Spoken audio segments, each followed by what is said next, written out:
research, story, and much-needed encouragement to get this right. Part 1. Chapter 1. Dr. Bria Gaines, Union Springs, Alabama. Bria Gaines stood at the back door of the small brick office building she rented in Union Springs, Alabama. Population 3,314. She pulled her phone from her pocket to check the time. 6 minutes past midnight. They were late. Maybe they weren't coming. Maybe she'd be spared.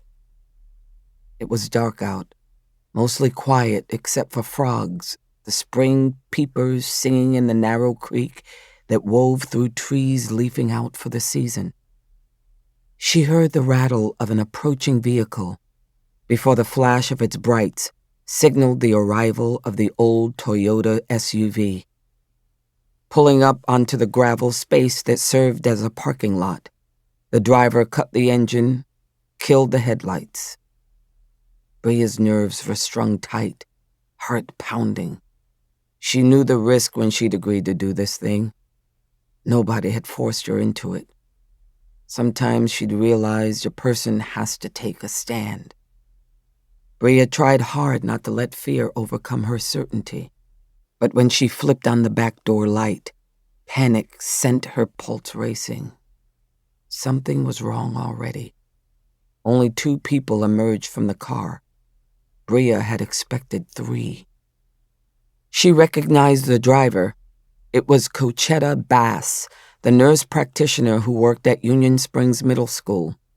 The passenger was a female wearing a hoodie that left her face in shadow. Bria watched Cochetta pat the girl's shoulder as they climbed the back steps together. She pushed the door wide to let them in, then immediately flipped off the outdoor light, pulled the door shut, and turned the deadbolt. They needed to be locked up tight. Bria led them into her office waiting room, toward the table lamp that dimly lit the space around the reception desk. Checking to see that the blinds were shut, Bria flipped the overhead light on.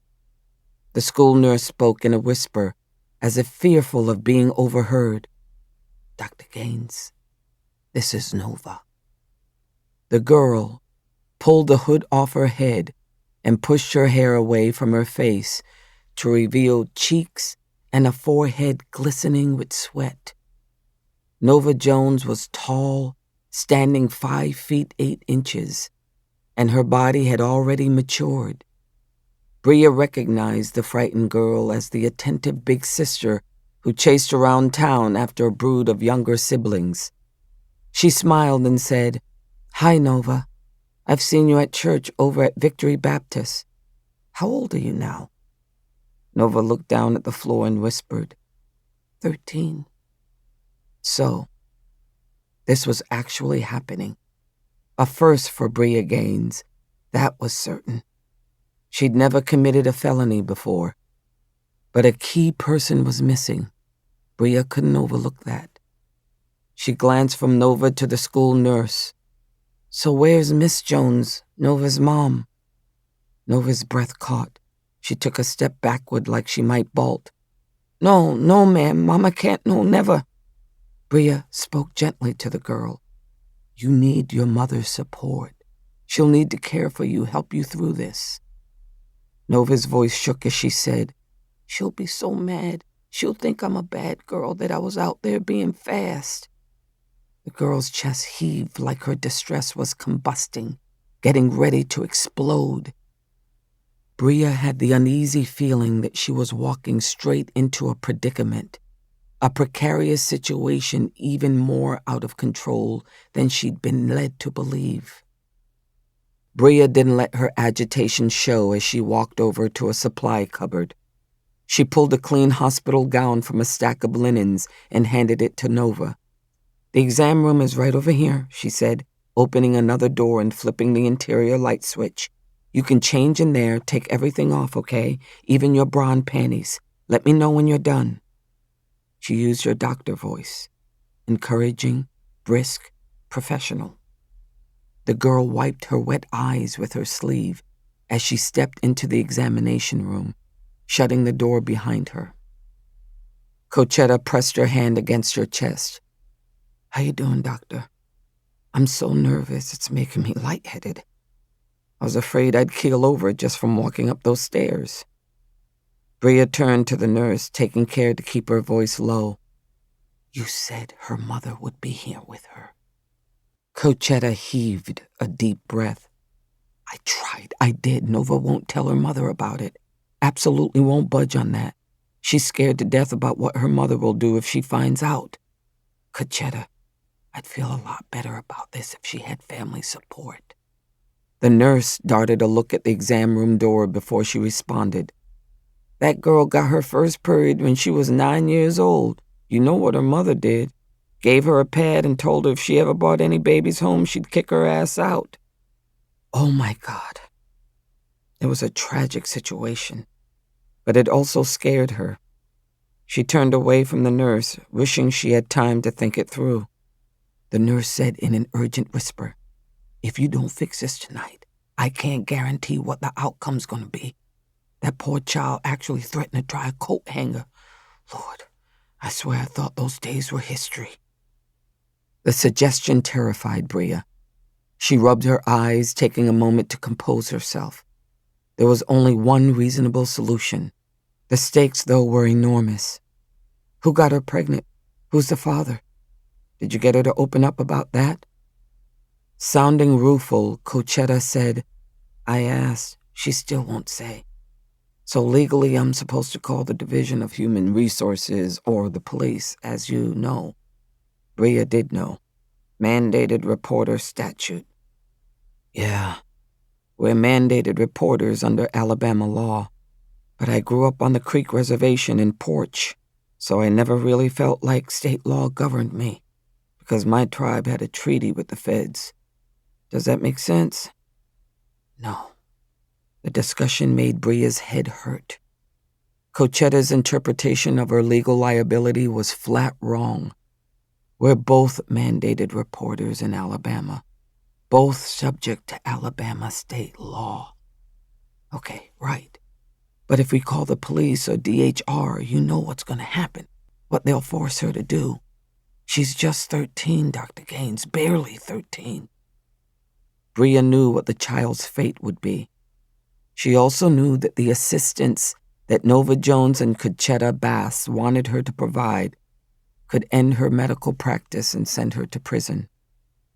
Alabama had the toughest anti-abortion law in the country, and it placed criminal liability squarely on the backs of doctors.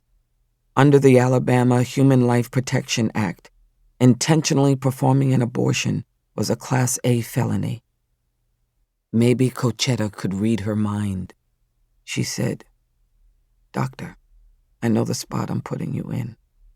Good Lord, we're both putting our lives on the line for this girl. I threw up twice today just from nerves. Thought about backing out. But I couldn't live with myself if I did that." Her voice cracked when she added, "If she ends up trying to kill herself or butcher herself." Cochetta didn't finish the sentence because the door to the examination room opened. Nova stepped out with bare feet, clutching the loose ends of the blue hospital gown behind her back. Nova's toes curled up on the tile, but it wasn't the cold from the air conditioning that made the girl tremble. Nova's voice was shaking when she said, "Please, doctor, help me." Bria caught her breath. Everything fell into place inside her head. She smiled as she reached out and wiped away the tears under Nova's eyes. "I'm going to take care of you, sweetheart. Gonna do what's right. Everything will be okay, don't you worry." Chapter 2. Judge Mary Stone. Stone Family Farm, Bullock County, Alabama. One day I'm gonna strangle that goddamn rooster. Maybe I'll strangle him today.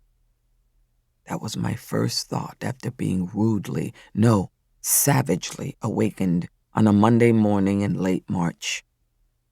The night before, I spent the wee hours staring up at the farmhouse ceiling, I grew up on this farm in rural Alabama, so I never developed a habit for sleeping in because farm life is too hard to afford that luxury. My daddy used to say he couldn't take a vacation day until the livestock agreed to take one too. It's not so different for judges. Pending cases take up residence in the mind.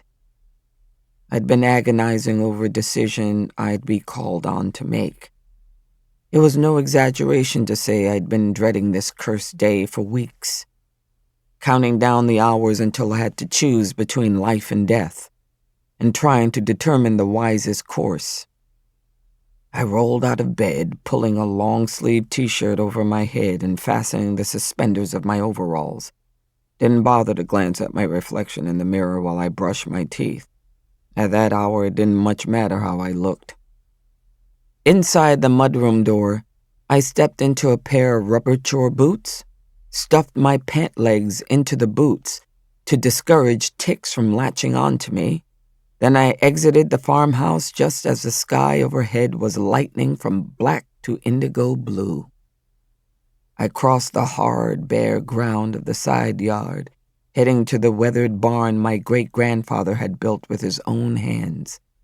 The rooster followed along, scolding me. I was not having it. "Don't mess with me, Foghorn Leghorn. I'm in no mood," I said. When he continued to squawk, I resorted to threats. "I'll chop you into pieces and fry you up in a pan. You hear?"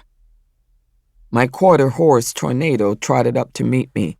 She was my pride, a cross-rein-trained mare that was a joy to ride, but not these days. Tornado was swelling with a new foal. I wasn't about to mount the pregnant mare to ride the rounds. She wasn't livestock. She was dear to me.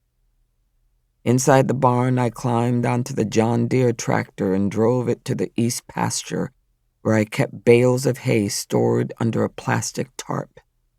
Used the pallet fork on the tractor to carry hay to the spot where my cattle grazed. I had 20 head of Charolais, including a bull that I rented out for stud. My cows were high-breed beef cattle, some of the best in the region. As I drove the tractor across the field, the cattle looked up, eager to eat. I called out to them, just like my mama and daddy used to do. The cattle lowed in response as they ambled toward me. I fed them the hay mixed with barley and oats from a burlap sack. While I scattered the feed, one of the cows brushed up against me. I stroked her neck behind the ears before climbing back on the tractor. As I drove back, the sun had risen high enough to turn the sky pink, casting a rosy glow on my land. The sight of that early light generally gave me pleasure. On that morning, though, it served as a reminder. Nothing could stop this day from coming. Just contemplating the terrible task ahead sent a zing into my lower back. I ignored it. I had no time for back trouble. I needed to muck out my horse's stall before I got into the shower. After 20 minutes of shoveling shit, replacing it with fresh wood shavings, and setting out food and water for my mare, I left the barn and headed back to the house. Foghorn scuttled up to squawk at me again as I crossed the yard. He hushed up when I tossed a handful of seed for him to peck. I quickly showered and dressed, chugged a cup of coffee, while I stared at my reflection in the mirror, just thinking. I almost shoved the cosmetic bag out of my way, tempted to forego that process. But at 50, a woman can't rely on the glow of youth. So I did the bare minimum, rubbed in some moisturizer, applied foundation, a lick of blush, and a swipe of lipstick. I was aware that I might be facing an audience. The press. Before I left through the front door, I picked up my briefcase and pulled the black judicial robe off the coat rack, draped it over my arm. Chapter 3. Bullock County Courthouse, Union Springs, Alabama. I pulled into my designated spot in the Bullock County Courthouse parking lot. One of the sweetest perks of my elected position was that 9-foot by 20-foot slice of asphalt directly under the window of my chambers on the second floor, marked by 2 white stripes and a small sign that clearly stated, "Reserved for Circuit Judge Mary Stone." I left that beautiful sight for a familiar one. Aurora Freeman, a member of the custodial staff, was smoking a cigarette by the back door. As I passed by, toting my bright red leather briefcase and black robe, she blew out a cloud of smoke and said, "Morning, Judge Mary." "Morning, Aurora." I pulled the door open, pausing to say, "How's your hip? Seems like you should be home with your feet up." She waved off the suggestion with a flip of her hand, sending ashes flying. "Don't you worry about me, honey. I'm good. You run along now." Aurora is well over 70, old enough to be my mother. Back when I was a student at Union Springs Elementary School, Aurora was as influential as any teacher. She worked in the lunchroom, and she ruled that cafeteria with an iron hand. Aurora regularly threatened to whoop our butts, and it was not an empty threat. Now I spend a fair amount of my life in the confines of this courthouse. A 3-story brick structure topped by 2 towers. The National Register of Historic Places recognizes it as one of the finest courthouses in the state of Alabama, and the only one built in the Empire style. I'm a circuit judge, not a student of architecture, so I'm not sure what all that entails. But it's a pretty building, the centerpiece of the historic district in our small town. No debating that, nor the weight of the past. Every day, I climbed the double curved staircase toward the courtroom where I presided at the oak bench, hearing and deciding cases inside that historic structure where my people weren't permitted to vote for damn near 100 years after the courthouse was built in 1871. My great-grandpa and great-great-grandpa couldn't vote because the Klan wouldn't let them. One grandpa couldn't afford to pay the poll tax they imposed. The other's vote was blocked by a literacy test. None of the women in my family could cast a vote in my current workplace before the passage of the Voting Rights Act of 1965. At 9:30 this morning, I would be handing down a sentence. My administrative clerk, Luna Young, lingered in the open doorway, her mouth turned down in a worried frown. She was young, barely 30, but I'd observed her air of maturity when I hired her. She'd also demonstrated a gift for handling people in tough situations. A judge's clerk has to conduct communications with attorneys, law enforcement, and the public. I was lucky that Luna possessed more tact than I generally exhibited. When I walked past Luna's desk, she said, "Judge Mary, you've got the sentencing set in State v. Gray today?" Luna didn't need to provide a reminder of the murder charges against Farrell Gray, the contentious jury trial over a case where the evidence of guilt was overwhelming. At trial, the defendant had been hard to control, disrupting the proceedings with violent outbursts on more than one occasion. I was tempted to remove him from the courtroom, threatened to do it at least twice, informing him that he could watch the case unfold on a monitor inside the county jail. The jury had found him guilty and recommended punishment, but imposing sentence is the judge's job. That was the dilemma that had kept me awake the night before, trying to decide whether I should impose the penalty that the jury recommended. The death penalty. Chapter 4. I stepped into chambers, dropped my briefcase beside the desk. Through the door, I called to the clerk, "Get the sheriff on the line for me, Luna. I'm going to request some extra security at the sentencing hearing today." Luna sped into chambers, and I was standing beside my desk before I had time to hang up my robe. "The sheriff's already been here," she said. "He told me to give you this letter. warned me not to look at it. He said you should read it before you go into court. Luna handed me a plastic bag protecting a plain paper envelope. My name was scrawled on the front, below a distinctive return address: Farrell Gray, Bullock County Jail. Settling into my chair, I opened the envelope and saw a sea of blue ink scribbled across the front and back of 2 sheets of paper. I scanned the letter quickly, and then I set both pages on my desk pad and slowly reread it. Gave it a thorough review. "Sweet Jesus," I muttered. Luna said, "Is it something terrible? I never saw the sheriff bring a letter to the courthouse before." That was true. It was a harbinger of ill tidings. Mick Owens and I went way back. He was a sheriff of Bullock County and did not, as a rule, deliver the mail. Hastily, she added, "You can tell me to mind my own business, but I can't believe someone about to be sentenced would have the nerve to write a personal letter to you." Her head shook in disbelief. "That man's crazy." "Yeah, it's to me, no question. The salutation reads, 'To Judge Stone, you fucking whore.'" Luna slapped her hand over her mouth. When she remained in the doorway, I asked, "You want to hear more?" She shook her head no, then changed her mind, I guess, because with her mouth still covered, she nodded at me. I summarized the high points.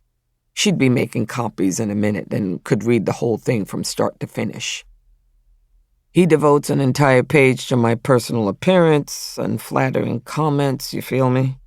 The description, ugly bitch, is repeated in 3 places, and he spells it differently every time. Damn." I clicked my tongue in disapproval. "He says I'm too dumb to be a judge, even though his spelling and grammar would shame a 3rd grader, attributes my incompetence to my race, which he describes with the old-time slur.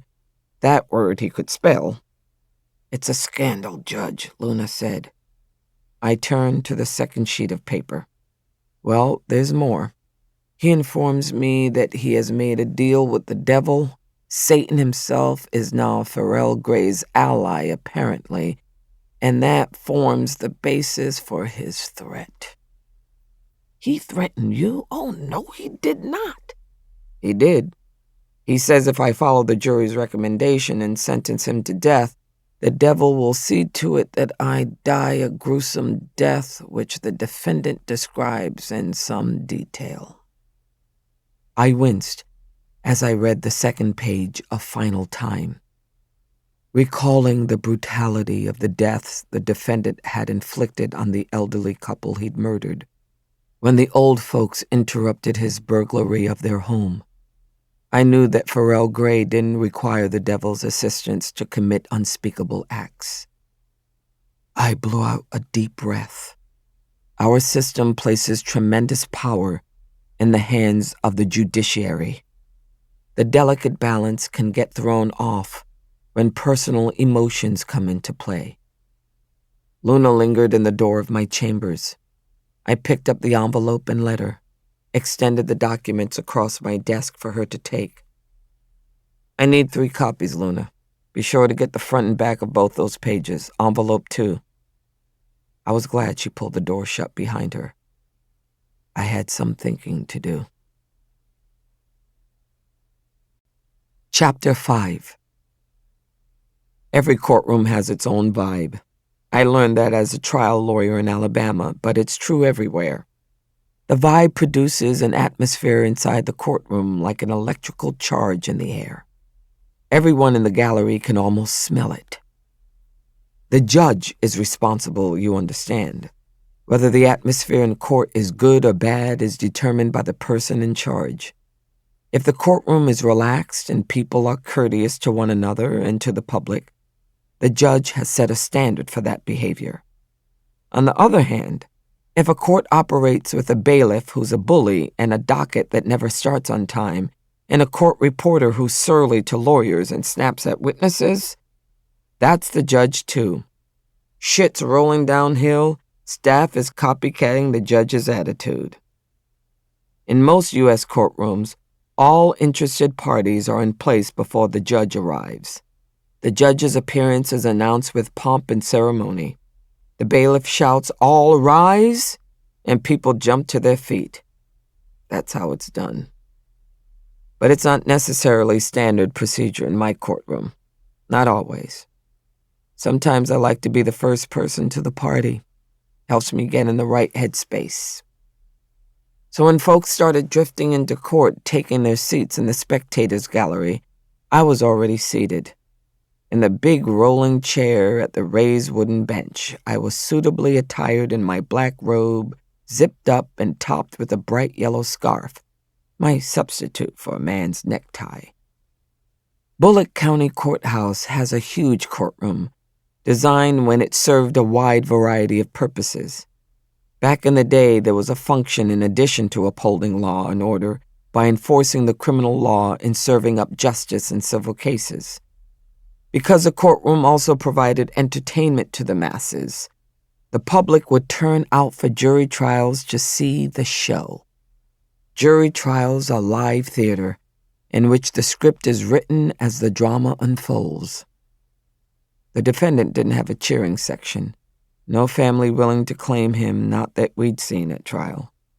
But journalists had picked up on the sympathy for the childless murder victims and wanted to report on the sentencing to curiosity seekers inside and outside the courtroom. The defense attorney, Bradley Tyler, was a member of the death penalty team in the Birmingham Public Defender's Office. He walked in with a stoop that was probably related to the weight of his occupation. I called out to him, "Good morning, Mr. Tyler." He was startled to see that I already occupied my perch. Still clutching his briefcase, he took a step toward the bench. "Am I late, Your Honor?" "Late? No, I'm early." That comment generated a chuckle from my bailiff, Ross Carr, who'd put up with my idiosyncrasies for almost 6 years. "Mr. Tyler, you're from out of town. You don't know all my quirks." The lawyer set down the briefcase. "No, ma'am, but I appreciate the restraint and professionalism you've shown in this case. I know it's been a tough one. I understand why you're held in such high regard. I'm familiar with your reputation. Before we tried this case in Bullock County, I asked around." First-class bullshitter, trying to butter me up. Hopes I'll show some mercy today. That will not happen. That suspicious voice in my head was familiar. A symptom of the imposter syndrome I couldn't shake. I was among the first black women in the state to be elected to the circuit bench, and in law school at the University of Alabama, even though I ranked at the top of the class, it never felt like I got the respect I deserved. Yeah, I still suffered from self-doubt. The habit had a way of sticking with me. I worked hard to conceal it, particularly when the DA was in court. Robert Reeves, District Attorney for the 3rd Judicial Circuit of Alabama, walked in late. As he set his laptop on the prosecution counsel table, he didn't apologize, didn't even meet my eye. I was debating whether to call him out for it. My bailiff interrupted my thoughts. "You ready for me to bring the defendant in, Judge?" I nodded, rising from my chair, decided that the morning called for ceremony. "Ross, I'll be in chambers. Let me know when everyone's ready."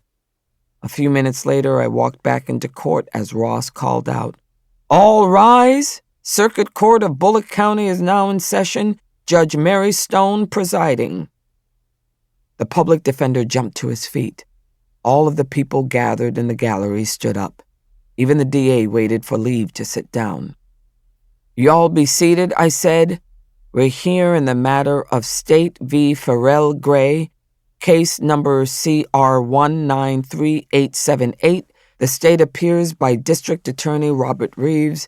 Defendant appears in person and by counsel Bradley Tyler." 2 uniformed deputies sat within snatching distance of the defendant. I was glad to see it. Farrell Gray was the kind of dude who could put a courtroom at risk. I gave the folks in court a minute to get settled before I made my announcement. I received a letter from the defendant this morning. I have copies of the correspondence to share with the parties.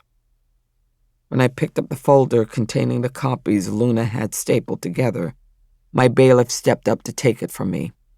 I signaled to him with a shake of my head as I descended from the bench. I didn't need Ross's assistance. I personally hand-delivered the copies, one to the DA, one to the defense. I was glad to have an excuse to leave the bench. I preferred to move around the courtroom like I did as a trial lawyer. Thinking on my feet was always my strong suit. After the public defender skimmed the letter, he turned to his client, demanding in a stage whisper, "Did you write this?" I leaned against the empty jury box, curious to learn Gray's response, but he didn't reply to his lawyer. He twisted in his seat and directed a question to me. "How come I don't get a copy?" the defendant asked. "You got a problem with me taking a look at it? This is my trial, ain't it?" Pharrell Gray would test the patience of a saint, and I was no saint. Chapter 6. I fought back the urge to approach the table where the defendant sat, had the sound judgment to stand back. "Mr. Gray, I suspect you already know what the letter says. You wrote it, didn't you?" "Hell yeah," Gray said, just as his lawyer snapped, "Don't answer that." Bradley, the defense attorney, shook his head with some combination of frustration and disgust. Couldn't blame the man for that, not in his position. Bradley stood and said, "Judge, in light of this information, it's obvious that the sentencing can't proceed." "It's not obvious to me," I said. Bradley remained on his feet, but he started to look panicky. "Respectfully, Your Honor, the defense requests that you recuse yourself." "Why would I do that?" I reached around and rubbed my lower back. It was still bothering me. "Because your receipt of the letter. A letter purporting to be from the defendant in this case, though his responsibility for the document hasn't been proven, will make it impossible for you to be fair and impartial."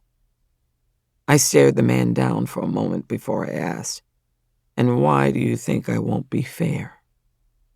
I heard the rattle of chains as the defendant lifted his handcuffed wrist to flip me the bird with both hands. As he tried to stand up, his belly chain appeared to cause some difficulty. He proclaimed, "I want a new judge. I'm a white man. I can't get any justice from this affirmative action bitch they hired."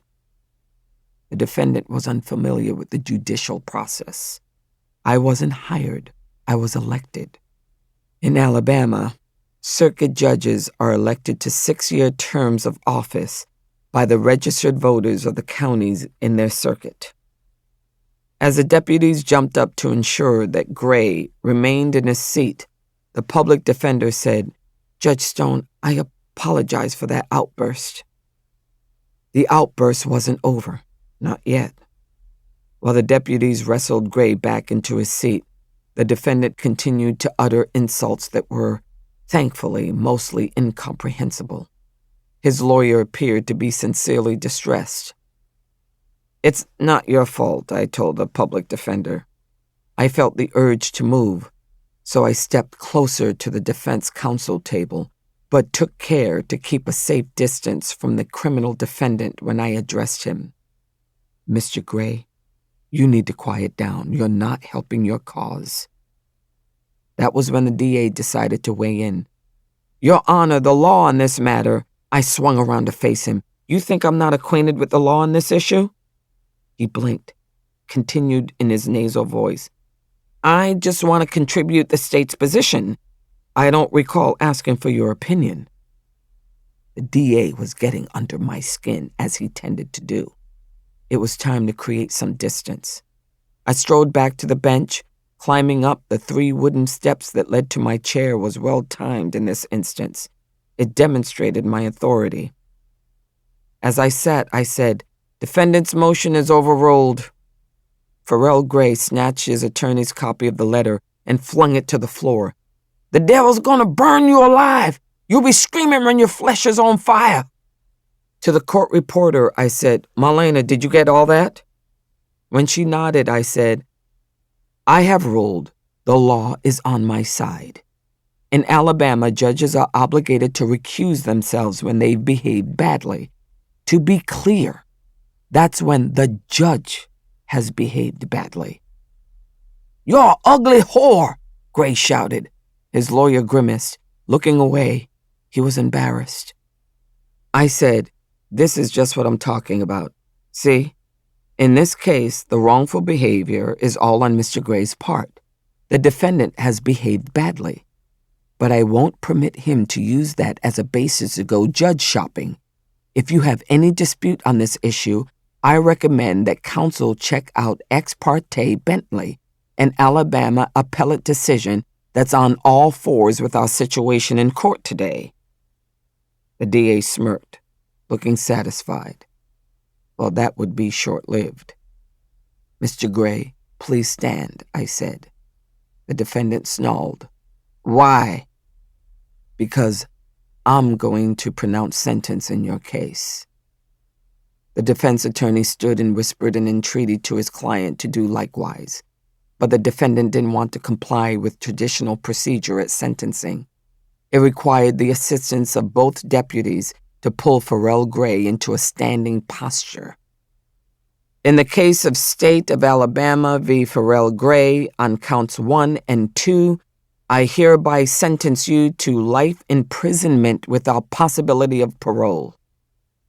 I didn't drag it out, didn't make long pauses for dramatic effect, but the statement packed a punch. The defendant lost his balance and fell back against the chair with his mouth sagging open. And the prosecutor's face had turned scarlet. Your Honor, the sentence doesn't reflect the jury's recommendation. That's true, Mr. Reeves, because it's my decision to make. As the prosecution is well aware, and Mr. Gray, lest you're confused by today's events, you can't tempt me to sentence you to death with threats and insults and abuse, because I believe in the sanctity of human life. Even your despicable life is sacred. I keep a good-sized wooden gavel on the bench. Sometimes I hit harder than I should, just for personal satisfaction. This was one of those occasions. You'll be transferred to the Alabama Department of Corrections to serve out your sentence for the remainder of your natural life. Court is adjourned. Chapter 7. Stone Family Farm, Bullock County, Alabama. Saturday morning, 4:30 a.m. My alarm went off while the rooster was still sound asleep with his head tucked all snug under his wing. I jabbed that snooze button thinking, I do not want to get up. No. As I stared up in the darkness, the cussing started. I muttered, son of a bitch. And then I lay there, waiting, bracing myself for the alarm, knowing it would shriek again in a couple of minutes. Shit, son of a bitch! Louder that time, with feeling. I couldn't abide the wait. Grabbed my phone and turned off the alarm because snoozing wouldn't save me. I dragged myself out of bed and into the kitchen, filled the industrial-sized copper-bottom pot with water and put it on to boil before I drank my first cup of coffee. Made that pot of coffee strong, inky black. I had work to do. Weekly breakfast at the farm was my mama and daddy's tradition, and I'd made it my own. In a matter of hours, there'd be a long line at the food table, and every seat would be filled with the younger folks eating on the grass, picnic style. Hopefully, I'd be smiling then instead of grumbling and cussing. That was the goal. I intended to give a warm welcome to each soul who showed up, even if we'd never met or I'd encountered them in unhappy circumstances. In my courtroom, for instance. No one was ever turned away from Saturday breakfast. So long as the guests behaved themselves, they were welcome. If, however, they took advantage of the Stone family hospitality, well, I knew how to enforce my house rules. The rules were well known, just common sense. No fighting, no drinking or drugs, no harassment. We didn't see many problems, honestly. I couldn't remember the last time I'd had to instruct someone to leave. By sunrise, I had my big pots of grits and oatmeal ready and the first 3 pounds of sausage patties fried and draining on paper towels. I set the burners to warm and took off for the barn. Foghorn chased after me, bitching like he thought I'd forgotten all about him. I tossed the seed just to hush him up. Lazy man, can't you find a worm or a bug? Look around, Foghorn, you've got the whole yard to yourself. By the time my chores were done, I exited the barn and saw both my sister's cars parked on the gravel drive. With Mama and Daddy gone, there were 3 of us left. I was oldest, Nellie was the middle child, Jordan was the baby. When I re-entered the kitchen, Nellie was standing at Jordan's elbow giving her grief. "Jordan, you're burning that bacon. It won't be fit to eat," Nellie said. Jordan shoved Nellie aside with her hip. "Quit bossing me, Nellie." She made a face and rolled her eyes as she turned the knob, adjusted the heat. I walked up and inspected the skillet. "That bacon looks fine to me." "Mary, you always do that," Nellie said, her voice rising. "Treat Jordan like a baby, even though she's past 40. St. Jordan could set the kitchen on fire and you'd be fine with it." "That's true. Jordan's so much nicer than you, Nellie." The 3 of us toiled side by side over the gas stove in the kitchen. When Jordan's husband, Trayvon, showed up, my brother-in-law and their 2 girls got to work setting up tables and chairs. So by the time the battered bus from Victory Baptist rolled up the road in a cloud of exhaust, we were ready for them. The gears of the old bus ground together before the engine rumbled a final time. After it fell silent, the doors opened and folks climbed out of the vehicle and fanned across my yard. Some of them were the unhoused. In Union Springs, the homeless population consisted primarily of single men who took shelter at night in abandoned buildings. But there were also women, families too. A lot of people came for a free meal. Members of the Baptist Church arrived in their own cars, bearing dishes covered in aluminum foil to fill out our table. And friends from town, some courthouse folks, dropped in just to be social. Jordan sailed into the yard, waving an arm. "Welcome, y'all. Who needs a cup of coffee or a cold drink?" The last person to step off the church bus was the Reverend Curtis Erskine. He drove the vehicle ferrying a busload of hungry people to my farm every Saturday morning. He stepped up to my brother-in-law, Trayvon. As the men shook hands, Nellie sidled up to me at the screen door. She said, "The rest of us grow older, but the pastor never ages a day." Nellie was right. Erskine was several years older than I was. Didn't look it. Clean living, I reckon. Maybe that's it. Or it could be that way he has, the charisma. Our congregation keeps growing. Church membership has doubled since he used to attend on Sundays. Good, he's doing his job then. My voice was clipped. Nellie cut her eyes at me. "You've never told me why you quit going." "That's because it's my own business." I moved away into the kitchen pantry to get sugar for the oatmeal, poured sugar from the bag into the sugar bowl and stuck a clean spoon inside. Walked back to the kitchen door where Nellie stood staring out into the yard through the screen. Nellie made a humming noise in her throat. Yes, ma'am, that's one fine-looking man," she said as she wiped her hands on the flour sack dish towel she tied around her waist. "His wife doesn't deserve him. That Doreen Erskine is cold as a popsicle. Just look at her. Acts like she'd rather be anywhere but here." Through the kitchen screen, I saw Doreen Erskine. She hadn't arrived on the bus, and she was standing away from the crowd, listening stone-faced to a small cluster of the female pillars of the Baptist church. My sister kept on talking about her. "Doreen's a looker, can't deny that. Keeps her figure. But someday pastor's gonna stray." Just to find communion with a warm-hearted soul.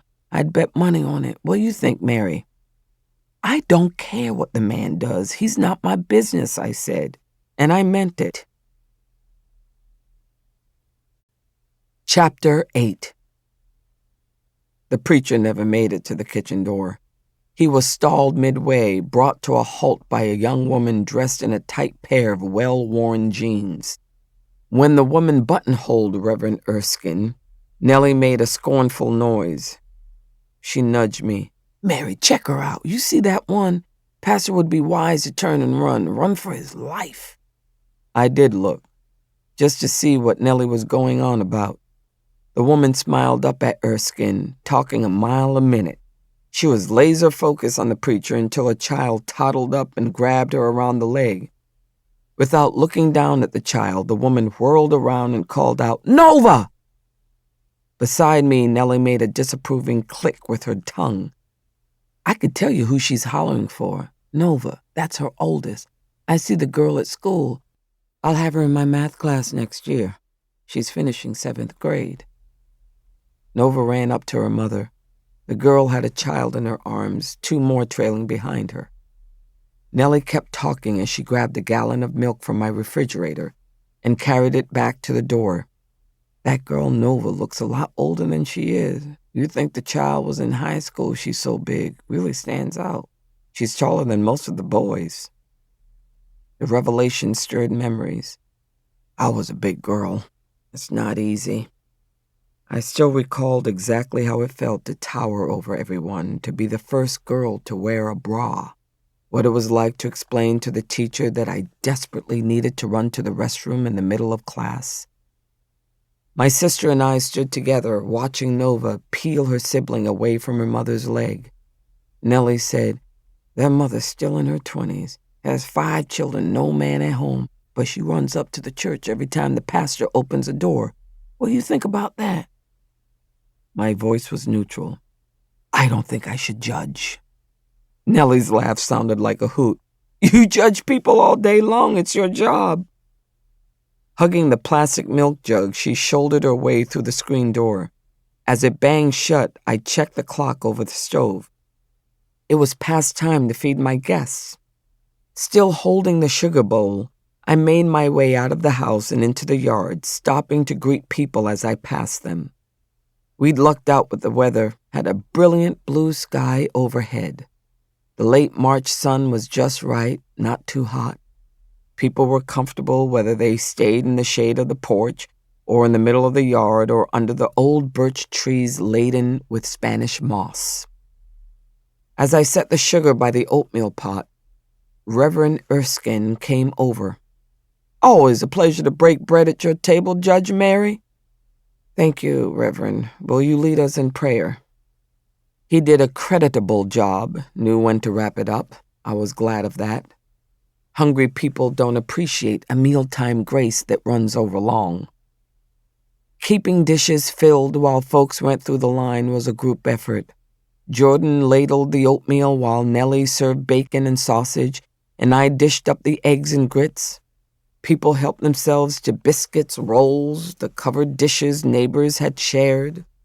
A separate table held a coffee urn, milk, cold water, and juice. I had to keep an eye trained on how the food was holding out. I had Jordan's husband take my place while I ran into the kitchen for more butter and juice. Walking back out, I got a rush of satisfaction seeing all those folks enjoy the breakfast. Every seat on the porch was filled, and clusters of people sat on old sheets spread across the yard in the shade. I saw Nova and her mom struggling to keep all those little children corralled.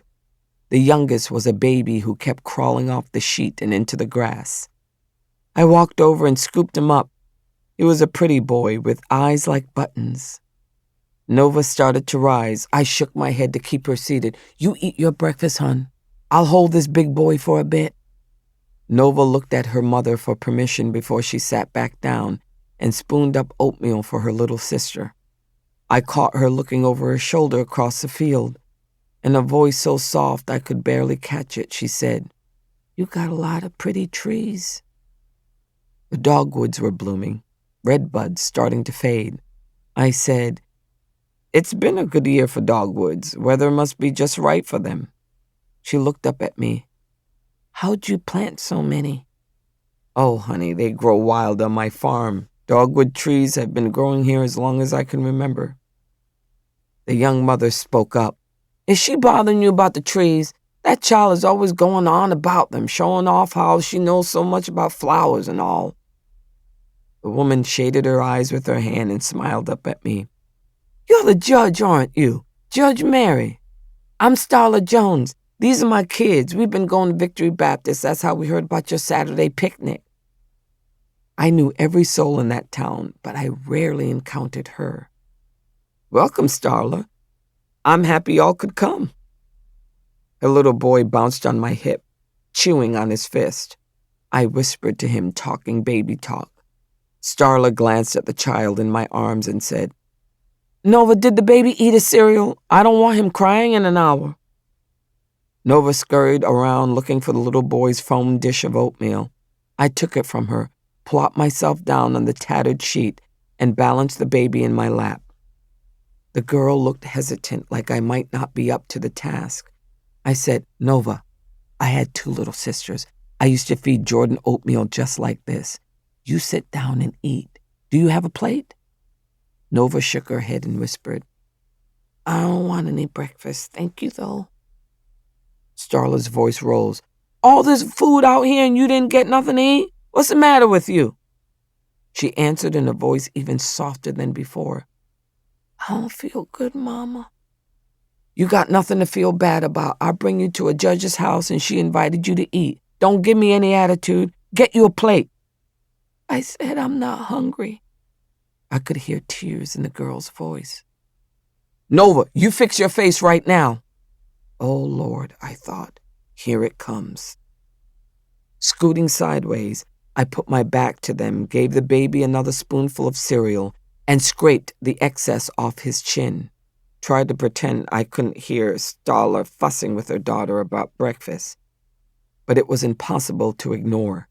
Nova whispered, "My stomach hurts. I need to go to the bathroom." "Are you kidding me? You're 13 years old. You know better. You're supposed to pee before you get on the church bus." I had to intervene. "Y'all, it's fine. Nova, you go in the house through that screen door, and the bathroom's just beyond the kitchen." Starla wanted to argue with me, but I was insistent. Nova sat unmoving on the ground, looking miserable. That's where I was, sitting on the ground holding a baby, when a news van pulled into my yard. I watched the vehicle pull up within yards of my house. "What the hell?" I said. I should have watched my language. One of Starla's children repeated it. I heard a child exclaim, "What the hell?" Chapter 9. I sat there in the grass, slack-jawed, as a TV team emerged from the van. The camera crew spotted me. I saw one of them point me out to a reporter before the camera turned my way. The reporter, a young white man, was easy to identify. He wore orange pancake makeup on his face and held a microphone as he approached the house. I passed the baby off to Nova and scrambled to my feet. As I hurried across the yard, I called out to the young reporter. "What's going on?" I demanded.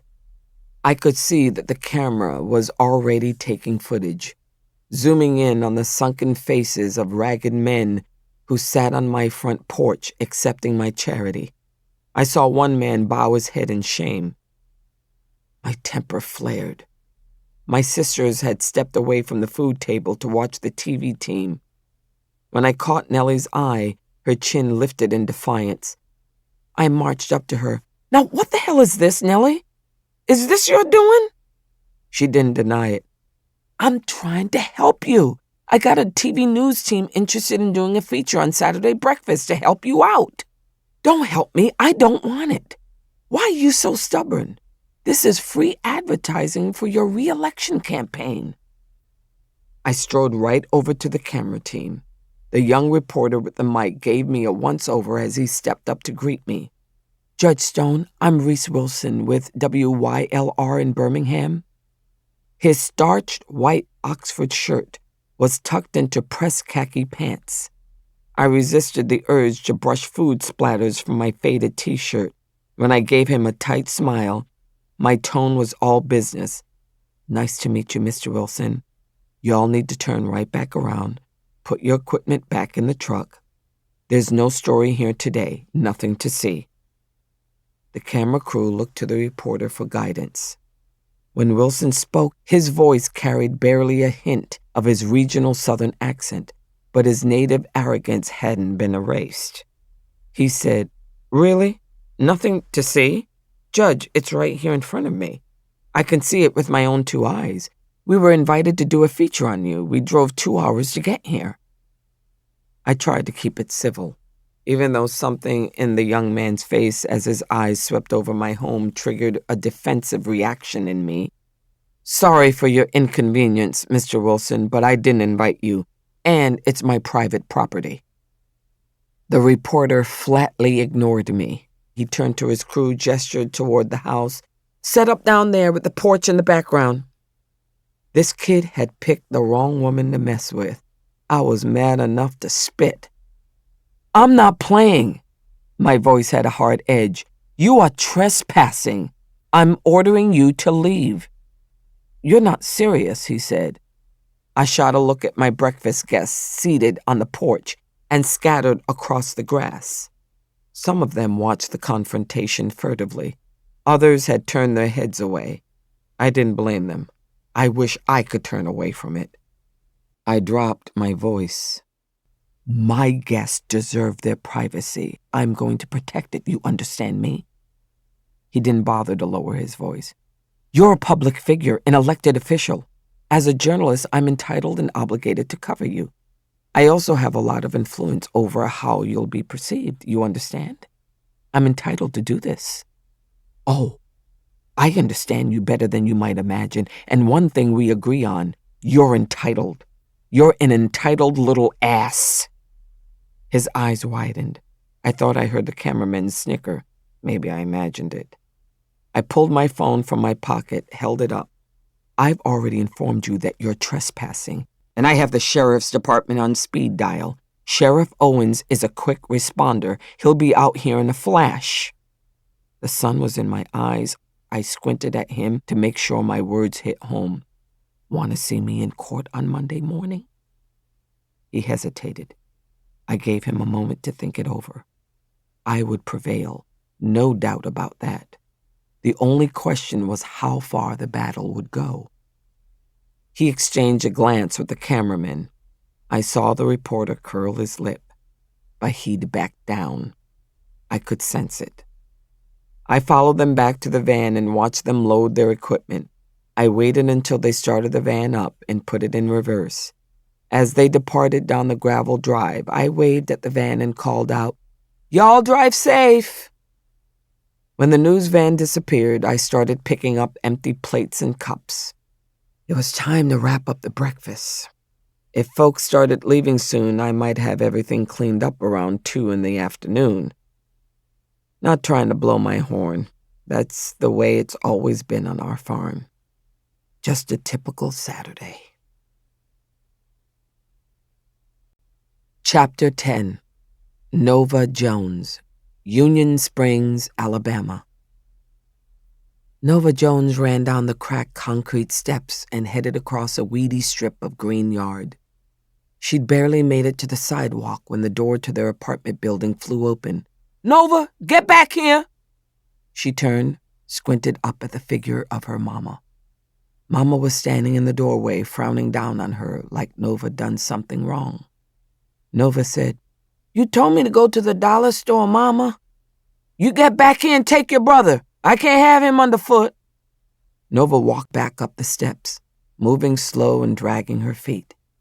"He won't mind me, Mama." "You make him mind you. Caden, get over here. You're going with your sister."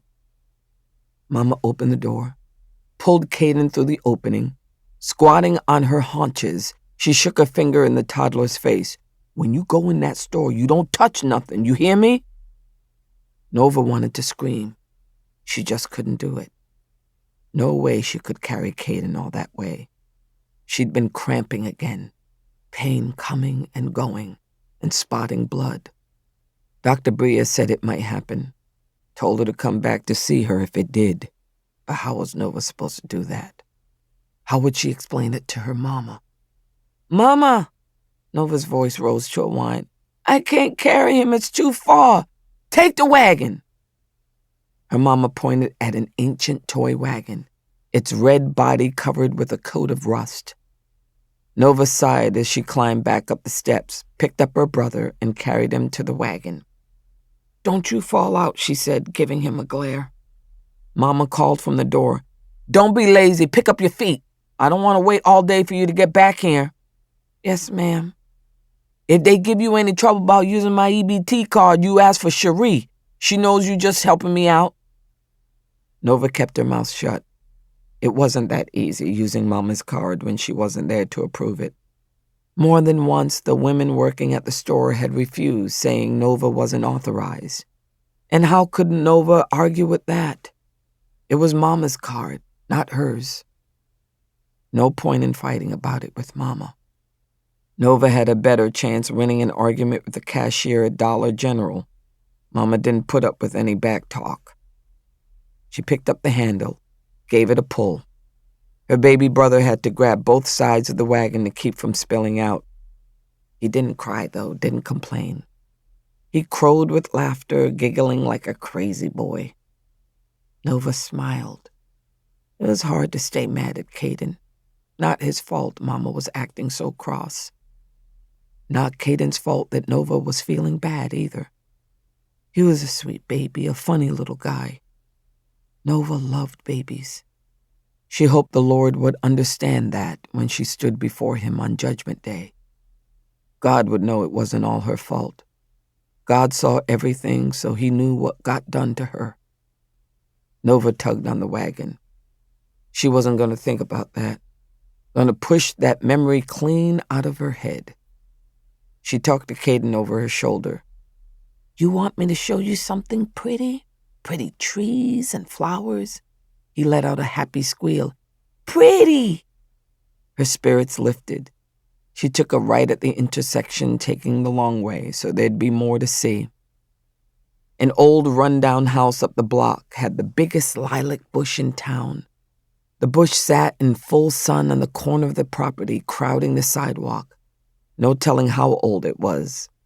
When they reached it, Nova stopped the wagon, picked her brother up, and propped him on her hip. "See those purple flowers? That's old-fashioned lilac. Old Missy Mabel, who used to live here, she told me so, and it smells sweeter than anything." She pulled a branch toward them, tickled the boy's nose with a lilac bloom. "Smell it," she whispered. He sniffed, then wrinkled his nose and rubbed it. Nova clicked her tongue, dropped him back in the wagon. Boys don't know nothing about perfume. Lilac is the sweetest thing there is. And she pulled the wagon away. The boy made a grab for the bush. "Mine!" he cried, indignant. "No, Caden, that lilac ain't ours. We gotta leave it alone. These flowers belong to somebody else. We just get to look." She felt a sharp twinge of discomfort in her belly. It made her pause. Felt like the cramping that had started yesterday when she was at the big breakfast at Missy Mary's farm. Nova wondered whether something was bad wrong with her. Maybe she should turn the wagon around and go home. Then an image of her mother's face appeared in her head. She pulled the wagon onward. Nova stepped onto the strip of green around a telephone pole, plucked 3 plants and showed them to her brother. "This is the plain old dandelion, just a weed, folks say, but it's pretty, right?" "Yellow!" "Yes, and it has a nice smell. You try it." She let him hold the yellow head while she showed him another plant. "This is white clover, grows all over, animals eat it, and I think it smells sweet, too. I'll make you a necklace sometime, tie the stems together, and look at this." She held up a 3-leaf clover, popped it into her mouth, chewed and swallowed. "You can eat it. An old auntie at church told me clover is good for you. She said it cleans the blood." Nova took the white clover and yellow dandelion back from the baby, because she knew that Caden would chew down on them if he took the notion. You can have all the dandelions and clover you want. They're wild, see? She picked up the handle, started pulling the wagon again, noted the pink and white dogwoods still in full bloom. Cornus Florida. Nova learned the fancy name for dogwoods when she looked it up on the computer at school. They'd always been her very favorite trees as long as she could remember. Judge Mary had lots of dogwoods. It made Nova happy, knowing that they grew wild at Missy Mary's farm.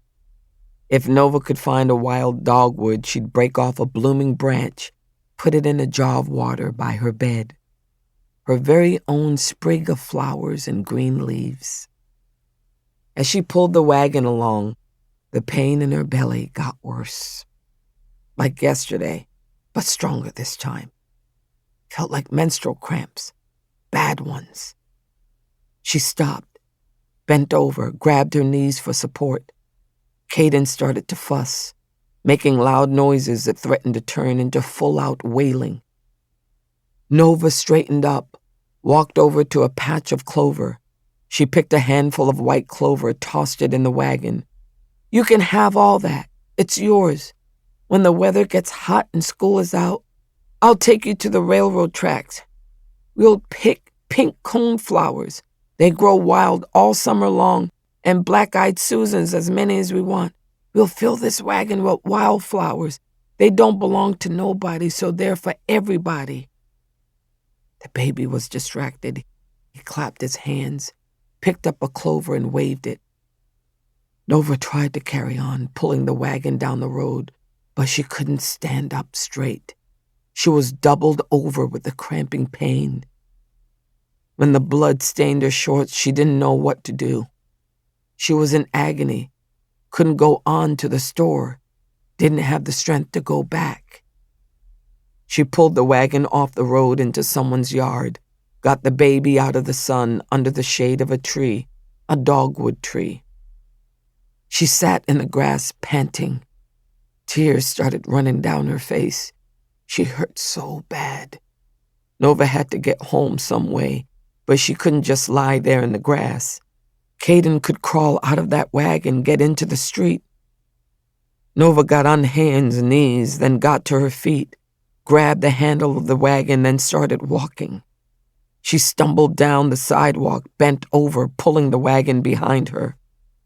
Seemed like it took years before she made it back to her street and dragged the wagon up the walk. Nova sobbed as she clutched Caden's hands to tug him up the steps, kept on putting one foot in front of another until she made it inside the front door of their apartment. Caden toddled off, crying, "Mama!" Nova dropped to the floor of the front room and curled up in a ball. Mama stepped out of the bedroom. The minute she saw Nova, Mama screeched like she saw a snake ready to strike. "Nova, what you up to? Where's them things I told you to go get?" Nova could barely whisper the answer. "I'm sick, Mama." "Quit putting on a show. You just lazy. You not sick when you got up this morning. Now get up and go on back to the dollar store like I told you." Nova knew she couldn't do it. Couldn't stand up and walk, not even if someone set the house on fire. She closed her eyes, wailing with the pain. Her little sister had crawled under the table. She called out to Mama, "Nova making the floor dirty, Mama, making a big mess." The blood flow was heavy, making a big swipe of red on the floor. Dirty, like her sister said, but Nova couldn't clean it up. She clutched her belly while she moaned and cried. All the noise made a neighbor come across the hall to see about the commotion. Nova heard old Missy Potter squawk in the doorway, "Starla Jones, you gotta call for help. Mind your business, she just playing. That girl needs a doctor, call 911. Nova didn't know how much time passed before she heard the siren out in the street. She was certain she was dying, waiting for either the angels or the devil to come. When two men came instead and put her on a stretcher, she thought she was dreaming. Chapter 11. Bria Gaines, Union Springs, Alabama. The flushed, feverish child tried to clamber off the examination table in Dr. Gaines' office. She caught him before he escaped. "Arlene, you'll need to hold him while I get a look inside that ear." The child's mother stepped up to the padded table and held him snugly against her chest. Bria was able to get a good look at the inflammation. The boy had another ear infection, his third in the past 2 months. "You were right about the ear, Arlene. A lot of moms are excellent diagnosticians." "Dr. Gaines, why does he keep getting these ear infections? Are the antibiotics not working?" Bria was sidetracked before she could answer, distracted by noise in the outer office. Ray's voices were making a ruckus right outside her door. She heard a receptionist, Sonia, arguing with a man. He was demanding to see Bria immediately. The office got noisy sometimes. People who were sick or in pain or advocating for loved ones could become agitated. But this sounded different. Something about the exchange set off warning bells in Bria's head, made her stomach clench with dread. Sonia commenced rapping at the door of the examination room. "Dr. Gaines," she said. "Dr. Gaines, we have a problem." Bria stepped away from the exam table, whispering an apology to the little boy's mother as she carefully set her otoscope on the instrument table. She held herself together, walking to the door with an appearance of equanimity. When she opened it and saw the uniformed deputy standing close behind her frightened employee, Bria didn't let them see how shaken she was. She put on a brave face, poised, professional. Sonia sounded breathless when she said, "Dr. Gaines, I told the officer I'm not supposed to interrupt your appointments. Deputy Simmons said I had to." The young deputy wasn't one of Bria's patients, but he was familiar. She had seen him around town. He was generally affable and courteous with her. But not today. "Bria Gaines, I have a warrant for your arrest." A pair of handcuffs dangled from his belt. Bria's eyes followed the movement as he unlocked the cuffs. "Hands behind your back," he said. The deputy's manner was abrupt, rude. He'd never addressed Bria in that tone, ever. He sounded like he was giving an order to a criminal. The waiting room was crowded with people, patients with appointments on her busy afternoon schedule. They had watched the events unfold, shocked into silence. But as the deputy handcuffed Bria's wrists, they started to whisper among themselves. Some of the patients even ventured a protest. An elderly woman Bria was treating for diabetes struggled to rise with the assistance of her walker. "What's happening here, Deputy Simmons? Where you taking my doctor?" The deputy ignored the woman. He grasped Bria's arm and pulled her toward the door. A shout of alarm followed, and a young mother holding an infant launched out of her seat in the waiting room. She rushed up behind them and snatched at the hem of Bria's white coat. "My baby's sick. Ran a fever all night. I don't know what he's got. What am I supposed to do?" The deputy scowled down at the mother. "Are you trying to interfere with an arrest? You want to go to jail too, Della?" The woman let go of the coat and backed away. Clutching the baby tightly, she said, "But what do I do?" "Take it to the ER," the deputy said. The woman cried out in frustration. "Officer, the hospital gotta make me wait for hours until they look at him. Some days the doctor ain't even there. They want money up front. This baby's sick. How am I supposed to take care of my baby?"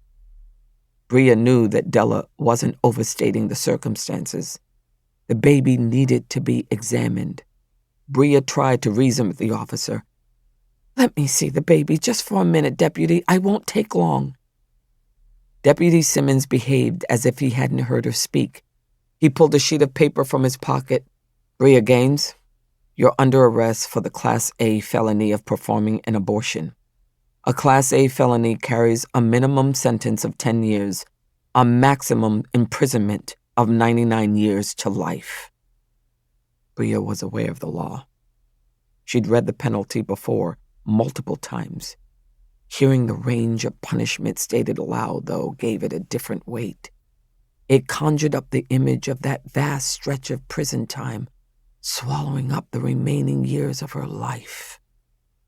The deputy pulled her into the vestibule and rapped on the glass of the front door. The sheriff of Bullock County, Mick Owens, was standing guard outside. He pulled the door open and stepped into the vestibule with them. Owens glanced at Bria, checked to see that her handcuffs were secure. Then the sheriff said to the deputy, "Read her rights yet?" The deputy's face reddened under the brim of his hat. "I was about to, but some of the patients started getting disorderly." Sheriff Owens cast a withering look at his deputy. Then he cleared his throat. "Bria Gaines, you have the right to remain silent. Anything you say will be used against you in a court of law. You have the right to have a lawyer present during questioning. If you can't afford a lawyer, one will be appointed for you." When the sheriff recited the words of the Miranda warning, the language was a wake-up call, like someone had doused her with a glass of ice water. "I have an attorney." Her voice was tight, but her speech was audible, perfectly clear. The sheriff didn't acknowledge her announcement. He studied his own reflection in the glass door. He was a tall black man, just over 50, with an athletic build. He straightened his hat, adjusted his sunglasses, and then spoke to the deputy. "Let's go." Deputy Simmons slipped through the door of the clinic and held it wide open. Bria saw people gathered outside, heard voices rise in a shout, but she persisted, saying to the sheriff, "I have an attorney, Chuck Rich. He has an office across the street from the courthouse. I want to contact him immediately. It's my constitutional right." The sheriff grabbed her upper arm in a tight hold. "You don't sound like a doctor to me. More like a professional agitator, all that talk about lawyers and rights." He pulled her across the threshold. One news van was parked outside her office, with a cameraman waiting to film the perp walk. But a handful of local people had also gathered, drawn by the patrol car. Handheld phones were raised in the air as Bria was marched to the waiting vehicle, with its light bar already flashing red and blue. People are recording this, Bria thought, making a video of me being walked to a police car in handcuffs. She hoped it wouldn't be seen by anyone she knew. Bria didn't realize that the footage would be downloaded before she arrived at the sheriff's department, that thousands of views would be recorded before nightfall.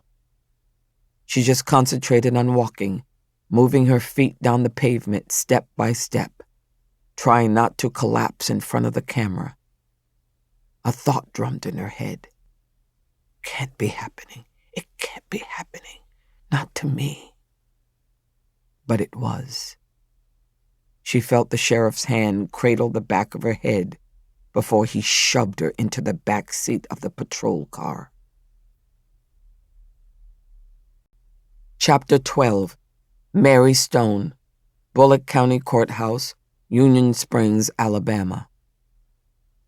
I opened the file that had been placed squarely in the center of the bench, looked down at the top sheet of paper, and read the charge in the case of State of Alabama v. Fergus Pitt. Fergus Pitt was on trial for committing the misdemeanor offense of posing a nuisance to public health by maintaining and using an unsanitary sewage collection and disposal facility on his property in Bullock County. I sat back and gazed out over the courtroom. The DA and the defense attorney sat at their respective counsel tables. The accused, Fergus Pitt, sat at his lawyer's left hand. Fergus is a neighbor. He lives on a tiny farm not far from my own, but we didn't grow up together. Not really. He is a half-generation younger than I am. I directed a question to both of the lawyers seated before me. What's a misdemeanor jury trial doing in my court? I'm no snob, Lord knows, and I'm not a judicial office holder who's all puffed up with her own importance, but I'm a circuit judge. I preside over circuit court and follow the judicial structure for criminal cases in Alabama State Court. Felonies are tried in circuit court. Misdemeanors are tried in district court by the district judge. The DA rose halfway out of his seat. Your Honor, the district judge is tied up in court over in Clayton this week. The parties, the prosecution and defense, agreed that you could preside over the case. Isn't that right, Chuck? Chuck Rich, the defense counsel, nodded. Yes, Judge. My client, Reeves, talked over him. And you'd called up a jury panel for the week. You have the prospective jurors sitting inside the courthouse today. They're here, so you can't claim that it will inconvenience you. There. That's what I put up with for nigh on 6 years. A DA shouldn't be telling the judge whether she has been inconvenienced. It's a reversal of the power roles. He went on. And it's not like you're unqualified to hear a misdemeanor case. I know you don't generally hear misdemeanors, but this is a court of general jurisdiction. You may exercise jurisdiction over legal matters filed in district court. Reeves liked to toss his opinions at the bench just like that, speaking with more arrogance than propriety required, just a little too sure of himself, acting like his knowledge was broader than my own. I wasn't imagining the attitude. The DA was an ass. Someday he and I were going to throw down, and that particular morning was shaping up to supply the necessary push. I was about to pop off, to kick the misdemeanor out of my court, kick it so high it might fly all the way over to Barber County in Clayton, Alabama, where they could take it up with the district judge. But before I opened my mouth, I caught a glimpse of the defendant, Fergus Pitt. Pitt sat at the defense table, twisting an ink pen over and over in work-hardened hands. He looked nervous and scared to death, which you don't generally see in misdemeanor cases. I glanced down at the charge a second time, read it over again from start to finish, considered airing my opinion about the criminal allegation made by the state, decided against it. Instead, I smiled and said, I see. All right then, gentlemen, if you all have agreed to have me preside over this case, let's get started. Ross Carr, my bailiff, stood at the back of the courtroom. I said, Bailiff, bring the jury panel into court for voir dire. We'll start jury selection now. We had the jury picked and seated before noon. After the parties made brief opening statements, we took a 1-hour lunch break. Back in court at 1 p.m., I told the DA to call his first witness. Reeves led with his expert, Marcus Lindsay.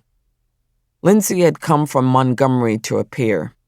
He was a good witness, made an impressive appearance on the stand, articulate but not stuffy. And it was clever of the white DA to use a black engineer in his case against a black defendant. Our jury was 3/4 black, a pretty fair representation of the county's racial breakdown. And what is your occupation, Mr. Lindsay? I'm an environmental engineer. What's your educational background? I got my bachelor's degree at Tuskegee University, then studied engineering at University of Alabama.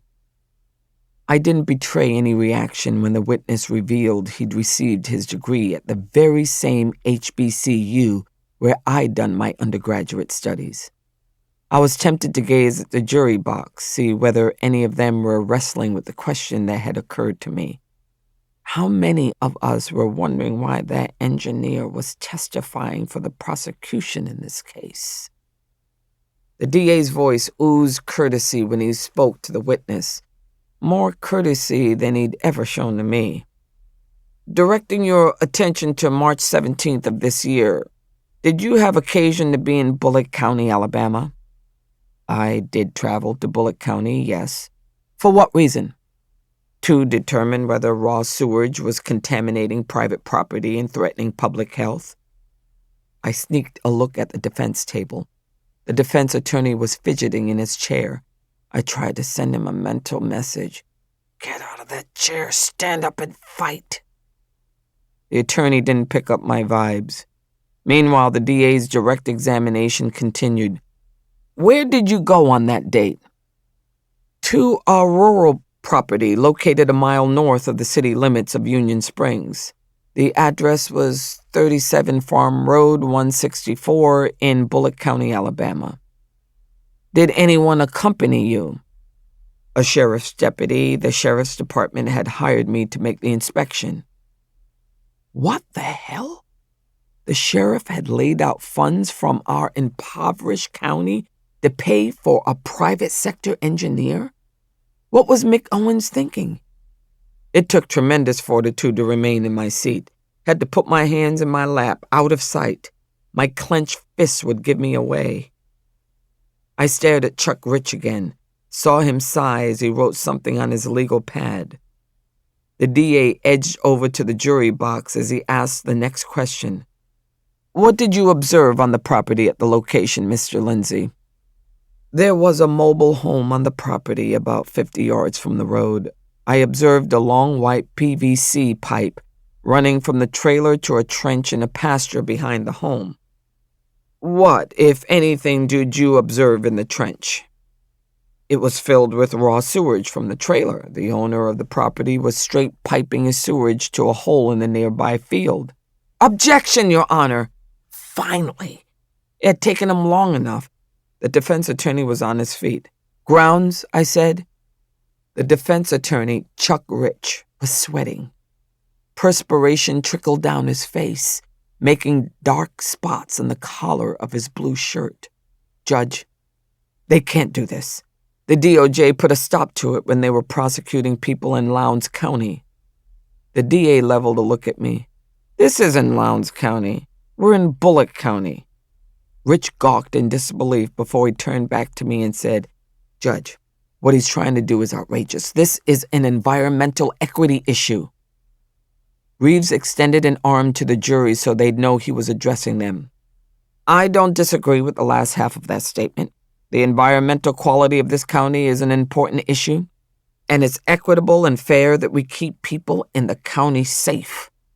I think that it's in the interest of every citizen of Bullock County that we eliminate these pools of raw sewage before they make everybody sick.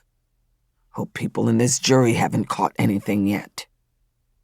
That statement caused an outcry and a flurry of rustling in the jury box as jurors scooted in their seats to ensure they weren't in physical contact with anyone else. A rivulet of sweat rolled down Chuck Rich's cheek. Objection, Your Honor. The prosecution hasn't offered evidence of any disease. Sustained, I said, adding, the DA's statements are out of order. The jury's instructed to disregard his comments. I'll tie it up later, Judge. Reeves smirked at me. 2 reasons. He knew the jury couldn't disregard the suggestion of disease. It was too shocking. And he also knew he was right, and probably had evidence to back up the statement.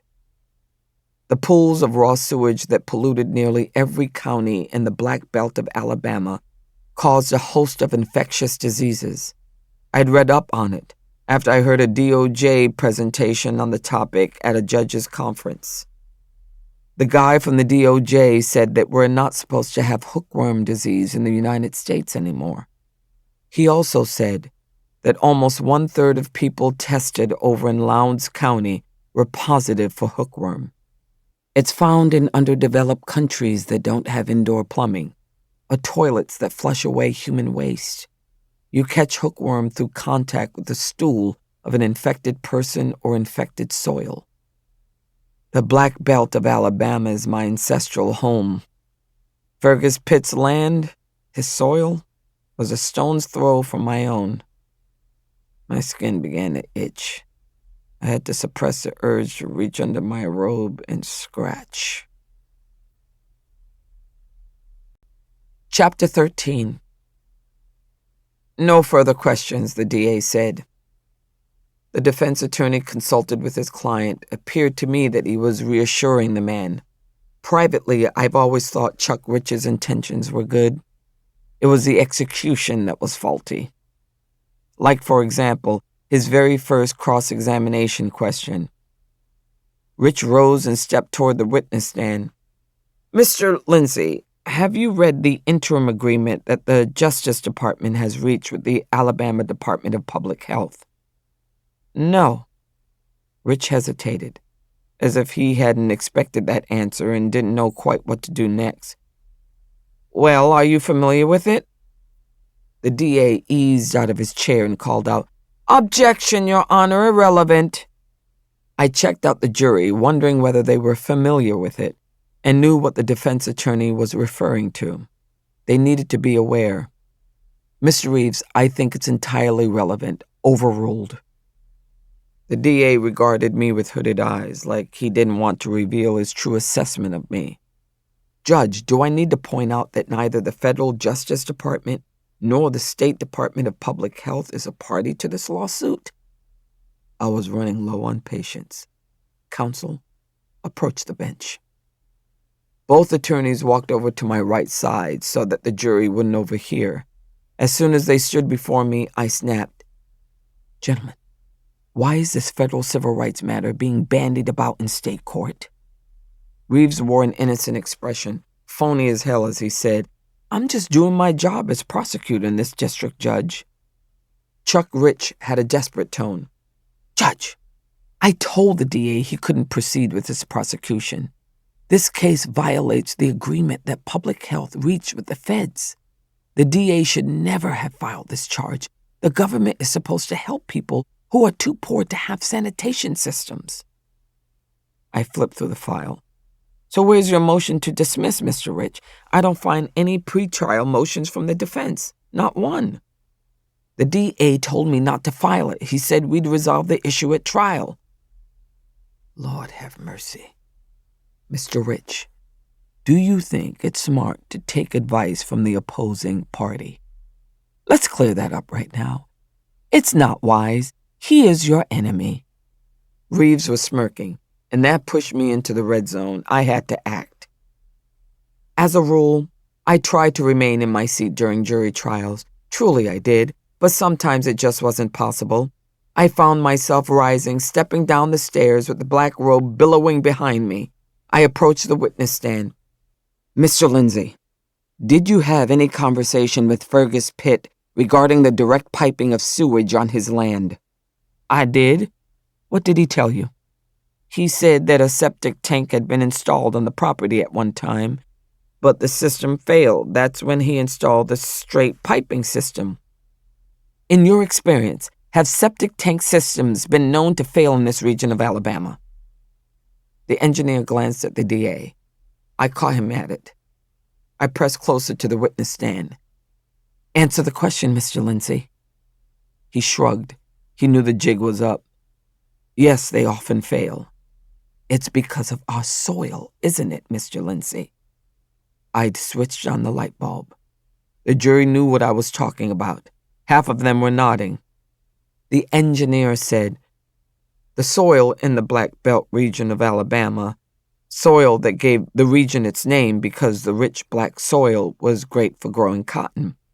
Unfortunately, the dense clay-like soil isn't conducive to septic systems." "What would a septic tank cost that would withstand the soil we have here?" He stopped to think, looked off in the distance, calculating a figure. 3 times as much as an ordinary system. The witness was telling the truth about that. I'd had the system on my farm replaced a few years back. "In your experience, the people in the Black Belt who are living without basic sanitation systems, is it because they prefer to be exposed to raw sewage?" He was quiet for a moment. Maybe I'd shamed him. "No, Your Honor." "In your opinion, why have these residents failed to install sanitary systems?" He shifted uncomfortably in the chair. Maybe he was coming around. "Because they can't afford the cost." "Yes," I said, placing my hand on my chest and taking a deep breath. "We'd solve the puzzle. They can't afford to pay for it, because if they could, they would." I was on a roll, all fired up. Anyone who's lived with these conditions or had family exposed, had an auntie living in a home where the system failed, knows what we're talking about. Human waste bubbling up in the sink and into the bathtub when the heavy rains come. Kids can't play out in the backyard because the dirt will make them sick. And the smell. I was dizzy just remembering. When I was a child, our septic tank failed. It happened in a bad year when crops were poor and we were poor. The backup got so bad we couldn't use indoor plumbing.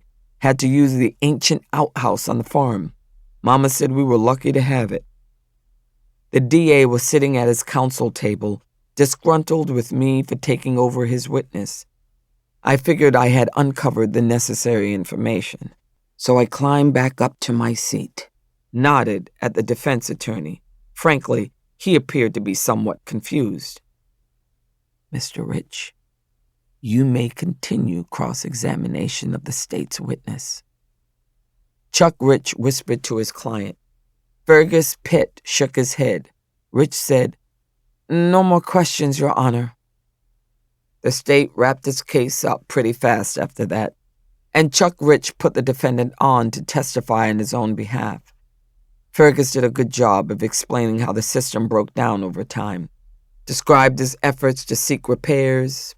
He'd install the straight piping as a last resort, a Band-Aid, while he tried to save up money to buy a new system, one that would work in black belt soil. But saving up $30,000 was an impossible task for a man whose annual income was around $27,000. The defense rests, Chuck Rich said. Any rebuttal witnesses for the prosecution? No, Your Honor. Reeves' voice was icy. I shifted in my seat, leaned on my elbow to glare down at the defense attorney. Does the defense have any motions? He was quiet. It worried me for a minute. Then Rich stood up and said, The defense moves for judgment of acquittal. I waved the attorneys up to the bench. Please approach. We'd need to argue the matter outside the hearing of the jury. We waited for the court reporter to join us so the discussion would be on the record. As soon as she was settled, the DA said, I haven't received a copy of any motion for judgment of acquittal.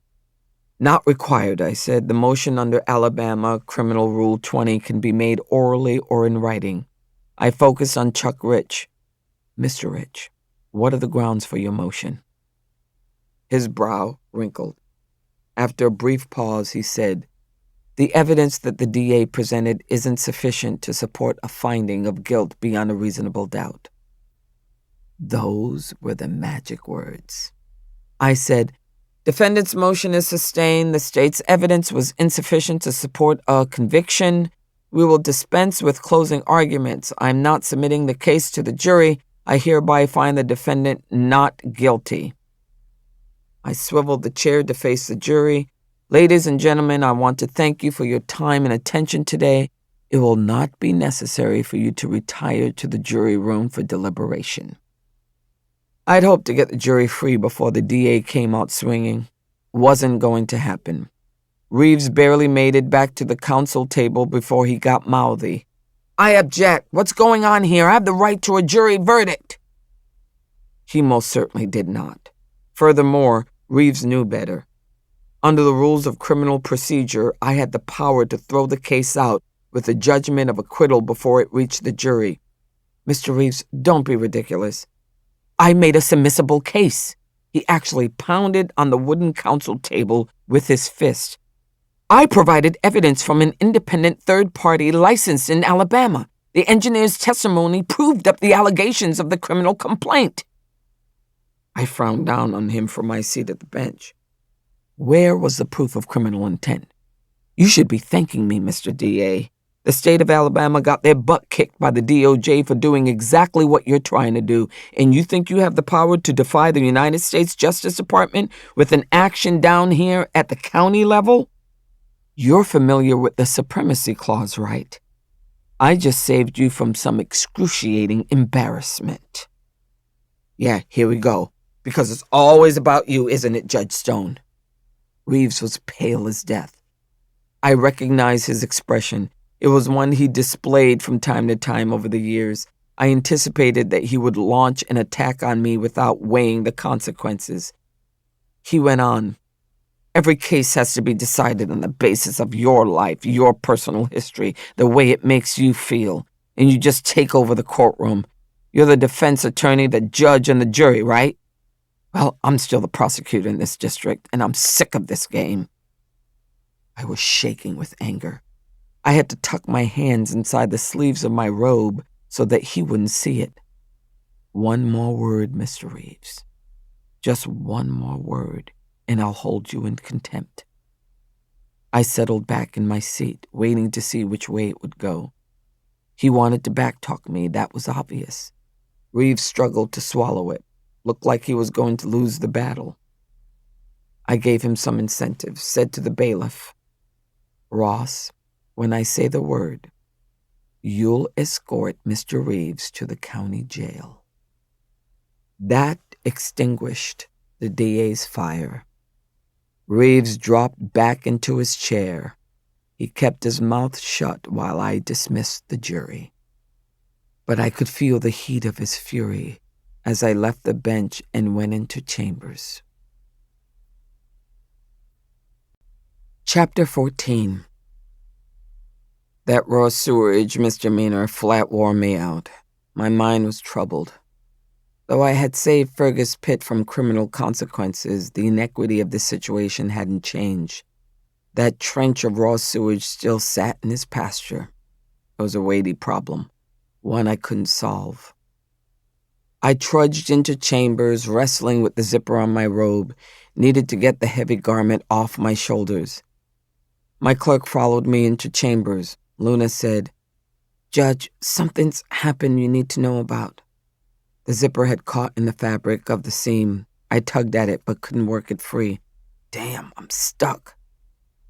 Luna stepped up, nimbly fixed the zipper without ripping a hole in the robe, which I was likely to do. I'd torn it before in a fit of impatience. Luna, thank you. You saved me again. Is there anything you can't do? I shrugged off the robe and hung it on the coat rack that stood in the corner. When I turned back around, I was shocked to see that her mouth was trembling. She looked like she was about to cry. Luna, what's the matter? Is it your daddy? Her father was battling lymphoma and his condition was grave. She shook her head. Something terrible has happened to our doctor. Luna croaked the words out in a whisper. I didn't follow her meaning, didn't know who she was referring to until she added, She's been arrested. Well, that cleared it up. Union Springs had only one female doctor, Bria Gaines, who ran a family clinic. What on earth? I asked. I didn't know the woman well. She was new to town, much younger than I was, and I wasn't her patient. But it was a shock nonetheless. I would have bet cash money on Bria Gaines being an upstanding, law-abiding citizen. What did she do, run a stop sign? Abortion, Luna whispered. She performed an abortion. The pronouncement was shocking. It took me a moment to absorb it. I assumed the abortion had been performed in Bullock County, which meant that I would be presiding over the highly controversial criminal case. I was still getting my head around it when the DA strolled into my chambers, which never happens. We don't hang out under the best of circumstances, and that day had been a stormy one. Reeves and I had just knuckled up and started swinging in court not 10 minutes prior. But there he stood, right in front of my desk. He smiled at me, showing a mouthful of teeth. Have you heard the news? Sniffling, Luna turned on her heel and left the office. Reeves and I were alone. I eyed him with some trepidation, wondered what he wanted and how long he'd linger. Reeves gestured at one of the chairs facing my desk. May I? I thought about discouraging him, telling him I was running late for an appointment that I had to leave, but it's important to keep your enemies close. I needed to learn what the purpose of the visit might be. Sure, have a seat. I sat in my own chair, pushing my knees squarely under the desk and folding my hands on the leather desk pad. Didn't want to look relaxed or chummy. We weren't pals. But the DA demonstrated an amazing change in his mood since we'd left court. He was chatty, even garrulous. You know this Bria Gaines, right? She bounced into town 2 years ago and set up a clinic on Blackman Avenue, just a couple blocks over. Have you been in there? I had my guard up. Well, I'm not her patient, so no. Me neither. No way. I have an internist in Montgomery. Excellent doctor, by the way, in case you're looking. I'd be glad to give you his contact info. Thanks, but it's not necessary. I didn't take my eyes off him. It was almost as if I feared he'd make a sinister move if I glanced away. Yeah, I don't know her personally, just what I read in the probable cause statement attached to the arrest warrant. But it's shocking, I guarantee you. The girl she performed the abortion on, 13 years old. The information made my stomach hurt. I took deep breaths, trying to gain control over my emotional reaction. I didn't ask for more details, but the DA wouldn't shut up. The PC statement said the abortion was performed in Gaines' clinic. She did it in the middle of the night, and the girl's mother wasn't there. Get this. The mother didn't even know she was pregnant. Nobody thought the mother of a 13-year-old girl was entitled to know? Have you ever heard anything like it? I asked a question maybe I shouldn't have. How did they find out about it? Did the girl tell somebody? She got sick. Just last weekend started bleeding, hemorrhaging all over the floor. Cramped so bad she thought she was dying. The mother got scared, called 911, and the sheriff's department came and took her to the nearest ER. The ER nurses thought she was having a miscarriage. So sad. Such an old story. My eyes started to burn. I sat up straight. I wouldn't reveal my weakness to Reeves. Did the girl tell them at the ER? He slid down in the chair like he was getting comfortable, crossed his legs. Yeah, she got scared, fessed up, said Dr. Bria Gaines did it. Then the mother pitched a fit. Can't really blame her for that, can you? I had my armor on at that point. I don't think we can discuss this any further, Mr. Reeves. You know why. He knew. I'd be presiding over the case. He was trying to coerce me into revealing my personal judgment. Sorry, Judge, I didn't mean to overstep. I should think before I speak, isn't that right? You know that I forget that sometimes. He grinned at me, showing those teeth again. He looked down at his sleeve and picked at an invisible thread, like he was about to say something of no significance. I mean, you probably know the Jones family. It's Nova Jones who had the abortion. She goes to your church, right? Ah, there it was. Finally, I could see it clearly. I said, I don't go to church. Is it your sisters, then? Are they members at Victory Baptist? I've heard about that tradition of yours, fixing breakfast for poor people every Saturday. I figured you were doing it because you were part of the church. Shoot, guess you could be putting on a feed to get votes. Son of a bitch. I didn't say it out loud. Instead, I pushed my chair back from the desk and rose. I have an appointment. It was a lie. Maybe he guessed because he made no move to depart. He shifted in his seat but didn't stand. Nova Jones has been seen at your house in your own front yard for that potluck breakfast. So, if she's been a guest at your house, well, that creates a conflict. Your acquaintance with the witnesses creates bias. It will render you unable to preside over the trial. Surely you can see that. It's a different issue from the sentencing in the murder case where Pharrell Gray wrote you a threatening letter. I stared him down. There are no conflicts that amount to a damn, and you know it. A state's witness ate oatmeal on my lawn. That's the basis of your claim? Most of the town has breakfasted there, one time or another. I can be fair and impartial. It's my job. I stepped away from the desk, picked up my red briefcase. I'll walk you out of my chambers now because I have to go, but I'm not walking away from this case. After 6 years, you should know that. He lurched out of the chair as if my words had thrown him off balance. You're running for office this year. You've got a strong opponent. That man is going to put up a hell of a race for your seat in the general election. You know how much money he's raised? I knew. He could outspend me by a wide margin. My support came from a different demographic than his. Reeves followed me into the hallway. I tried to provide you with an out. This case will bury you, and that will be all your fault. You just remember that. I was so eager to get away from Reeves that I slipped on the stairs, barely stopped from plunging headfirst down that long, curved stairway. My story could have ended right there. Some people probably wish that it had. Chapter 15. I didn't break my neck on the staircase, not that day. And I managed to lose the DA when he paused on the stairway to speak to a local lawyer. At the bottom of the stairs, I made a dash down the central lobby and pushed through the back door, straight to the parking lot. I had my key fob in hand, my car unlocked.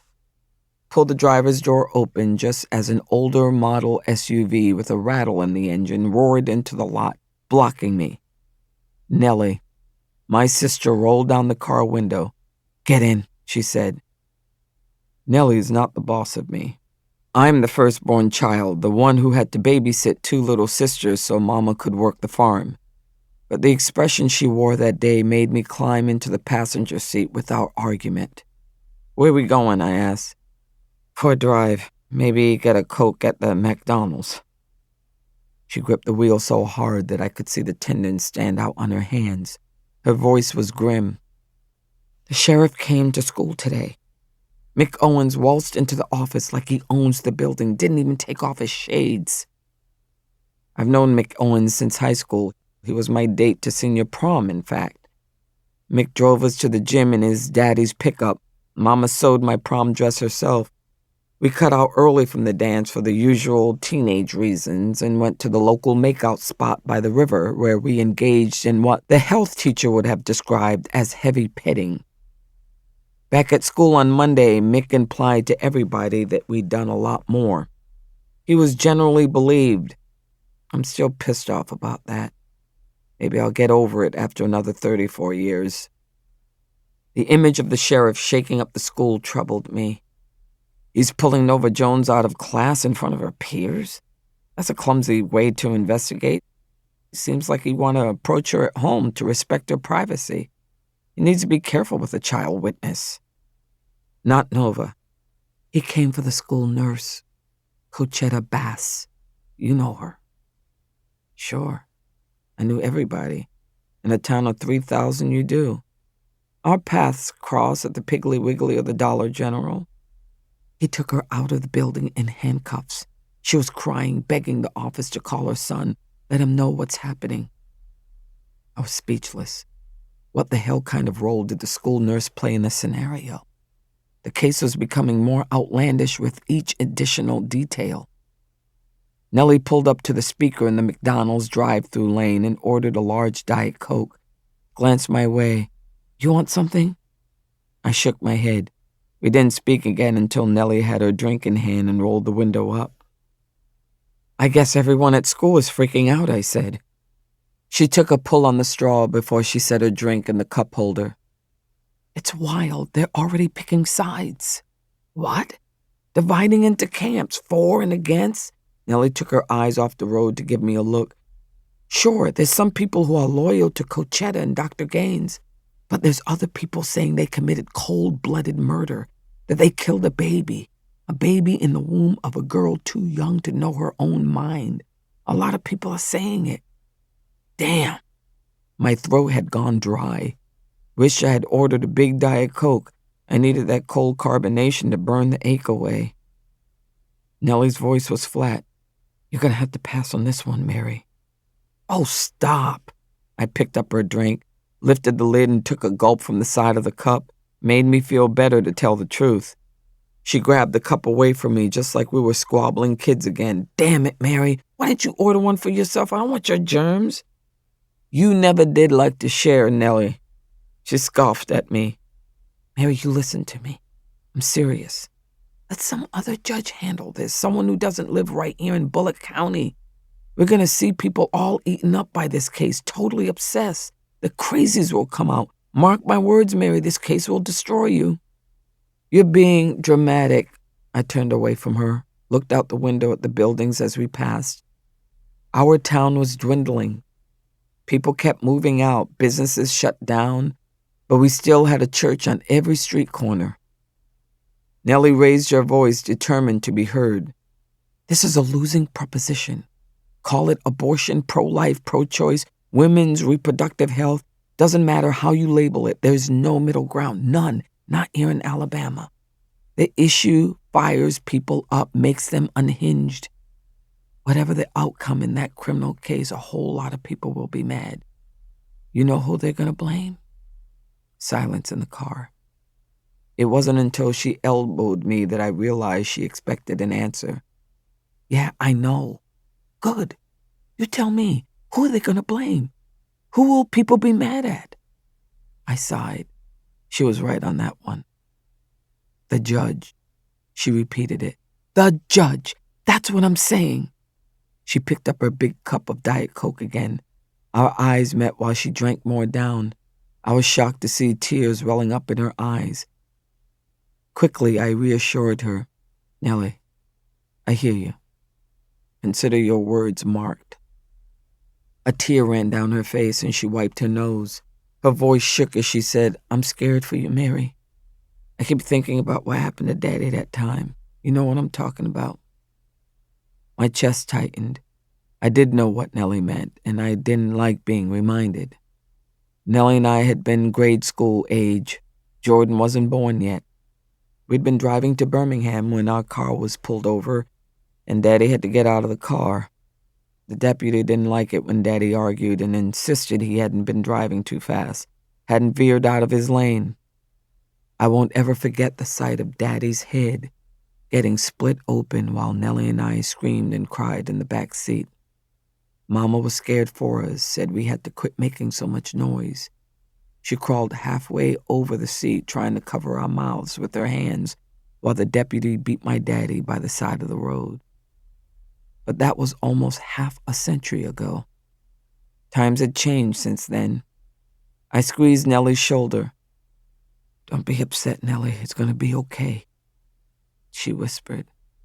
I hope you're right, because I got this bad feeling like everything is about to change. I wish she hadn't confided that. I was starting to get that feeling too. Chapter 16. We had a homegrown scandal. After that day, people in Union Springs couldn't stop talking about it. Bria Gaines, Nova Jones, the abortion, the arrest. Everyone breathless with anticipation to see what might happen next. I tried my best to bow out of those conversations. Truly, I did. Damn near impossible. There was no place to hide. The criminal case against Dr. Gaines was top of mind in every corner of the community. On Friday, I had a reprieve written into my schedule, and I was looking forward to it. I had plans to get out of town, out of the county. I'd be driving my car up Highway Alabama 110 to I-85 because I had a standing appointment with an old friend. Twice a month, we met up at the Oyster House in downtown Montgomery. To be honest, I was tempted to duck out early that day. The clock moved so slowly after lunch, I was wild to cut out at 3. I held off, didn't let myself slack. Maybe that was the wrong choice. Because at 3:05, Reverend Curtis Erskine strolled into the front office. I heard him say to Luna, "If Judge Stone's in, I'd like to speak with her." Luna ushered him right through my door. She should have checked with me first to get a green light. Must have slipped right out of her head. She assumed that the standard rules didn't apply to Erskine. He's got that old magic, like my sister said. Works on all women, with the possible exception of his wife. I rose from my seat and extended my hand across the desk. "Reverend, what business are you doing at the courthouse this afternoon?" Frankly, I was curious to see whether he'd tell a lie. Nothing happens at the Bullitt County Courthouse on Friday afternoons. Same could be said of most any courthouse anywhere for that matter. He smiled, grasping my hand in a warm grip. "No business. Just wanted to talk with you, Judge, if you're not tied up." So he wasn't a liar, but he was crafty. He'd handpicked the time, knowing I'd be free. Luna shut the door, closing me in with the preacher. I stared at the landline phone on my desk, half inclined to pick it up and tell Luna to keep the door cracked open. But I couldn't think of a rational justification. I certainly didn't believe the preacher was bent upon inflicting physical harassment. He hadn't come to my chambers to throw a punch or to steal a kiss. As he sat across from me, I stared him down, wondering, just what does he intend to accomplish? He didn't make me wait. Judge Mary, you won't be surprised to learn that I've heard about the abortion case. Weighing on me, a heavy burden, he paused. When I didn't speak, he sighed and said, You know, I'm Nova Jones' pastor. I'm ministering to the whole Jones family, and Bria Gaines has also attended my church from time to time. I cleared my throat. I really can't talk about this, you understand. I do understand, Judge. I'm not here to force any confessions or guarantees out of you, just here in my capacity as a man of God. The audacity of that man shouldn't have surprised me. I cut him off. You wanting to pray over me, Reverend? I'd rather skip that, not comfortable with it in this setting. Hear me out, Judge. I want to counsel you, to tell you this. He made eye contact, held it. Do the right thing or don't do it at all. What did you say to me? You know exactly what I'm saying, what the right thing to do would be. If you can't do that, well, don't do it at all. Anger surged, making sparks blur my vision. You got a lot of nerve, Reverend, trying to influence a judge. He raised both hands in a defensive gesture, like he was saying, don't shoot. Don't take it wrong. How am I supposed to take it? Judge, I'm a pastor. It's my job to advise people. A pulse was beating in my head. I had to work hard to hold on to my temper. Well, here's some advice for you. You want to be a preacher? Stay out of politics. I'm not talking about politics. The hell you say? His eyes widened, probably because he wasn't used to people cussing around him. He dropped his voice. I'm talking about God's word, the sixth commandment. Thou shalt not kill. And I'm talking about your nonprofit status. Your church doesn't pay taxes. It startled him. I could see it in his face. I drove the point home. Getting involved in political matters can threaten your tax-exempt status. You know the IRS rules, 501c3. You want to use your position in pulpit to play with politics? Your church can start paying taxes just like the rest of us. He scowled at me. I could see he wasn't ready to quit. So I finished it for him, stood up, grabbed my bag, walked to the door and pulled it open. I have someplace I need to be. Let's put a stop to this conversation before you go too far, Reverend. He was fuming as he launched out of the chair and left my chambers. But he didn't say another word. I watched him go. After the door slammed shut behind him, Luna turned to me with her eyes wide. Are you all right? I'm fine, I said. My tone was brusque. I eased off. None of this was Luna's fault. We're getting out of here, Luna. Taking off early. I have to get out of this town. Chapter 17, Montgomery, Alabama. A couple of hours later, I was in Montgomery, sitting in a waterfront restaurant that looked out on the Alabama River. I studied the menu like I'd never seen it before. After carefully reviewing the list of dinner entrees, I looked up at the waitress and said, I believe I'll have the Low Country boil. My dinner companion, Lucilla Payne, scoffed and said, That's a shocker. She was just trying to devil me. I ignored it and smiled politely at the waitress as if Lucilla hadn't spoken a word. Lucilla crossed her arms and leaned on the table. She gave the young waitress a confiding look over her round-frame eyeglasses. Save yourself a trip. She'll want extra red cocktail sauce for her shrimp and double butter for her corn and potatoes. Lucilla held up the bottle of crystal hot sauce they'd set with the salt and pepper shakers. Can you bring a fresh bottle? This one's all used up.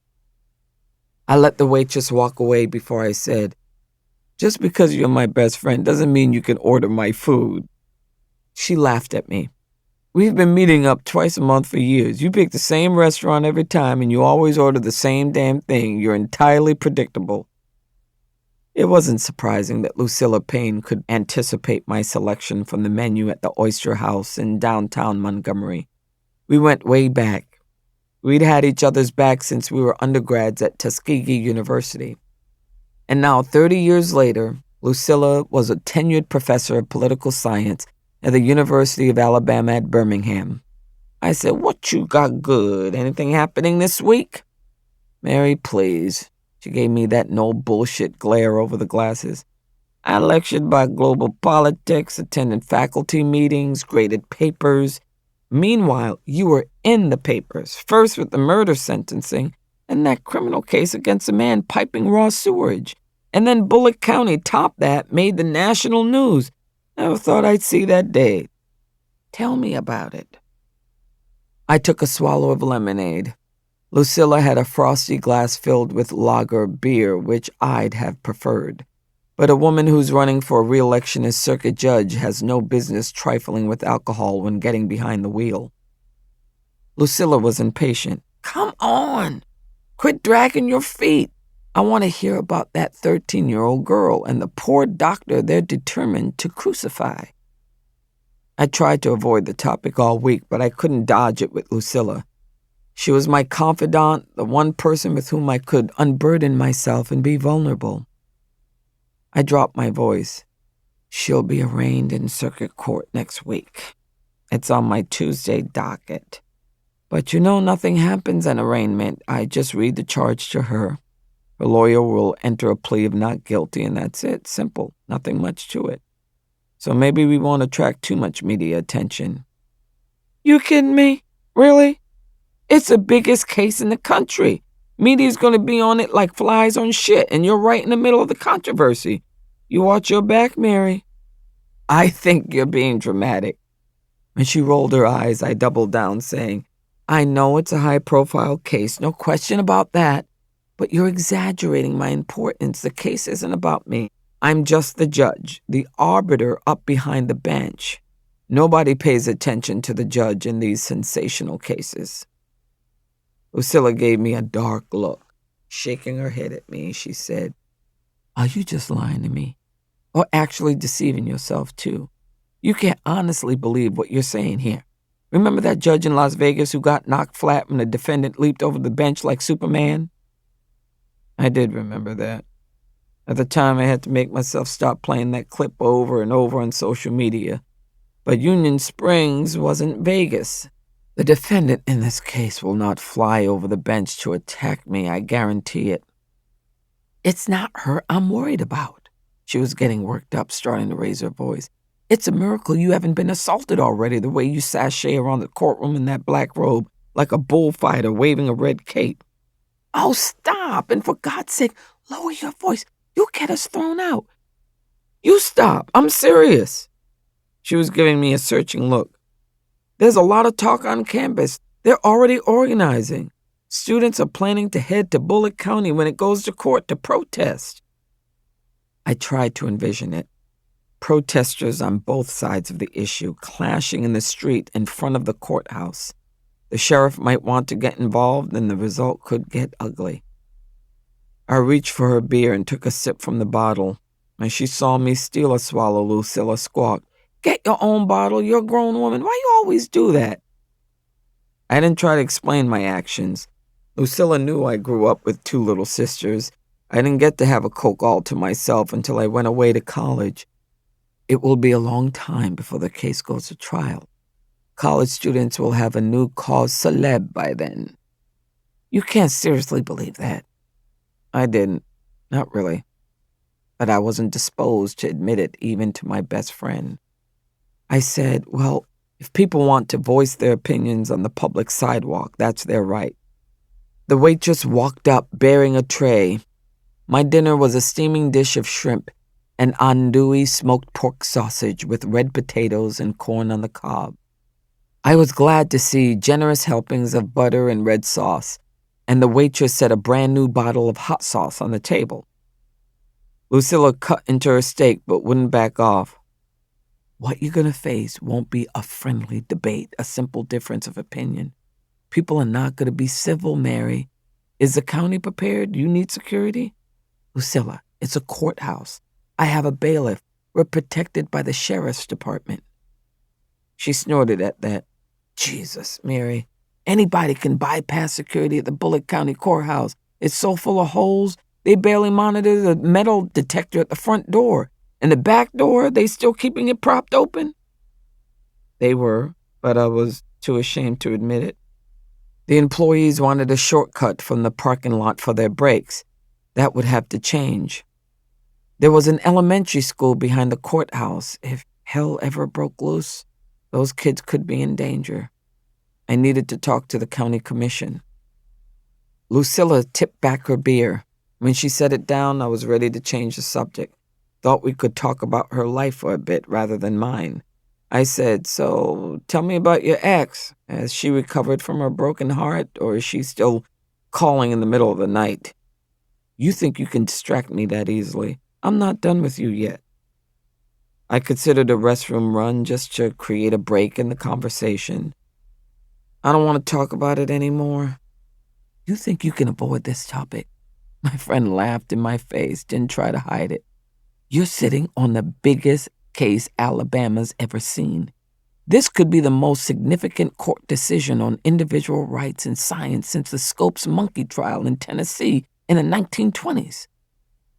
For the moment, I was speechless. The parallel was daunting. Was I ready to rise to the challenge? Lucilla wasn't put off by my silence.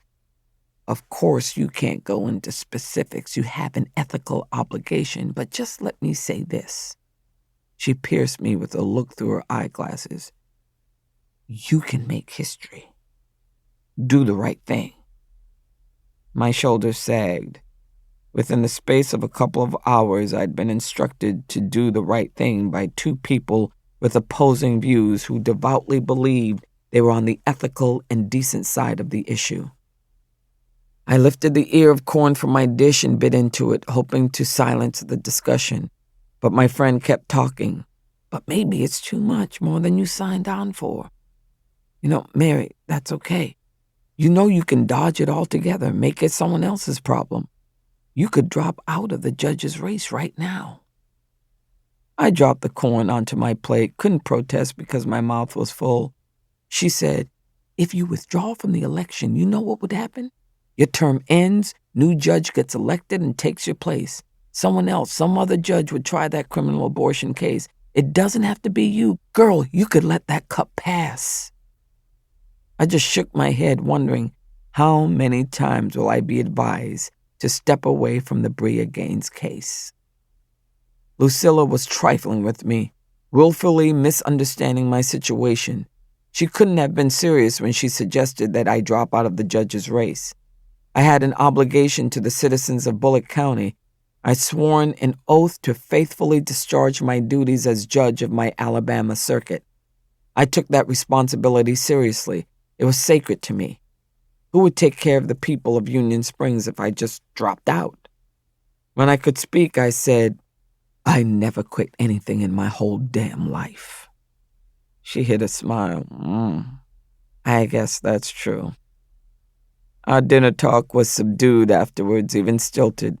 We split the bill, as was our custom. I was afraid my reticence had erected a wall between us. But as we walked out of the restaurant, she linked her arm through mine.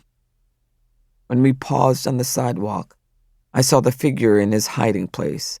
A man standing deep in the shadows across the street had his phone pointed directly at the two of us, certainly appeared to be taking photos. I nudged Lucilla. She dropped my arm, squinted through her round glasses, took a step toward the curb. "Hey!" she called out. The guy darted away, disappearing into an alleyway. Lucilla turned toward me wearing an expression that said, "What the hell?" "Was that my imagination?" she asked. It wasn't, but I couldn't explain it. Looked like he was taking our picture. "Damn, Mary, it's starting. Paparazzi are already chasing after you." "Nobody's chasing after me. Must be a mistake." I was serious. In my years as a lawyer and a judge, no one had ever snapped a picture of me outside the courthouse. I don't think he wanted my picture. Maybe they mixed us up with somebody else. "No, ma'am, You're an influencer and overnight sensation. You'll have to get used to the attention." She teased me about it as we walked to the parking garage. "You're gonna need to buy some new clothes, Mary, something with style, clothes that make a statement. You have to be camera ready." I laughed along with her. When we fell silent, an uneasiness, even tension arose. We both carried that constant sense of watchfulness, the notion that things could go bad at any time. All the way home, I caught myself looking in the rearview mirror, like I thought someone might be following me. Chapter 18. Tuesday morning, 9 o'clock. It was time to go to court. But before I left chambers, I checked my reflection in the mirror hanging on the back of the door and decided that my bright yellow scarf didn't strike the right note. Too cheery, I thought. Quickly, I unknotted it and tossed the scarf on my desk. I pushed the door open. My bailiff was already on his feet. Ross Carr called out, "All rise!" I heard rustling sounds and muted voices as I ascended the steps, but I didn't look out at the courtroom until I sat behind the bench. Good Lord. Without question, we'd set a new record for attendance. My spacious courtroom, which was huge by modern standards, was beyond capacity, standing room only. I scanned the crowd. Some faces were familiar to me, but most weren't. Highly unusual occurrence for me to look out at my Bullock County courtroom and see the old wooden benches filled with people who were strangers to me. Well, I shouldn't have been surprised. As predicted, we had attracted a lot of attention, and this was only the arraignment. "You may be seated," I said. It was Dr. Gaines' first appearance in circuit court, her first appearance before me as circuit judge. She sat alone at the defense table wearing a high-necked, long-sleeved dress with a conservative hemline. A dress like that was categorized as church clothes back in the day.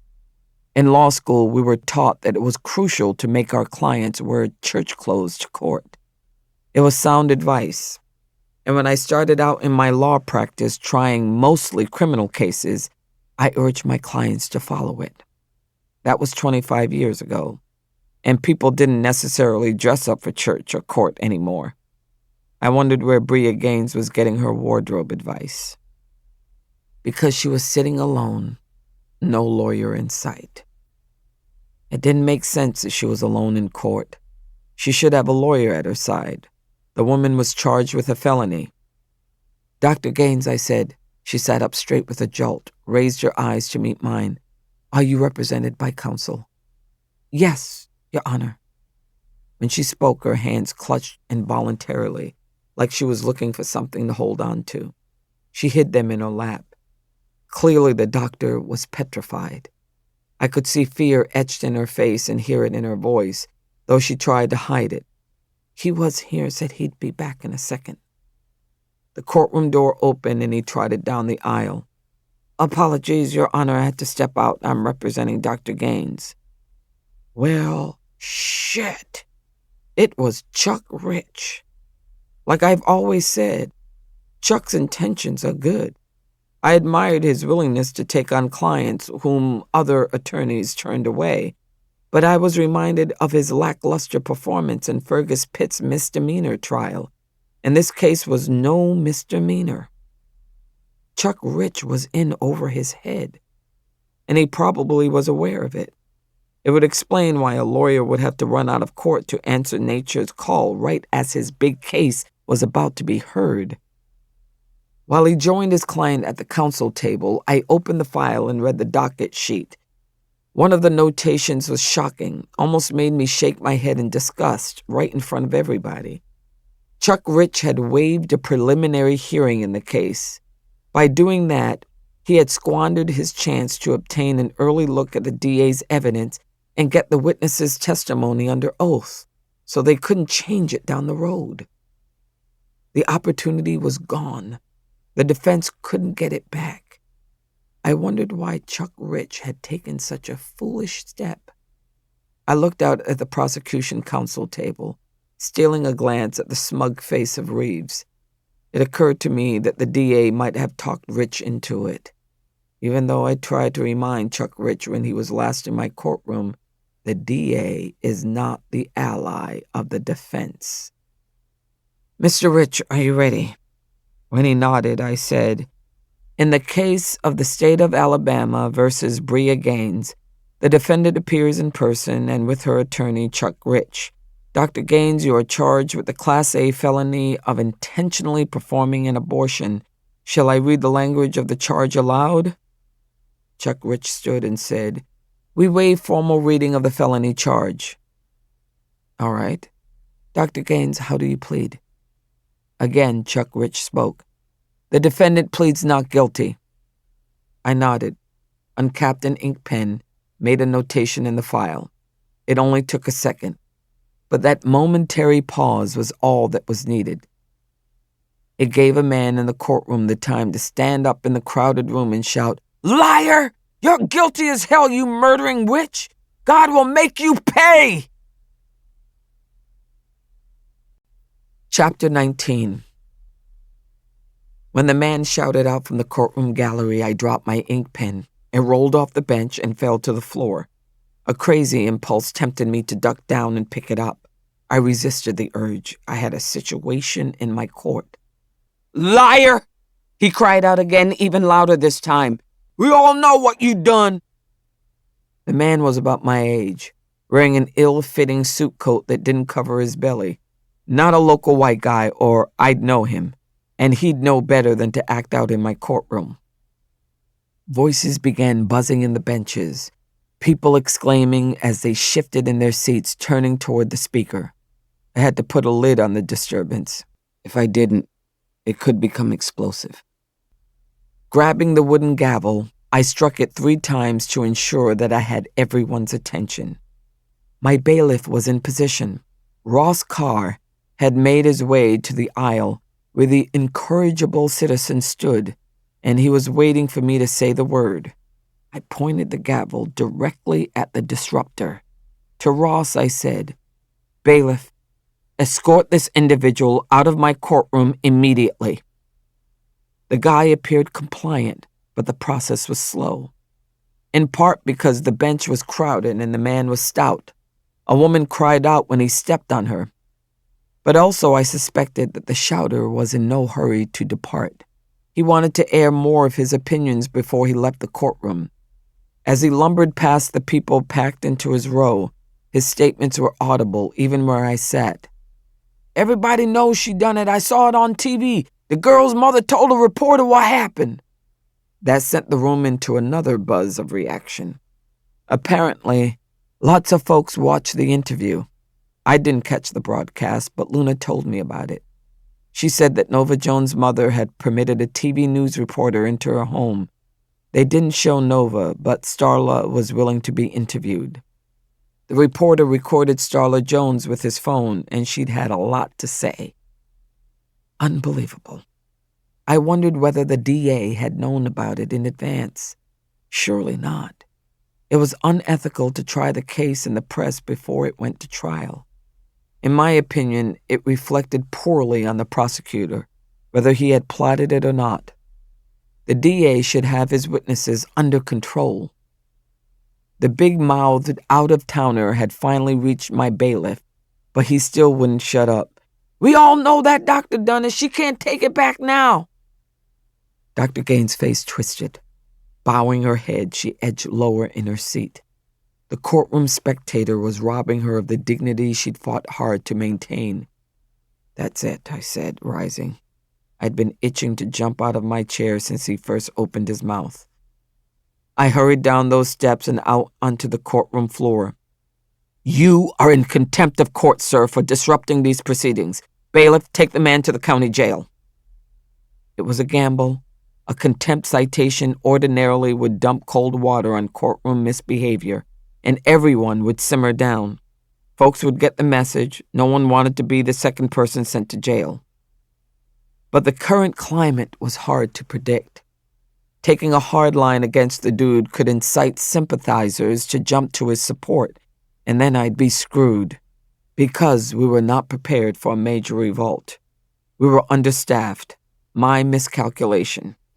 I had failed to predict that a brief arraignment would command this level of response. Ross got the big guy out of the aisle and under control.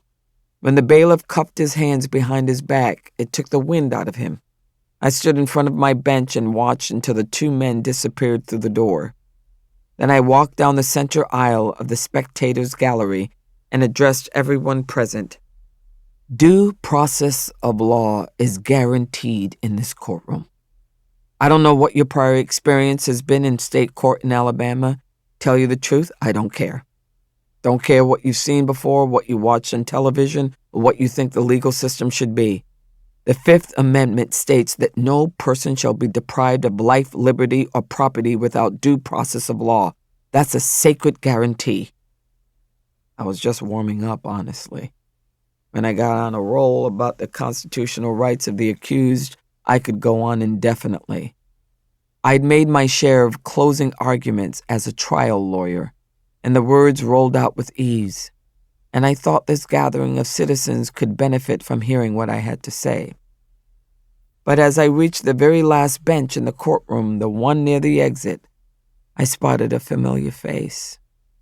It was that journalist, the arrogant young TV reporter who'd crashed Saturday breakfast at my farm. Reese Wilson with WYLR in Birmingham. He was recording my Fifth Amendment lecture on his telephone, smirking at me while he did it. Son of a bitch. It threw me, seeing him holding on to that phone. Phones weren't allowed in my court. They were supposed to be collected when people went through the metal detector. More security gaffes. I broke off mid-sentence, turned on my heel and walked back up to the bench, scooted back into my chair. During my return, the murmur of voices in court started up again. I silenced the whispers with a polite tap of the gavel.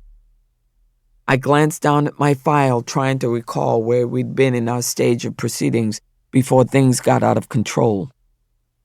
My handwritten notation steadied me and triggered my recall. The record will reflect that the defendant has entered a plea of not guilty to the charge. I paused to glare at the courtroom spectators, daring them to act out. My bailiff had returned with miraculous efficiency, providing backup. Other than the rustle of scores of bodies shifting on hard wooden benches, the courtroom was quiet. To the attorneys, I said, I see that the defendant is currently out on bond. Reeves, the DA, stood. I wish to address the matter of bond, Your Honor. After I gave him a nod, he stepped away from the counsel table, which indicated that he was about to put on a show for the benefit of the citizens gathered in the gallery. Reeves said, The district judge set an initial bond amount of $10,000, which the defendant easily met. The judge didn't seek my input or recommendation when he let this woman out with such a ridiculously low bond. Why he didn't consult me, I can't guess. Oh, I could. I knew I was able to correctly guess the reason. I folded my hands on the bench, gave him another minute to talk. This defendant has been charged with an offense that carries a penalty of 99 years to life imprisonment. She is a flight risk, Your Honor, because she has the motivation to flee and the financial means to do so. Moreover, this woman is a danger to the community. The crime she's been charged with is akin to murder, the taking of human life. Objection, objection, objection. I cut my eyes at Chuck Rich. The man remained seated on his butt in that damn chair. He looked distressed but still. He should have been on his feet raising hell. The word murder should never have been uttered in this hearing. I hadn't intended to take over. They gave me no choice. I looked down at the defense table and met the young woman's eye. Dr. Gaines, I said, please describe for the court your ties to this community. She paused, stole a look at her lawyer. He gave her an encouraging nod and whispered something. The defendant cleared her throat as she rose from her seat. Your Honor, I moved to Union Springs after completing my residency. I have a family practice, a medical office here in town. How many patients? Oh, gosh. She took a moment to think. Just under 400, I believe. Do you own property in the community? I lease the building where I conduct my medical practice, but I own a residence up on the hill. I nodded at that. Everyone knew about the hill. Our town was poor, but the prettiest houses were built on the high land to the east of town. Dr. Gaines, do you understand your obligation to appear in person at the trial of your case? I do, Your Honor. And are you affirming that you will be present in person for all hearings and matters scheduled by this court? I will, Your Honor, I swear it. She was gripping the counsel table with both hands. Bond remains at $10,000. I picked up the gavel, gave it a tap rather than a bang. No need to raise a ruckus this time. Looked down at the DA just in time to catch his expression. The man was livid. Chapter 20. After the arraignment of Bria Gaines, I made my escape. Ran from that courthouse like a coward. Didn't exit through the front door, though. I'm no fool. I figured the press would be jockeying for prime position in front of the courthouse, hungry for some footage of the key figures in the case of State v. Bria Gaines. I'd come to terms with my new reality, understood that I was more newsworthy than I used to be. That's why I headed for the back door, keeping my head down. Almost made it. Stood an arm's length away from the exit when Earl Hodge, the mayor of Union Springs, popped out of the probate office. "Judge Mary, hold on, I need a minute." He hustled up to me and grabbed my arm right above the elbow. What the hell? I stared at his hand for a moment and then raised my eyes, fixed them on his. He got the message. Let go of me, took a step back, thrust his offending hand into a pocket. "Sorry, Judge, but I've been meaning to talk to you about this abortion case."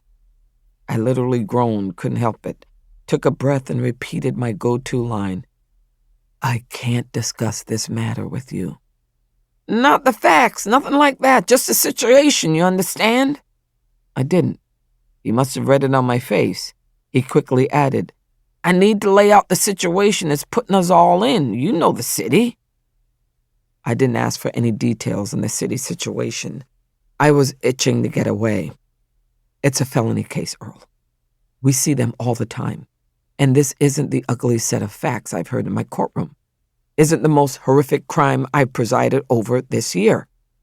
But it's the most sensational, Judge. Don't you get that?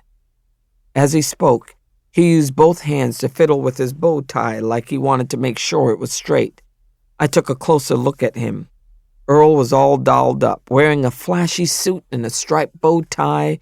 The man was camera ready. I should have anticipated it. The mayor of Union Springs was a social climbing tool who was not content to abide in our community.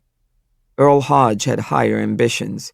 He'd made it clear on multiple occasions that he would do anything to get a bigger job in Birmingham or Montgomery. "Earl, I don't know what you expect me to do. We're the county seat, and the DA has filed the case in Bullock County alleging that the crime occurred here. He has to file his suit in the correct venue. In a criminal case, the proper venue is the place where the crime occurred. If you don't believe me, go talk to the DA." I stepped toward the back door, opened it, and glanced around. Didn't appear that the press or public was waiting to pounce. I stepped across the threshold. Earl Hodge followed me out. "I already talked to the DA. Reeves was the one who told me it's going to be a really big deal with national press. Did you see how many people turned out today?" Did I see? I didn't respond. The question was too ridiculous for words. I'd had the best seat in the house for the day's events. The mayor dogged my heels as I made my way to my car, parked in my personal space. In a loud whisper, Hodge said, "He told me something in confidence, but it doesn't need to be a secret from you. You'll be the first to know." I had the key fob in my hand, but that statement made me pause. What secrets about the case was the DA sharing with the mayor? Tell me. He's bringing in the Alabama Attorney General's office to serve as co-counsel. To balance the scales, he said. "Balance the scales," I echoed. Against Chuck Rich? He thinks he needs more muscle to litigate against Chuck Rich? Hodge grimaced. His eyes cut to the right. I've seen the eye dart. It's a giveaway, deciding whether to lie or not. He looked down at his shoes and kicked at some loose chunks of asphalt in the worn parking lot. I guess he means you, Judge Mary. What? My voice was sharp enough to make the man scoot back. He said, I'm just repeating Reeves' words. He told me you rule against him all the time. He needs somebody to back him up, that it will even the scales. It would reveal weakness, vulnerability, insecurity that let on that I was offended, so I didn't give any indication that the words had wounded me. But I was curious, wanted to know just who Reeves had chosen as his bodyguard. Any idea who's going to rep the AG's office? Yeah, he told me. It's Eleanor Lindquist. You ever run across her in court before? Oh, my Lord, Eleanor Lindquist. Yeah, I'd seen her in action. Things were about to get worse for Bria Gaines. Chapter 21. That was a long old day. When I reappeared at the courthouse in the afternoon, I had to make up for cutting out in the morning. It was past supper time and dark outside when I finally left the courthouse for good, and I had more work, farm chores waiting for me at home. By the time I finally pulled off my chore boots and shucked my overalls, I was spent. I stood on the kitchen floor in my stocking feet, wondering what I should eat. I didn't have enough ambition to microwave a frozen dinner, much less cook from scratch, so I pulled a box of Ritz crackers and a jar of peanut butter from the shelf, ate standing up, dropping crumbs on the kitchen counter until I decided that spreading the peanut butter required too much effort. Carried the cracker box with me into my bedroom. I had to shower, no skipping that step, regardless of how worn out I might be. The hot water felt good on my tired muscles, therapeutic. I dried off, pulled the clean t-shirt over my head, and crawled into bed with the cracker box. I appreciated the irony, you feel me?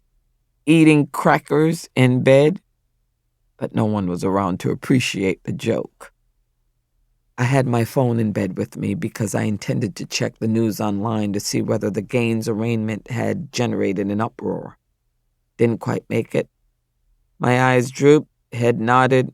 I fell asleep with the phone in my hand. Later that night, the ringtone jerked me from a restless sleep. My sheets were tangled in a jumble. I must have been kicking them while I slept. I grabbed the phone, squinted at the screen. The caller had an Alabama area code, but the number was unfamiliar. Definitely not anybody in my contacts. Still fuzzy from sleep, I debated whether I should go ahead and answer. Just swipe my thumb across that screen, see what was up. Maybe there was an emergency in one of the counties in my circuit. The ringtone jangled again while I stared at the number. As a judge, I get an occasional wake-up call in the middle of the night. Sometimes, rarely, but it's happened. A detective needs me to sign off on a search warrant and believes it can't wait until morning because time is of the essence. I'm always available in such a circumstance. Or sometimes, an old client of mine from my criminal defense days gets in trouble and thinks that if he can reach me, I'll wave a magic wand and tell the cops to set him free. Those calls don't end happily. But the search warrant scenario, that was possible. It was reasonable to suppose that a cop in my circuit was calling from a cell phone, a number I didn't have in my contacts. I decided to answer just as it went to voicemail. Too late. I set the phone down, tried to convince myself that it was probably nothing important. And if it was a crucial matter, they'd try again. Maybe come out to my house and bang on the door. I was considering pulling on some pants just in case I received a visitor. That's when I heard the ding notifying me. The caller had left a message. I sighed out as I grabbed the phone, relieved to know I wouldn't be forced to wonder all night about the reason for the call. I was happy to know someone had left a message. Until I played it. "Judge, I'm calling because I can't sleep. I've been in a terrible state ever since I saw that woman on the news. That Negro woman in court who killed the little girl's baby." Her voice was thin and wavering over the phone, sounded like an old white lady, not one I knew. I lifted my thumb, ready to pause to delete, but she caught her breath and went on talking. "That doctor is going to hell for what she done. The girl, I can't say. Maybe the Lord will forgive her if she repents. Or might be she'll burn in hell too for killing her own child. I felt called to tell you something, though, and it couldn't wait. The Lord moved me. He commanded me to give this message to you." I shivered as the old woman delivered her warning. "Judge, don't you follow them. You have the choice, you understand me? Don't you follow those women into hell. The devil may be at your shoulder tempting you, whispering in your ear." That was enough. I cut the voice off and then I swiped it, made the message disappear. As I leaned back against the pillows, gripping the phone, I had second thoughts. Maybe I should have kept the recording instead of deleting it. If that little old lady showed up at the courthouse with a long gun and a plan to hurry me into the afterlife, the recording would be good evidence of premeditation. But it was too late. I closed my eyes, hoping I'd be able to ease back into the deep fog of sleep. The phone rang again. I checked the number. Not an Alabama area code, so I didn't even consider picking up. When the message appeared, I played the audio. This one sounded less crazy. Just an impassioned statement of support for the prosecution, a lament for the number of children whose lives had been ended before birth, some statistics, and offered to send me the information. Delete. Between 1 and 3:25 a.m., I received roughly a half-dozen calls. The ringtone would rouse me from a light slumber.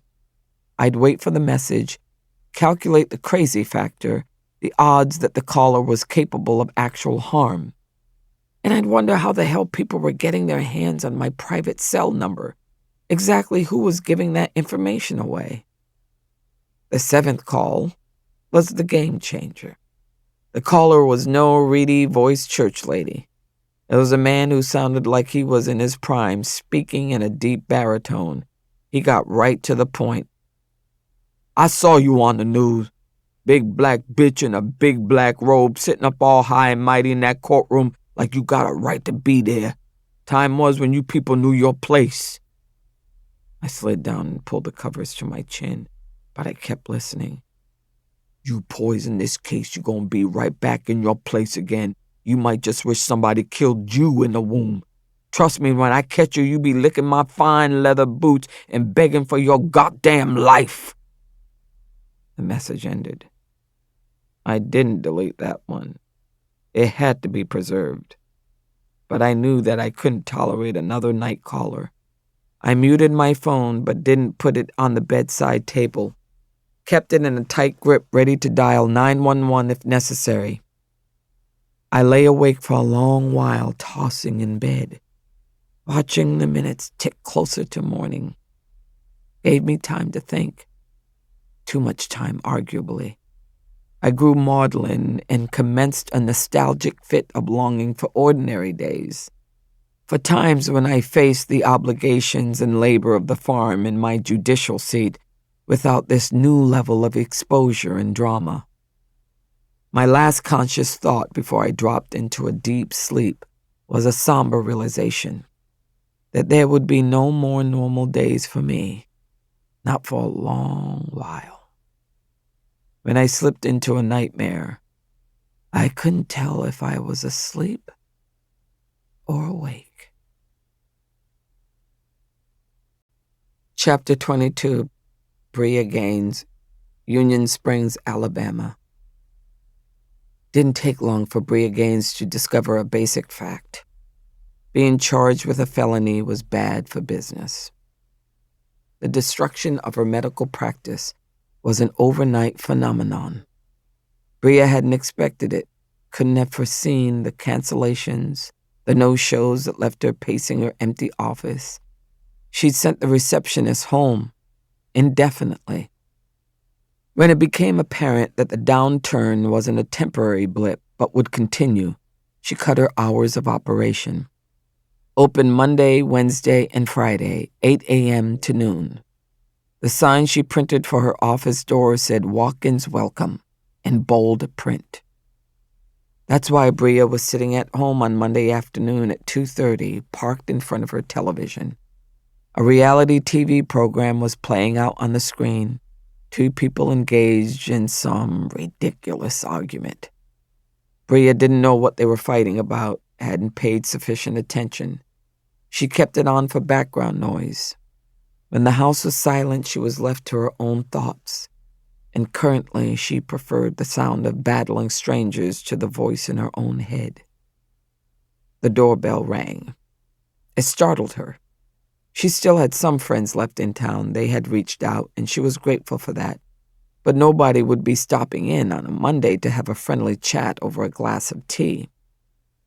On the other hand, since she'd been doxxed online by pro-life vigilantes, some crazy people had been pounding on the door, shouting out of car windows as they drove past. Somebody scrawled "murderer" across her garage door in red spray paint. Bria had made a quick repair as soon as she discovered the vandalism the next day, but it needed a do-over. She fancied that she could see the red letters bleeding through the coat of white paint she slapped on the door. When the bell rang again, she tiptoed to the door to look through the peephole. A young white man was standing on her front porch. He was wearing a dark blue suit paired with a bright purple tie. Sharp dresser, probably a journalist, she thought. She definitely didn't want to talk to the press, no effing way. Bria didn't open the door. She called to him through the crack. "Go away, please. I don't want to see anybody." She squinted back through the peephole to watch him depart. She wanted to be certain he'd understood her, that he needed to walk away. But he was still standing on the welcome mat. She saw him reach out toward her door. He knocked. A nice knock, not too loud, but not timid either. So the guy was persistent, but not frightening. Bria took a deep breath and unlocked the deadbolt. When she pulled the front door open, she kept her screen door latched to keep a barrier between them. As soon as the door opened, he broke into a brilliant smile. Definitely a journalist, she thought.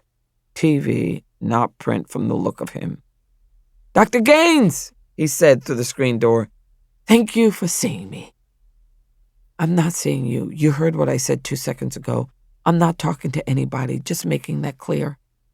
I'm here to help you." At that, she choked out an involuntary laugh, and she hadn't laughed in a long while. "Yeah, I bet. Really, I need for you to leave me alone. Just turn and go, please." Her voice wobbled on the word "please." It embarrassed her. She would have to toughen up if she intended to survive this ordeal in the months ahead. "May I give you my business card?" He pulled a white card from a pocket inside his jacket and held it out. Bria kept the screen door closed, thinking, no way am I letting him in. She shook her head in the negative to make it clear. The man had a lot of confidence. She had to give him that. He pressed the card to the screen and said, "Take it. Check me out. I think you'll like what you find. You can Google me. I graduated from Duke Law School. Top of my class. Not number one, but close." Through the screen mesh, Bria read the embossed black lettering. Benjamin C. Myers, attorney at law. So, a lawyer, not a reporter from Fox or CNN. He still wasn't getting past her door. "You carry your diploma around with you to impress people?" He laughed, flashing the megawatt smile again. "Hey, I'm proud of going to Duke, I won't lie. A family tradition. My mother went there back when women were just breaking into the legal profession." Bria liked him a little better for that, but not enough to lift the latch on the screen door that kept him out of her house. He said, "Dr. Gaines, I came over here today because I want to represent you." "No thanks." Bria backed away a step and started to swing the front door shut. "I already have a lawyer." "I know. Chuck Rich. I just came from his office." She hadn't expected that. Maybe it was why she didn't slam the door in his face. "We had a long conversation, a good talk. In fact, Chuck encouraged me to come by, gave me your home address. He thought I should introduce myself." That sent Bria's anxiety into overdrive. What was Chuck thinking, sending people to her front door? She was going to let him know exactly what she thought about having a lawyer who made free with her personal information. And then Benjamin Myers put a hand on the frame of her screen door, like he thought she was about to invite him inside her house. She was determined to disabuse him of that notion. She was curt. "I don't know you, and I'm not in the market for a defense attorney. Chuck is a friend of mine. I trust him." Benjamin Myers dropped the cheesy grin.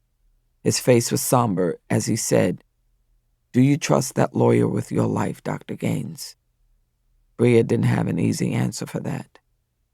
"You understand that if the jury finds you guilty, they can send you to prison for the rest of your life?" Bria nodded slowly. "Well, you're looking at the man who can get you off." Chapter 23. Mary Stone. Stone Family Farm, Bullock County, Alabama. I heard the rumble of the pickup truck before the vehicle came into view, ground to a stop. Then I heard the voice of the driver. "I hope you know, Mary, nobody but you would have the gall to drag me out here before sunrise." That was probably true. "Morning, Troy." A man dressed in tan coveralls opened the driver's door and hopped out near my front porch where I'd been pacing the wooden floorboards, waiting. "You got a flashlight?" he muttered. "Can't see my hand in front of my face. Sun's not even up yet." So much for pleasantries. I held up my work lantern and flipped it on. Troy winced and covered his eyes. "Damn it, Mary, you trying to blind me now?" I aimed the beam at the gravel under our feet. "Quit griping, you big baby. You should be used to strange hours by now." Dr. Troy Nelson had been serving Bullock County as a veterinarian for about as long as I'd been in the law. He'd grown up on the farm just down the road. We went through school together, not always that friendly, but we'd shared a similar path. A couple of black farm kids determined to get into college and break into a profession. I turned in my rubber boots to head for the barn, and he fell in to step beside me. "Thanks for coming out," I said. "I know it's early in the day for a prenatal visit." "Damn right." As we opened the barn door, I could hear tornadoes stirring in her stall. When I walked up, she nickered and nuzzled me, resting her head on my shoulder. I nuzzled her right back. "And good morning to you too, Mommy-to-be." I kept sweet-talking Tornado while Troy pressed his stethoscope against her abdomen. "Hush, Mary," he said. "It's hard enough to hear a heartbeat over the gut noise. Can't hear nothing with you chattering." I was not accustomed to being told to hush, but I complied because I was invested in the outcome of the examination. Hell, you'd think the baby was mine. And in a way, it was. After a few minutes, Troy stood upright, grunting as he rubbed his back. "Is her appetite off?" "No, she seems to be eating just fine." "Well, she looks all right to me. Didn't hear anything inside to be concerned about." I nodded, still on edge, afraid he might drop a nugget of bad news. Troy scratched the back of his neck, frowning. "There'd be no reason to worry at all, except for what happened last time. When was that? About a year and a half ago?" "Closer to 2. "That's right," said Troy. "She'd lost a foal around 20 weeks. He patted Tornado's flank before he stepped out of the stall. I followed, kicking up straw and wood shavings. "What are the odds that she'll have a good outcome this time?" "There's no way to know if she'll carry it to term. The fact that she lost a foal in an earlier pregnancy is the indicator that it could happen again, but you just don't know."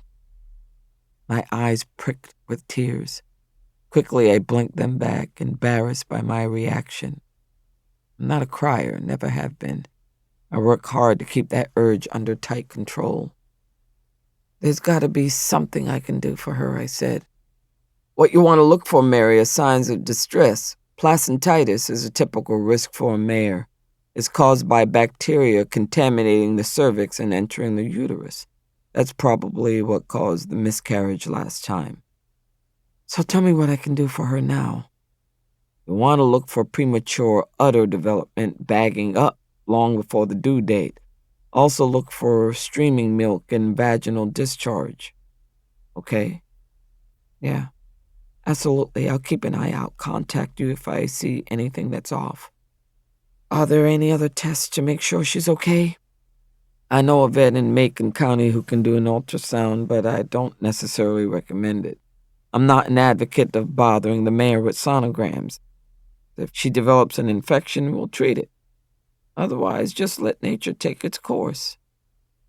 My throat was tight. I coughed to clear it. Right. You call me if something happens. But, Mary, don't be getting me out of bed again, not unless it's a damn emergency. No promises, I said. When Troy left the barn, I stayed behind. I had my morning chores to attend to. Needed to feed Tornado and the cattle, and Foghorn Leghorn would be demanding my attention any minute. Before I started working, I went back to Tornado, scratched behind her ears. It's going to be all right, Mommy, I told her. Everything is going to be just fine. I wasn't sure whether I was comforting her or reassuring myself. Chapter 24, Bria Gaines, Union Springs, Alabama. Unbelievable. Friday morning, 11:55. Bria stepped into the reception area of her office after another slow morning, keys in hand. She was ready to lock up and go home. There he stood inside her office, bold as brass, wearing another expensive suit, that arrogant lawyer, Benjamin Myers. He flashed that big smile at her. Surprised to see me again? Was she?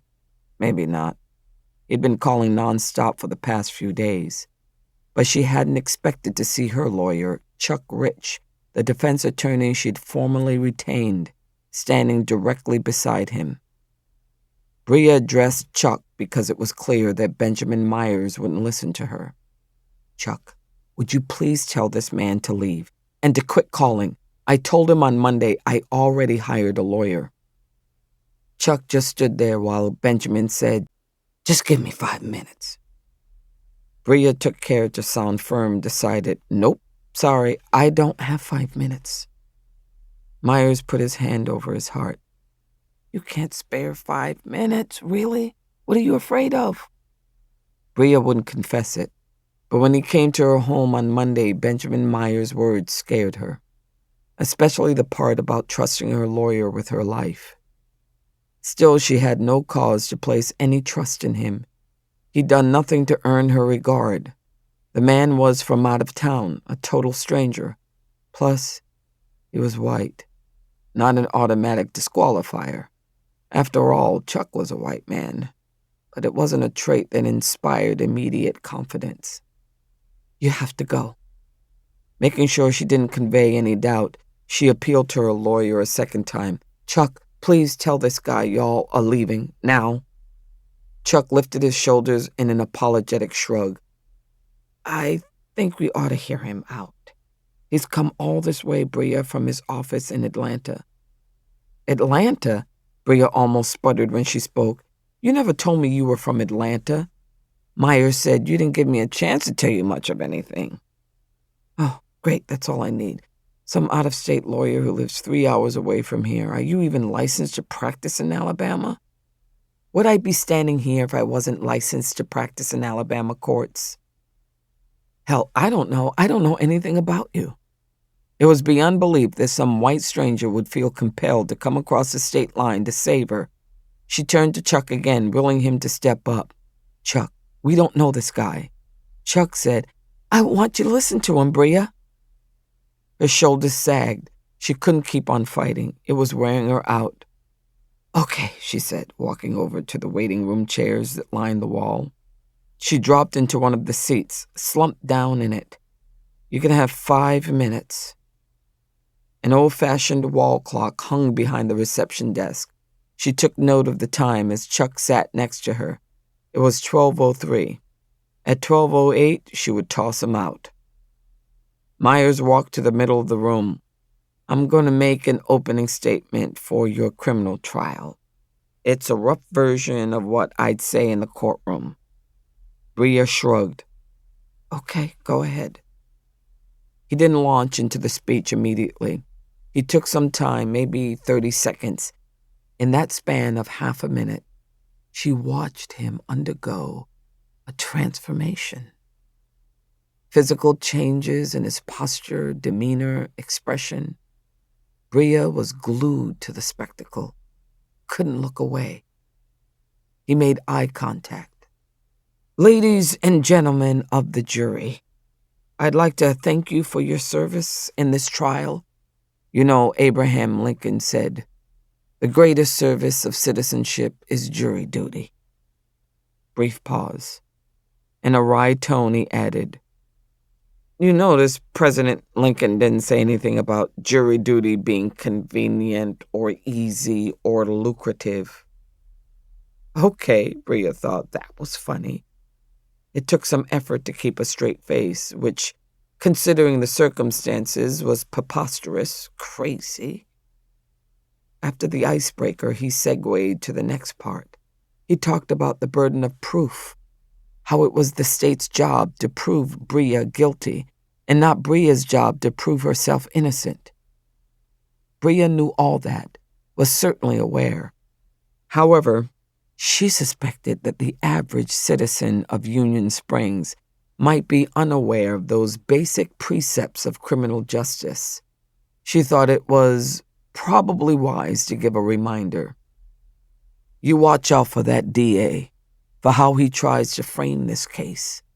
What did he just try to tell you in his opening statement? This is a simple case, he said. The sheer insolence of that statement shocks the conscience. The man presumes to characterize a case of this magnitude as simple? Oh, no complexity here. Is that right, Mr. DA? Not like we're talking about the rights of women, or women's bodily autonomy, or their reproductive health, or the future of medicine, or right to privacy and constitutional guarantees. The DA would have you believe that none of those crucial issues are present in this case. While she listened, Bria started nodding, though she was barely conscious of the movement. It was as if he'd cast a spell, demanding her acquiescence, and getting it too. He stepped closer. The DA told you that the defendant in this case is Dr. Bria Gaines, but he left out a lot of pertinent information, facts that you need to know about Bria. Bria Gaines was born in Tuscaloosa to a family with 7 kids. Her mama and daddy stressed academic excellence, and Bria was top of her class all the way from K through 12 in Tuscaloosa public schools, valedictorian of her senior class, and she got a full ride to Xavier University of Louisiana in New Orleans. After graduating with highest honors, summa cum laude, she was accepted into medical school, University of Alabama at Birmingham. Bria was surprised that he knew so many specifics. The man had done his homework. She could have remained in Birmingham, where there are lots of attractions for young people. Could have left the state of Alabama, gone back to New Orleans or anywhere to go into practice. What did she choose to do? She looked for a community in dire need of a family doctor, found it right here in Union Springs, Alabama, and set up her office. Just think what she has done for your community since she arrived, the changes she's made in access and quality of health care for children, the poor, the elderly. Let's consider the state's case for a minute. Did y'all listen when the DA talked about his state's witnesses? He named Nova Jones. We all heard that. And he mentioned that she was pregnant at 13. But it seemed like he glossed over a crucial fact. The mention of the name Nova Jones made her chest tighten. Bria was devastated to know that the girl was forced to endure unrelenting public scrutiny. As a doctor, she was worried about Nova's health and welfare, and the toll that the case would have on the child. It was a weird jumble of emotions, confusing sometimes, to feel overwhelming sympathy and concern for the prosecution witness whose testimony would send her to prison. The lawyer was still giving his speech, wearing a thoughtful expression. Myers raised his index finger, shook it at the ceiling. When a 13-year-old girl becomes pregnant, there's a story there. Not a love story. Not Cinderella at the ball, not happily ever after. Y'all know this is true. A tragic fact of life. Did the DA bother to tell you that story? Ladies and gentlemen, he did not. He took a breath and released it before he said, "What else is he keeping from you?" Bria had heard enough. He hadn't finished his opening statement, but she was impressed. He'd shown what he could do. The man was good, really good. She felt obliged to be upfront with him. She needed to be direct. He had just started up again when she interrupted him. "Mr. Myers, you're extremely talented, there's no question about that. And you've clearly done your homework. But the idea of handing over this case and my life, my fate, to a complete stranger, it scares me." She turned to Chuck, sitting in the seat beside her. "Chuck, you're the first friend I made when I moved to town. I know you're sincerely dedicated to helping people with legal problems. I admire that. I trust you to have my best interests at heart." Bria's life had been upended. She didn't want to go to prison. God knows she wanted the best representation she could afford. But she had to cling to the true friends who stood by her. He smiled at her, a rueful grin. Chuck said, "We're good friends, Bria, and I'm proud to have your trust. So you should trust me when I tell you you need to let me withdraw so you can hire this guy." She glanced from Chuck to Myers and back to Chuck again. Her friend said, "I'm dead serious." That did it. Bria rose from her seat, extended her hand to Myers. When he gripped it in a firm handshake, she said, "Okay, Mr. Myers, if you really want this hopeless case, it's yours." He was smiling at her again. It made Bria feel edgy. She said, "I don't even know if I can afford you." Myers said, "I'd take your case for nothing. Do it for free." And the crazy thing about that, he actually sounded like he meant it. Chapter 25, Mary Stone, Bullock County Courthouse, Union Springs, Alabama. I was sitting at the bench, taking a guilty plea from a local miscreant who habitually broke into parked vehicles by busting the windows in the wee hours of the morning.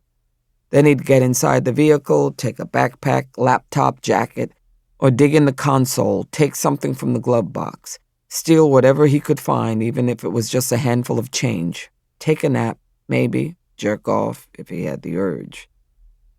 In Alabama, that's a felony. Property crimes are strictly enforced, a law of FAFO. Fool around, find out. Mr. Wagner, you've been charged with 7 counts of the Class C felony of unlawful breaking and entering a vehicle. Are you withdrawing your plea of not guilty and entering a plea of guilty to these charges? Yes, Judge. He sounded sulky, resentful, bad attitude. I made a mental note. And you are pleading guilty because you are guilty? Yeah. The public defender nudged the defendant, whispered something, likely advising him to speak respectfully in court. Mr. Wagner, please describe for the record what happened on the 31st of August of last year. His eyes rolled up to the ceiling as if he was asking the Lord to give him strength. That man should have started praying some years back. This wasn't the first time I'd seen him in my courtroom. So, me and a friend was hanging at his place. We didn't have no money, wasn't doing nothing. He thought we ought to go out, bip some cars, maybe make some cash. Make some cash? Like he was engaging in honest work. You used an expression, bip. Tell us what that means for the record. Bip. Bipping cars. You just bust out the window so you can open the door, get in there, get what's inside. How many cars did you bip on the early morning of August 31st? I don't know, a lot. The attorney whispered in his ear again. 7. We hit 7 cars.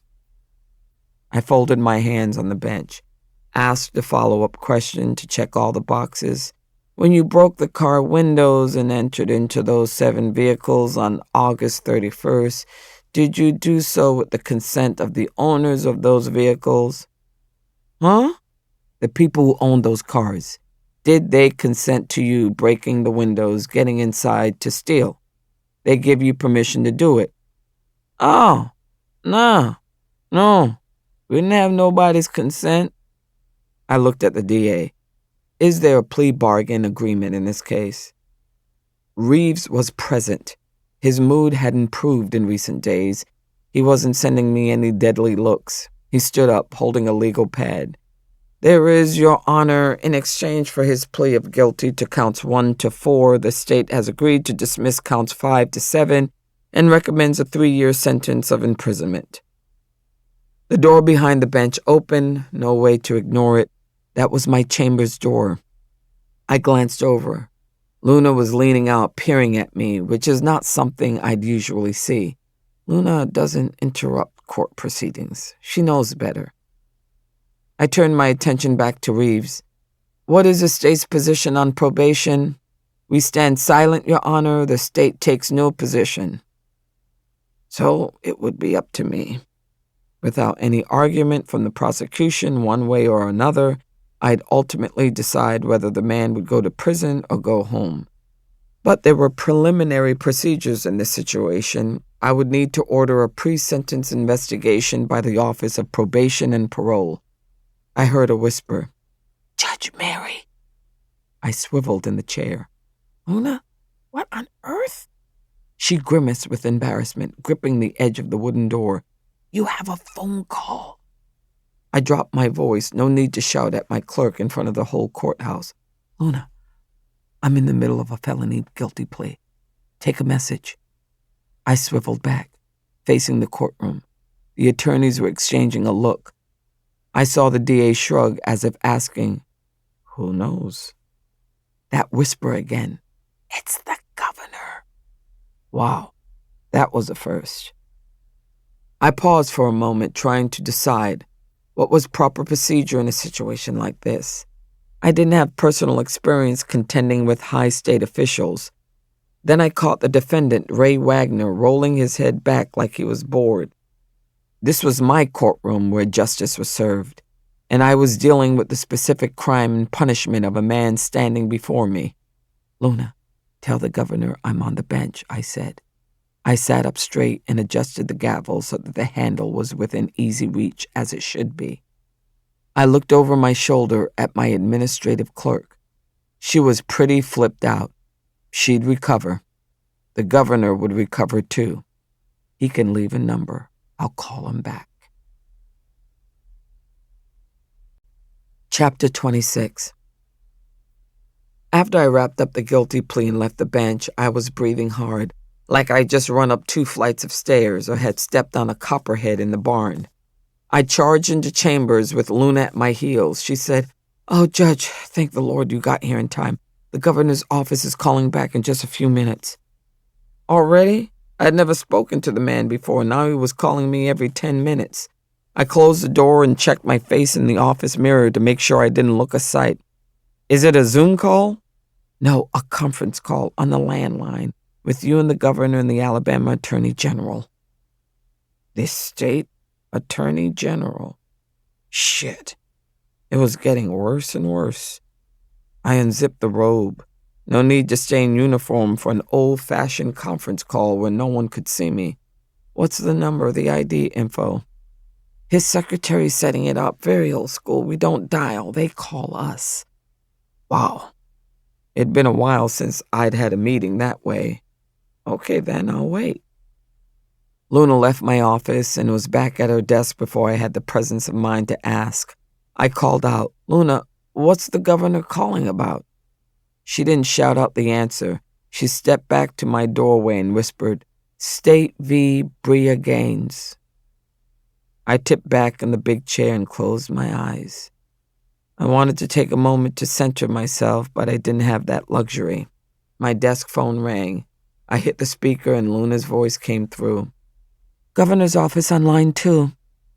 I pushed the line and said, "This is Circuit Judge Mary Stone." A female voice responded, "I'll connect you." A moment later, I heard 2 men laughing. About what, I had no clue. I coughed to give them a heads up before I said, "Judge Stone here." "Judge, this is Governor Burt Lamar in Montgomery. We've got General Dick Winston on the call. He's on the road driving to Nashville for a meeting. You still with us, General?" The dude wasn't a general. Never even served in the military. That was a phony courtesy title that some people used to buddy up to the state AG. I wasn't one of them. Dick Winston and I had some history of the bad variety. "I'm here. How you doing, Mary?" Winston asked. "Fine." I didn't elaborate. There was an uncomfortable silence. The governor broke it off pretty swiftly. "Judge Stone, may I call you Mary? I feel like I already know you because I've heard so many excellent things about you." Really? Privately, I was skeptical, but I behaved myself, answered politely, "Thank you, Governor. That's very gratifying. Sure, you can call me Mary. And you call me Bert." I said, "Right." But it was BS. I wasn't calling the man nothing. "I'm serious now. I know what's going on in your circuit. The talk gets back to me. What a fine job you're doing on the bench. Folks say you're fair. Your courtroom is orderly because you're no nonsense. Making efficient use of the limited facilities you all got in your circuit. Everyone gives you high marks, Mary. 5 gold stars. It was flattering. I'd have liked to believe that he was sincere, but I'd been an outsider in Alabama's power circles too long to be fooled. My suspicions were confirmed when the AG chimed in. "Mary, I was telling the governor you do a hell of a job with what you've got. Hell of a job. But there's limitations, you know what I mean." The governor's voice boomed through the speaker. "That's it. Limitations. Some matters outside your control. Up here at the Capitol, we've had serious discussions regarding those problems. That's why we think it would be best for you to recuse yourself from that abortion case. State v. Gaines. Seems like the trial should be moved to Montgomery or Birmingham." I kept my voice steady. "Explain to me exactly why y'all believe I'm not qualified to preside over State v. Gaines." "Not qualified? No, it's not that. Nobody's saying that." They were both speaking at once, garbling their fervent denials. The governor backed off and let the AG take over. Dick Winston had been a trial lawyer back in the day. He talked fast, trying to make his case. "It's got nothing to do with your qualifications or your legal background, Mary. Your record is stellar. It's just that doggone county you're stuck in. You know what I'm talking about. Your courthouse hasn't been updated, your security can't provide the protection you need, and the town lacks the necessary amenities for an event like this is shaping up to be." Governor Lamar jumped back in. "You've got no hotel. Where will the media stay? How can you sequester a jury? Union Springs hasn't got a decent goddamn hotel anywhere in the city limits." They were giving me a headache. I rubbed my temples. "We've got a motel to house a jury. It's not part of a major chain, but..." The governor cut me off. "Where will folks eat? All you've got to offer is one little old McDonald's. They gonna run out of Big Macs the first day. The AG piled on. It will create a hardship for the community, Mary. They'll be overwhelmed, and it will be a burden on your judicial circuit. You know this case is going to be a hot potato. It will eat up all your time. I opened my mouth to speak, but the governor was faster. Isn't there a school located near the courthouse, an elementary school? That's problematic. I glanced out the window. There it sat. Union Springs Elementary School. The kids were out for recess. If I cracked the window open, I'd hear them on the playground. The governor's voice became warm, persuasive, buttery almost. Let us take this burden off your back. You recuse, and we'll bring it up here. To Montgomery, the AG said. Made sense he'd want it at the Alabama State Capitol building where he had his office. He could keep the case tucked in his vest pocket. The governor went on. You could see the advantages, Mary, the merits of making the switch. In Montgomery, we have circuit judges with more years on the bench, more experience with major cases. I'd still been watching the little kids on the school playground. That comment pulled my eyes away from the window. I appreciate your concern, gentlemen. Thanks for the offer. I'm turning it down. A moment of shocked silence before the governor said, Don't you want to take some time to think about it, Mary? Don't need to. My mind's made up, it's set. I let them hear it in my tone, firm, decided. I'll show you who's no nonsense, I thought. I heard a disgruntled sigh blow through the speaker. The governor said, Well then, if that's your final word, I guess we can end this call. Right? Right? I echoed. Y'all have a good day? I would have cut off the call, but my cell phone was sitting on my desk right in front of me. I was distracted when the cell phone screen lit up with a text. Looked like it was from my friend Lucilla. So I reached for the cell phone instead of punching the button to end the call on the landline. I heard the governor say, You still there, Dick? Yep. 1 second passed, maybe 2. God damn that fucking bitch. Psychic abilities weren't necessary to realize the governor was talking about me. Dick Winston replied, I tried to warn you, Bert. I've put up with shit from that uppity bitch for years. I decided it was time to speak up. Guys, I'm still here. Neither of the men spoke. No apology, reply, regrets. I heard 2 metallic clicks as they individually terminated the call. There was a tentative knock on the door. I composed my face, sat up straight in the chair. Yes. Una peeked in. I saw the light go out from your call with the governor. Everything okay? Sure. She grimaced. They were pretty loud, Judge. I couldn't help hearing it. You all right? You sure? Yeah, I'm fine. She looked doubtful. I was going to have to convince her. Seriously, Luna, I'm fine. It's good to know where you stand with people.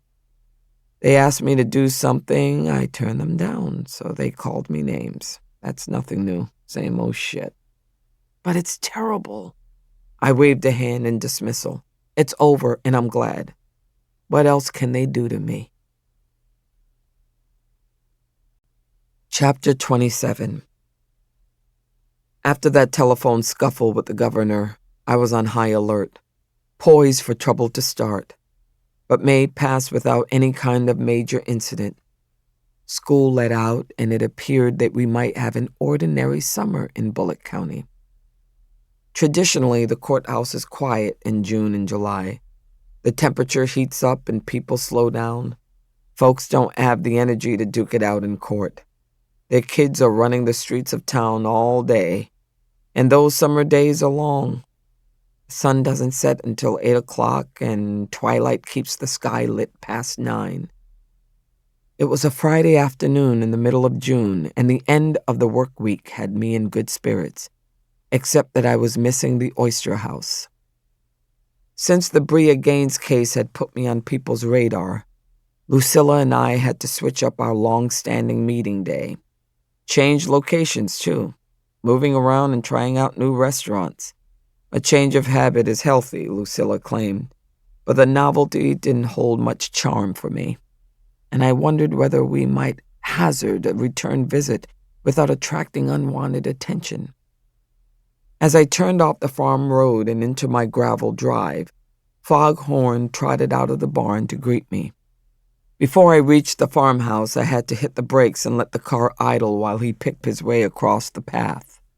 Damn rooster thought he owned the place. You know what people say about cats. Same thing was true with Foghorn. He was just letting me live in the house rent-free. While I waited for the rooster to pass, I gazed over at the farmhouse. The pots of red geraniums I'd planted lent a bright pop of color to the front porch. The place looked good, tidy and neat, with a recent coat of paint and a fairly new roof. I take pride in the little house that has stood on this spot for a century. I tell anyone who'll listen that the place is structurally sound, thanks to craftsmanship and materials, minus the ancient wiring and plumbing, that are just plain superior to what builders use now. They don't make them like that anymore. While I was admiring my house, I noticed another spot of color. A yellow note had been left on the doorframe. The paper that fluttered in the warm breeze was an ominous sign. What the hell? I parked the car, ran across the hard-packed dirt, and hurried up the porch steps.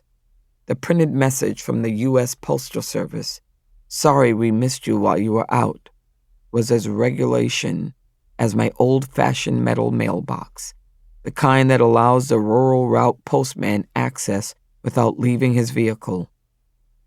But a return receipt legal notification required the dude to leave Farm Road 164, drive up to my house, get out, and knock on my door. For a quarter century, I'd been engaged in the legal profession, a profession that dealt in bad news. Somebody was fucking with me. The handwritten notations on the form revealed my assailant, the Pierce Law Firm in Union Springs. A spurt of anger sent my heart racing. Arch Pierce called himself a lawyer, but he was a glorified collection agent, one of the unscrupulous, overreaching shysters who made a living as a land grabber. His brand of legal practice targeting poor real estate holders was one of the reasons that land ownership by black people had dwindled to nearly nothing. Whenever he appeared before me in my courtroom, I'd been inclined to lock him up in jail with the other crooks and thieves. But the law isn't written that way, and I don't abuse my power, regardless of what the DA may claim. So I tried to intervene by taking measures under my control, like reining him in by ruling against him whenever possible. And now, in an ugly shift of circumstances, I was the target of an Arch Pierce certified letter. I crumpled the note in my hand, paced up and down the porch, listening to the pine boards creak under my shoes. "I've got nothing to worry about," I said it out loud to a limited audience. A rooster and the insects buzzing around. This is my land. I take care of what's mine, always have. It didn't sound convincing enough. I raised my voice, letting it ring out. "Pierce won't win. I'm bulletproof. No one can take it from me." Pierce handled a lot of collection cases. I took care of expenses, paid my debts, paid my bills, leaving no basis for one. But if Pierce wasn't bringing a collection action, that only left one other alternative. He was after the farm. The Stone family farm had been handed down from generation to generation. My sisters and I inherited the land from our parents. Neither Mama nor Daddy ever made a will, not uncommon in this area. My parents died intestate, so did my grandparents. That meant that the farm in Bullock County was technically heirs' property, land owned by the descendants of the deceased as tenants in common. An heir's property is a can of worms. Shit. I should have taken care of it. Should have dug through our ancestry, taken time to file a quiet title action, bought my sisters out, had them sign a quick claim deed. Because I knew the facts. Over the past few decades, 90% of Black Americans had lost their farmland. Through partition sales, foreclosures, deceptive tactics, their property interests were vulnerable because of the history of heirs' property and the cloud it casts over title. I wanted to storm the post office and demand to see the correspondence. I was wild to know what that letter would say. But the letter wasn't even there. The postman still had it in the postal truck that was bumping over a farm road somewhere in Bullitt County, and the postal notice stated that I could pick the letter up at the post office in Union Springs in 2 days. 2 days? That was a damn lie. It was Friday. The post office was closed on Sunday. I'd have to wait until Monday. And if they insisted on hanging on to it for 2 business days, it could be Tuesday before I'd be able to collect the letter and see what the hell this was all about. I leaned against the painted beam holding up the porch and looked out at my property, seeing it with fresh eyes. The trees, weathered barn, green fields, the sight as familiar as my own face in the mirror. No one was going to take it. I wouldn't permit that to happen. I walked over to my wicker rocking chair and sat, tried to calm myself by rocking back and forth. Right. Good luck with that. Friday through Tuesday? I couldn't wait it out. No damn way. I lunged out of the chair so fast that it rocked so far back that it tipped against the window frame. Any more force and I'd have busted out the glass pane. I charged across the yard and pulled open the driver's door, climbed inside, didn't even check the clock, because it didn't matter what time it was. There was someone I had to see. Chapter 28. I wanted to burn the rubber off my tires, tear the asphalt off those country roads. It required all the restraint I could claim, but I kept my foot from stomping on the accelerator and stayed within the speed limit. Back in the city limits of Union Springs, I headed downtown and wheeled into a parking lot close to Arch Pierce's law office. After I slammed my car door shut, I was disposed to break into a run, but I held back as a matter of dignity. I was trying like hell to hold on to mine. When I stepped up to the entrance of the office building, I caught a glimpse of my reflection in the glass. I paused, taking a longer look. Determined? Yes. Intimidating? Sure. Just wanted to make sure that I didn't appear to be crazy or wild-eyed. A buzzer sounded when I opened the door and stepped inside. Fancy, I thought. Very 21st century. Moreover, alerting Arch Pierce to arrivals would be a practical necessity in that office. Odds were good that a person walking in was someone he had pissed off.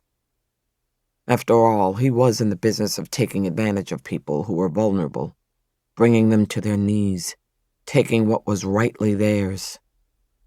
Well, he'd picked the wrong woman to mess with. It was getting close to 5 o'clock. The reception area was empty except for one lone employee, a young administrative assistant occupying a desk. As I marched up, she watched with some trepidation, shrinking back in her chair. That might have been a result of my intense facial expression. I stood in front of her desk, eyeing the closed door directly behind her, bearing a brass nameplate. I'm here to see Arch Pierce. The young woman gave me an apologetic grimace. Judge Mary, do you have an appointment? Of course she knew who I was. Everyone in town knew me. Unfortunately, I couldn't place her, so I cheated, peeked down at her desk, and faux wood nameplate. Crystal Corbett. Oh, hell. I knew her mother from our school days. I kept my voice level for Old Lang Syne. You see, Crystal, I don't need an appointment. He contacted me. Tell him I'm here. She picked up the desk phone, Glancing away, she cleared her throat and whispered into the receiver, "Judge Mary Stone here to see you, sir." If I hadn't been so worked up, I probably would have felt sorry for the girl.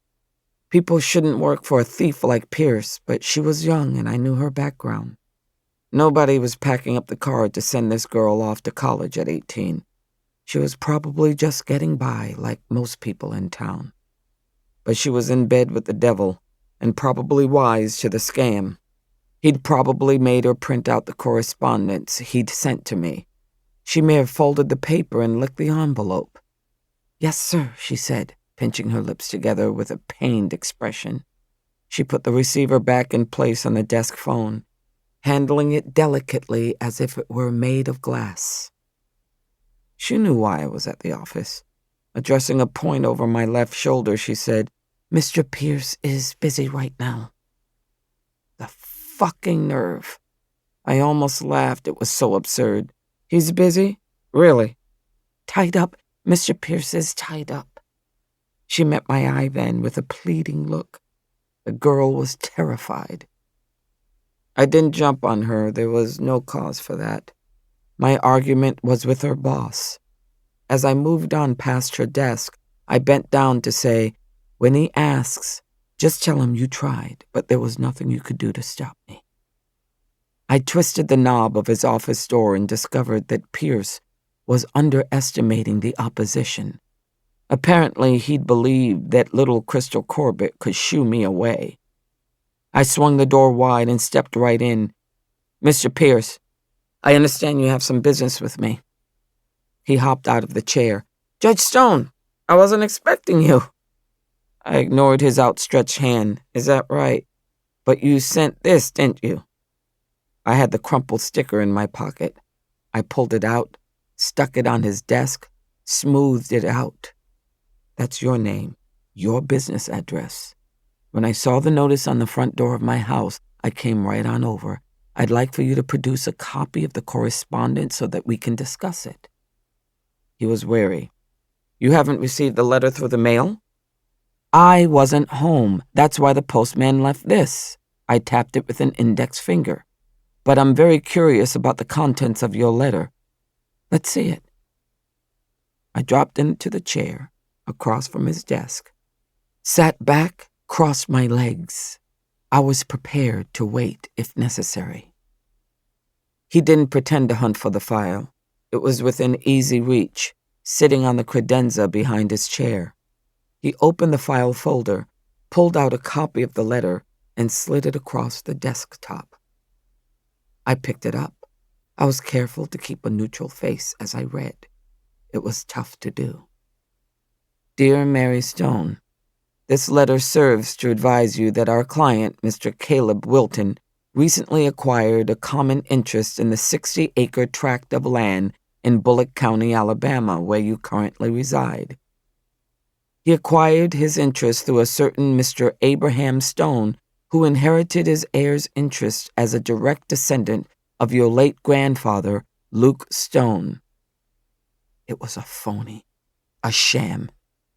Had to be. We knew our family tree, even though the babies prior to my generation had been delivered at home and birth certificates didn't exist, but they were recorded in the family Bible.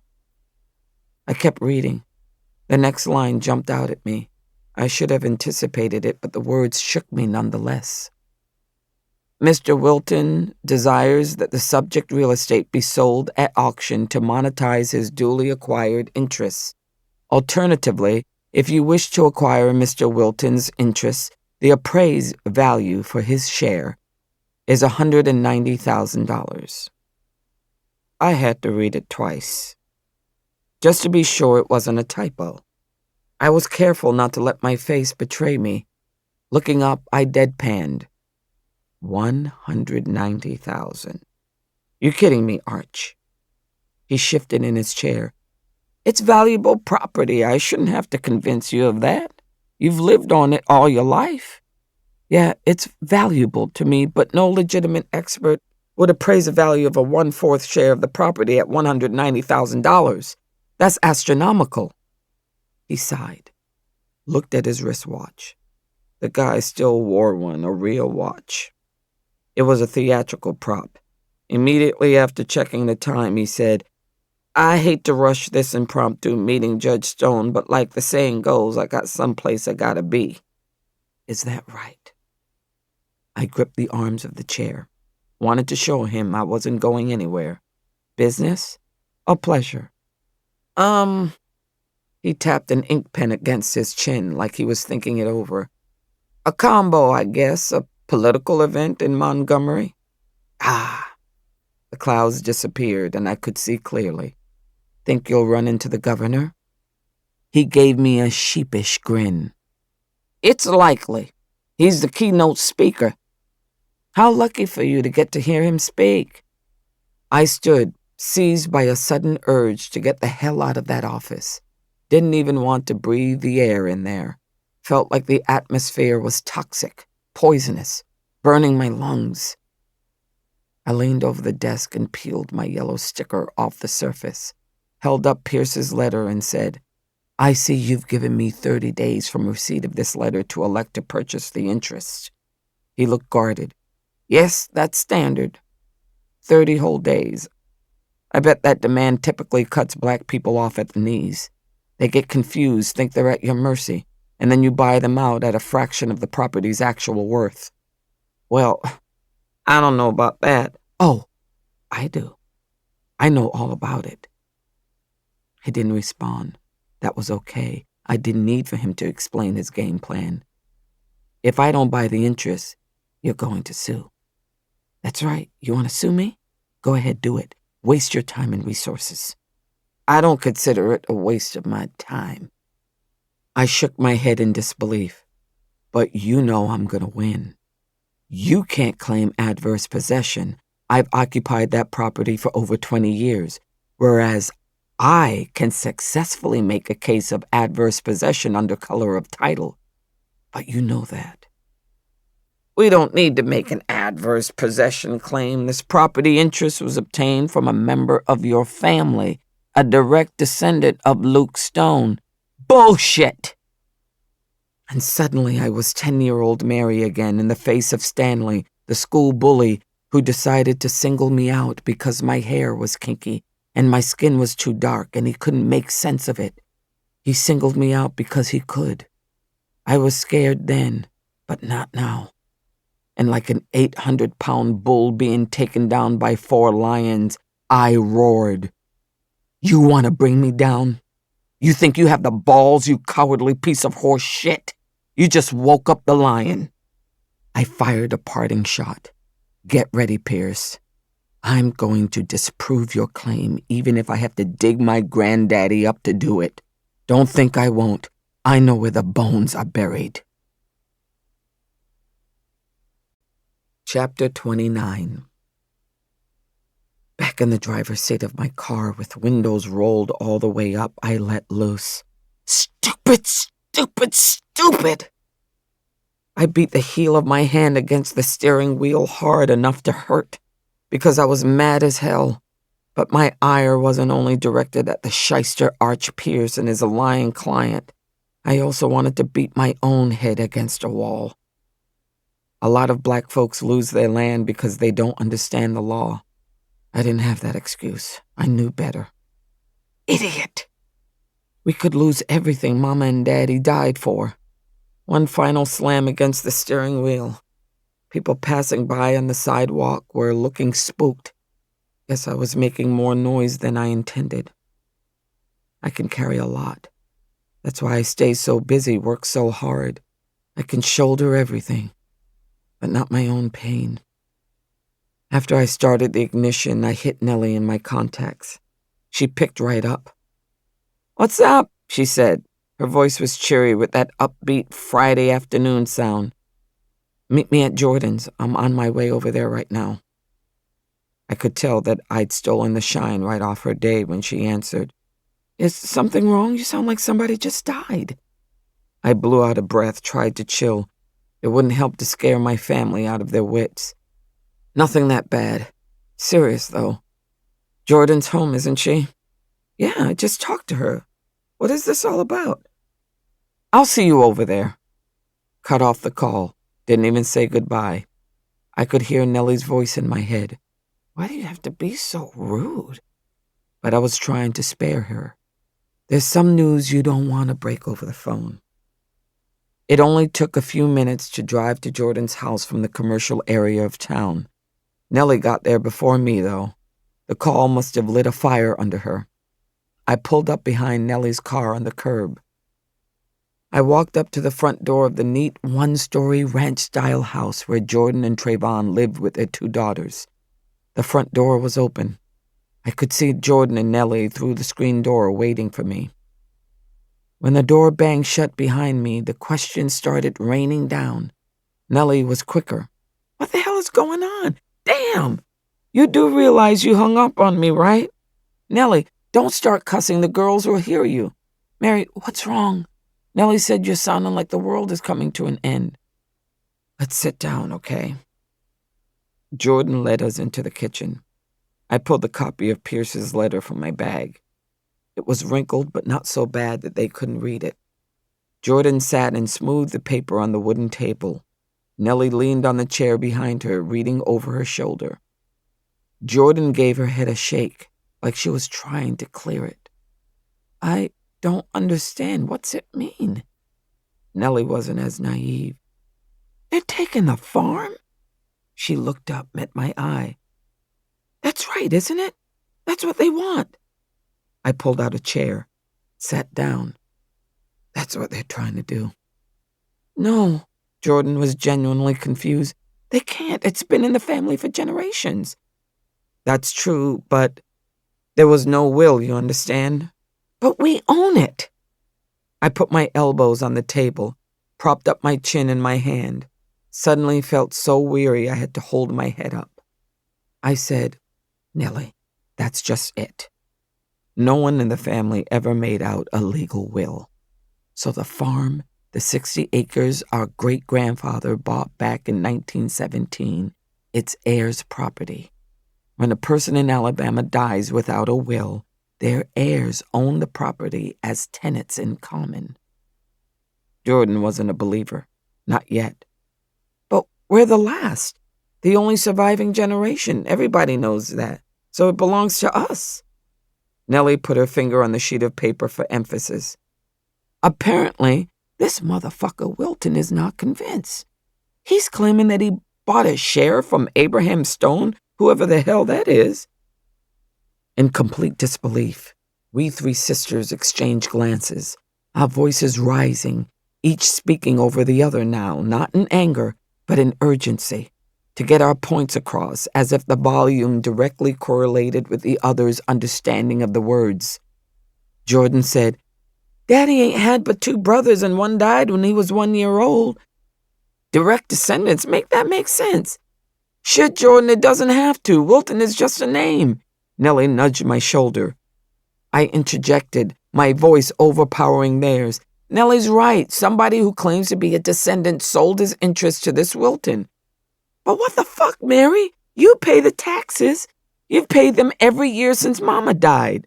Jordan swiped the paper off the table. She looked like she was about to cry. It's not enough that I pay the taxes. Not if he's an heir. He's lying, though. Nellie grabbed the sheet of paper off the floor and slid it across the table at me like I needed to see it again. He's obviously a crook. Look at the dollar amount in this letter. No way his claim could possibly be worth that kind of money. $190,000 for his 1/4 share? That would make the farm worth over $750,000. She broke into a rusty laugh. Damn, girls, we're millionaires. I snickered, couldn't help myself. I feel better already now that I know I'm so rich. Nellie slapped the tabletop. I'm gonna go buy me a Lexus. We laughed together. It felt like Nellie and I were schoolgirls again, trying to put on a brave face and shrug off something that was bringing us down. Jordan stared at both of us like we were crazy. Well, she was the baby. Our little Saint Jordan. The relationship dynamic was different with her. Our laughing got the kids' attention. They came running into the kitchen. What's funny? Stella asked. She was the youngest. Jordan's first daughter was named Rose for our mama. Jordan turned into strict mama. Out into the backyard, you two. I told you we were talking about grown-up business in here. But y'all was laughing, mama. You gonna make me tell you again? That did it.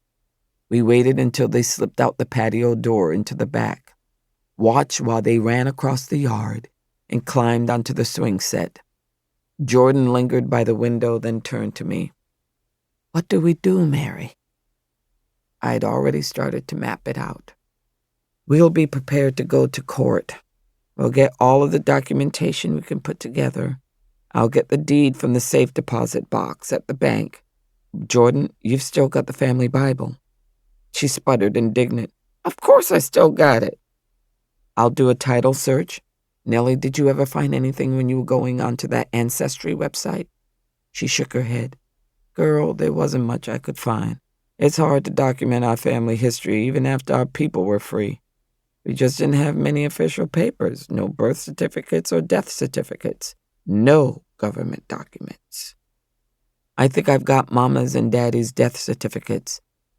There are some old obituaries somewhere.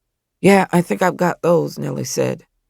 We'll put it all together. You know, another name for heirs' property is tangled property. We need to straighten it out. We fell silent for a long minute. Jordan reached across the table, clutched both our hands. I gave hers a squeeze. My baby sister's voice wavered when she asked, We won't let them take the farm, will we? No, I answered. I didn't repeat my vow to Arch Pierce that we'd dig up Luke Stone if need be. Sounded gruesome. Nellie wasn't put off. I told you, Mary, they're coming after you. She shook off Jordan's hand, walked away from the table. Her voice sounded bitter when she spoke. That goddamn court case. I didn't deny it. She wasn't wrong. Part 2. Chapter 30. Nova Jones. Bullock County Courthouse, Union Springs, Alabama. It was around 11 o'clock on a hot Monday morning in late August, and Nova Jones was wishing she was somewhere else. Whenever Nova had a rare opportunity for alone time, she would walk to the nearby pond. Nova once read that trees and plants benefit from being spoken or sung to, so one day she tried it with the one surrounding the still water. It was a relief for her to lay her soul bare to these beautiful beings. She found peace in their presence. She felt them listening to her confidences with patience and love, which was something she hadn't experienced with people since Granny died. Nova missed her Granny dearly. She missed her wrinkled hands. Her favorite days were when she wore her blue cotton dress with the yellow daisies. Her Granny had embroidered the flowers for her when she was alive. The dress was tight on her now, but she didn't care. Her love of nature and the library was born from her Granny, who had read to her at night and guided Nova's hands in the dirt to search for roly-poly bugs and pick cherry tomatoes in the summer. Nova felt closest to her Granny when she was at the library or sitting in the grass reading the books she'd checked out about gardening, herbs, and other natural phenomena. Nova's favorite books were about indigenous practices and plants and healing. She learned to propagate and identify different varieties of hibiscus. She read about the Creek people who once roamed the lands she walked on. They cared for the earth and nurtured it with their mind, body, and soul. How beautiful to love and be loved in this way, she thought. Nova felt alone all the time, at school, with her family, and at church. When she walked into a room, she could feel everyone's eyes on her, like a caged animal at the zoo. She heard their whispers, saw them furrow their brows and shake their heads in disapproval. This small pond was the only place where Nova felt truly seen, away from the people who called her names like heifer and slut. away from the parental responsibilities that came with being the oldest child. She'd rather be with the wind and the trees than where she was now, waiting on a hard wooden bench in the courthouse, right in the middle of town where everyone could see her. Nova could tell that people walking by her in the courthouse knew who she was. They gave her nosy looks and nudged each other as they passed by. She slid down in her seat, ducked her head, wouldn't look at them. They all thought she was a heifer. That's what Mama would say, a whorish heifer. Nova wanted to hide, but she didn't have a chance of going unnoticed. Not a prayer. Not here. On top of that, her baby brother was screaming his head off. Her sisters, Arbonne and Reba, and her other brother, Trey, were all over at the elementary school right behind the courthouse. But Mama couldn't find anyone to watch Caden. She'd called a few women from church, but not one stepped up. That didn't seem very Christian to Nova. And now Caden was pitching a fit. Big tears rolled down his chubby cheeks, snot running from his nose. "You get him to hush up," Mama said. "I'm going to give him something to cry about." Nova bounced her brother on her knees. She wiped his nose and whispered, "You better be good, you hear?" Caden stuck his thumb in his mouth and sucked on it, looking around him at those big, wet eyes. They sat that way for a while. Nova could tell that her mama was nervous, jiggling her foot like she always did when she was edgy. The door at the end of the hallway opened up, and a man in a suit walked out. Nova recognized him right away. It was Mr. Reeves, the man who told her she'd need to be part of the trial, the one about the abortion. Nova had been scared when he said it, and Mama had flipped out. "Are they going to put my child in jail?" Mr. Reeves said no. Nobody was trying to put Nova in prison. She wasn't in any trouble, he said, so long as she cooperated. He said the only person who was going to prison was Dr. Gaines. That scared Nova, too, because it didn't seem right. How could they put a doctor in jail for helping somebody? As Nova twitched on the hard bench, Mr. Reeves walked right up to where they were sitting. "Morning, Nova." Then he looked at her mama. "Miss Jones, thanks so much for bringing Nova in today." Mama gave him a bright smile, the smile she gave to people who were in charge, school principals, cops, welfare investigators, especially if they were men. "Glad to help out. Me and Nova, we available anytime. Anything you need us to do." Nova jiggled Caden on her knee as a woman walked up and stood beside Mr. Reeves. White woman, pretty, wearing a nice blue outfit. Nova had never seen her before. "Morning, y'all," she said. Mr. Reeves nudged her forward. "Eleanor, I'd like you to meet Nova Jones and her mother Starla. Ladies, this is Miss Eleanor Lindquist. Eleanor is an assistant attorney general with the office in Montgomery." Nova stared at the two fancy-pants lawyers while she tugged on her worn T-shirt, a hand-me-down from her mama. Mr. Reeves was nice-looking in an ordinary way, but Miss Lindquist looked like she'd walked right out of a TV show. She sure as hell didn't look like anyone Nova knew in Union Springs. As Nova was staring up at her, Miss Lindquist bent down. "I'm looking forward to getting acquainted, Nova. I've heard a lot about you." Nova wondered what she meant. For sure, everybody was talking about her, but they weren't saying anything good. "Yes, ma'am," Nova whispered. "Nice to meet you." The baby pulled his thumb from his mouth with a pop and started talking. Just nonsense sounds, mostly. While he babbled, the pretty lawyer looked at him real close like she was examining a flower. "What a pretty baby!" she exclaimed with a smile on her face. She smiled at Caden. She smiled at Nova.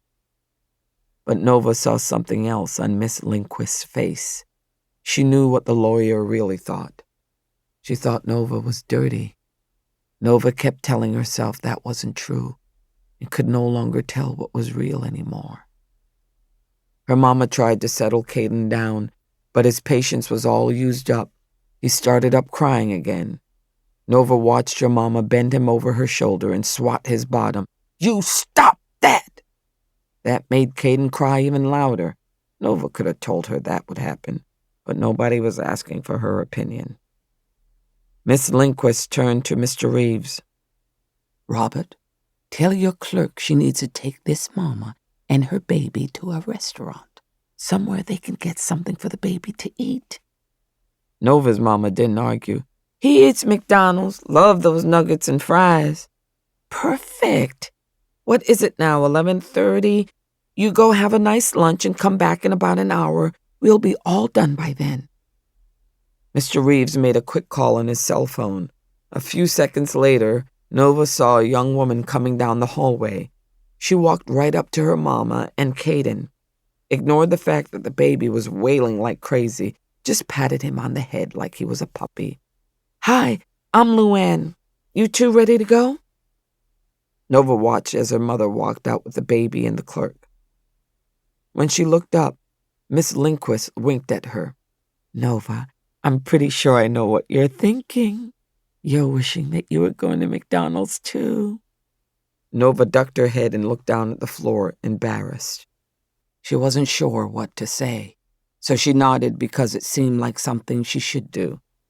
Nova hadn't eaten all morning. She knew she should be hungry, but she hadn't been able to keep anything down since what happened to her. The silence in the room was heavy as they all stood there and waited for Nova to give her order. "Chicken nuggets and fries," Nova Jones said. Nova kept waiting for someone to notice that she wasn't really there. She felt off balance, like she'd stepped out of her body and forgot where she put it. She still remembered the pain in her stomach and the chunks of blood that came after. She remembered it so often, it was like the pain never went away. The pain stole all the breath from Nova's body. She was still waiting to get it back so she could breathe again. "Come with me," Miss Lindquist said. Nova stood up and followed her through the door into a big office. Mr. Reeves came in right behind them. "Don't you worry, Nova," said Miss Lindquist. "I'm going to take care of everything you need." And then came out with a little laugh.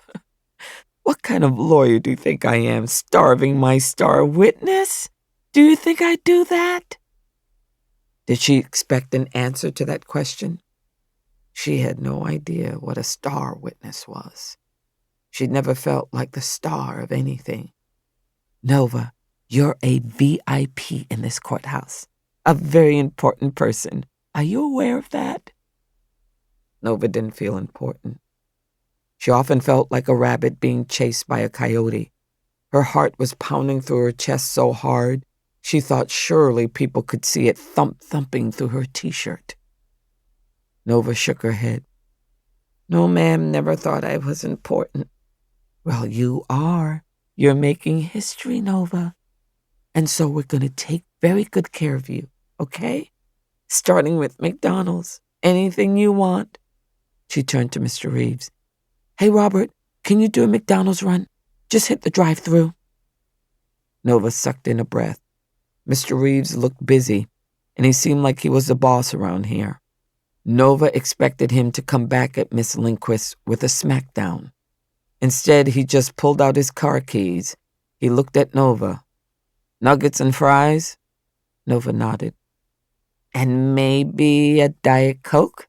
said Miss Lindquist. As Mr. Reeves walked out, Miss Lindquist called down the hallway to him. "Bring it to the war room. We'll be in there." War room. Nova felt a chill run through her. "War?" Miss Lindquist smiled. "It's just an expression, but I'm glad you asked. Anything you want to know, anything you get confused about, any question you have, you come straight to me." Did she mean it? Because Nova did have a question, one that kept her awake at night. "Can I ask a question about Dr. Gaines?" "Sure you can." "Is she going to be okay?" Miss Lindquist got a funny look on her face. "What do you mean, Nova?" Nova was frozen in place, like she was short-circuiting, staring into space. It seemed impossible to answer. What did Nova mean? She was searching for words, but instead heard herself repeat, "Is she gonna be okay?" She saw Miss Lindquist's eyes widen. What a strange thing to ask. Miss Lindquist searched the room, looking for an answer to Nova's question. After a moment passed, she smiled and replied, "Bria Gaines will get a fair trial." Nova didn't trust Miss Lindquist, but she really, really wanted to believe her. She felt the strongest urge to run out of that room and straight to her pond. She needed to ask the trees and plants for guidance. If she closed her eyes real tight and listened to the wind and the leaves, she could hear their answer. Chapter 31. Mary Stone, Bullock County Courthouse, Union Springs, Alabama. On the third Monday in September, I was struggling to get matters under control. Monday is generally the toughest day of my work week. Whether that holds true for every member of the bench, I can't say. Maybe the judges who sit on appellate courts or federal courts or judges in courts of limited jurisdiction, like bankruptcy and probate, have a different experience. Those folks may cruise through Monday with ease. Privately, I suspect that's possible, and I can explain the reason why. They don't work as hard as the circuit judges who preside over state court. That's just a fact. Even though I didn't have a criminal or civil jury week, just a normal Monday docket, I was scrambling. Apparently, it had been a wild weekend in Bullock County. Too many people drinking to excess, and invariably the intoxication resulted in ugly behavior, which led to women showing up at the courthouse on Monday to seek protection orders under the Alabama Protection from Abuse Act.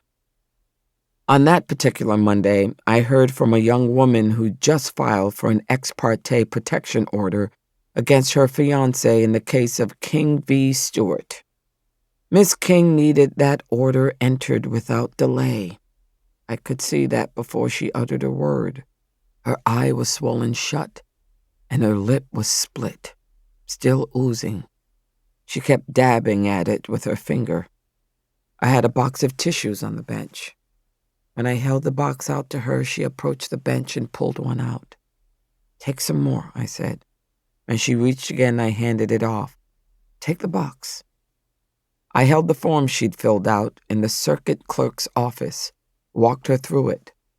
"Miss King, you state on this form that you live with a defendant, Leroy Stewart, that y'all have been living together for over a year." "Yes, ma'am," she corrected herself. Yes, Judge.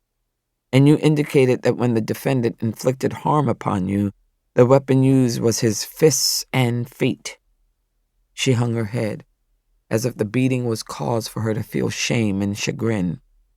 "That's right. He punched me, kicked me when I was down on the floor, got me in the stomach and the ribs. When I rolled over, pulled up my knees to protect my gut, he kicked my back, kicked me in the butt." Her skin tone was as dark as mine. Bruising is harder to see, and it shows up red or purple instead of blue. But even from the distance of the bench, I could see it. On her face, arms, and neck, he'd wailed on that woman without mercy. I softened my voice, asked a question that wasn't on the form. "Did you get any medical attention? See a doctor or go to a clinic?" She shook her head. "I don't have a doctor. I used to see Dr. Gaines, but she's mostly shut down her office now." In past months, I'd heard the same refrain from a number of folks in my courtroom. Medical care took a hit in our town when the DA filed his felony case against Bria Gaines.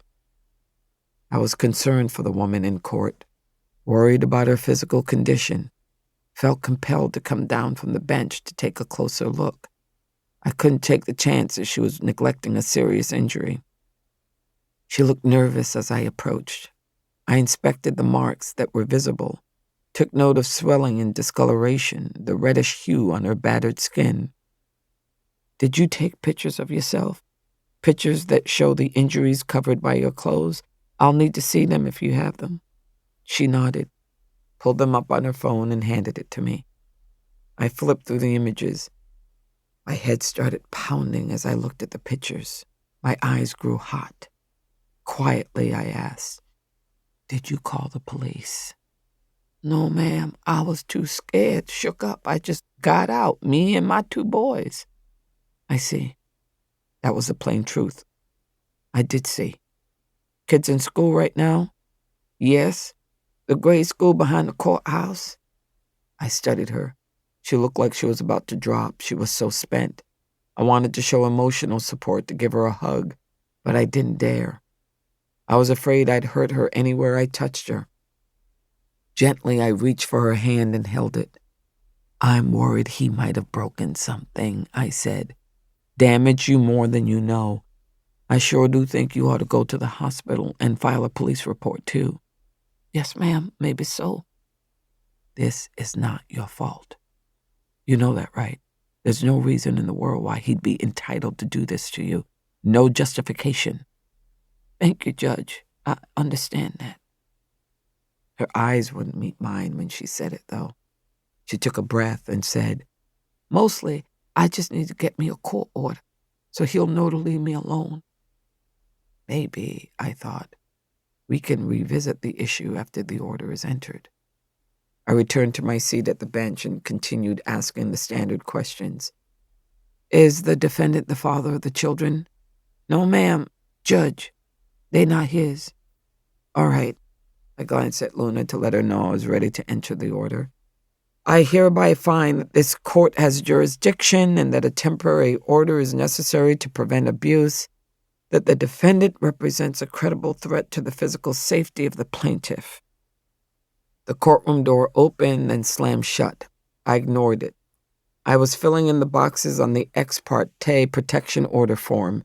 "This court hereby orders that defendant Leroy Stewart is restrained from committing or threatening to commit acts of abuse, and that the defendant is restrained from any contact with the plaintiff, Ada King.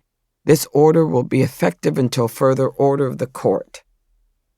I had my eyes on the paper in front of me, was signing my name in blue ink. I heard the footfalls pounding on the wooden floor, looked up. He was stomping down the middle aisle of the courtroom, the defendant without doubt, walking with a swagger with his eyes fixed on his fiancée. The young woman was scooting away from him. She clearly believed he posed a threat. I shot a look at my bailiff. Ross was already on his feet. The chip on the dude's shoulder was almost visible to the naked eye. Stewart swung his gaze from the fiancé to me. In a belligerent voice, he demanded, "Did I hear you say I can't have any contact with my own woman?" "That's right, Mr. Stewart, you cannot." I held the form aloft. "You'll get a copy of this so you can read the contents." "Don't I get a trial?" "Nope." He stepped closer, pointing a finger at me. "I know the law. You can't do nothing to me without a trial." My voice was sharp. "You're going to tell me about the law? This is an ex parte protection order. If you wish, you can request a hearing at a later date. It's all set out on the form. I recommend that you read it thoroughly as soon as I give you your copy." He turned, gave his battered fiancée the evil eye. Then he turned that eye on me again. "So I'm supposed to read the paper? Don't get to say anything in my own defense?" "That's right," in my no bullshit tone. That man was itching for a fight, I could tell, and he couldn't punch Miss King, not in court, so he wanted to fight with me. He raised his voice, way too loud for a court of law, more like a volume he'd use in a barroom. He said, "So you better explain this to me. How am I supposed to not have any contact with her when we live in the same house?" I stood up, because I was getting that urge, the one that frequently pushes me out of my chair and down from the bench. "Mr. Stewart, I have ordered that you be removed and excluded from the residence." He flat out shouted, "I own that house. It's mine." I was losing my cool. I could feel it slipping. My own voice made an echo in the big courtroom when I replied, "It doesn't matter who owns it. You are removed from the residence until I order otherwise. You can't do that. I already did. I was getting hot. In the figurative sense, my temper was getting out of hand. But the anger heated me up, making me perspire under the black robe. A trickle of sweat made a path between my shoulder blades and down my back. He was hot, too. You could throw that piece of paper in the goddamn trash. I'm not afraid of you. You should be. If you're not afraid, you're a damn fool. Ross, the bailiff, had taken a position between the angry defendant and the battered plaintiff. There was nothing to be gained by my entering the fray, but I was itching to climb down those steps and get into his face. I almost went down there, had to stop myself. I grabbed the gavel instead, pounded it 3 times before I pointed it directly at the defendant. Violation of this order is a Class A misdemeanor. You'll do a year in jail for that. I promise that you will serve every single day of that time. I don't want you within 300 feet of this woman or her home or place of work or the children or their school. I'm not just talking about punching and kicking, you understand? You are restrained from harassing her, stalking her, threatening or annoying her. At that juncture, he wouldn't look at me. He had his head turned toward her, was scowling at his fiancée. You understand me? I demanded. I wanted to hear him acknowledge it. He lifted his chin, didn't answer, didn't look my way, kept eyes on his fiancée while she backed away, like she thought he'd punch her out again in a court of law. As part of standard courtroom equipment, I have a microphone at the bench, but I don't actually need one. I raised my voice to maximum volume. Mr. Stewart, do you hear me? I knew he did. They could hear me across the street. He gave a sullen nod, muttered in acknowledgement. It wasn't until Luna made copies of the order and they were served to both parties that I collected myself, sat back down in my chair, and surveyed the back of the courtroom. As I pulled out a fresh box of tissues and used one to dab at my neck, I observed that we had an audience. The DA was there, with a blonde-haired woman wearing a sharp business suit. She had her arm around the shoulders of a young black girl. I knew that girl on sight. Nova Jones. 13-year-old Nova Jones was in my courtroom, and it appeared that I'd just scared her to death. Chapter 32. Tell the truth and shame the devil. I was mortified. Not that I regretted taking the wife-beating maggot in hand. He needed the slap-down I just delivered, but I didn't intend to give it in front of an audience. Not that audience, anyway. I didn't want to frighten a child, a vulnerable young girl. The DA ambled down the aisle toward me. Do you have a minute, Judge? There was nothing wrong in the words he used. It was the air he always had, like he owned that courtroom, owned the whole county, everyone in it. Makes me mad as hell, because I promise you I care more about the community than that self-serving ass does. I was in danger of self-combusting that morning, but Reeves hadn't noticed that anything was amiss. I'd like to make some introductions, he said in that flat voice. Luna and Ross had separated the battered woman and her fiancé and had ushered Ada King and Leroy Stewart out of court. I descended from the bench and approached the DA, hoping to ease the courtroom experience for the child he'd brought along. Good morning, Mr. Reeves. Who all do you have with you today? I cut my eyes at Nova and smiled. Inside my head, I was calling out to her. Are you okay? I'm here for you. I got you, Nova. Trying hard to convey to her that I wasn't the Wicked Witch or Cruella or Ursula, whoever she thought was the scary lady. Reeves didn't introduce Nova, not then. Judge, this is Eleanor Lindquist. She's with the Attorney General's office. Maybe you've heard of her? I believe I have, I said, nodding at her. I read about a case you handled in Selma. She extended her right hand, gave me a brisk handshake. "Honored to meet you, Judge Stone." "Likewise. What brings you to Bullock County, Eleanor?" The woman exchanged a glance with Reeves. He did the talking. "Miss Lindquist is going to assist as co-counsel in the Gaines case. That's why we're making the rounds today. Eleanor wanted to be introduced to courthouse personnel, meet the law enforcement involved in the case." "That's right," she said. She patted Nova Jones' shoulder. "And I wanted to get acquainted with this young lady. We'll be spending a lot of time together." Really? That's pretty sus, I thought. The prosecution didn't need a personal relationship with a young and vulnerable state's witness.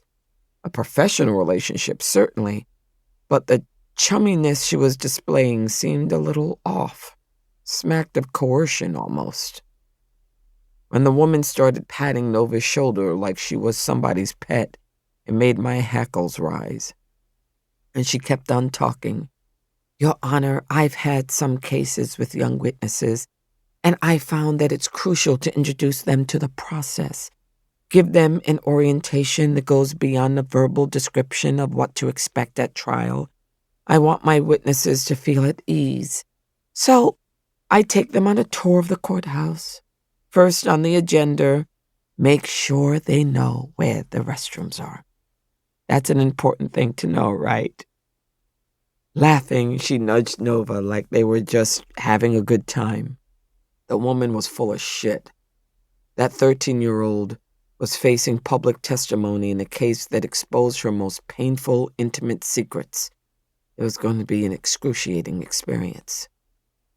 I watched Nova Jones to see whether the AAG sales pitch worked. Maybe not. Nova's eyes were shuttered, her muscles appeared taut, like she was prepared to cut and run if necessary. Smart kid. She wasn't fooled.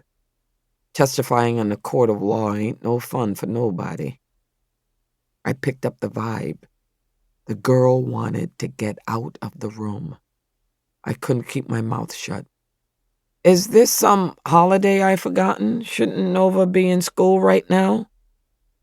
The queen of the AG's litigation division chattered on. "Judge, it's a school day, but it was imperative that we schedule this session. This is a valuable part of the orientation.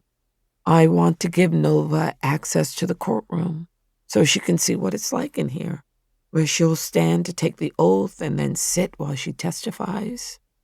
She grasped Nova right above the elbow and ushered her down the aisle. "See, Nova, where Judge Stone was standing where we walked in? That's the bench. She sits up there. And the chair beside her, that's the witness stand. That's where you'll sit. The jury is in that box." She pointed at the jury box with its 12 empty seats. Then with a sweep of her arm, she showed her the counsel tables for the prosecution and the defense. "I'll be right here with Mr. Reeves, unless I'm up by the witness stand talking to you." She paused, looking expectantly at Nova. Nova picked up the cue, gave a quick nod. The woman flashed a broad smile. "I haven't made the most important introduction. Judge Stone, I'd like to introduce Nova Jones." I opened my mouth to speak, but Lindquist was still talking. "Nova, Judge Stone will be in charge of your case. Whenever she speaks to you, you'll call her Judge or Your Honor. Can you remember that?" "Stop!" I had to shut her up or I was going to lose my mind. Lindquist caught her breath as if I'd choked her. Honestly, I kind of wanted to. I said, "No need for introductions. Miss Jones and I have met before." "Is that right?" The woman sounded surprised, but it was a shade overdone. I wondered whether she already knew about Saturday breakfast when she'd planned this whole exchange. "Nova, you never mentioned this. How long have you known the judge?" Nova looked confused and a little frightened, like a kid who thinks she's in trouble but doesn't know what she's done wrong. I had to cut that scene short. Lindquist would need to learn. I didn't play. Miss Jones probably doesn't remember me. It was a brief meeting, and I wasn't wearing my robe. Eleanor Lindquist wouldn't let it go. "Is that true, Nova? Do you remember meeting the judge or not? Nova lifted her eyes and briefly inspected me. We go to Saturday breakfast sometimes. Mom says it's at Missy Mary's house, and Mama told me she was a judge, but she didn't look like it. Not at the farm. Nova lifted her shoulders in a shrug. She just looked like everybody else. Yeah, it's the robe that does it. Nice to see you again, Nova. I'll let y'all continue your courtroom tour. I have some work to do in chambers. I turned to go. Needed to escape before I snapped at the prosecution. I didn't want to scare Nova a second time. Didn't make it through the door before I heard that woman call my name. Judge Stone, just a heads up. General Winston's going to be in town today. He'll probably want to talk to you. Shit. Dick Winston was coming to sit his butt down in one of my office chairs. The prospect made me want to spit. I'd have to be polite, smile when I really wanted to snatch him bald.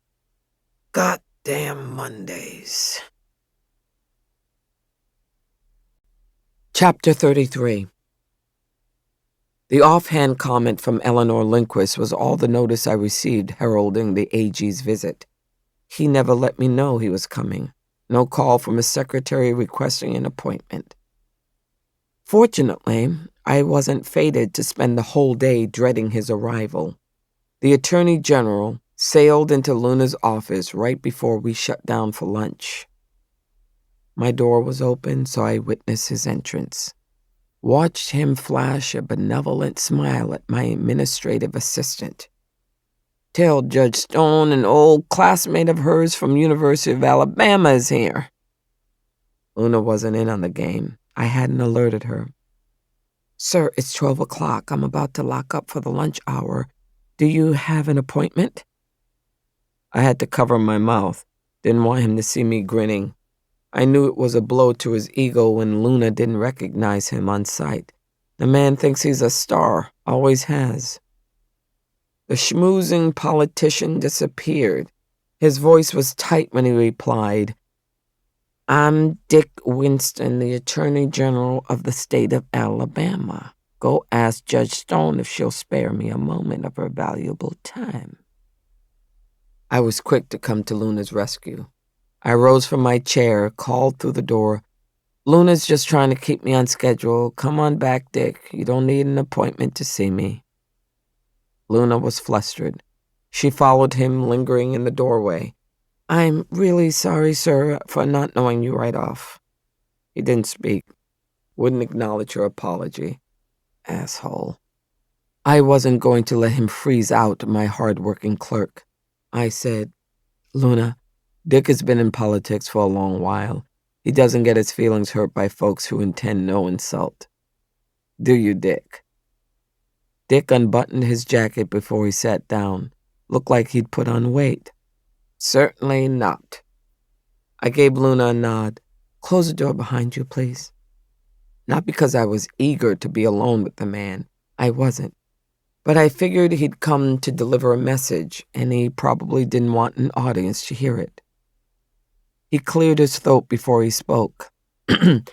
Mary, I'm here to extend an olive branch with regard to that telephone snafu. I hope you're not upset by the governor's slip-up over the phone last spring. He's a hot-headed guy who runs off at the mouth sometimes. Doesn't mean anything by it. Sure, I could have made it easy on him, but I wasn't disposed to. Tipped back in my chair like I was thinking it over. I wouldn't say I'm upset exactly.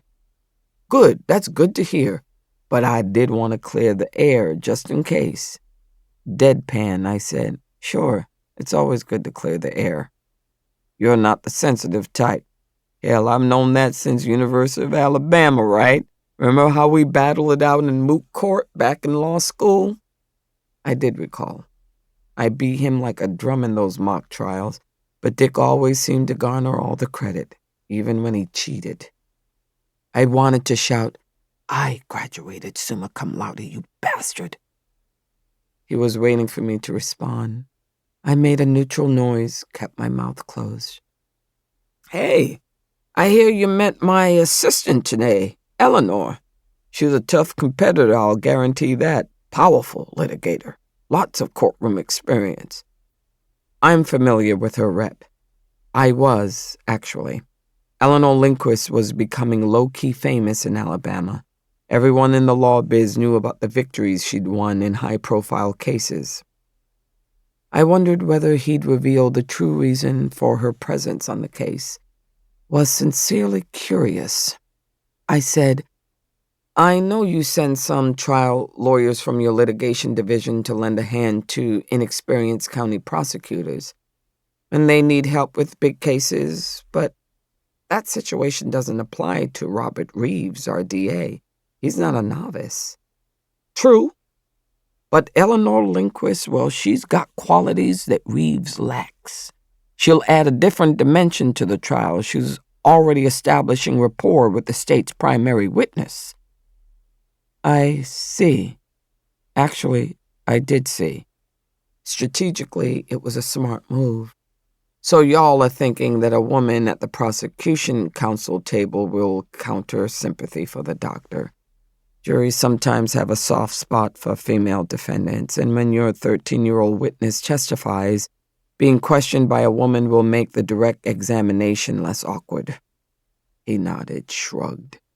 You always had an instinct for strategy, Mary. One of your strengths. I was growing weary of the conversation. There was no pleasure in tripping down memory lane with Dick Winston. When are you heading back to Montgomery? I know you're a busy man. Take the hint, I thought. Maybe he did. He cut the shit, got to the point. This case in your circuit is really blowing up, Mary, isn't it? Eleanor and I were talking about it on the way down here today. It's not surprising because feelings run high on the issue. I feel that personally. I'm pro-life, I make no secret. I believe that abortion is murder. I sat there, didn't respond. He said, Eleanor's young. She's not as conservative as I am.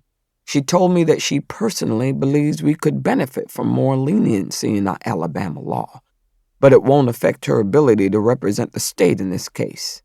His voice was deliberately casual when he said, What do you think? I sounded perfectly chill. She's your employee. You know best. No. I mean, where do you stand on the issue of abortion? Well, that's a personal question, Dick.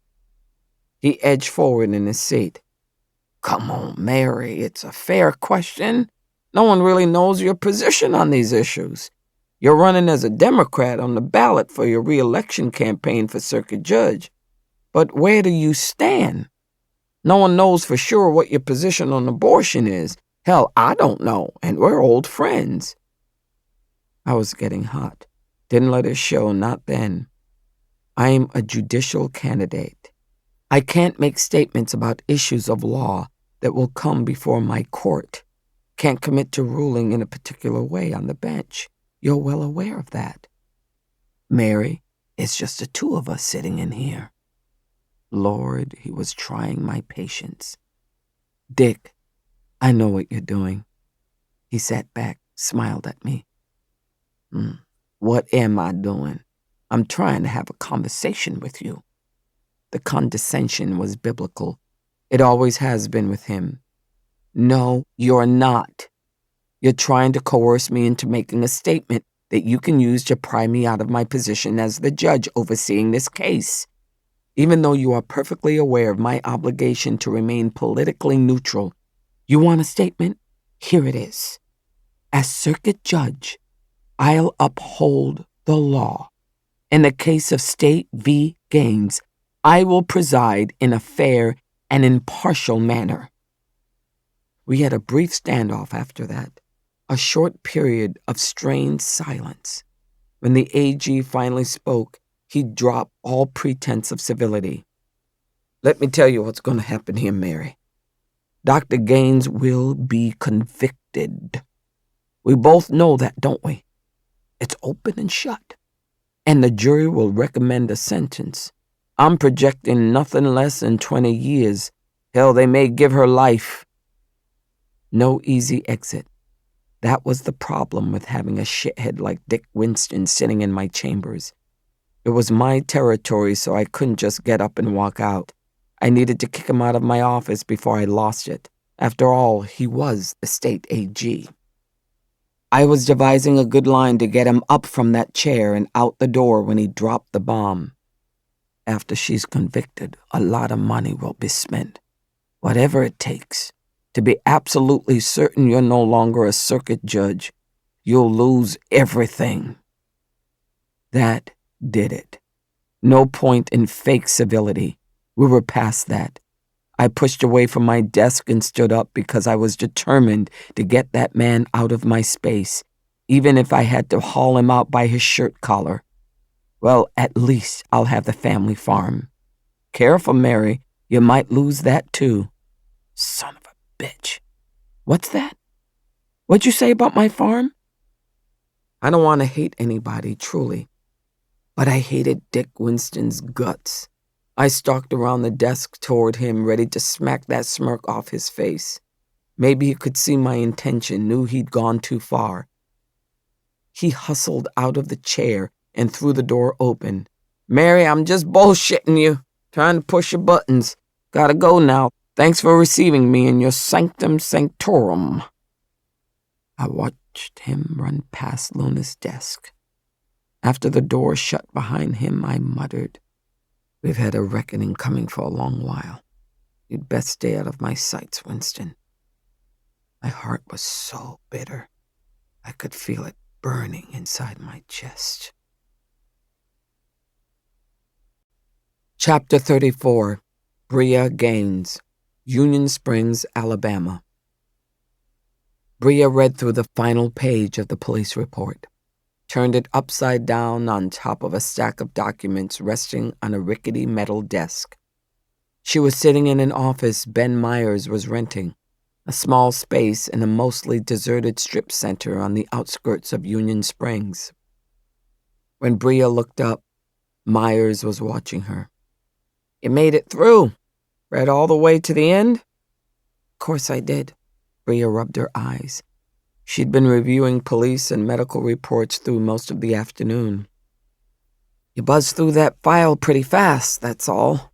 Myers picked up the stack of paper and slid it into a folder. I don't want you to miss anything that might make a difference to our defense. I've read that file so many times I could quote it back to you chapter and verse. Do you actually think I'd ignore the evidence against me? I'm not an idiot. Myers looked down. Did I imply that? If I did, I apologize. He flashed a smile at her. The man had a dangerous amount of charm.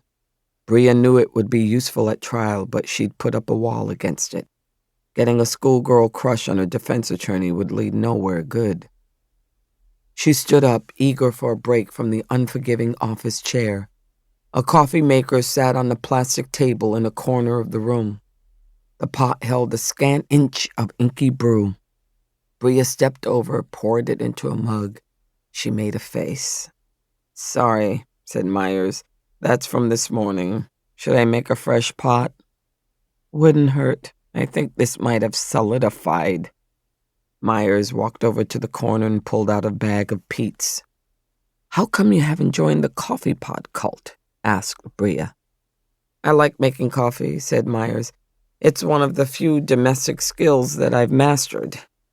He measured the coffee into the basket and set the control to brew, then leaned back against the counter. So, what do you think of Nova's story? Bria shook her head. Tragic. Heartbreaking. I know I'm the one on trial, but you and I both know what's criminal about this whole thing. The fact that the law requires a child to bear a child. She leaned against the sink. You want to know why I became a doctor? I do. And if you're about to tell me that there was a time in your life when you had to terminate a pregnancy of your own, I absolutely understand. I'd never judge you. Bria blinked. Myers was being a little too presumptive and way too personal. She decided to ignore it. Maybe it was just his way of saying he was on her side. She took a beat and plunged ahead. I grew up in Alabama. Working class, 7 kids. I was number 6. Church-going family. My mama and daddy tithed. 10% of their gross income, not net, went into the collection plate. Didn't matter what we needed. Car broke down, shoes had holes, no difference. The church came first. Myers nodded. I knew a lot of families like that growing up. Bria went on. My folks didn't have medical insurance. If we got sick, we had to suck it up. Don't make a fuss. She took a deep breath. These were painful memories. I liked boys, but I was careful because I'd seen what could happen. My sister Bailey, 3 years older than me, she got pregnant in high school. 15 years old. Carried to term. Begged to keep her baby. Of course, that couldn't happen. And oh my Lord, you should have seen all those fine Christian friends of ours turn their backs on her. Is she okay now? Asked Myers. She's alive. She functions in the world. But what happened back then did something to her. Messed her life up, and she never really got it back. That's why I went to med school. I wanted to be on the side of young women, especially poor women, no matter what their circumstances. Coffee's ready, said Myers. He pulled the carafe from the base and poured Bria a fresh cup. Sugar? Cream? He asked.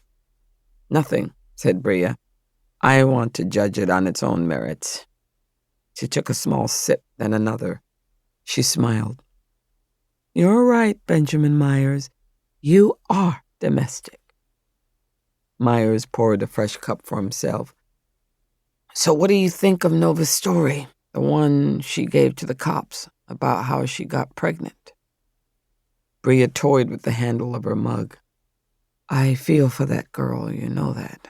I keep her in my heart, even with everything that's happening. But that story doesn't ring true. How come? Asked Myers.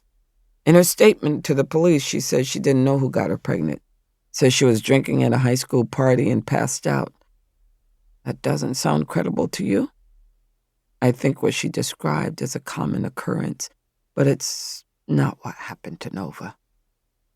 Myers carried his coffee mug over to the desk. Based on what? Bria followed him and sat down. Based on what she said that night in my office during the procedure. I'm listening, said Myers.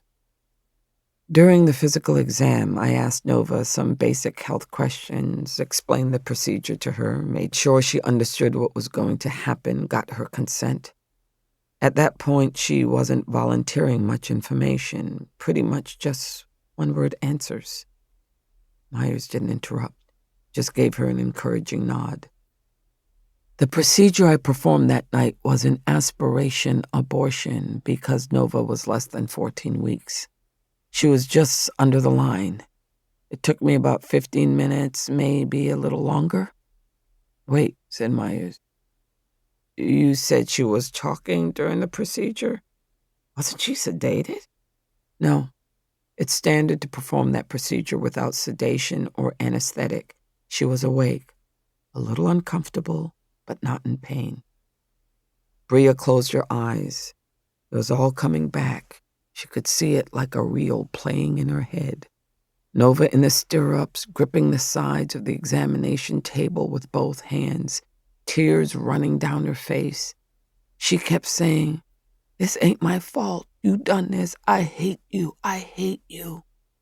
Hate who? Asked Myers. She never said a name? No, but she kept repeating that she should have fought back.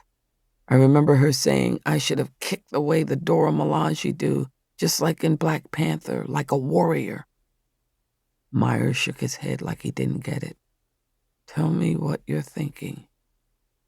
Bria pushed her chair away from the desk, stood up, paced the small office. She didn't talk about it like a girl who had no memory of what occurred. To me, it sounded like she knew exactly who it was that assaulted her. Bria, even if you're right, and even if we had the name of the attacker, it wouldn't make any difference for you. It doesn't create a defense. There are no exceptions for abortion under Alabama law, not even for age or rape or incest. You know that. We need to talk to Cochetta Bass. She was the one Nova talked to first. Maybe she knows something I don't. Myers shook his head.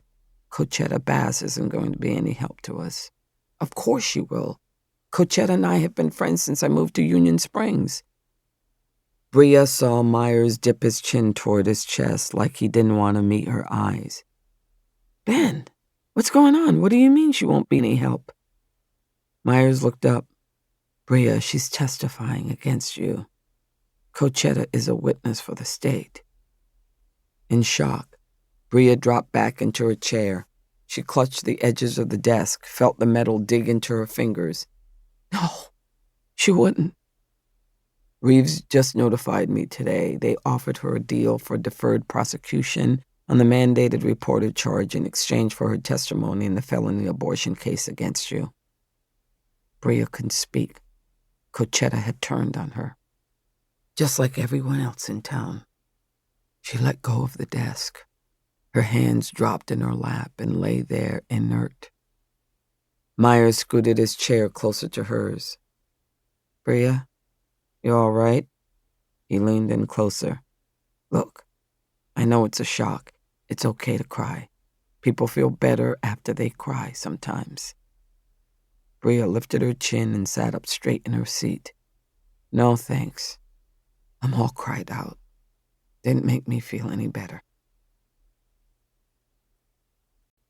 Chapter 35. 20 minutes later, Bria and Ben walked into a barbecue joint in Union Springs. Honestly, she didn't know why she'd agreed to go. She certainly wasn't hungry. After Ben dropped the bomb about Cochetta turning state's witness, Bria's stomach turned so sour she didn't think she'd ever eat again. But Ben said they needed to get out of the office to have a change of scene, get some air. He said it would give Bria a lift, make her feel better. He escorted her to a two-top table in the far corner away from other customers, ordered her a beer and a pulled pork sandwich. Service was fast. The waitress delivered the food and drink in record time. Bria ignored the sandwich. She drank the beer while they sat in silence. When Bria drained the final swallow of beer, she spoke. We can't win. I don't have a prayer. Ben's shoulders relaxed. He breathed out, sliding down in his seat. Thank God you regained the power of speech. I thought I'd lost you. She glared at him. Seriously, you are worried about my health, so you brought me to a bar? He chuckled. I had a friend, he practiced law in Atlanta, met him right after I got out of law school. When the chips were down, he'd say, it's a beautiful day, let's go someplace dark. Bria waited, assuming there'd be an uplifting sentiment in the story, but that was it. She looked around. It was dark inside the bar, and the gloomy atmosphere was intentional. It was the kind of establishment that covered the windows to prevent the light from shining in. We can sit here in privacy, Ben bit into his sandwich. She scoffed. There's no privacy in this town, not for me.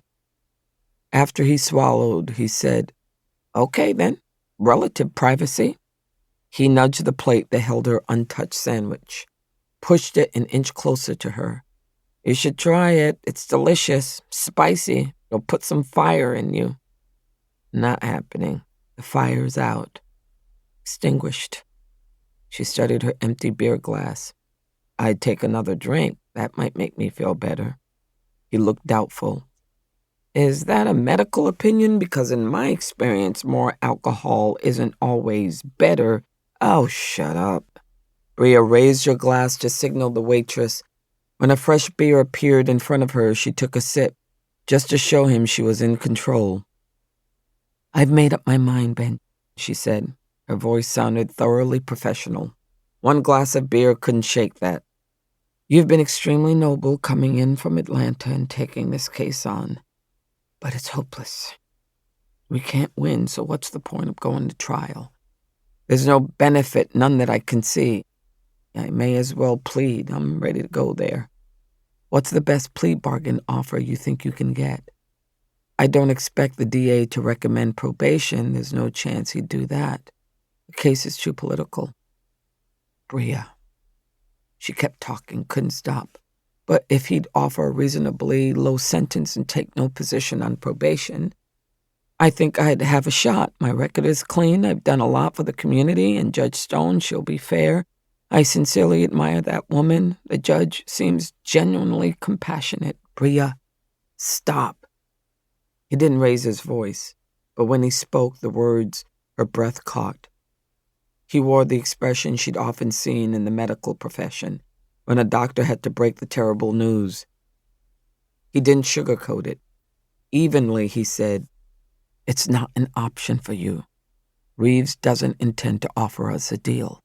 I already inquired, just raised it as a standard question like I always do. He made it very clear.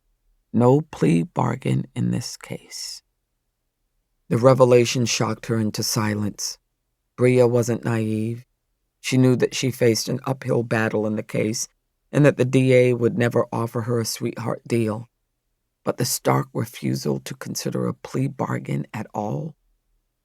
She picked up the beer, didn't sip it, took a deep swallow, wished there was something stronger. When she started shaking, Van put his hand on her arm. It steadied her. He said, "We're going to trial, Bria. There's no reasonable alternative, but we're going to fight this. I believe in you, and I'm going to do everything in my power to see that you get justice." She couldn't look at him, didn't permit herself to meet his eye. She was afraid of what she'd see, what she might read in his face. But she was regaining her self-control when she said, "Justice? Don't bullshit me. I won't stand for that. There's no way you could tell me that I'm going to be all right when this is over." He dropped his voice. "Come on, Bria, you're a doctor. You know no profession can guarantee results. I can't promise an acquittal any more than a doctor can guarantee a cure. But I'm going to be your advocate. Try with everything I've got." It wasn't enough. She could feel disaster looming over her. Bria wanted to hear straight talk, nothing less. "Ben, I'm going to lose. I know that. You have to know that too. Why are you here?" Ben didn't respond immediately. He paused, took a breath. "Because it's wrong, Bria. Everything that's happening, what they're doing to you, it couldn't be more wrong. The day the story broke, I read about the case. I just had to come." He wadded up a paper napkin, tossed it on his plate. "Like I told you, I can't roll out guarantees except for this. Gonna do the best I can to make it right." It was the best offer she'd received. Bria knew that. "Okay, what now?" His voice was reassuring.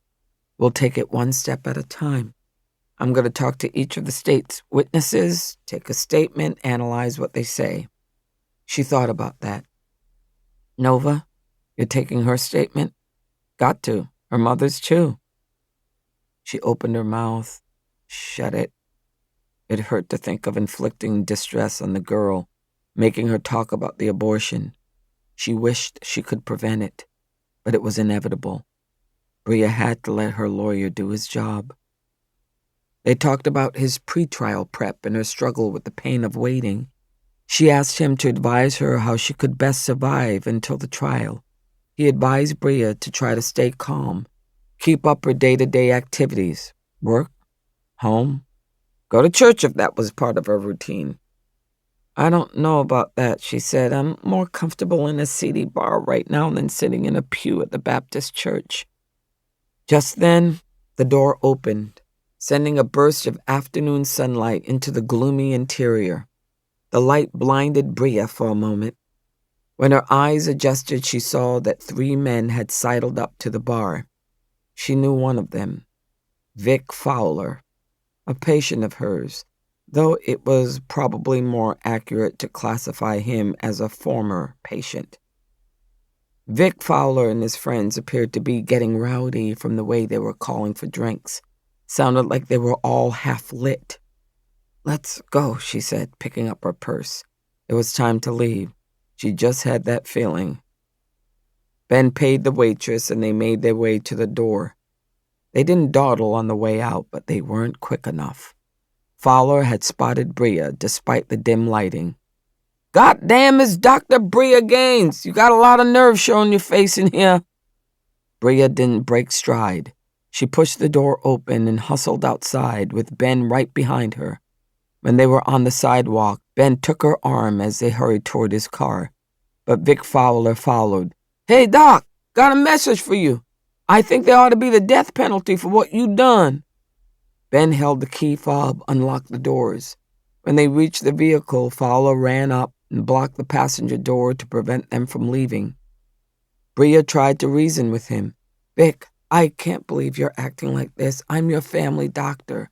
I set your arm when you broke it. I cared for your wife during her pregnancy. I delivered your daughter." "You're not our family doctor anymore, you bitch. You won't fool me again. You're a cold-blooded murderer, baby killer." When he called her a killer, he advanced on her, coming in so close she could smell his hot breath. She stepped back, stumbling when her feet hit the curb.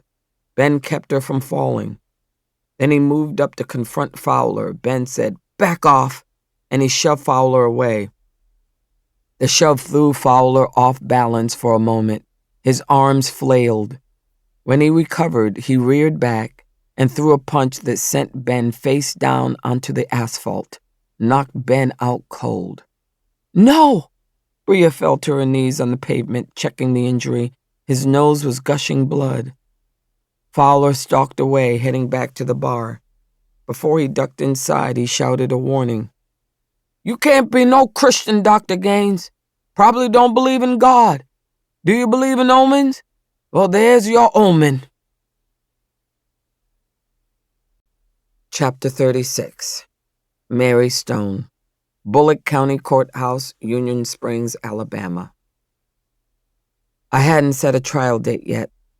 Too damn early, I opined.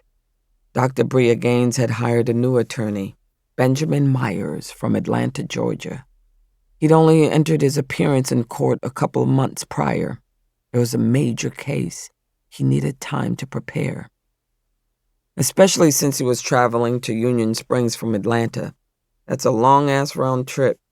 It was a first for me, having an out-of-state lawyer throw his hat in the ring for one of my small-town Alabama trials. Had to wonder, what exactly was the motivation? I'd done some investigation just to satisfy my curiosity. Myers was a native of Georgia, a graduate of Duke Law School.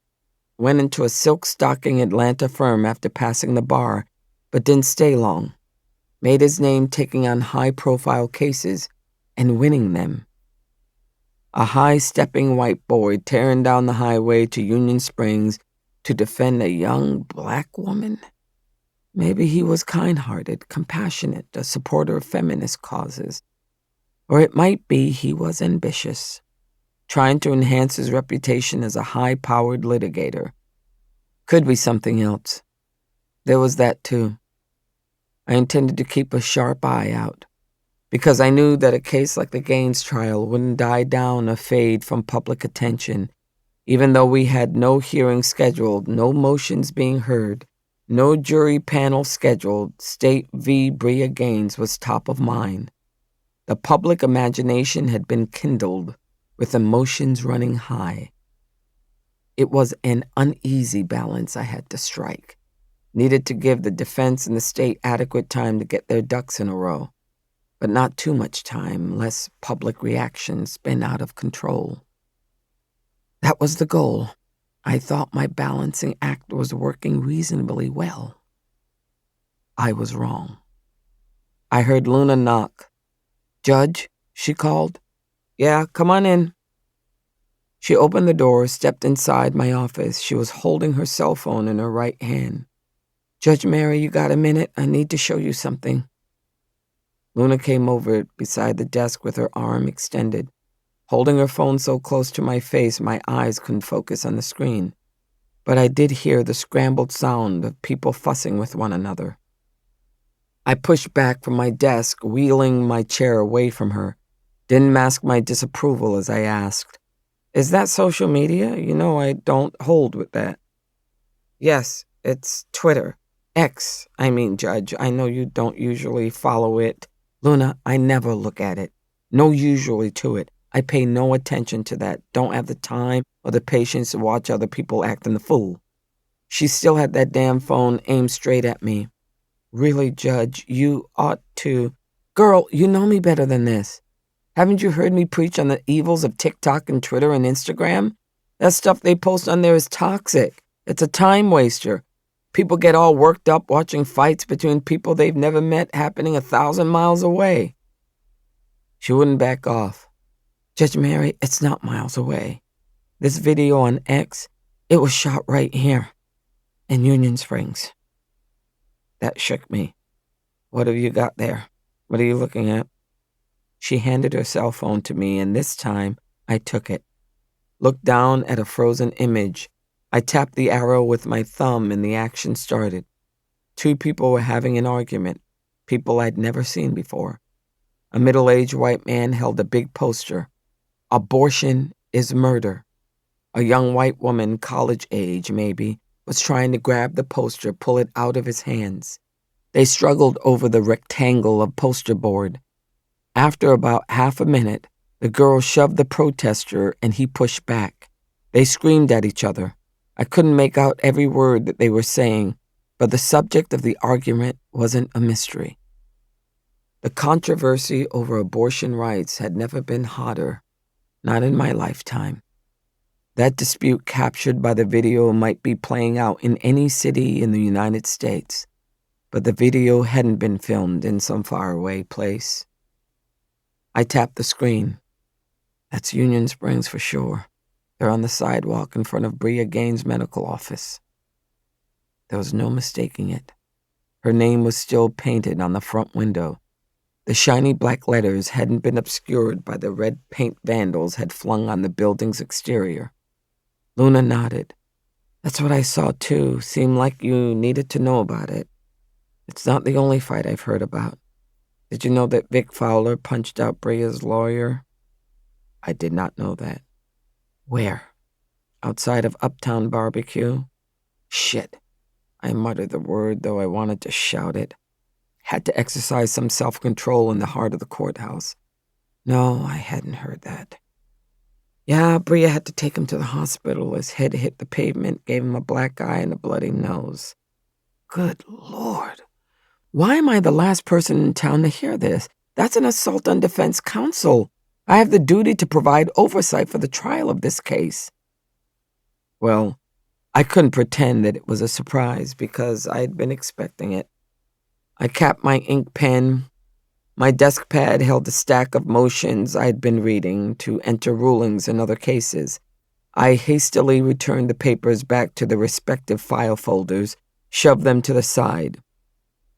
"Luna, get counsel for both sides of State v. Gaines on the phone. Arrange a time for a conference. We need to have a serious talk about damage control." "Okay." She started to head out, then lingered in the doorway. "One more thing, Judge. I heard it over at the sheriff's office. Can't swear that it's true." I squeezed my eyes shut. Lord help me. "What did you hear?" "The governor, he's threatening to send in the National Guard." Okay. That announcement threw me. I was speechless. Opened my eyes to see Luna standing in the doorway awaiting my response. When I recovered, I said, "We're going straight to hell. I don't suppose the governor's office tried to contact me to give fair warning?" Only Luna could provide that answer. She shook her head. I took a breath, released it, turned to my keyboard, pulled up the court calendar. "Luna, after you make these calls, get back in here. We're setting that case for trial before they burn this town to the ground." Chapter 37. Luna hadn't managed to reach the DA. His clerk said he was taking a break at Lulu's, a diner about 2 blocks from the courthouse. He'd be back in a bit, she said. I wasn't inclined to wait, not in the mood. I decided to run Reeves down myself, in person, get things settled. I shoved my laptop in my bright red leather briefcase so I could access my court docket. I needed to move this train down the tracks for the good of everyone involved. I stepped out the front door of the courthouse and walked straight into a cloud of smoke. Aurora Freeman, my former school lunch lady, was taking her morning cigarette break. I waved the smoke out of my face. Aurora, why aren't you in the parking lot? You know the mayor's going to complain if he sees you smoking on the front sidewalk again. Aurora was unmoved. She flicked an ash, sucked on the filter, and inhaled the smoke deep before blowing it out. I just want to see what's going on out here. She pointed down Prairie Street. Looks like the circus is in town. Aurora had the right of it. Just 1 block away from the courthouse, the sidewalks were crowded with people, swirling around the storefronts and surging into the street. Traffic was at a standstill. Drivers were laying on their horns trying to get the crowd to part. No use. Aurora pointed with her cigarette. That's a sight, ain't it? I can't remember a crowd like this since the Christmas parade. That's not a crowd, Aurora. It's a mob. You should get back inside. What about you? I'm heading over to Lulu's. I hear Reeves is holed up there. Aurora fired up a fresh cigarette, lighting it with a cherry from her last one. Hope you got your body armor on. Coming through. A woman's voice. I looked to my left. A young mom was trying to steer a baby stroller past me. It was a 2-seater, baby in front, toddler in back. I took a half step to the right, but not fast enough. I got babies here, the woman shouted. Her oversized diaper bag clipped me in the chest. She seemed amped up on a mission. As she passed by, I caught the lettering on the back of her t-shirt. Let life happen. I turned to Aurora. I mean it. Get back inside. She tossed her cigarette onto the pavement and crushed it with her heel. You watch yourself, Judge Mary. These people ain't here to sing Silent Night. I tightened my grip on my briefcase and headed down the street. Within half a block, I was surrounded by people jostling me, crowding me, carrying me along like a stick in a stream. I couldn't have turned around if I wanted to. I looked from side to side for people I knew. Didn't see anybody. Just a mix of unfamiliar faces, more white than black. Some toted Bibles, some carried posters. Before you were born, I consecrated you, said one. Another just said Isaiah 49:1. A thick-set man in front of me held a little boy on his shoulders. The lettering on the back of the boy's t-shirt said, Fearfully and wonderfully made. Up ahead, I could hear a woman starting to whip a contingent into a chorus of shouts. Life is precious! Save the babies! I saw a row of vans parked by the curb, all from Christian churches, some from Alabama, but most from out of state, Mississippi, Georgia, Louisiana, all over the South. I didn't like crowds. Never a fan of big concerts. A mosh pit was my worst nightmare, and this was starting to feel like one. I was getting claustrophobic. My heart was racing. I could hardly breathe, and the farther I went, the worse it got. I wasn't even moving under my own power anymore. I was just getting swept along. Somebody stepped on my heel. My right shoe came off. I shouted out, Hey, wait, hold up! But the crowd just kept moving, and me along with it. That shoe was gone. I grabbed my briefcase in both hands and held it against my chest. I started swinging my elbows, trying to make some room, but the crowd didn't pay me any mind. It had a mind of its own. I realized that I had no power here. No robe or gavel. These people didn't know me from Adam, and they sure as hell didn't give a damn what I thought. I spotted Lulu's about a half block up. Suddenly there was a man with a bullhorn behind me. The damn thing squeaked and squawked when he turned it on. Then he started shouting through it. "Human rights begin before birth! Human rights begin before birth!"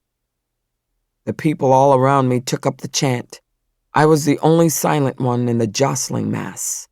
The energy was now at a whole different level. It was no longer just a moving crowd. It was a march. I turned to the side, trying to avoid the blast of the bullhorn. With one shoe missing, I was off balance. I tripped over somebody else's feet and fell forward. My head hit somebody's hip on the way down. My briefcase landed hard on the pavement, and I landed right on top of it. "Stop!" I shouted, as if anybody could hear me. Work boots and running shoes stomped by inches from my face. For a second, I thought I was about to be trampled to death. When I pressed my right hand onto the asphalt to push myself up, somebody stepped on it. I let out a howl, felt like my fingers were broken. At that moment, I felt a strong arm around my waist, and then somebody scooped me up and set me on my feet. It was a muscular white man with tattooed arms and a thick beard.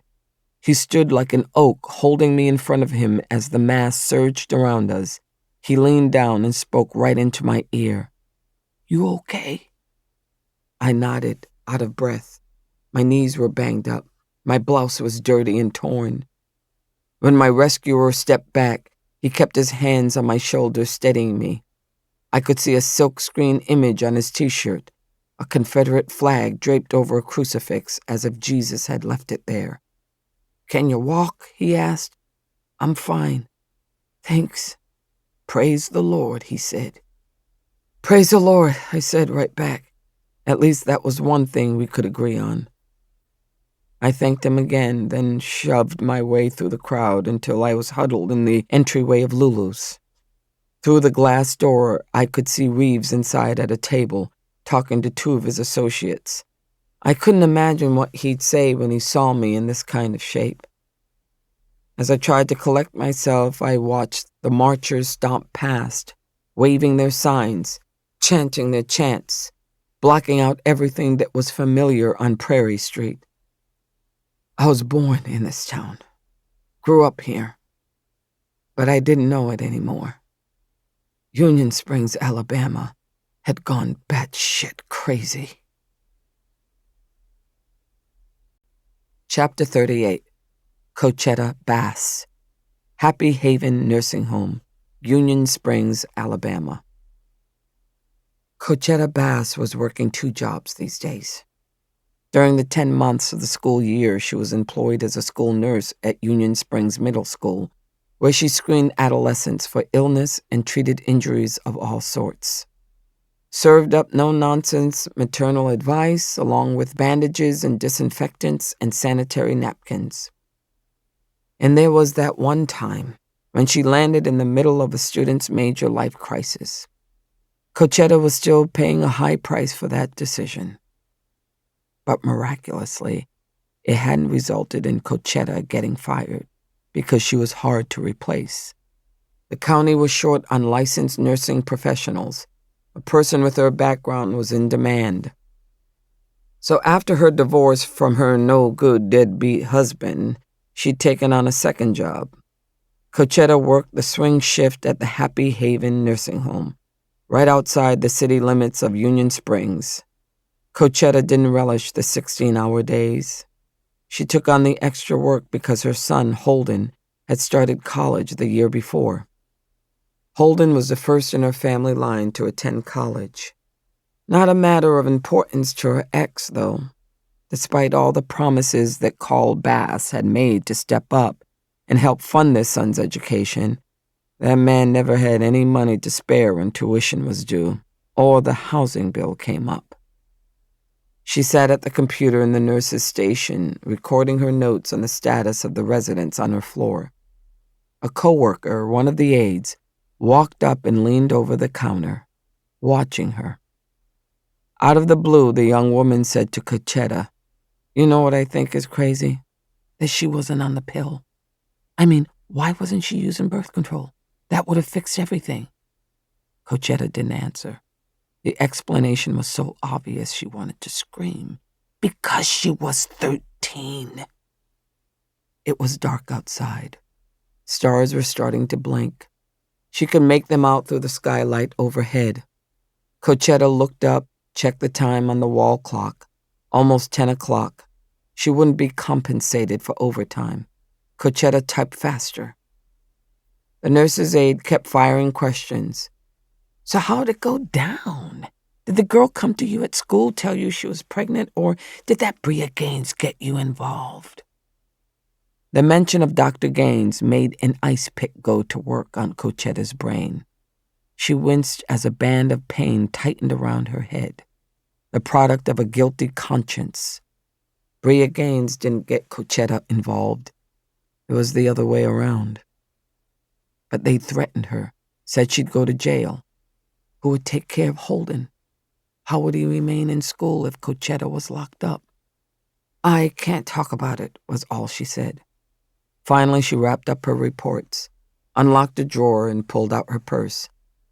I'm heading out now, she told the aide. When Shakira gets back, tell her to keep an eye on Iona Johnson in 21E.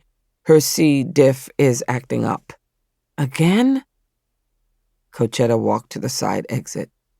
Her departure was delayed when she encountered a roaming resident who was this close to placement in the memory care unit.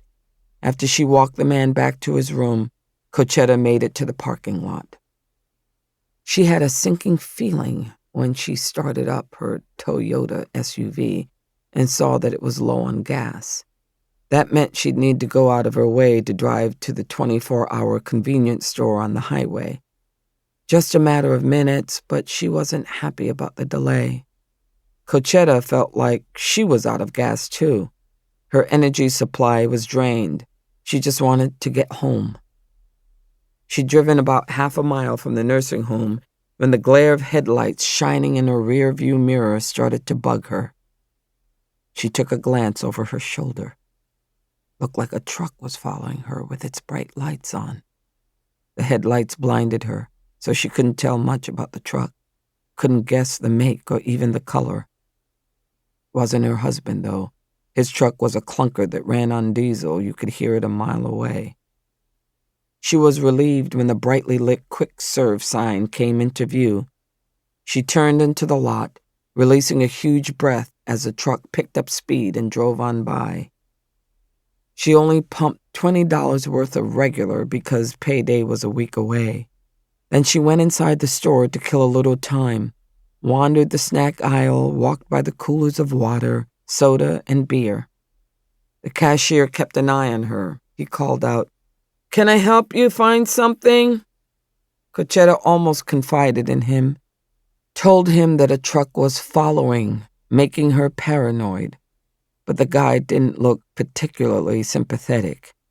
These days, people around town were giving Cochetta short shrift, the cold shoulder. So she just shook her head. "No thanks," she said as she headed out of the store. Inside her car, she hit the lock button before she buckled her seatbelt. Thought about calling somebody, asking for reassurance. But who could she call? It was well past 10 o'clock. Nobody wanted to be bothered past 10 at night. As she pulled out of the lot and onto the highway, she wondered what her ex-husband was up to. Would Carl put someone up to this? Had she made him mad again? It didn't take much. Had she ticked off someone else? She'd driven a quarter mile when she saw it. A truck pulled off the side of the road, idling. After she passed, its bright lights came on and it pulled onto the road behind her. Cochetta hit the gas, picked up speed. The truck stayed right on her tail. Chapter 39. Benjamin Myers, Magnolia Apartments, Union Springs, Alabama. Benjamin Myers knew the ropes. Over the past decade, he'd taken countless witness statements, scores of depositions. He knew how to talk to people, all kinds of people. Old, young, friendly, neutral, hostile. He had a skill for turning hostile witnesses around, one of his superpowers, some said. He stood at the door of a fourplex, an old house chopped into 4 apartment units. Ancient layers of lead paint cracked like crocodile hide, sloughing off the door's brass number. A makeshift label, masking tape and black marker, read apartment number 3. Nobody answered when he knocked, but he could hear people inside. A babble of high-pitched voices, children shouting, arguing, making demands. He knocked again, louder. This time he heard a woman's voice, her tone shrill. "Nova, you deaf? Get the door!" Myers waited. He heard footsteps, and a second later, the thunk when the deadbolt disengaged. The door opened. A tall, black teenage girl stood there in jeans and a t-shirt. It was Myers' first face-to-face meeting with the state's complaining witness. As the door creaked open, he wondered how he would be received. One look gave Myers his answer. Hostile. The girl clearly didn't want him there. Myers gave her his trademark grin. "Hey, it's Nova, right? I'm Benjamin Myers. Pretty sure y'all are expecting me today." The girl cracked the door just wide enough for Myers to squeeze through. He stepped into the tiny living room, a hive of crawling, wrestling, squalling young creatures. He counted 4, plus Nova. Myers raised his voice above the din. "Is your mother around?" At that moment, Nova's mom emerged from a bedroom, striking a pose in the doorway. Myers did a quick assessment. Mom had taken pains with her appearance. Elaborate hairdo, full makeup. Starla Jones was a remarkably attractive woman and in admirable shape, especially considering she had birthed all the kids in the room. With every witness, Myers strove to be scrupulously polite, appropriate. "Good afternoon, Miss Jones. I'm Benjamin Myers, counsel for Dr. Gaines."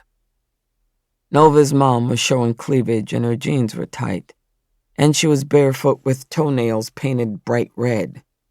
She walked over and stuck out her hand. "Call me Starla." Maintain eye contact, thought Myers. Don't look down. Don't look. It was a challenge. Starla Jones was built like a brick shithouse.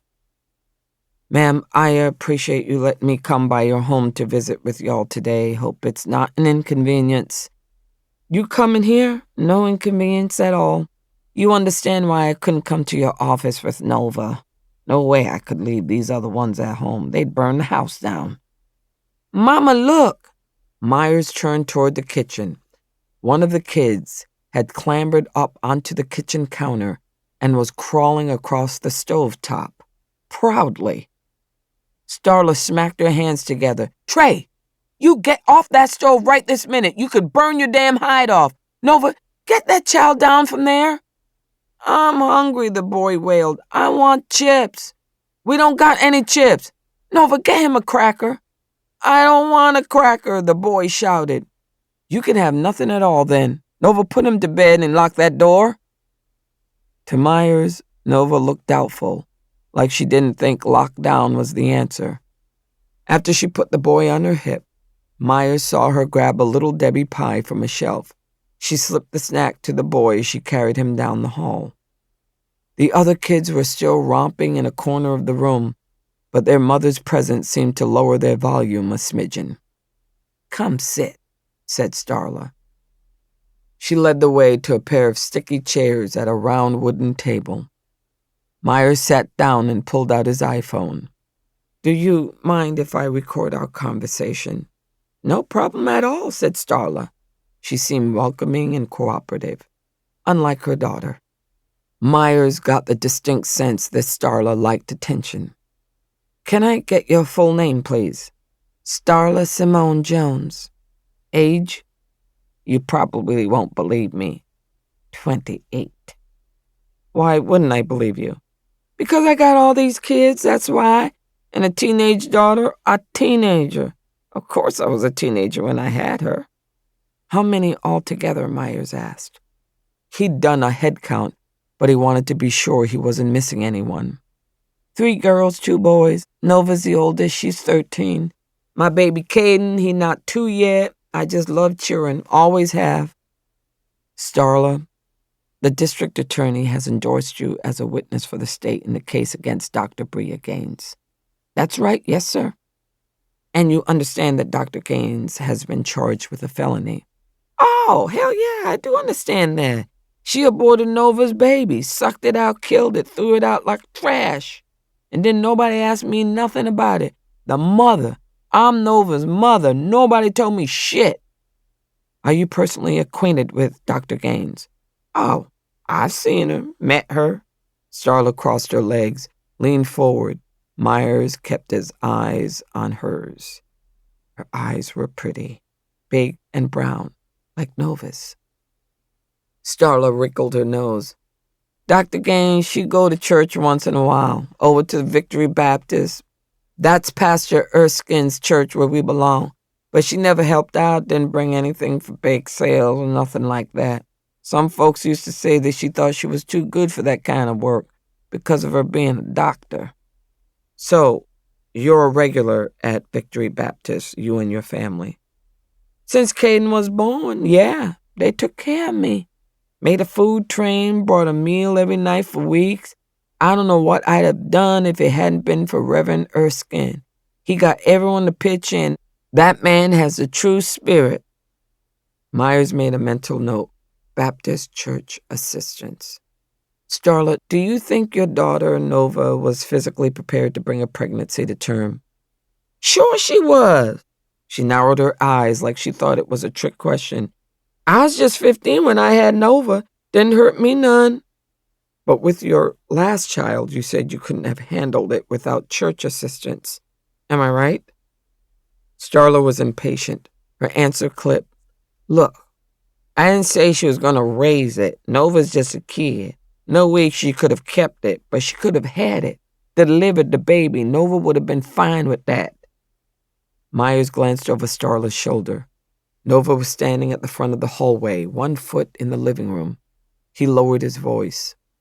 Some experts might say that carrying a pregnancy to term at Nova's age would have negatively impacted her health. Bullshit! Starla tugged up on the neckline of her shirt. I know what you're trying to do. The cops explained it to me. The only way they'll let Dr. Gaines off is if Nova's life was at stake. But Nova was never in danger. You saw her. She's a real sturdy girl. Myers looked over to see if Nova was still there. She was. She was listening. Nova's strong as an ox and plenty big enough. She's been wearing my clothes since 6th grade. She's popping out the seams now and her feet are too big for my shoes. Myers glanced up again. Nova was standing with her head down, like she was trying to pretend she wasn't even there. Chapter 40. Nova Jones, Magnolia Apartments, Union Springs, Alabama. Nova stared at the rug. She was embarrassed, for herself and for her mama. She'd seen her leaning into the lawyer, trying to flirt with him. She hated when her mama acted that way, being a pick-me girl, showing off her chest. If Nova tried any of that, Mama would open up a can of whoop-ass on her. Her mama turned around and pointed toward the kids in the corner. Nova, settle these rascals down. Get them something to eat. Yes, ma'am. Nova walked into the kitchen and opened a full loaf of bread and a jar of peanut butter. There was grape jelly in the fridge. She got that too. Ever since the DA brought the case about the abortion, they had all the food they needed. Church pantries showed up every week with plenty of groceries for all 6 of them. Treats, too, like the Little Debbie's and Hostess cupcakes. Nova made 3 sandwiches, cut them into neat triangles, and put them on a plate. She walked into the living room and waved the plate like a lure. Y'all want PB&Js? Arbon ran over. Reba followed, dragging baby Caden along with her. They all piled into the tiny kitchen and grabbed for the sandwiches. Nova walked down the hall to release Trey from captivity. You behave, she whispered, walking him out, or she'll make me lock you up again. Trey nodded and ran into the kitchen to join his siblings. Nova stood by the refrigerator watching them all eat. She wasn't hungry, had a bad feeling in her stomach. Then she saw the lawyer standing in the doorway. "Nova, can I ask you some questions?" She looked past him to her mama, still sitting at the living room table. Her mama gave her a quick, impatient nod. "Where?" asked Nova. "Here? Come sit in the living room." Nova followed him over to the table where her mama was sitting. She picked a chair across from the lawyer, as far away as possible. She felt awkward. She didn't know how to deal. Didn't have mama's game. Didn't know how to play a grown man. The lawyer put his iPhone in the middle of the table. "I'm going to record our conversation, Nova. That way, down the line, nobody can claim that either of us said something different. Is that okay with you?" Nova thought about that. It made her nervous being recorded. But the lawyer was right. It was better than somebody lying about it later. The first questions weren't hard. Name, age, birthday, where she went to school. The lawyer was making notes on a pad. Then he put down his pen and looked straight at her. "Nova, did you get pregnant in the past year?" She closed her eyes tight. Couldn't look at him. Nodded. "Nova, you have to say it out loud." She breathed out a heavy sigh. It was hard. She didn't want to talk about it. Hurt to think about it. "Yes." "Thank you, Nova. Please remember to speak up." She opened her eyes. The lawyer didn't look mad, didn't sound impatient, but he could be making her the fool. She didn't trust him. "The police report says you got pregnant in December. Is that correct?" "Yeah." Nova looked down, couldn't bear his eyes on her or her mama's. "And you told the police it happened at a party with older kids?" "Yeah." She kept her gaze down on the table, concentrated on a scorch mark, the black circle a hot pan had made. Wanted the lawyer to go away, leave her house, never come back. "Do you know who got you pregnant, Nova?" "It was dark." Her answer was loud, like it jumped right out of her. She felt like she could hear her heartbeat. "They gave me weed and wine, and it was too dark to see." "Who gave you weed and wine?" "Older kids. I didn't know them, driving around in a car. They're not from here." "What about the one you had intercourse with? What do you remember about him?" "Nothing." "Can you describe him? Size, race, voice?" "I don't remember." Nova cut her eyes to the side, looking to her mama, wanting her to help, wanting her to forgive her, wanting her to not hate her right now. "I told him no, told him to stop. I said he was hurting me." "So you can recall that it was painful, and you told him to stop. What did he say?" Nova's breath caught. She wanted to run, bolt from the room. The memories flooded into her head. What got done to her, what was taken from her. She could remember the pain, the bleeding, and her screaming and begging, "Please stop." And she remembered something else. Crying for Mama. Over and over, she kept thinking while it was happening, "I want Mama." "Nova, what did he say?" It was the lawyer, wanting an answer. I don't know, can't remember." "Do you recall when you suspected you were pregnant?" "In March." "And how do you remember that?" "Dogwoods." The lawyer's head tilted. "Dogwoods?" Nova nodded. "The dogwoods were blooming. That's when I figured it out that I didn't have a period." The lawyer looked confused. He didn't get it. How she always clocked the season by the flowers blooming. Forsythia, pansies, crabapple, redbud, dogwood. The pink and yellow and purple of spring flowering all around while she suffered through those terrible weeks. No one to talk to, not a soul to rescue her. "So when you realized that you'd missed your period, what did you do?" Nova wanted to bury her head in her arms. She wanted the questions to stop. She could feel her mama's eyes on her. I waited to see if I'd start bleeding, prayed, and you didn't tell anybody. Nova shook her head. We got a nurse at school. She started asking me stuff because I get sick in class in the mornings. Go lie down in her office after I threw up. Was that Cochetta Bass? Nova nodded. She got me a test, the kind where you go into the bathroom and pee on it. It turned blue. And Miss Bass, the nurse, she was the one who took you to see Dr. Gaines. Yeah. At her office. Yeah. How many times? Just the one time. I was supposed to go back for a checkup, but I got sick and Mama called the ambulance. They took me to the hospital. That's when everybody found out. Okay, said the lawyer. Let me make sure I've got this. Before you went to the hospital, Nurse Bass knew you were pregnant, and Dr. Gaines knew, but nobody else. Nova's head jerked up.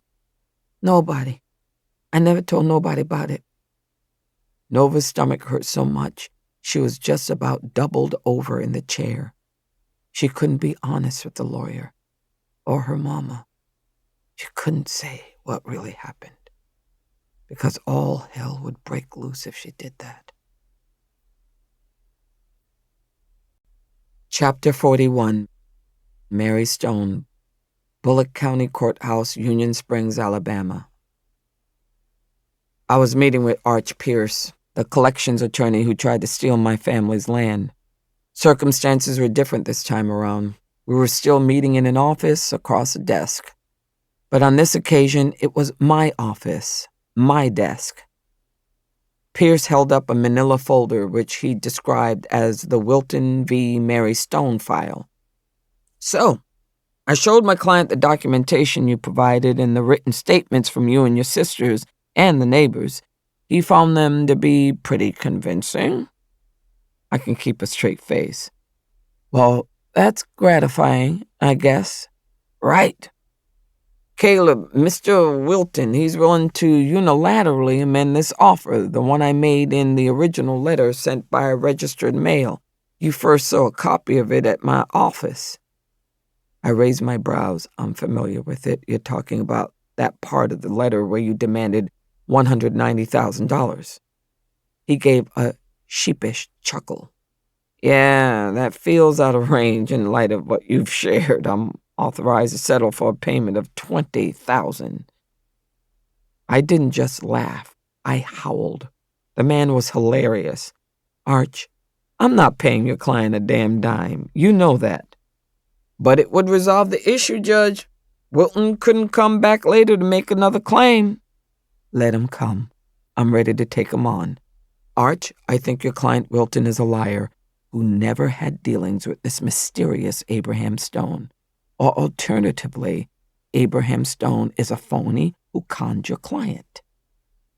I leaned forward, placed my elbows on my desk, toyed with a letter opener shaped like a dagger. Either way, it's not on me. In law school, I had this commercial law professor. He beat something into our heads.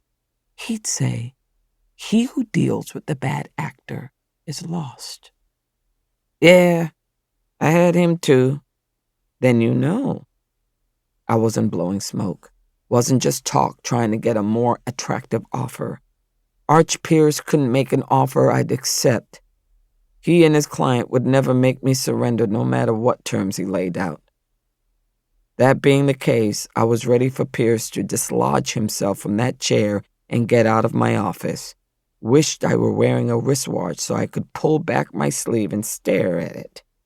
Toss that gotta-go trick right back in his hungry face. But I didn't need it. Luna saved me. The office line buzzed. When I picked up, Luna said, Your sister's here, Judge. Uh-oh, my sister at the courthouse. Which one? Miss Jordan. Took me by surprise. I wasn't expecting her, though the timing was ideal. Arch, we'll have to cut this off. Something's come up. He took the hint, picked up his file folder and left, passing my sister in the reception area. Jordan sidled into my office looking peaked. It worried me. I rose from my chair, half inclined to press my palm to her forehead, like I did when she was little, check for fever. She said, "Nellie told me to come. She can't leave school or she'd be here herself." "Sit on down," I said. Jordan shut the door before she sat, perched on the edge of her chair, acting for all the world like there was trouble, like she was going to break some terrible news. I tensed up. "What's the matter with Nellie?" "It's not Nellie. It's about the nurse. School nurse." Gave my head a shake, ashamed to admit, but I was wondering what awful thing they were going to say the woman had done. "Yeah, so? What about her?" "She's dead." Jordan's voice was flat when she said it, like she didn't believe it. I could hardly believe it myself. "Dead? Cochetta Bass? The woman's just in her 40s. Are you sure?" "I'm sure. Nellie heard all about it. Cochetta didn't come to school this morning, and they couldn't get her on the phone. She's been living alone in that little house outside of town since her divorce last year." "Right, I was aware of the divorce. Not amicable, it was a bloodbath. I should know. It was filed in my court. I signed the judgment, divided the property. I know the place. I drive right by there. They sent the assistant principal, Lisa Simpson, to check on her because they were worried about Cochetta." Another pause, while Jordan blinked back tears. I was getting agitated, running low on patience. "What, Jordan? Tell me what happened." Jordan grimaced. "Mary, Lisa found her hanging. Cochetta was hanging from a tree behind her house." I recoiled. Sweet Jesus. The news knocked me flat, rendered me silent too, because the mental image of Cochetta Bass's demise was so triggering that words failed me. Chapter 42. I knew for a fact that showing up at an active crime scene was the last thing I should be doing, especially when the victim was a listed witness in a case before me. But to hell with all that. When I pulled up to Cochetta's house on the outskirts of town, 2 police cars were blocking the driveway. I parked at the edge of the yard and got out of my car. As I headed across the front lawn, a cop held up his hand to stop me. "Sorry, Judge, Sheriff says not to let anybody back there." The cop was Buddy Hopkins, rookie on the force. I went to school with his parents, attended his baptism. I held up my hand. "Don't worry, Buddy, I'll tell him you tried to hold me back." I walked up the gravel driveway past the garage. Behind the house was a thick stand of Alabama pines and red maples. Yellow scene tape was strung around 4 of the tree trunks, marking off a space about 15 feet square. I saw Mick Owens, the local sheriff, talking with 2 deputies in the middle of the square. A police photographer was aiming his camera into the trees. That's when I looked up and saw her. My God. Cochetta was still hanging there. Mick saw me coming and hustled over to intercept me. "Mary, damn it, you can't be back here. The ME hasn't even showed up yet." Mick and I had history. One look at my face and he knew I wasn't going anywhere. I ducked under the tape and walked straight over to the tree. It was one of the maples. Cochetta was hanging from a branch about 10 feet up. Her feet were dangling in front of my face. She had one shoe on. The other was lying in leaves below her. Her neck was cocked to one side with a thick rope around it. The other end was tied around the trunk. Her face was twisted and ashy. Her eyes were open and bulging. Her hands were tied behind her back.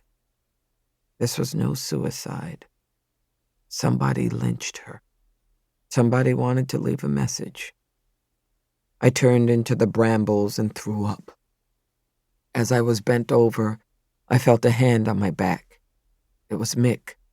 "Mary, go back to town. Let me finish up here. I promise I'll give you the full report." I stood up and wiped my mouth on my sleeve. How long has she been up there? Mick looked up at Cochetta's corpse. Probably since last night or real early this morning. People saw her at the quick serve between 10 and 11. We'll get a better time frame from the ME. I shook my head. I know this abortion case has people fired up, but who would do this? Mary, we don't know this has anything to do with the case. Mick was right. I was jumping to conclusions.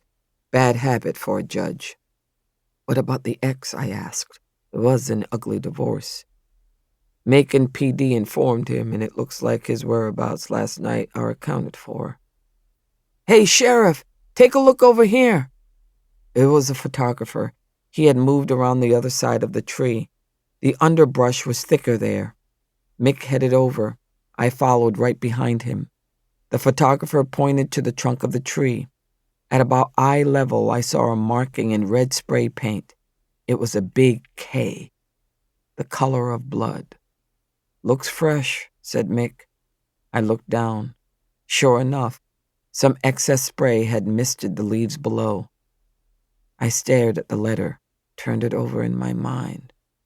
What did it mean? K for killer? Maybe somebody blamed Cochetta for her part in the abortion. K as in short for the Greek word kilo, meaning 1,000? Did Cochetta owe somebody money? Or maybe K for Klan, the group that's been stringing up people of color down here for more than 150 years. Chapter 43. Back in court. A week had passed, and Sheriff Owens was still investigating the death of Cochetta Bass. He'd called a press conference, a rare event in Bullitt County, though it was becoming more common. The sheriff said they still had no suspects, but that he wanted to reassure the community there was no cause for alarm. People were not comforted by his rhetoric. Plenty of folks in the county were alarmed. I was included in that number, because I was well acquainted with the sheriff, had the opportunity to observe his investigative skills over the years. Mick Owens wasn't stupid. He did just fine handling a case that was open and shut, where the suspect was caught red-handed or confessed during interrogation. But in a challenging case, that man couldn't find his ass with both hands. I sat at the bench the following Tuesday, looking down at the counsel tables. The DA, Robert Reeves, sat in his customary spot. On that occasion, he had AAG Eleanor Lindquist seated beside him. At the defense table, Benjamin Myers sat with Dr. Bria Gaines. She appeared to be composed, listening and nodding as Myers spoke softly to her. She was changing, though. I could see it, like she was aging before my eyes. Her face had the haggard look that comes from stress and uncertainty and sleepless nights. It didn't surprise me that she was suffering. If the doctor wasn't scared, I'd be concerned. Might have to question her intelligence. But Dr. Gaines was smart. She knew what the stakes were. I cleared my throat to get their attention. After all parties raised their eyes to the bench, I said, I see that counsel for defendant has filed a motion in the case of State of Alabama v. Bria Gaines, case number CR194317. Defendant is here in person and with counsel Benjamin Myers. The state is represented by District Attorney Robert Reeves and Assistant Attorney General Eleanor Lindquist. They were quiet, waiting. I said, Mr. Myers, you have filed a motion in limine to exclude witnesses. For the record, please identify the witnesses you allege should not be permitted to testify at trial in the instant case. He stood. Starla Jones and Nova Jones, Your Honor, for the reasons set forth in the motion. I was entirely familiar with the substance of his motion. A motion in limine is a request made prior to trial to exclude certain evidence or testimony. He wanted to keep Nova and her mother off the stand. A hell of a ask, you understand. I needed to hear his justification to have it on the record. And what are the grounds? Your Honor, I've uncovered information confirming that the prosecution witnesses are being compensated in exchange for their testimony. Objection! It was a female voice ringing out in righteous indignation. The AAG Lindquist was on her feet rather than Reeves, which was interesting. Made me wonder who was in charge. She spoke with the air of a person whose good name had been besmirched. The defense is making grave allegations of misconduct, Judge. Allegations which are baseless. We're putting the defense on notice that the state will not permit opposing counsel to abuse our witnesses. The claims in the motion are highly inflammatory. The state believes that these false statements constitute defamation. I focused on the defense table. Myers appeared unaffected by Lindquist's accusations. His client, though, was troubled. Bria's mouth trembled, and she covered it with her hand. The doctor was torn, and she was not alone. I had conflicting sympathies in this case, too. I kept my manner brisk, all business. Mr. Myers, what evidence do you have to support the claim that the witnesses are being compensated for testimony? He opened a file folder, pulled out 2 stapled documents. Your Honor, to substantiate our claims, I submit witness statements from 2 individuals who have been endorsed as witnesses by the state. The first is the statement of Nova Jones, whose name appears in the charge against my client, and the second statement was taken from her mother, Starla Jones. Lindquist took a step toward the bench. Those statements are not sworn, Judge, not taken under oath, and Mr. Myers didn't ask our permission to speak with the clients. He didn't even let us know he'd contacted them. We should have had the opportunity to be present. She was speaking out of turn. I ignored her. Mr. Myers, what did the witnesses tell you regarding compensation? They said they were receiving donations, food deliveries on a regular basis, clothing donations, even cash, to cover rent and sundry expenses. That was a serious allegation. The DA's office couldn't provide its witnesses with cash support. If the claim was true, the prosecution had to answer for it. I turned directly to the DA. Mr. Reeves. Before the DA could reply, Benjamin Myers stepped right up to the bench. Judge, one more thing. The DA failed to disclose this. Neither Reeves nor Lindquist revealed this crucial information to the defense. That's a Brady violation, Judge. Damn. It was getting deeper and deeper. The Brady rule requires the prosecution to disclose evidence favorable to the defendant's case. If the state suppresses exculpatory information, it's a violation of due process. Could be a basis for throwing out the whole damn case. Reeves was on his feet. We didn't know! Eleanor Lindquist echoed the words as she joined Benjamin Myers in front of the bench. We didn't know, Judge. Neither the DA's office nor mine had any idea that this was going on. After we received the defendant's motion, we looked into it. And apparently the Victory Baptist Church has been providing some assistance to Stoller and their children. As part of the mission of the church, we had no part in it, Judge. Reeves stepped up. Judge, we asked Reverend Erskine to be present today in case we need its testimony. He'll back us up, I assure you. Lindquist said, He's waiting just outside the courtroom, Judge. Well, shit. Erskine. I was in no mood for that. Lindquist marched down the aisle to the courtroom entrance, prepared to prove it, I expect. The DA said, And Starla and Nova Jones are waiting in my office. We can put them on the stand. They'll testify under oath that we have not provided any compensation whatsoever. The AAG opened the courtroom door, and Erskine entered, wearing his full pastoral regalia, the black suit, white clerical collar. He's prepared to testify, Judge, Lindquist said. I looked to Benjamin Myers. Well, it's your motion. Myers walked back to the counsel table, bent down to confer with Dr. Gaines. That's when Pastor began to volunteer information. Judge Stone, I apologize if my parishioners have caused any trouble in this court case. I assure you that was not our intent.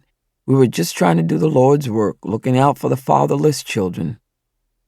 I took a breath because I intended to cut the man off, shut him up. He was too quick for me. Your Honor, we're humble Christians at Victory Baptist. We don't know all the twists and turns of the laws of the government. My parishioners just had one aim. They were trying to provide charity to a single mother.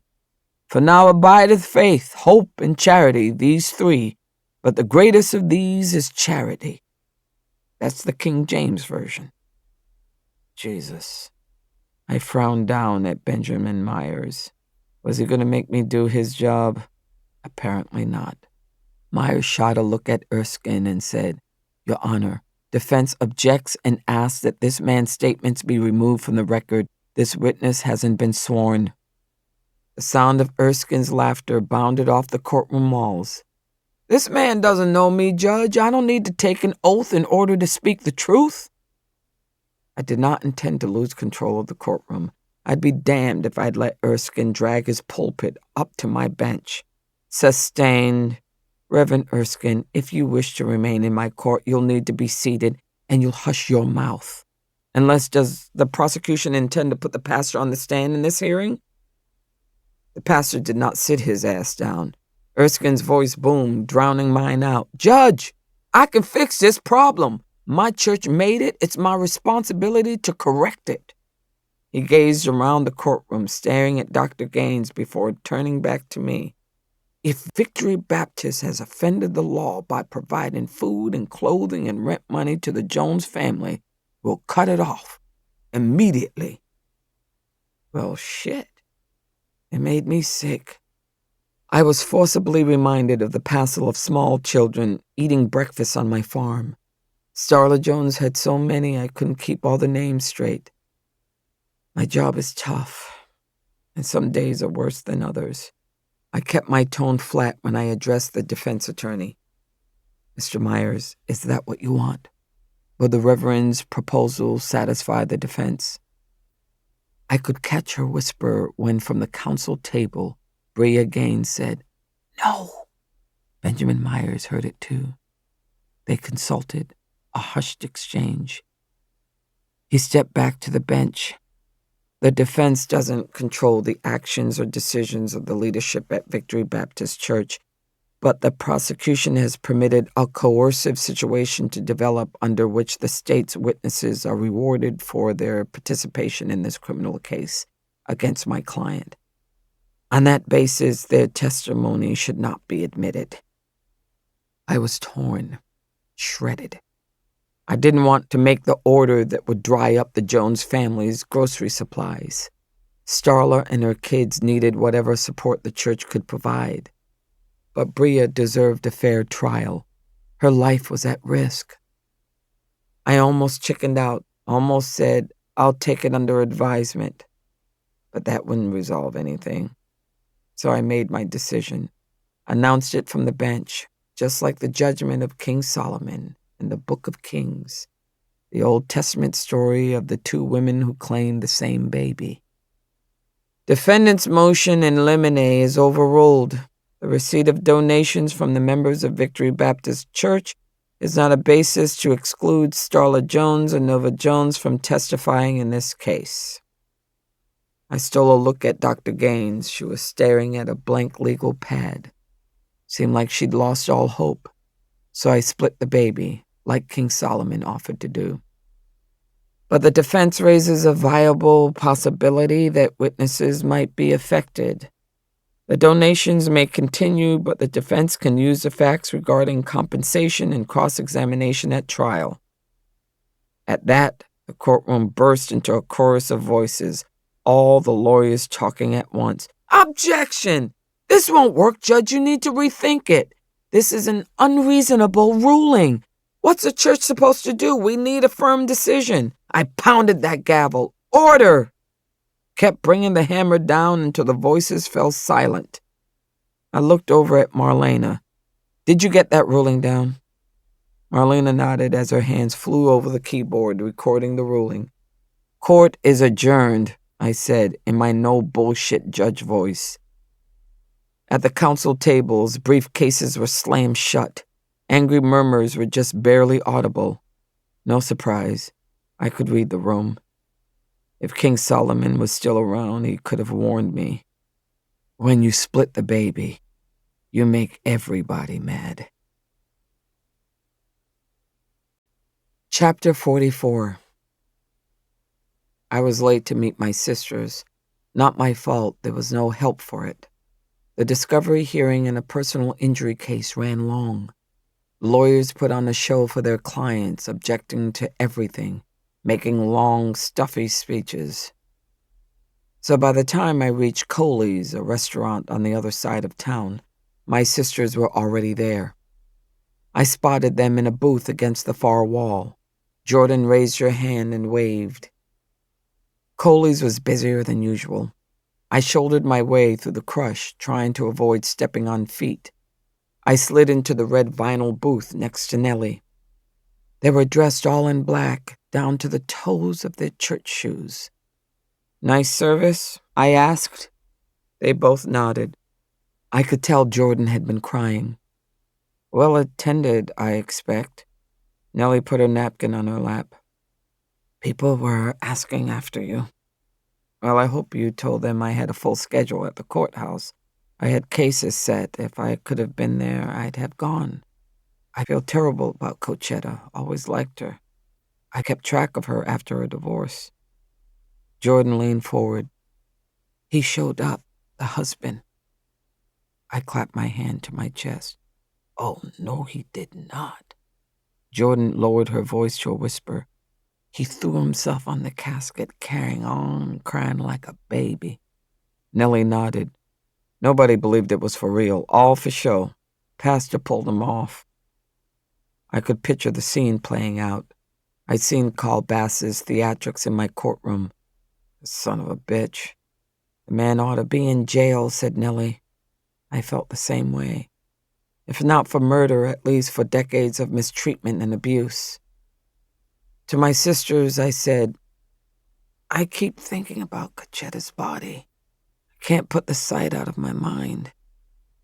The three of us fell silent, experiencing a shared pain. What happened to Daddy that night on the way to Birmingham? I stammered, then fell silent again until I could conquer my fears. That ain't gonna happen to me. Nellie said, we never even said anything after what happened to Daddy. He just got back in the car and we went home. I shivered at the memory. Jordan, I said, you weren't born yet, so you never had to see Daddy getting beaten by that deputy who said he was driving too fast. Ugh, I always hated that story, Jordan said, especially the part about how scared Mama was for our whole family. The brass bell over the entrance jingled. I looked over as three white men entered the restaurant. My gut turned. The man in the lead was Mason Phelps, a notorious town troublemaker. He caused plenty of problems over the years. DWIs, bar fights, disturbing the peace. He'd been in my courtroom more than once.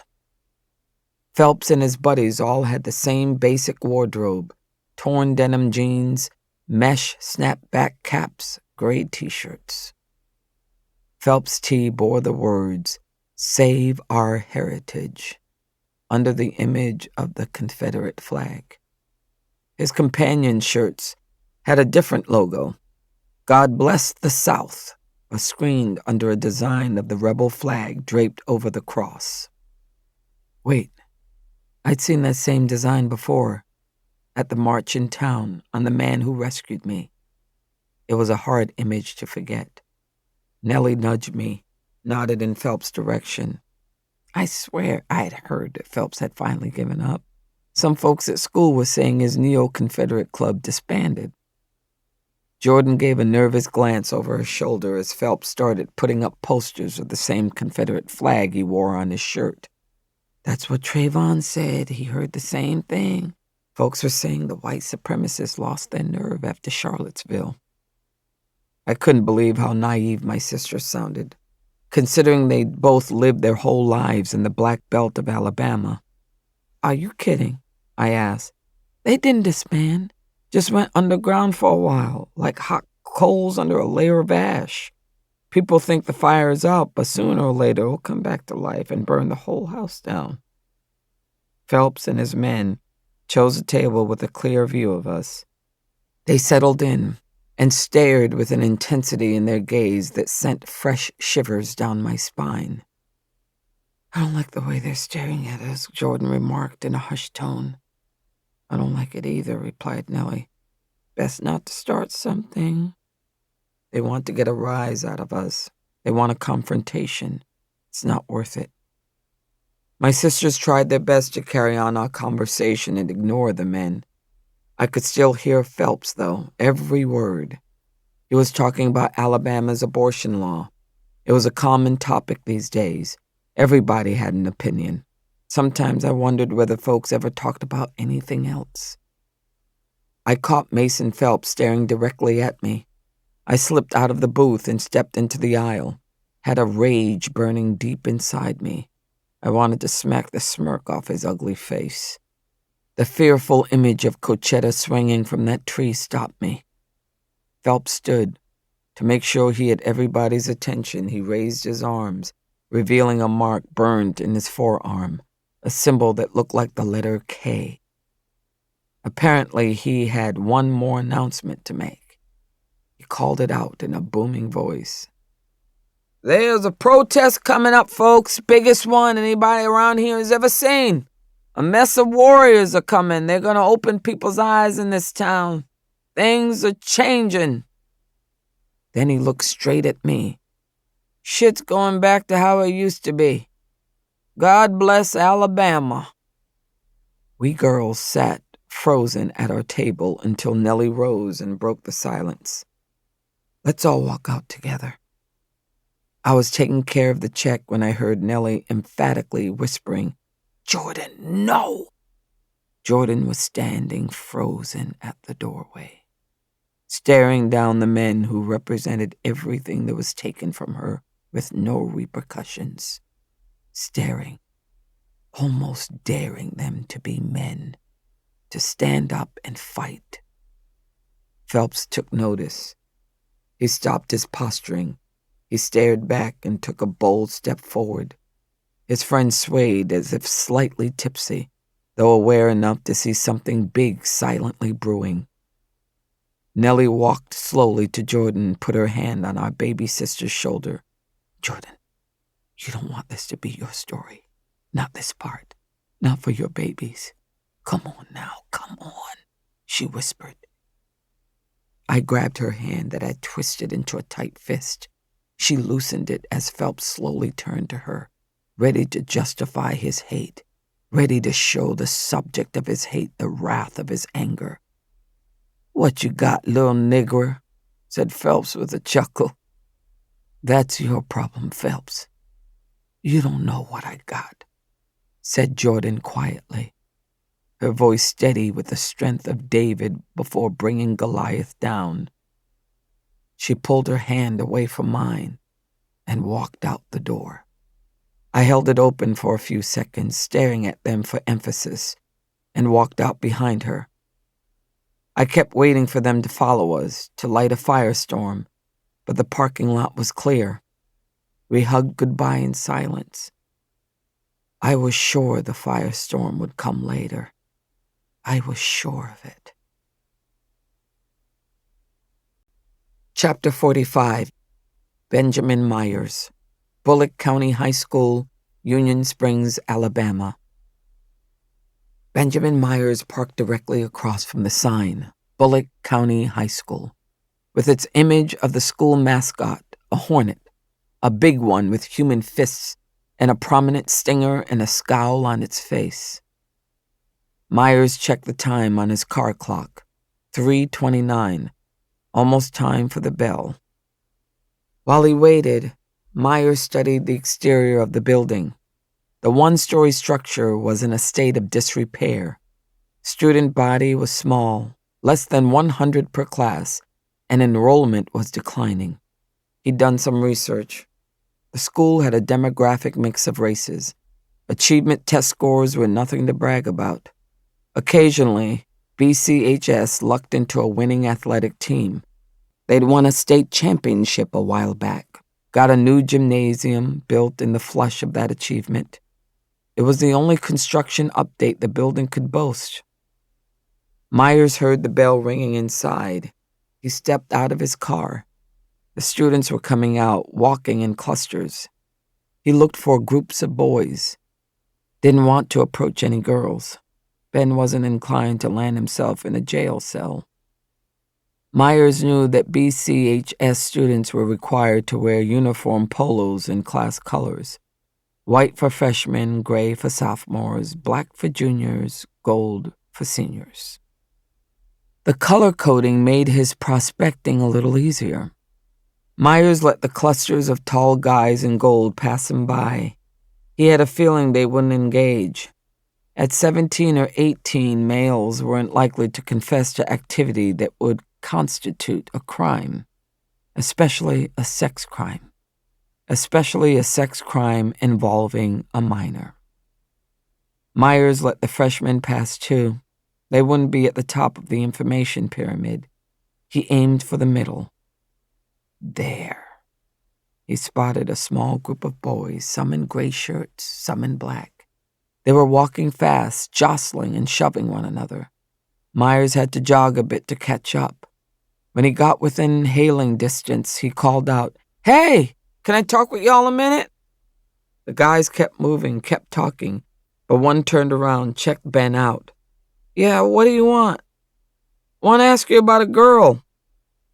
That got everybody's attention.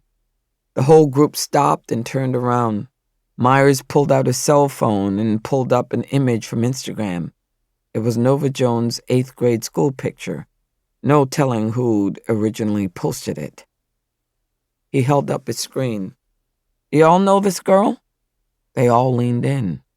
One kid, short, with a high-pitched, prepubescent voice, spoke up. "Oh, shit, man. That's Nova Jones." His friends groaned, made weird faces and guttural animal sounds. Ben had to speak up to be heard. "Any of you ever hang out with her?" "Hell no."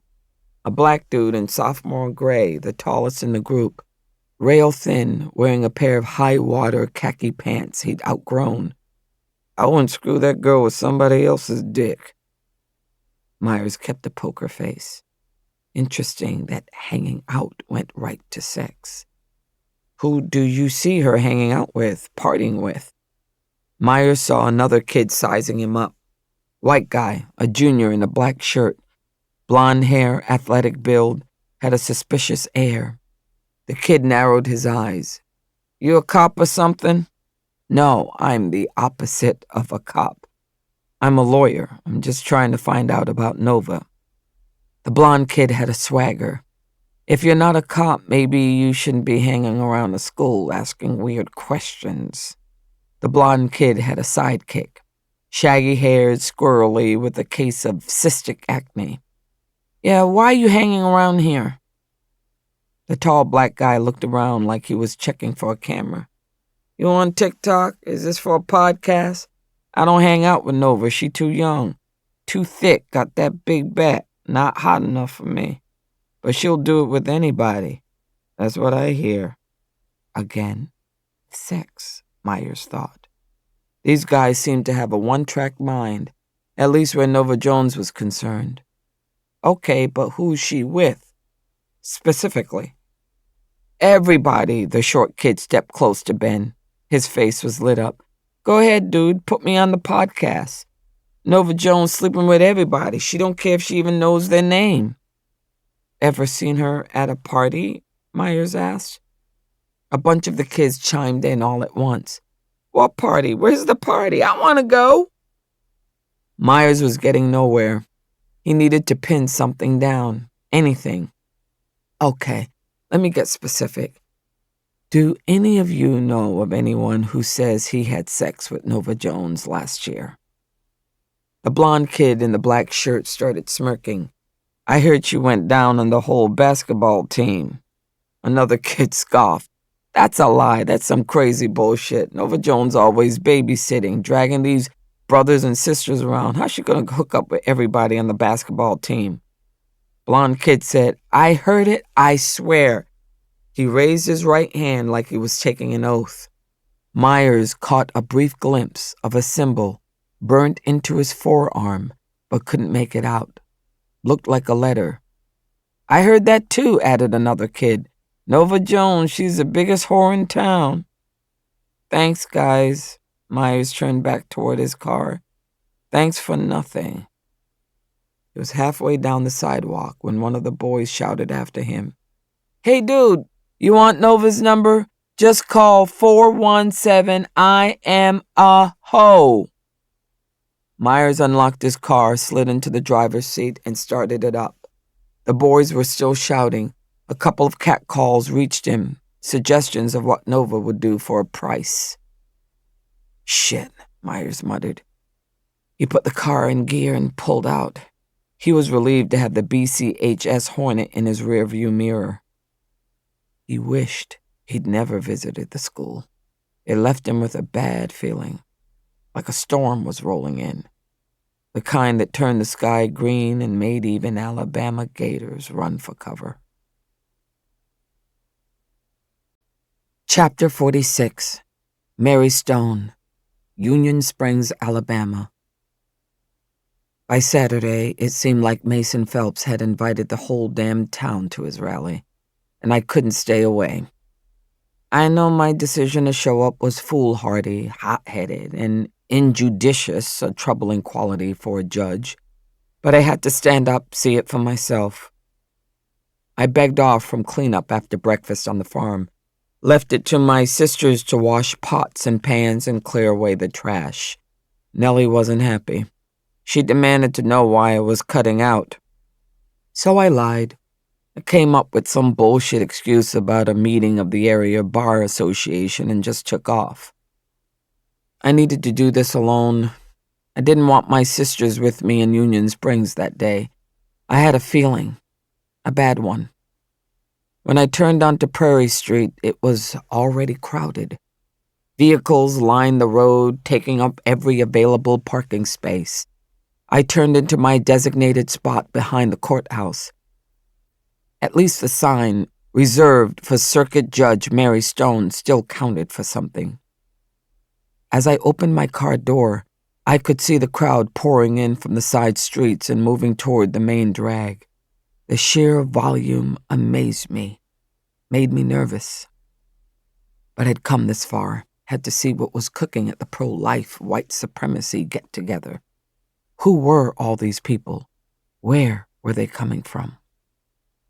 I walked around the courthouse, shouldered my way through the mass of humanity on the sidewalk, and climbed the front steps to get a bird's-eye view. The pro-life protesters were out in force, milling around in front of the courthouse with signs like the ones I'd seen before. Life begins at conception. Rights begin in the womb. A child, not a choice. No surprise in that message. Nothing surprising about the messengers either.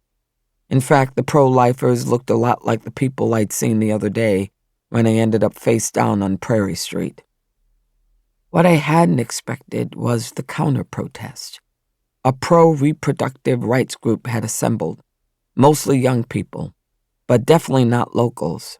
I was nearly blinded by the intense hues of their hair dye. I saw a lot of hot pink, some purple, some green, some blue. Their signs were just as colorful, lots of neon bright lettering. Abortion is health care. Bans off our bodies. Our bodies are abortions. Pregnant people have rights. I shaded my eyes with my hand and scanned the whole crowd. I was searching for a familiar face, looking for a single person I knew. Sounds crazy, but I swear I couldn't find one.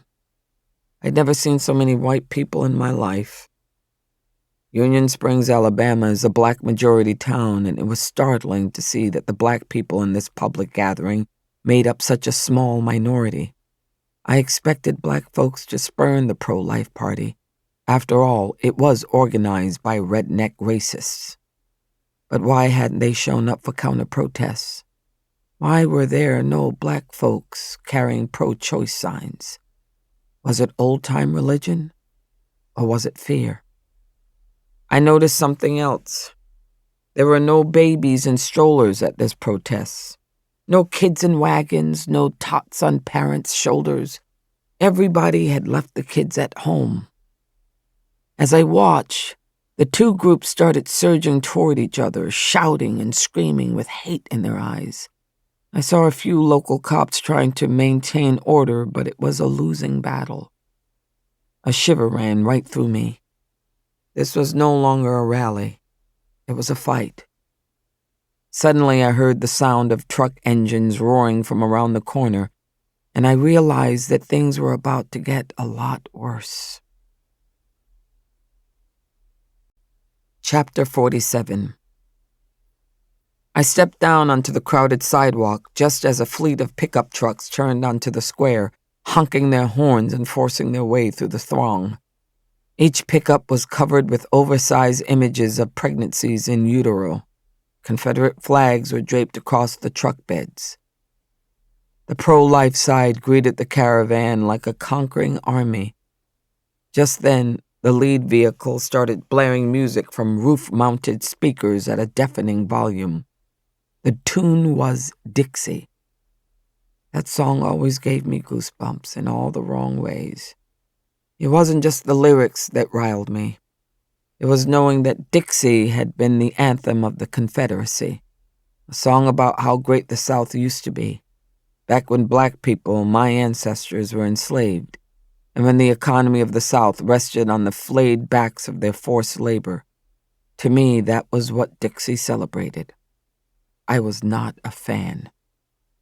As the tune played, I saw a man across the street remove his ball cap and place his hand over his heart, like he was hearing the Star-Spangled Banner or watching U.S. soldiers raise the American flag. I sidestepped some people on the sidewalk as the fleet approached. I wanted to cuss out the driver playing Dixie, was ready to shake my fist, flip him the bird. I'm aware that would be behavior unbecoming of a candidate running for re-election to the office of circuit judge. I didn't give a damn. When the lead pickup pulled close enough for me to see through the windshield, I froze for a second. I shouldn't have been surprised. It was that goddamn Mason Phelps, the grand whatever of the local racist society. Shit. I stepped back. I didn't want to give Phelps the finger or shout the F word at him. He'd regard that as a win. I refused to let him think he had that kind of power over me. But he'd caught sight of me. As I tried to press back into the crowd, he peered out the driver's window and our eyes met. I caught it. A flash of pure hate in that look, replaced by a grin scary as hell. He drove by slowly. I saw those brown teeth flashing at me as Mason Phelps started laughing, like he knew some ugly joke I was clued in on. I shivered right there on the street. A chill ran all the way down my back. An omen, Mama would say, like somebody was walking on my grave.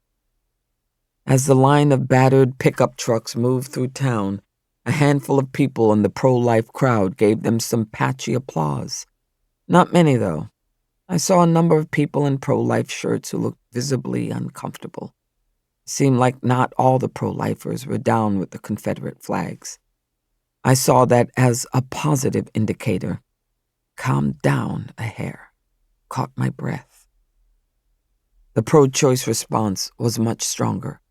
Young people wearing Roe and Planned Parenthood shirts elbowed me as they moved into the street, booing the parade. A young man used his Bring Back Roe sign to wail away at the Confederate flags, waving from the truck beds. Fascists! Fucking traitors! Other counter-protesters followed suit, shouting at the trucks as they passed. The kids with neon hair didn't seem terribly frightened or intimidated. Some of them were even laughing, making fun of Mason Phelps, openly mocking him. And I saw pro-lifers who weren't overjoyed to have Phelps as the leader of their movement. Some of them were packing up, moving on. The sight gave me a lift. I was glad to see people mocking Phelps. I relished the insults they threw at him. But still, it wasn't smart for those protesters to disregard Mason Phelps and his friends. It worried me. They hadn't been exposed to him for years like I had. A young woman stepped off the curb and flung an egg at the cab of one of the dusty pickups, shouting, "Hey, Dixie, that's all you got, bunch of losers!"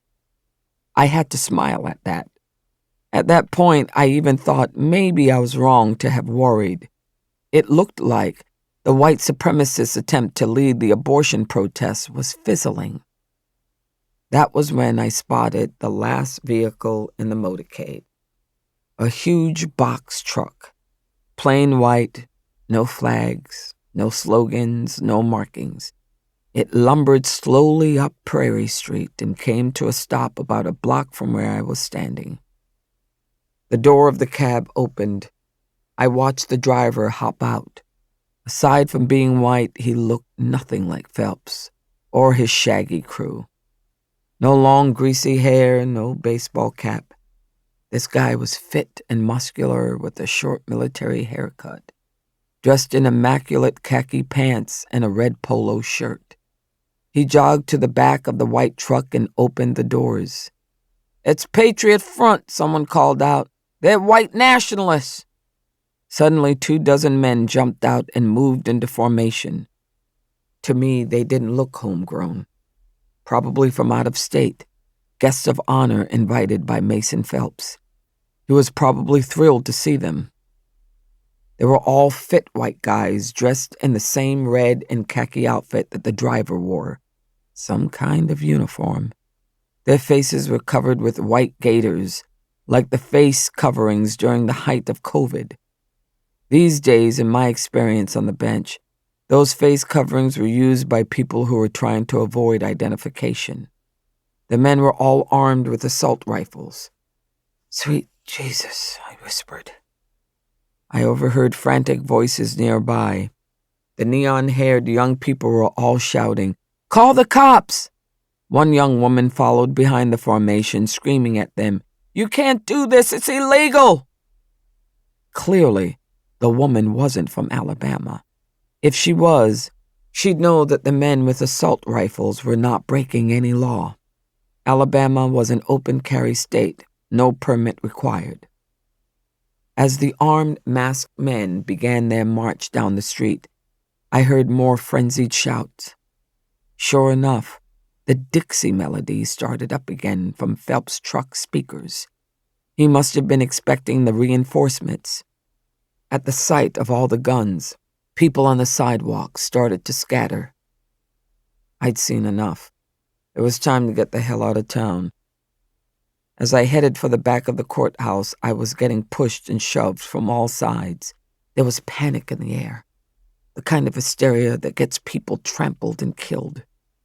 No way I could get to my car. The crowd was too thick. Instead, I grappled my way up the stairs of the courthouse and forced my way to the main entrance, fumbled in my bag for the key ring. I was one of a handful of people in Bullitt County entrusted with the key to the courthouse door. When I got the key in hand, I got shoved so hard that I dropped the keys on the ground. "Back off!" I shouted. Bending down, I picked the keys up. My hands were shaking as I jammed the key into the deadbolt lock and turned it. As I grabbed the handle, I felt a crush of bodies behind me, pushing towards safety. I was still holding the door when I heard the gunshots and the screams. Chapter 48. Bullitt County Sheriff's Office, Union Springs, Alabama. 2 hours later, I was sitting in the sheriff's office, giving my statement to Deputy Lonnie Sparks, another cop I had known since he was a kid. It felt like the shooting had gone on for an eternity. In fact, it had lasted about 10 seconds. Nobody was killed, thank God. Multiple hospitalizations, mostly from folks getting trampled when the shooting started. The bullet wounds were mostly grazes. I related all the information I could recall, every detail of my observations on the street. I shared descriptions and names of the people who sought shelter at the courthouse when the rampage began. I was talking so long and so fast that my voice was getting raspy. Lonnie stopped taking down what I was saying. "You need something to drink, Judge Mary?" "I could use a Diet Coke," I croaked. He smiled. "Be right back." As Lonnie walked down the hallway, I looked around the office. The whole force had been mobilized for the rally, and now they were trying to sort out the aftermath. But this was a lot bigger than the Union Springs PD. No disrespect, but most of these officers were used to dealing with domestic disputes and drunken, disorderly calls. They'd never seen anything like this. Neither had I. "I hear you're thirsty." I turned around. Mick Owens was standing there, dangling a frosty can of Diet Coke. "Come talk," he said. "You can finish your statement later." I grabbed the can. "You got a deal." I followed him into his crowded office in the corner of the floor. He looked back at me. "You owe me $1 for that Coke, Mary." "I don't owe you shit, Mick." I popped the can and took a long, deep gulp. He propped his boots up on his desk. "I just got back from the hospital, taking statements, getting information, records of injuries, seeing who had video or pictures on their phones." "It's a miracle nobody died out there," I said. "Why weren't you more prepared? You knew it was brewing." "I surely did not." "The hell? This has been stirring up for months. Shoot, the governor has been threatening to send in the National Guard since the Bria Gaines case was filed, seems like. So why wasn't the Guard called in today?" "Nobody could have foreseen this, Mary. It's not all people raining shit down. It's outside agitators. We wouldn't be having these problems if publicity wasn't dragging in a bunch of crazies." He was right, in part, but he was leaving something out. It wasn't only out-of-towners. You can't blame a faceless enemy for this. I know what I saw. You saw the same thing. Mason Phelps was leading that Dixie demonstration. He's been hyping it up for weeks. Mick waved me off with a hand. "Don't you worry about Mason Phelps. Couldn't organize a keg party." "You telling me not to worry? This was his party. He could have wiped out our town today. I know he planned it. He was over at Coley's after Cochetta's funeral handing out replacement theory flyers." Mick sighed and wiped a hand over his face. "Mary, Mason Phelps is a worthless shithead. Everybody knows that. And a true Alabama cracker, racist to the core. I don't fool myself. I know who he's capable of, where his sympathies lie, but I've come down hard on him, kicked his ass more than once. He doesn't mess with me. Trust me. I've got Phelps and his buddies under control." "You call what happened today under control?" "Look, I talked to Phelps at the scene. He said it wasn't him that was doing the shooting. He said one of the guys from out of town brought a defective firearm, went off accidentally. Then people went nuts, shoving and running and knocking each other down." "That's bullshit." My prom date was no Sherlock fucking Holmes, but he wasn't that stupid. "You were out there, Mick? Did those guys look like the types that carry defective firearms?" "Mary, take it easy. I don't think anything went off accidentally. Do you have anyone in custody?" "We're a small force, Mary. We're working on it." I could tell that I was getting under his skin. Good. I decided to burrow a little deeper. "Working on it. Just like you're working on solving Cochetta's murder. Was that just an accident, too? Did Cochetta accidentally get lynched in her own backyard?" "God damn it, Mary!" Mick swung his right arm and swiped everything off the top of his desk. Coffee cup, papers, pens, pads. His nostrils were flaring. "I don't answer to you," he shouted. His chest was puffed out, voice rumbling. "I'm an elected official, just like you. The voters gave me this position. I answer to the people." "Yeah? Well, the people are wondering why you can't solve a case." I stood up. He still towered over me. "Get out of my office," he muttered, "before I lose my temper." I looked down at the mess on the floor. I think you already lost it. Fuck you. Thanks for the Coke. Leave. Whatever. I was tired. I wanted to go home anyway. I picked up my bag and turned to head out the door. When I was almost there, Mick called after me.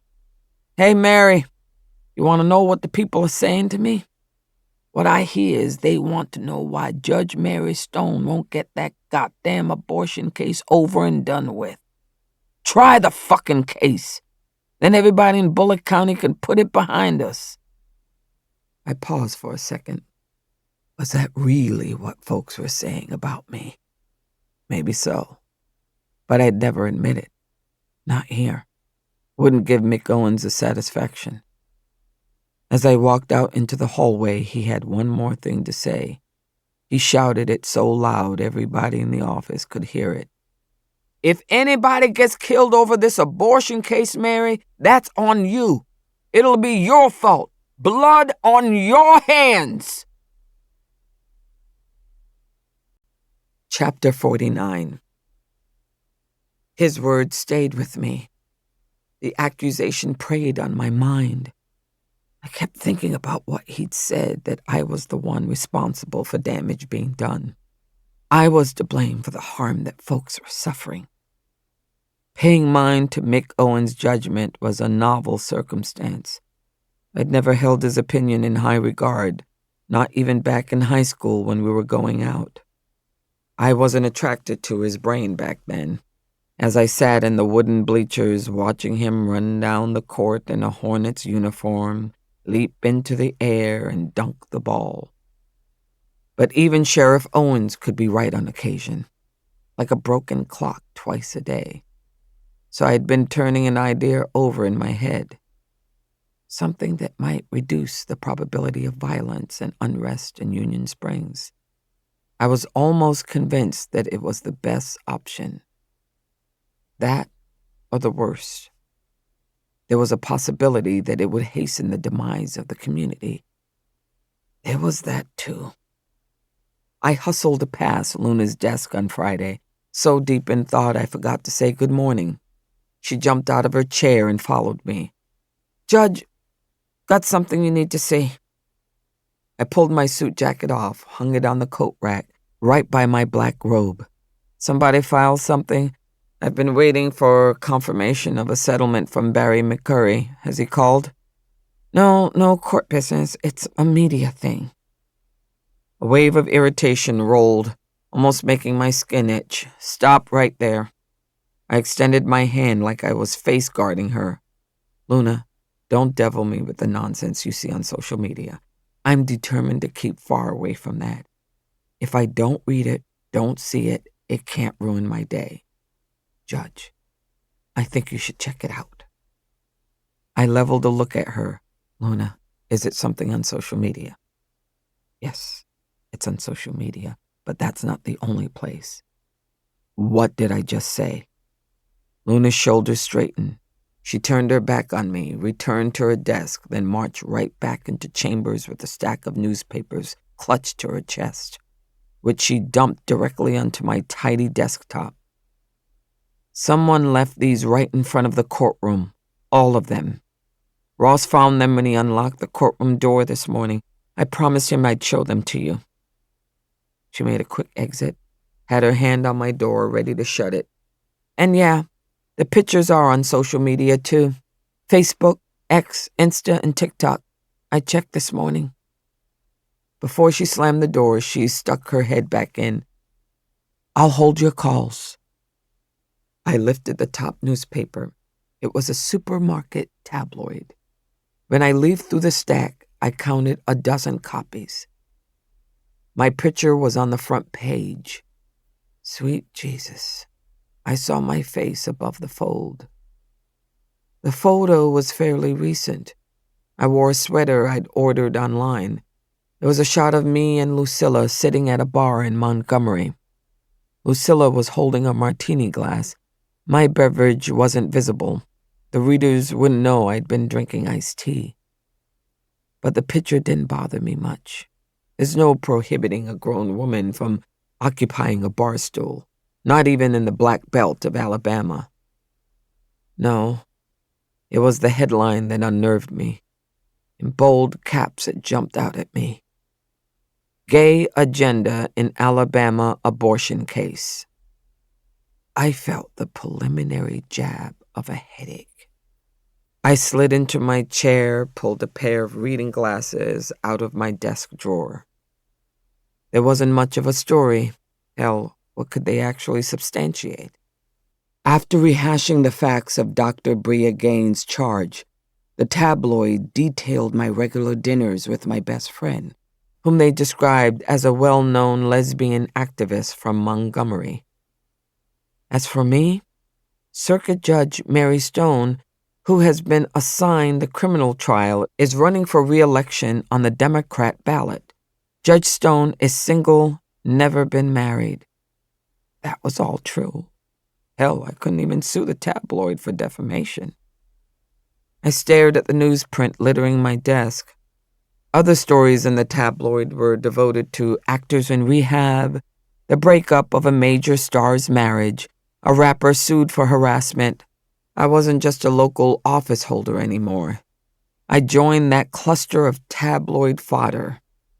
Somehow I'd become a public figure, the kind of person people could feel free to insult and deride, the object of unbridled speculation and scandal. Damn, I wasn't looking for that kind of notoriety when I signed on for this gig. I wanted to dispense justice, decide cases, resolve conflicts. But here it was, staring me in the face, literally. The shit was getting deeper around here with every day that passed. I had to make a call. Couldn't sit around feeling sorry for myself. I was not the person most wounded in the scenario, not by a long shot. I hit Lucilla's name in my contacts. She picked right up. Didn't say hello. I've already seen it, she said. Damn. I didn't know you were a subscriber. No wonder you always know all the dirt on everybody. I don't subscribe, she said, her voice dry. I was at the grocery store in the checkout line buying tampons. Girl, you still using tampons? I asked, sounding impressed. Yeah, just like I'm younger than springtime. Maybe that detail will make the next issue. I could earn $1 that way. You think a well-known lesbian activist can get an endorsement deal from a company that makes feminine hygiene products? It wasn't funny. I could hear that edge in her voice. I know Lucilla. She was shook, much more troubled than she'd let on. I'm sorry, Lou. So sorry to drag you into this. The hell you say? I'm just fine. Maybe I'll write a book about it. Now that you've made me famous, I could get a publisher to respond to a query for a change. What about you, Mary? How are you getting along down there? I had to think about it for a minute before I answered. I'm fine, too. More than fine, actually. I checked my calendar and a special setting is opening up on my docket. Maybe we can get this case moving, have us a trial. The prospect of a speedy trial was sounding better all the time. Lucilla rang off. I shouted through the door, didn't bother to pick up the office line. Luna, get the DA and Benjamin Myers into court. You tell them the judge says we gotta talk. Chapter 50. Bullock County Courthouse, Union Springs, Alabama. I did that trick of mine. Took my seat at the bench before the hearing was scheduled. I wanted to see them all as they walked in, to get a feel for the situation, see where everyone's head was. It's lots easier to read people when they're not quite ready for you, not prepared to be seen. The DA arrived a little early. Maybe he was anticipating my move. Reeves walked in with a bounce in his step, smile on his face, looked like he'd won a hand pay at the casino. That was interesting. I called to him before he took his seat. Will the AG's office be assisting you today, Mr. Reeves? He paused with his hand on the back of his chair. Why do you ask, Judge? The DA was already riling me, getting my back up, and we hadn't even begun. He was showing disrespect without cause. He had no reason to push back. I'm entitled to know who's appearing in my court. I want it for the record. The docket entry will need to reflect who's representing the prosecution today." "Well," he said, setting his laptop on the table, "that would be me." Then he smiled. Not at me, you understand. A private smile, like he knew something I didn't know. I was chewing on that, debating whether I should light into him now or later, when Ben Myers entered the courtroom with Dr. Gaines following behind. I almost gawked, had to pull a poker face, fast, swiveled my chair to face my computer screen, tapped the keyboard like I was doing court business, faking it, in fact. I couldn't even see what was on the screen. The sight of Bria Gaines walking into court was burned into my brain. That poor woman. It was crushing her. I could see it from my first glimpse. She couldn't mask it. It had gone on too long, gone too far. Her eyes were swollen and puffy from lack of sleep. She was gaunt, her face hollowed out, cheekbones prominent. She wasn't eating, that was apparent. The weight loss wasn't confined to her face. Her dress hung off her like she was a kid wearing her big sister's clothes. Reminded me of Jordan playing dress-up in my church clothes when I was a teenager and she was in kindergarten. As the defense settled in, I gave them the side eye, sneaked a glance at their table. Bria tried to compose herself, was working hard at it. She sat straight in her chair, held her head up high. But when she uncapped her pen, her hands shook so violently that she dropped it on the floor. It rolled under the counsel table. She scooted her chair back like she meant to get down there on her knees and hunt for it. Her lawyer stopped her, found her a fresh pen. She shot him a grateful look. And then both of her hands disappeared from view, hiding them on her lap, I suspected. She was self-conscious about the tremor. I caught the DA checking Bria out. I could see his smug expression as he turned back to his laptop. My face grew hot. I knew what was happening. The DA was easy to read. I had lots of practice. Reeves wasn't blind. He could also observe the physical changes Dr. Gaines had undergone, could see the impact his case was having on the defendant. He viewed it as a victory. He was breaking Bria Gaines down. That was part of his case strategy, to make her crumble. Bria Gaines is a confident black woman, or was when the whole process began. For somebody like Reeves, a confident black woman is trouble. It's a character trait he doesn't want to deal with. Makes him uncomfortable. Not just Reeves. All the people who think like him. They love it when we break. The vibe in court was confirming my instinct that this case needed to go to trial. But I needed to see Bria's reaction, hear what her lawyer had to say. I gave the gavel a rap to get everyone's attention.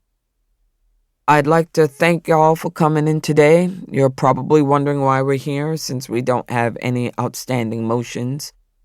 Nobody said anything, not a surprise. I hadn't asked them to speak. I went on. "The case of State v. Bria Gaines is on my jury docket, but we don't have a firm date for trial, not at this time, which isn't unusual. Felony cases of this magnitude tend to languish for a long time before being tried before a jury." Reeves shrugged. Myers nodded in acknowledgement. No response from Dr. Gaines. "It happens, though, that I'm looking at an opening on my trial docket. A case was set for jury trial, a personal injury case, multiple parties. That big explosion on the highway, you all surely recall when that happened." Ben Myers had caught on. He was whispering to Bria. "The parties have recently informed me they've reached an agreement on settlement, which frees up 2 whole weeks on my calendar." I tapped my keyboard, pulled up my court calendar. There it was, a 2-week stretch of blank space. No case numbers, case names, notations of matters to be heard and decided by me. "So, you know what I'm about to ask. Reeves jumped to his feet. "State is always ready, Your Honor." Irritation buzzed in my ears. "Excuse me? We're ready for trial at any time." I snapped. "What are you doing out of that chair?" He sidestepped, like he had more to say. "I just want to reassure the court that the state can be ready to go whenever the court wishes." If I were inclined to ask the Lord for favors, I would have sent up a prayer to grant me patience. "Mr. Reeves, I wasn't asking you. I know the state can be ready for trial because you have all the power of the government on your side. You have county law enforcement ready to offer whatever assistance you desire. And in this particular case, you have even more power. You've got the whole damn state tied up in this case. We've got the Alabama Attorney General's office and the governor of Alabama popping up in the Bullitt County Courthouse like a whack-a-mole game. Governor is saying, again, that the National Guard is on its way." Reeves sat. Good. I turned to the defense table. Ben Myers had scooted his chair right next to Bria Gaines. They sat elbow to elbow. She was wide-eyed, like she was afraid she'd be the next one in line for a tongue lashing. "I need to hear from the defense. The defendant has a constitutional right to a speedy trial. We all know that, right? But I was a defense attorney back in the day, and I know that the defense sometimes prefers delay, particularly when the defendant is out on bond. There are a number of advantages to delay from the defense perspective. Delay can weaken the state's case. Over time, witnesses' recollection may fade. Witnesses might move away, become unavailable to appear at trial.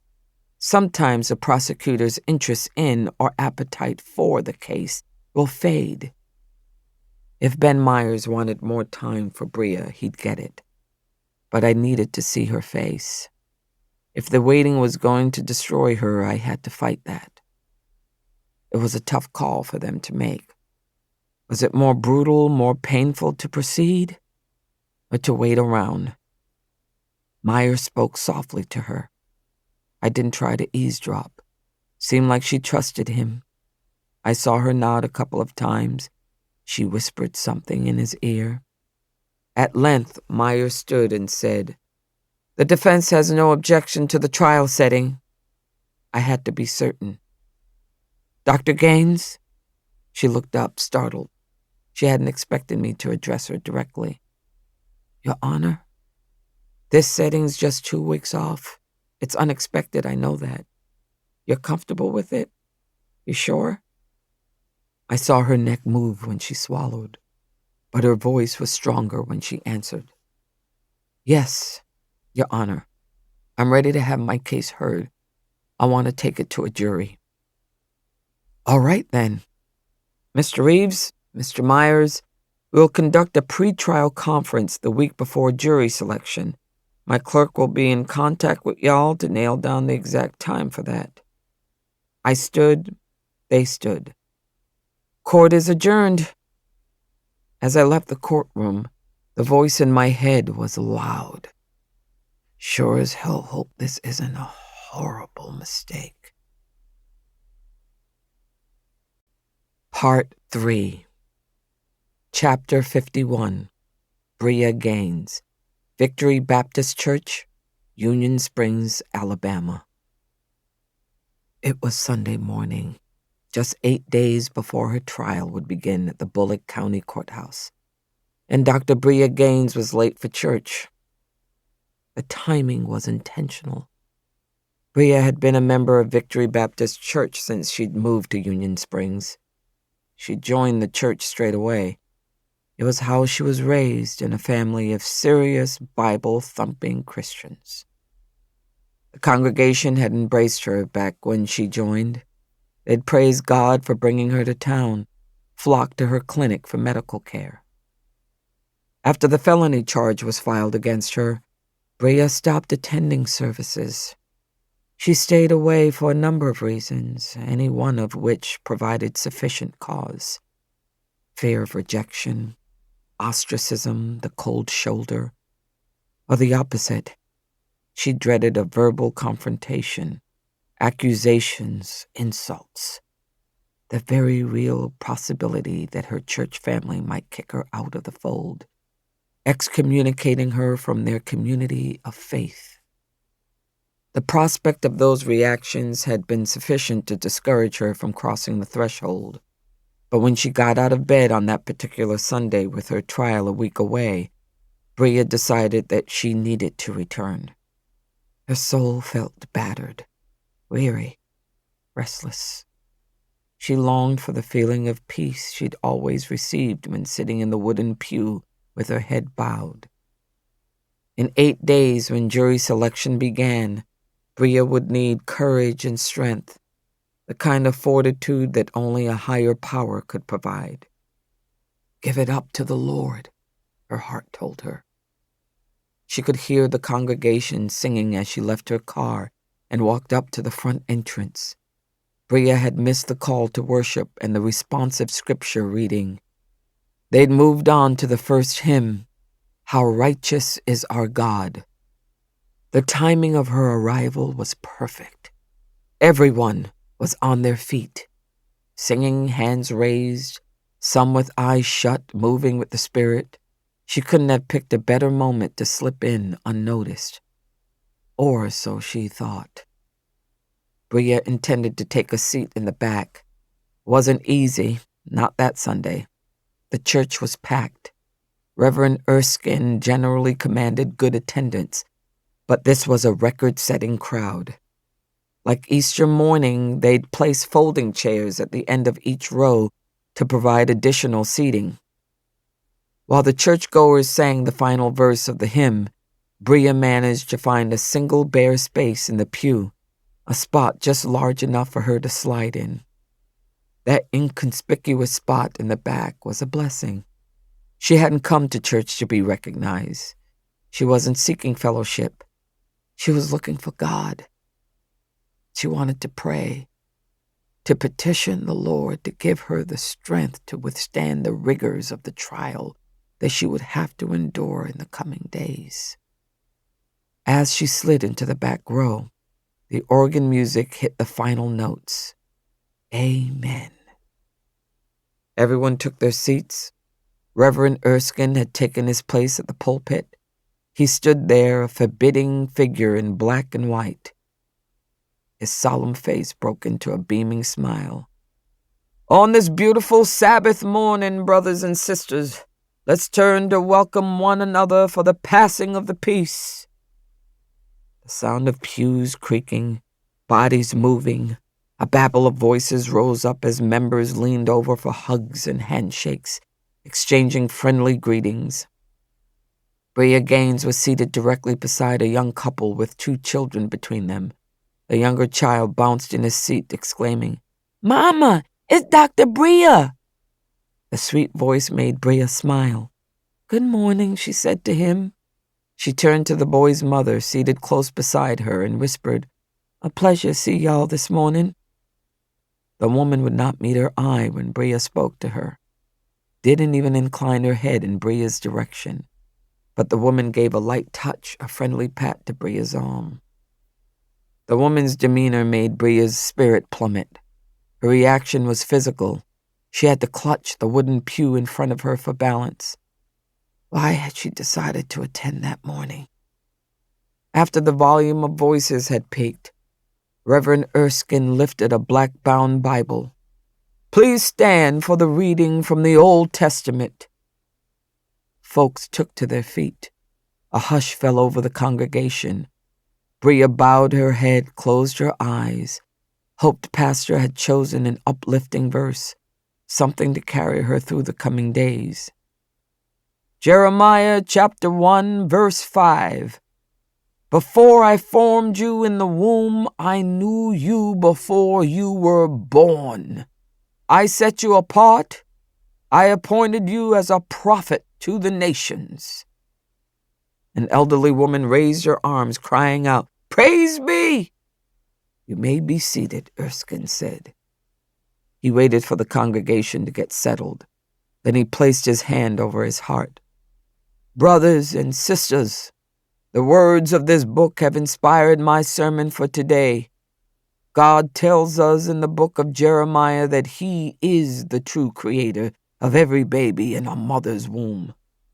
Before I formed you in the womb, God says, the Lord God made us all.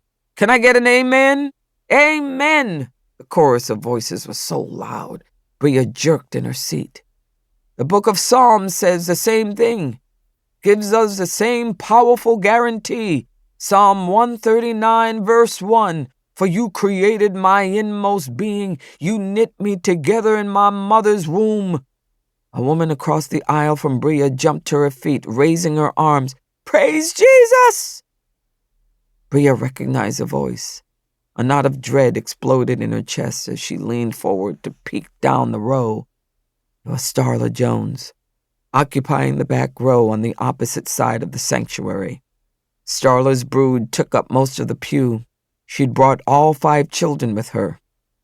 Nova sat on the far end near the narrow stained glass window, staring straight ahead, not watching her mother as she danced, moving with the spirit, with her arms reaching up to heaven.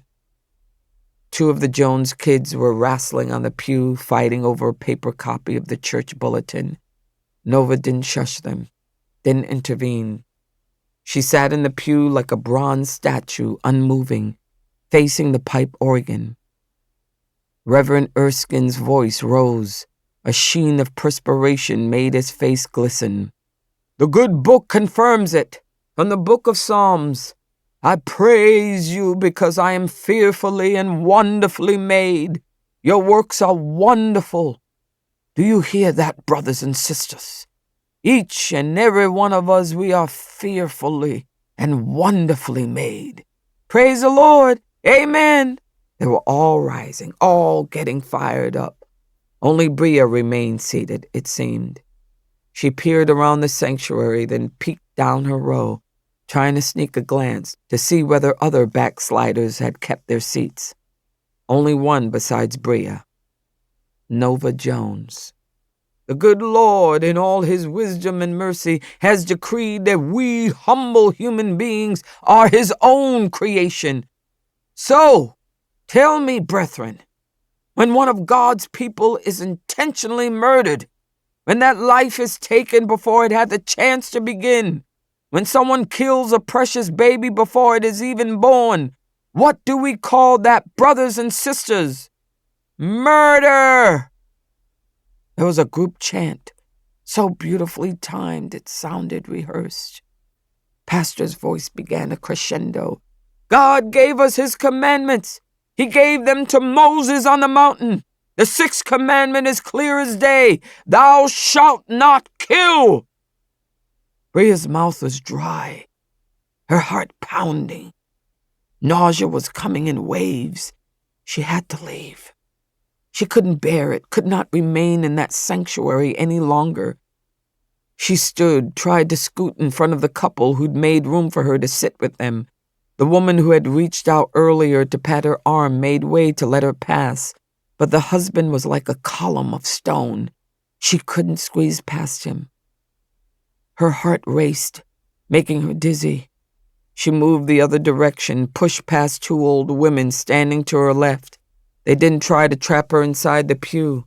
They scooted back, clutching the pew for support. One of the ladies looked up as Bria surged past. The auntie's eyes were wet with tears. She stumbled out into the center aisle. She didn't mean to look at anyone, certainly not Nova Jones or her mother. Step by step, she focused on her escape, keeping her eyes fixed on the brass handle of the church door. A woman appeared, by some bad magic, just as she reached it. The preacher's wife, Doreen Erskine, wrapped her hand around the door handle before Bria could touch it. Bria stumbled back a step. Did the woman intend to prevent her departure? Did the Erskines mean to keep her a prisoner in the church sanctuary? A hush fell over the sanctuary. She heard bodies shifting in their seats to watch the drama unfold.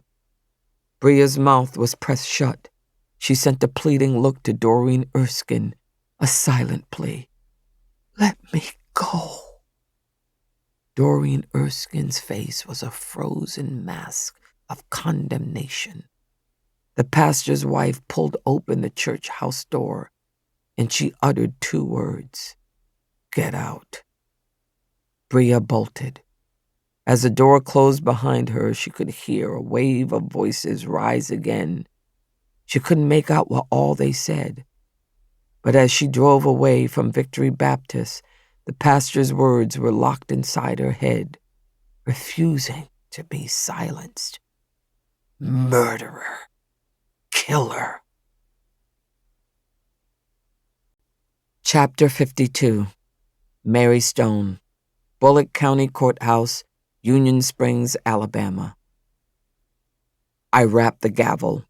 "Y'all, we're taking a mid-morning break. The court will be in recess for 15 minutes. Leaving the bench, I moved down the aisle at full speed, determined to make the front of the line to the women's room. My bailiff stopped me when I reached the courtroom door. "Judge, you're wanted downstairs. County Commission needs to see you." Now? Today? I wanted to snatch those commissioners bald. I had no time to fool with them. It was 6 days until jury selection was set to begin in State v. Bria Gaines. Folks all over the circuit were tugging on my skirt. I had a shit ton of matters to resolve before Monday rolled around. Lawyers and citizens were flocking into court, pleading for a moment of my time. "Ross, I've got 5 more hearings set before lunch, and the commission needs to see me right now. You serious?" He held up his hands like, "Don't shoot me. Judge, I'm just a messenger, but Otis said it's urgent." "Damn," I said. Whispered it, actually, since I was standing in the courtroom in my robe with a dozen citizens of Bullock County within earshot. I craned my neck to get a look at the hallway near the ladies' room. 6 or 7 women stood in line outside the door, waiting to get in. Hell. "Okay, I'll run down there for a minute, see what the commissioners want, but I'll be back. If I run over a couple of minutes, you let everybody know, Ross. I'm in the courthouse. I haven't run off." I took the curved staircase so fast I was in danger of tripping on the hem of my robe as I made my way down. When I reached the commissioner's office, the door was closed and locked. I twisted that antique brass knob while I pounded the wooden door with my left fist. "Anybody in there? This is Mary, Judge Stone." I heard the lock flip when the bolt was turned. The door opened. Otis Post, the presiding commissioner, waved me inside. "Sorry about that, Judge. We didn't want anyone walking in. Seems like there's reporters sticking their noses into county business these days." Otis locked the door behind me, an unusual precaution in Union Springs, but times had changed. 5 men sat at the conference table. 3 of them were county commissioners: Otis, Tariq Johnson, and Michael Price. Sitting at the far end was Reeves, the DA, which didn't bode well. And the sheriff, Mick Owens, leaned over, pulled out the empty chair next to his. "Sit down, Mary." I sat on the edge of the seat as if I was prepared to jump right out of it, because I wasn't at all convinced that I wanted to stick around. I looked around that table with my eyes narrowed. "Must be something important going on, locking yourselves in here, dragging me off the bench." "It's a matter of significance," Otis said. He was shiny with nervous sweat all the way up to the top of his bald white head. "We want you to reconsider a judgment call you made." "Not a court judgment," Tariq added, speaking quickly. He was young, one of the up-and-coming black leaders in the county. "Just a lodging arrangement, more like an administrative matter which would rest more squarely in the commission's domain. That's what we're thinking." Michael Price had nothing to add, par for the course with that dude. He rarely opened his mouth. I often wondered how he managed to get reelected. Maybe it was the passivity. He never said or did anything that could make anyone mad. "What are we talking about?" I demanded. Reeves answered. "The jury," the DA said. The commissioners nodded. Reeves took a breath. "Judge, You indicated months ago that you intended to sequester the jury. We didn't hold a hearing, you just announced it in a conference. 5 pairs of eyeballs on me, I set them straight. Yeah, I'm sequestering the jury. I've made that clear from the beginning, even when the governor and the attorney general tried to talk me out of it. We're putting them at the Red Cedar Motel. My bailiff has alerted the management. They've set aside enough rooms for us. Otis Post wiped a hand over the crown of his head. Don't we have a say in this? I made a noise in my throat, shook my head. Hell no, you don't. This is not a surprise. I didn't spring it on you. Luna called and left word with y'all when we talked to the motel. Tariq frowned, looking thoughtful. Judge Mary, you know our finances in Bullock County. We operate on a fine line. If we have to feed and lodge a jury of 12 during this long trial, it's going to be a burden. More than 12? There will be 2 alternates, the DA said. And security, too. Sheriff says he's been asked to assign 2 deputies to remain with them. Reeves sounded huffy about it, like the money would be coming from his own pocket. I turned on Reeves. Why are you discussing this case with me outside the presence of opposing counsel? Where's Benjamin Myers? Why isn't he here? You trying to woodshed the judge, Mr. Reeves? It's county business, Reeves said. Didn't look a bit sorry. Shameless. I turned to the sheriff. And Mick, you got a dog in this fight? The sheriff grimaced, scratched the back of his neck. I just need to know what y'all decide so I'll know how many of my personnel I'll be devoting to the trial. The DA scooted his chair forward, had the nerve to point his finger at me. Judge, sequestration isn't just expensive, it's going to be bad for the trial. Think of all the prospective jurors you're knocking out of contention. Lots of people's circumstances prohibit them from being locked away for a week at a time or longer. Nursing mothers, single parents, farmers with livestock to tend to. You should understand that, Judge, how many head of cattle you got on your place. It was a rhetorical question. I didn't answer him. Instead, I checked the clock on the wall. My 15-minute recess was over, and I'd never made it to the restroom. Time to wrap up this conversation. Have you men all lost your goddamn minds? The swearing jarred them. Even Michael Price's eyes bulged. I was glad to see it showed the guy was listening. I went on. Y'all know what's been going on in our community since the DA filed this case. The level of press attention it's received, the people marching in the streets, bullets flying, folks trampled. We have to contain this jury so we'll know it hasn't been contaminated. The jury must be sequestered. There's no way around it. Who's supposed to pay? The presiding commissioner demanded, raising his voice at me. I wasn't about to stand for that. I rose from that chair, looked down at the shiny dome of his head. Maybe you can pay by economizing on your personal expenses. Quit turning in per diem, skip some of the state conferences. What? You serious? They were blustering now, protesting, talking over one another. Meanwhile, outside the courthouse, things were getting loud again. Somebody talking into a bullhorn accompanied by a couple of other people. We could see them right through the window of the commissioner's office. I stepped closer to the window, raised the aluminum blinds to get a clearer view. While the man talked into the bullhorn, a woman shook out an American flag, a good-sized one, probably 3 feet by 5 feet. She handed it off to the guy with the bullhorn. While he held it up with his free hand, she flipped a butane lighter, set the flag on fire. Son of a bitch. Sheriff Owens was out of his chair, looking like he'd been lighting a protester on fire. Otis pointed toward the window. His face was as red as a flaming flag. Sheriff, you get out there and you put this down. I want that man and woman arrested. I had to throw cold water on that plan. Hold on, guys. There's legal precedent for this. The U.S. Supreme Court ruled in 1989, Texas v. Johnson, what they're doing is constitutionally protected. First Amendment is political speech. The commissioners weren't persuaded. I appealed to the DA. Mr. Reeves, am I correct? The DA nodded, looking sulky like a kid. Outside, someone on the street was taking issue, which wasn't a shocker. Not everyone is familiar with the court's decision in Texas v. Johnson. The shouting started up. Someone tried to grab the flag away from the guy with the bullhorn, and he used the bullhorn as a club to nail the interloper in the face. Then, the fighting started in earnest. I grimaced. Hitting people, now that's not covered by the First Amendment. I turned away from the window, shaking my head. I hated the sight of more violence in the streets of my town, but it certainly reaffirmed my position. Damn good thing I'm keeping that jury safely tucked away next week.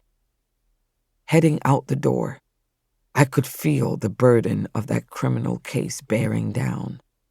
Like the trial and everything connected to it wanted to steal my strength away. Chapter 53. Stone Family Farm, Bullock County, Alabama. Sitting across from me at the kitchen table, my friend Lucilla Payne studied me, like she was drilling deep inside my head, determined to read my mind.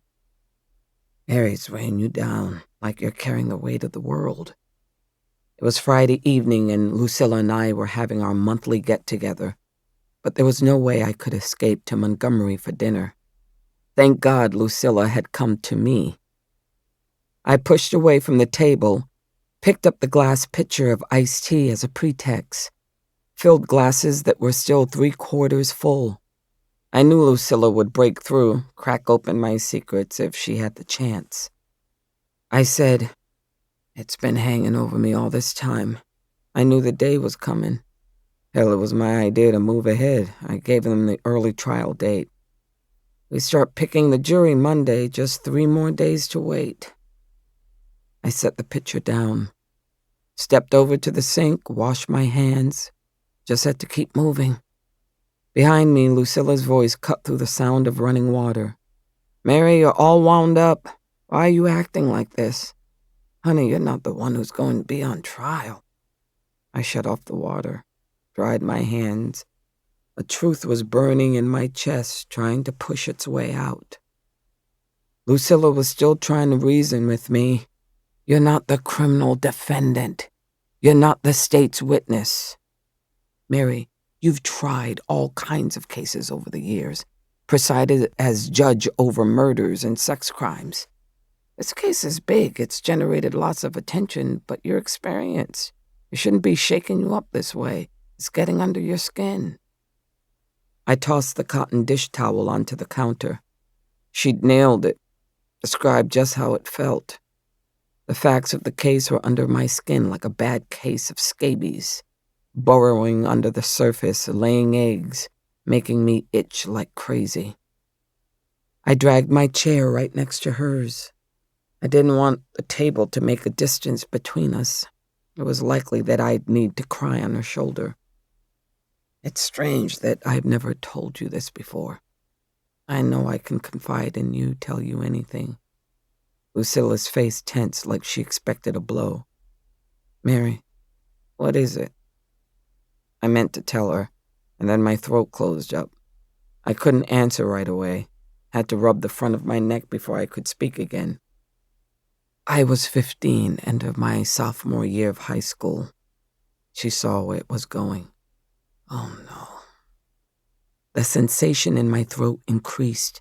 It felt like hands wrapped around it, choking me. Maybe that was a sign that I should keep my secret to myself, keep it locked up. "Mary, girl, come on, it's all right." She reached for my hand. "Tell me." It was that contact, her hand gripping mine. I squeezed her hand back hard. It gave me strength, helped me to speak the words aloud. "I was raped, Lucilla." "Oh, Mary. No, no, no." Lucilla pulled me to her, hugged me tight, just like my mama had done years back. Then I heard her growl. "Don't tell me. Was it that goddamn sheriff, Owens?" I pulled away, leaned back in my chair. "No, Lucilla, it wasn't him. Mick Owens was my boyfriend senior year. This was 2 years before." Then who? My mind conjured the recollection, the image of his face. I wished I could block it out. A neighbor, a grown man.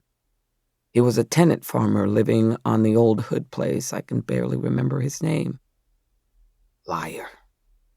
We were still grasping hands, hanging on with a death grip. Lou said, "You want to find him? I'll help you." I shook my head. That man's long gone. Dead by now, maybe. Privately, I'd wished him dead for decades.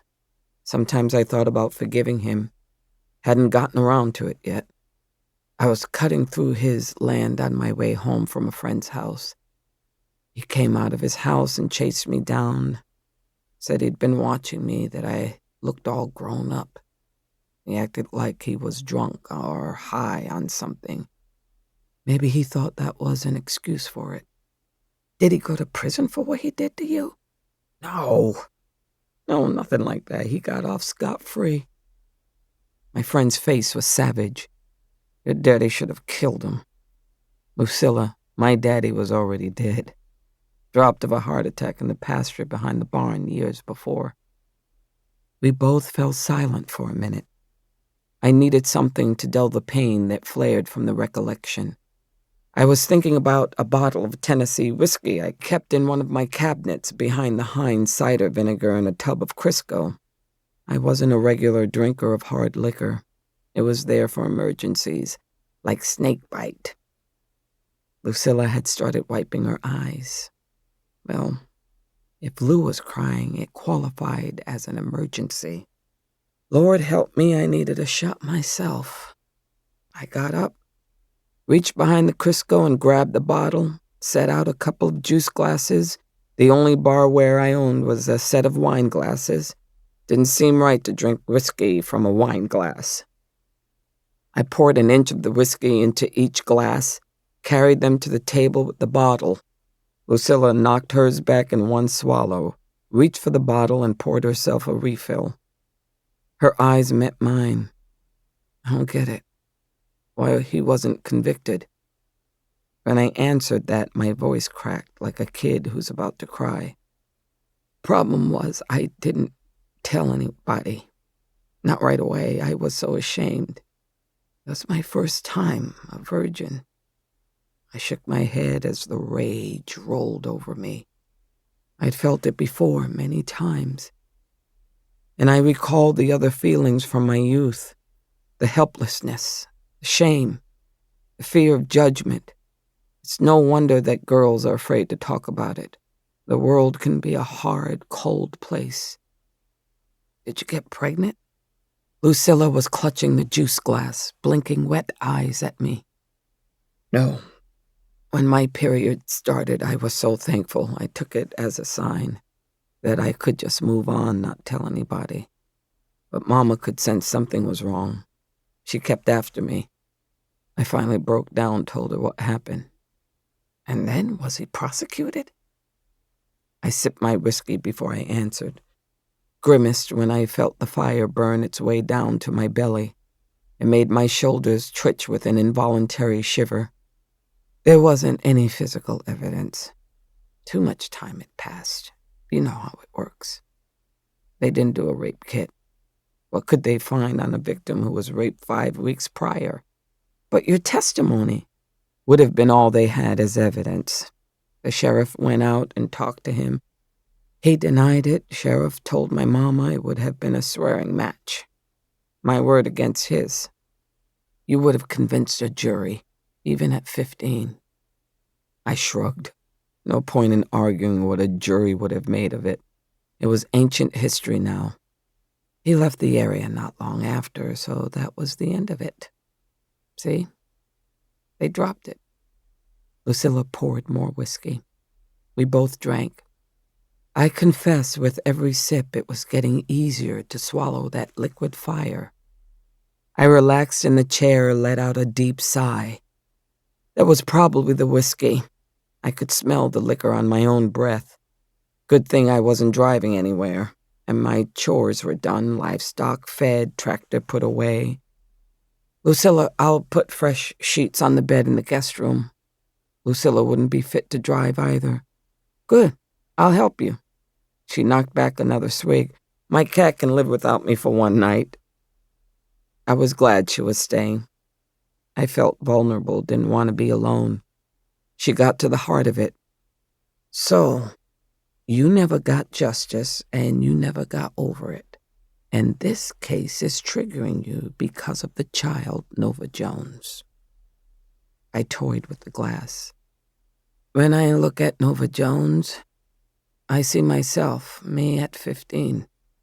Nova's younger, but still, the trauma she's going through. I feel like it's me back when. That was when I heard my rooster crow, and the twilight just getting dark. Foghorn did that sometimes when he was startled by a predator or a light coming at him, like headlights from a car. I listened, got up, walked to the window, didn't see anything. I walked back to my chair, shook off the paranoia. The rooster had a brain the size of 2 peanuts. No way I'd let him throw a scare into me. Lou's voice was soft, reasonable. Mary, have you ever thought of pulling out of the case? I sat up straight in that kitchen chair. Lucilla, hell no. I gotta see this through. But that's just the thing, Mary. My point exactly. You don't have to do it yourself. You are not the only circuit judge in the state of Alabama. She raised her hand, palm up like she knew what I was going to say. You're the best, that's for certain, but there are other judges who can step in. Well, here's the problem with that. I don't want to turn it over to anyone else. I don't trust anybody in the world with this case. It's got to be me. But if it's eating you up, Mary, I'm a grown woman. An experienced judge, I can set my personal feelings aside and do my sworn duty in the courtroom, my duty to all parties involved. As I spoke of setting feelings aside, I swung my arm, making a dramatic gesture. The whiskey again. We wouldn't be making a run for dinner, not that night. And there was no food delivery service out in the country in rural Alabama. No Grubhub, no Uber, no ride share. I checked the freezer. 2 frozen chicken pot pies. Cardia Brown's brand, my favorite. Excellent. Good save. I popped them in the oven on a cookie sheet because crust brown's better in an oven than a microwave. Set the oven at 350 degrees. Didn't take trouble to preheat. My oven ran hot. We've got 40 minutes until dinner is ready. I gave the bottle a questioning look. You want another drink? Oh, hell yeah. Good. Me too. Chapter 54. Mary Stone, Bullock County Courthouse, Union Springs, Alabama. Showtime.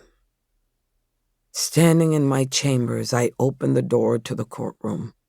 Ross had been waiting for the cue. My bailiff called out, "All rise!" Stepping out, I climbed the steps to the bench, took my place. You may be seated. The DA and his co-counsel, Eleanor Lindquist, sat at the counsel table positioned closest to the jury box. They gave off a confident vibe in their navy blue business suits, the weight of the cloth and the widths of the pinstripes identical. I wondered whether they'd plotted out the color-coordinated clothing. It felt kind of weird. At the defense table, Benjamin Myers was projecting positive energy, a noble strategy. But one glance at Bria Gaines confirmed that she wasn't feeling it. Dressed all in black with her eyes downcast, she looked like she was attending a funeral. Her own funeral. I sat up straight in my high-backed chair and surveyed the courtroom gallery, trying to get a feel for the panel we'd summoned by random selection. Lord have mercy. Prospective jurors were crammed into my courtroom, elbow to elbow, hip to hip. We'd summoned 200 prospective jurors to the courthouse that morning. Ross had packed about 100 in the courtroom, a tight squeeze. The remainder waited outside in the hallways, the basement, any place they could find an empty chair. There is a set of jury instructions, statements of law and procedure that the judge is required to read aloud to the jurors or prospective jurors at designated times. Good morning, y'all. I surely appreciate you coming to the courthouse this morning in response to your call for jury duty. We're set to try a criminal case. The state of Alabama has charged Bria Gaines with the Class A felony of performing an abortion. The case will be tried by a jury, and that's why y'all have been called in. Our justice system can't function without your participation and cooperation. Some of my lines are written ahead of time. Doesn't mean I can't add my own 2 cents. Time to walk around, I thought. The citizens were restless, nervous, edgy. I needed to put them at ease. Otherwise, we'd never find 12 people who are willing to stick around for the trial. Plus 2 extras just in case. Rising, I left the bench and walked down the center aisle that divides the spectator area in half. I'm Judge Mary Stone. For the past 6 years, I've served Bullock County as a circuit judge. Let me fill you in on my job in this courtroom. It's my responsibility to make sure this case is handled fairly.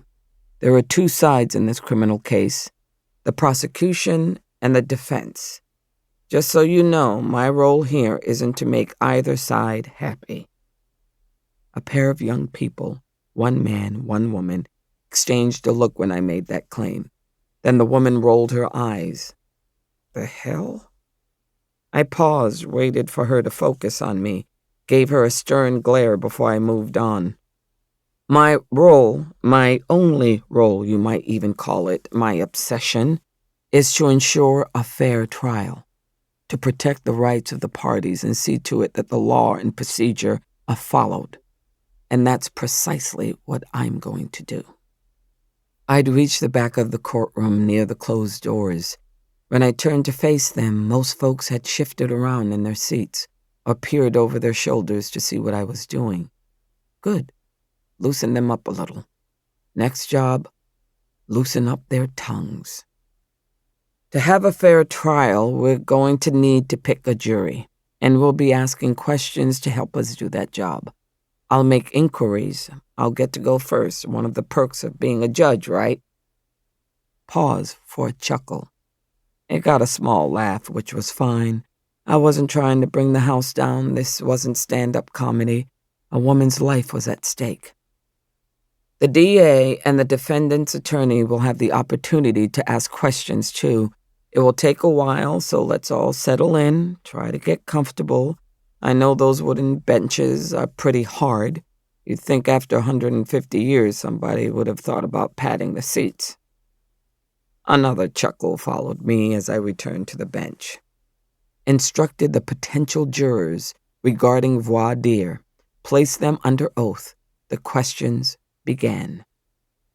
I'll start. I've already introduced myself. The state is represented by the DA, Robert Reeves, and Assistant Attorney General, Eleanor Lindquist.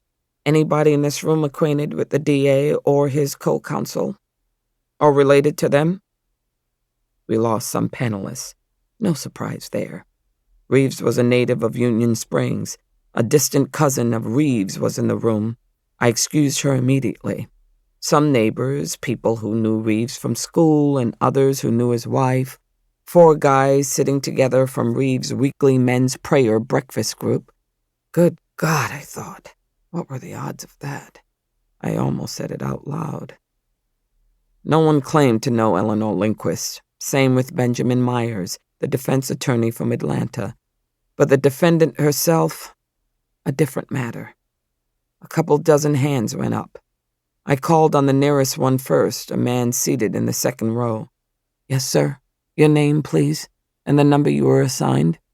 Judge, Abram Wagner. They gave me the number 17. Thank you, Mr. Wagner. How are you acquainted with the defendant, Dr. Gaines? He wore a conflicted expression. She wasn't my doctor. It was my wife, Charlene. I took her to see Dr. Gaines 2 or 3 times before she passed. I nodded. So sorry for your loss, Mr. Wagner. Watched him as he cut a quick look in Dr. Gaines' direction. She had turned in her seat and faced him. I couldn't see her expression. I said, "Mr. Wagner, will the fact that Dr. Gaines cared for your wife keep you from being fair and impartial as a juror in this trial?" "I don't know. The doctor was mighty good to my wife. Done more for her than anybody else around here." The DA was on his feet. "Your Honor, the state requests that juror number 17 be removed. Clearly he can't serve." I hated to let him go.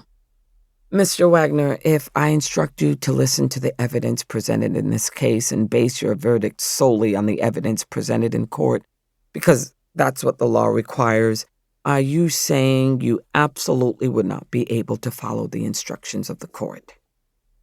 He grimaced, clearly distressed. "I just don't know."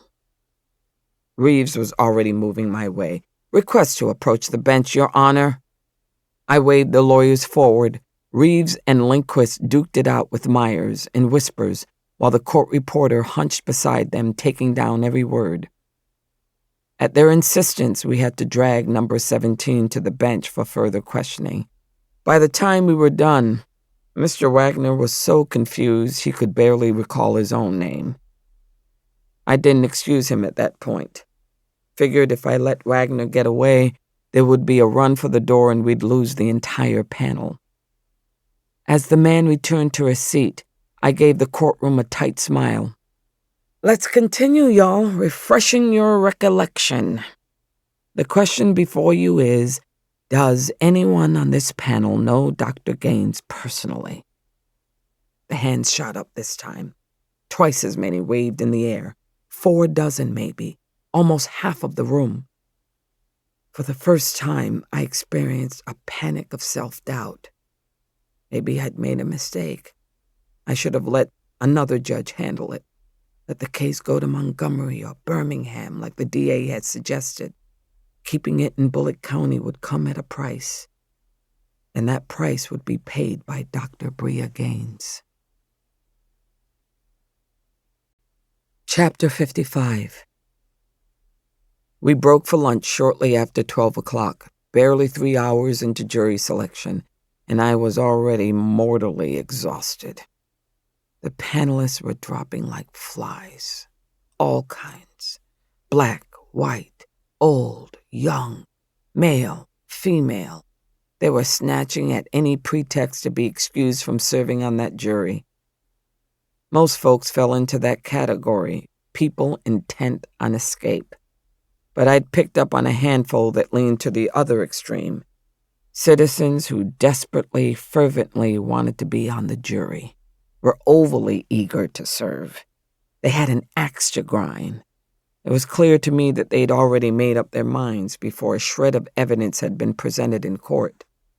They were determined to snare a seat in the jury box. I wanted those people gone. They had no business taking part in the case. I couldn't entrust them with any power over a jury verdict. It was a relief to see the clock tick past 12. I declared a recess, sent them all away for an hour. Hopefully they'd be able to get some lunch and be back on time. We didn't have a wealth of dining options in Union Springs, and the streets of town were teeming with people. I'd anticipated that. Thought ahead and brought my own lunch. I had tossed a couple of hard-boiled eggs into a Rubbermaid container with an apple and a hunk of cheese. Put that in a grocery bag with 2 cans of Diet Coke. I was really looking forward to popping a silver can. I'd barely had time to pull the makeshift meal from the mini fridge I kept in the corner of my office when the door opened. A full camera crew marched into chambers, led by my sister Nellie. Nellie greeted me with a breezy, "Hey, Mary." "Nellie," my voice was sharp, "what are you doing back here?" The smile dropped right off her face. "Isn't it obvious? We're doing the photo shoot." "What photo shoot?" She scuttled around my desk, like she wanted us to speak privately without being overheard. "The one we've talked about for the last 6 months. You've got to have a TV ad. You know your opponent will. I heard he's already buying up time slots during the evening news hour." It came to me then. My campaign. Nellie was right. We'd discussed campaign materials. Just conversation thus far about TV, direct mailings, some billboards on the highway, yard signs. We'd need film to get them made, a photographer, a crew.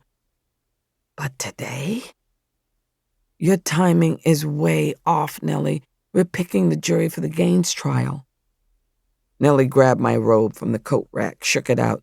Actually, the timing is fortuitous. Couldn't be better. Kenny and his crew, they're freelance. They're at the courthouse today to get trial footage to sell. So they have time to work you in right now. I let her help me into the robe and zip it up. She dabbed at my forehead with a tissue. You got lipstick? Yeah. Purse or desk? Both. I watched as Nellie pulled my desk drawer open with a jerk. 2 lipsticks rattled in the pen tray. She grabbed one, pulled the top off, squinted down the tube. This will work. It's a matte, nice, natural tone. You don't want anything too bright, too wet. Gotta look dignified. I didn't argue, partly because she was right. I needed the footage. I didn't want to look flashy. And the faster we could get around to it, the sooner they'd all leave. I wanted to eat a hard-boiled egg and wash it down with aspartame. At Nellie's direction, I sat at the bench. The photographer tinkered with the lighting while Nellie worked on my hair. The commercial director walked up to the bench and handed a file off to me. Smile! A young woman was snapping still pictures with a Canon. I did try to smile, but suspected I had a caught-in-the-headlights expression. I was still gripping the file folder I'd been given. I opened it, curious to see what it contained. In truth, I expected to see a bill for services rendered. But no, it contained a short script. I quickly scanned the lines, slapped that file down on the bench. With Nellie's brush tugging at my scalp, I was close to losing my cool. What the hell? I lifted the page, read aloud. I'm Judge Stone and I'm tough on crime. Who came up with that? It sounds like I'm the county DA's puppet. It's not accurate, you understand me? Because I'm tough on everybody, everyone. That's what I intend to say. The director squinted through round tortoiseshell glasses. Judge, I seriously advise you to just go along.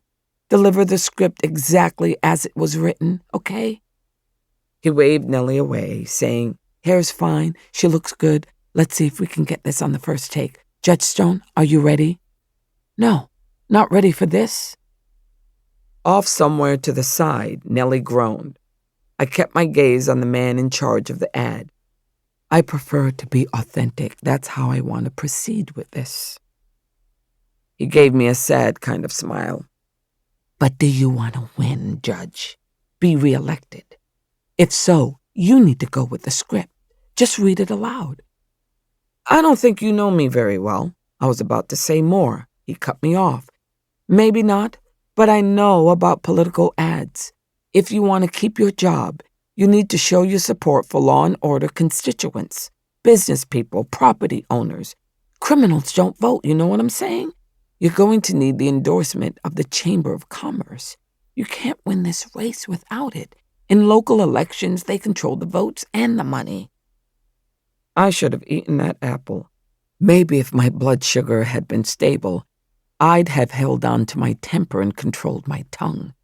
Because I slapped both hands on the bench and said, fuck that. People in this county know me. I'm running on my record. I tore the script in two before walking off the bench and back into chambers. Chapter 56. Picking a jury is damned hard work. The process took 3 days. Over that time, we examined most of the prospective jurors we'd summoned to the courthouse. I asked questions. I gave the attorneys for the prosecution and the defense the opportunity to inquire. We directed the questions to the group as a whole. When it was necessary, we examined jurors individually, separate and apart from the others. I was careful to listen to the panelists to take a reasonable approach. If they were sick or infirm or had pressing reasons to bow out, I let them go.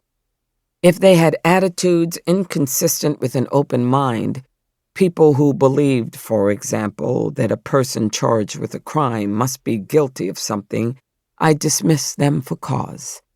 If they'd already made up their minds and wouldn't base a verdict on the evidence alone, I showed them the door. Finally, we compiled a list of 28 prospective jurors who were competent to try the case. The lawyers came to the bench and I gave each of them a list of the 28 names. Y'all, we'll commence striking the jury. Each of you will have 7 peremptory strikes. The district attorney goes first. Reeves was ready. We'll strike number 3, Zuri Wheeler. Not a surprise. Zuri was young, about Bria Gaines' age, college-educated, stated during questioning that she leaned pro-choice, but she would keep an open mind and base her decision on the evidence. She was an obvious not guilty vote for Bria. I knew it, Reeves knew it. He used a peremptory strike to get rid of her. He had the right to remove 7 jurors from the strike list without giving a reason. The defense could remove 7 people too.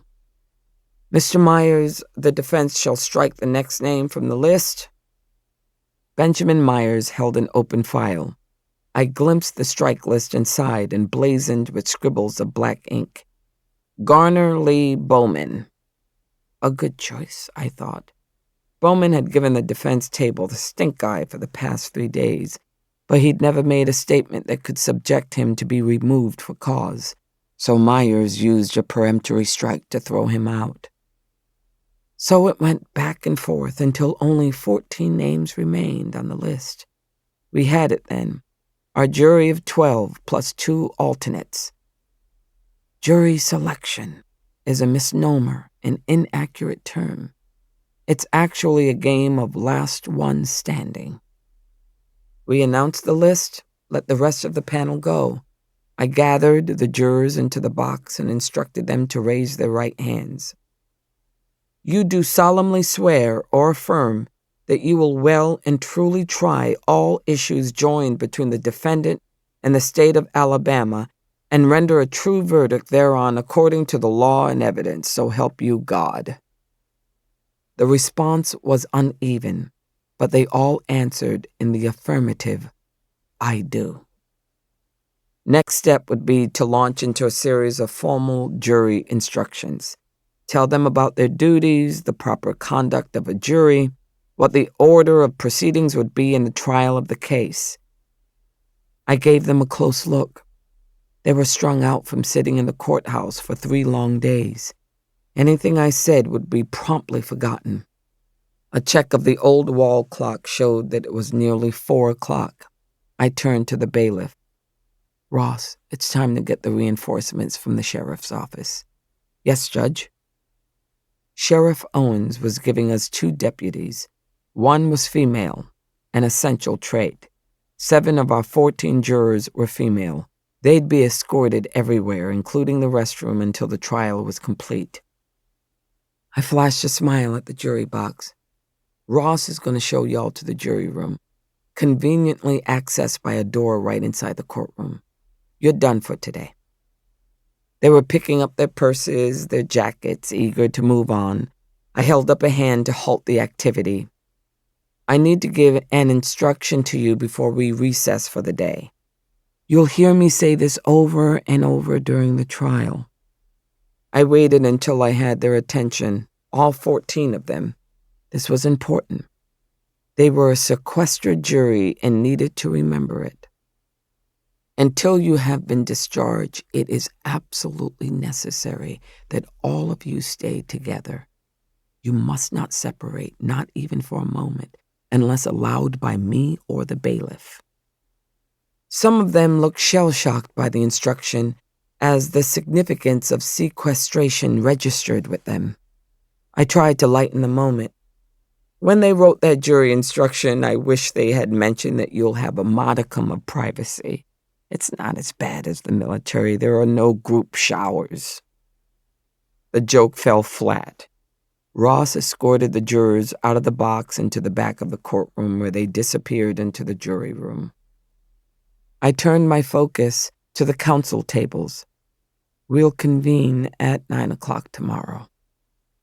They started packing away their files, gathering up the snowstorm of scribbled pages accumulated during jury selection. While Benjamin Myers packed his files, Bria Gaines looked up at the bench. As our eyes met, I felt a surge of sympathy for her. I swiveled my chair to the side, hopped up, and hurried away to my office. I would have to combat that natural response to conceal my sympathies from view. Couldn't let the prosecution or defense or jury think that I was showing preference for one side over the other. I was fair. Oh, I had my faults, lots of them. But I ran a courtroom the way the law intended. I didn't show favoritism. No one could say I ran a kangaroo court. Chapter 57. In chambers, it was a blessed relief to shed my heavy black robe. I hung it up, grabbed my bag, and slipped through the back door. I thought I'd make a clean escape. No journalists, no lawyers, nobody asking questions or telling me what they thought about the case. My car sat in its designated spot. I aimed the key fob at the car, unlocked it. "Judge Stone!" I whirled around fast like I'd heard a gunshot. A man was trotting up the hill, coming toward me. He'd left off his professional attire. No white collar, black jacket, black suit. I knew him on sight, though, even dressed in civvies. So I couldn't pretend otherwise, couldn't just hop in my car and drive off. I leaned against the driver's door with the fob still gripped in my hand. He got closer. I could see that the man was sweating, getting some exercise, I assumed, probably out for a run in his t-shirt and basketball shorts. As the pastor reached me, he turned his head, nodded toward the schoolyard. "I was coaching some kids for the after-school program." "Is that right? That's commendable, Reverend Erskine. Very generous of you." I saw the kids on the playground at the bottom of the hill. A cluster of children were dribbling the ball, shooting baskets. "I know your time is valuable." I put my hand on the car door. I wasn't up for chatting with him. Erskine didn't take the hint. "I thought I'd see whether the jury was picked," he said. "I had a number of parishioners on that panel." My response was cool, though my hand holding the fob was damp. "All picked and all sworn in. They're sequestered now. You understand what that means, Pastor? You can't have any contact with anyone on the jury." "I know that, but you'll be guiding them every step of the way." He paused for a moment, as if debating whether to say more. "It's ironic under the circumstances, isn't it?" My heart started hammering. I pulled the door open, turned my back on Erskine, and crawled into the front seat. He stepped up behind me, dropped his voice real low, so no one could overhear. "I haven't told anyone, Mary. You are a member of the congregation, one of my flock. I would never violate your confidence. There's a matter of confidentiality between a pastor and a parishioner." I tugged on the interior door handle. "We're not having this conversation." "We have to, because I don't see how you can be impartial in handling this case. I know you're not pro-life, Mary, not in your heart. You don't know anything about my feelings, what I think or what kind of judge I am." I wanted to shut him out, but he blocked me. I couldn't close the door. "If you'd kindly get out of my way, I need to get home to my farm." He grabbed the car frame with both hands and leaned inside the vehicle. The unspoken message. He'd decide when the conversation was over. "Mary, you'll have to face up to this someday. because a woman who had an abortion and never repented will never enter the kingdom of heaven. He shouldn't have had the power to make me feel bad about myself. Not after all those years. But when he dangled my secret about an abortion I had at the end of law school and raised that threat of hellfire, it shook me. It was a shock to hear it all spoken aloud when I'd buried it down deep for a quarter of a century. I wasn't Judge Mary, not in that moment. I was plain Mary Stone, 25 years old, revealing my shame to the new pastor so that I might ask for absolution. We were back on his turf, where he had power, and I had none. He was still talking, like he saw my weak spot, knew just where to jab me. You can't undo that sin. Can't bring that baby back to life, the son or daughter you destroyed. But the Lord is offering you an opportunity to do good. Don't you see that? He and I were both sweating now. I felt nervous perspiration beading on my lip. I swiped it off with the back of my hand. He said, "The Lord is trying to reach you. Can't you see it in your heart?" I had to get that man out of my space. I started the engine. Erskine stepped back. I was prepared to lean on my horn if he didn't. I slammed the door, shutting him out. But he had the last word. "You think you're getting your sin washed away by feeding the poor on your farm on Saturdays? Mary, that's not enough, and you know it." My hand shook as I put the car in reverse. The pastor went on. "I've counseled with Nova Jones about her abortion, guided her through her repentance. She's begged the Lord for forgiveness, and the child is doing her part at this trial. What about you, Mary?" When I didn't speak, he said, "I remember when you came to me to unburden yourself, because you'd killed your unborn child. But you were no girl of 13 like Nova. You were a grown woman, an educated woman about to take the bar exam." I'd been a fool to counsel with Pastor Erskine all those years ago. I wanted the pastor to understand my dilemma, to know that I didn't make the decision lightly, to tell me I was forgiven, that the Lord understood. The counseling session didn't go as planned. He condemned me. I walked out of his church feeling bitter, broken. I hadn't gone to Sunday service since then. It was like my body had a mind of its own. There was no thought process, no impulse control. I just stopped the car, put it in park, released my seatbelt, and jumped out. I wasn't 13 when I had an abortion, but I was 15 when I got raped. You never asked that day. You just condemned. That 15-year-old never healed, never. She shut down in shame, waiting for anyone to save her. Now I was trembling. I couldn't control my voice. He just stood there, speechless. "I came to you as a grown woman who was broken. And instead of seeing me, you broke me down more, and you call yourself a man of God? Of love? What the hell do you have to offer, Nova?" I turned to get back in the car and heard myself shout, "You can shove your holiness up your ass!" My tires screeched as I drove my car away, not even looking in the rear-view mirror. I hated myself for the tears that kept falling. Chapter 58. Nova Jones, Bullock County Courthouse, Union Springs, Alabama. The old brick courthouse in Union Springs was straight ahead. Nova could see it through the windshield, and it was getting bigger and taller and scarier. Nova was scrunched up in the back of a police car next to her mama. Mama wouldn't even look at her. Mama was ashamed and scared. So it was Nova and Mama in the back seat with Sheriff Mick Owens up front driving.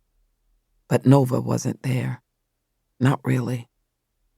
Reason for that was none of it was real. Nothing felt real anymore.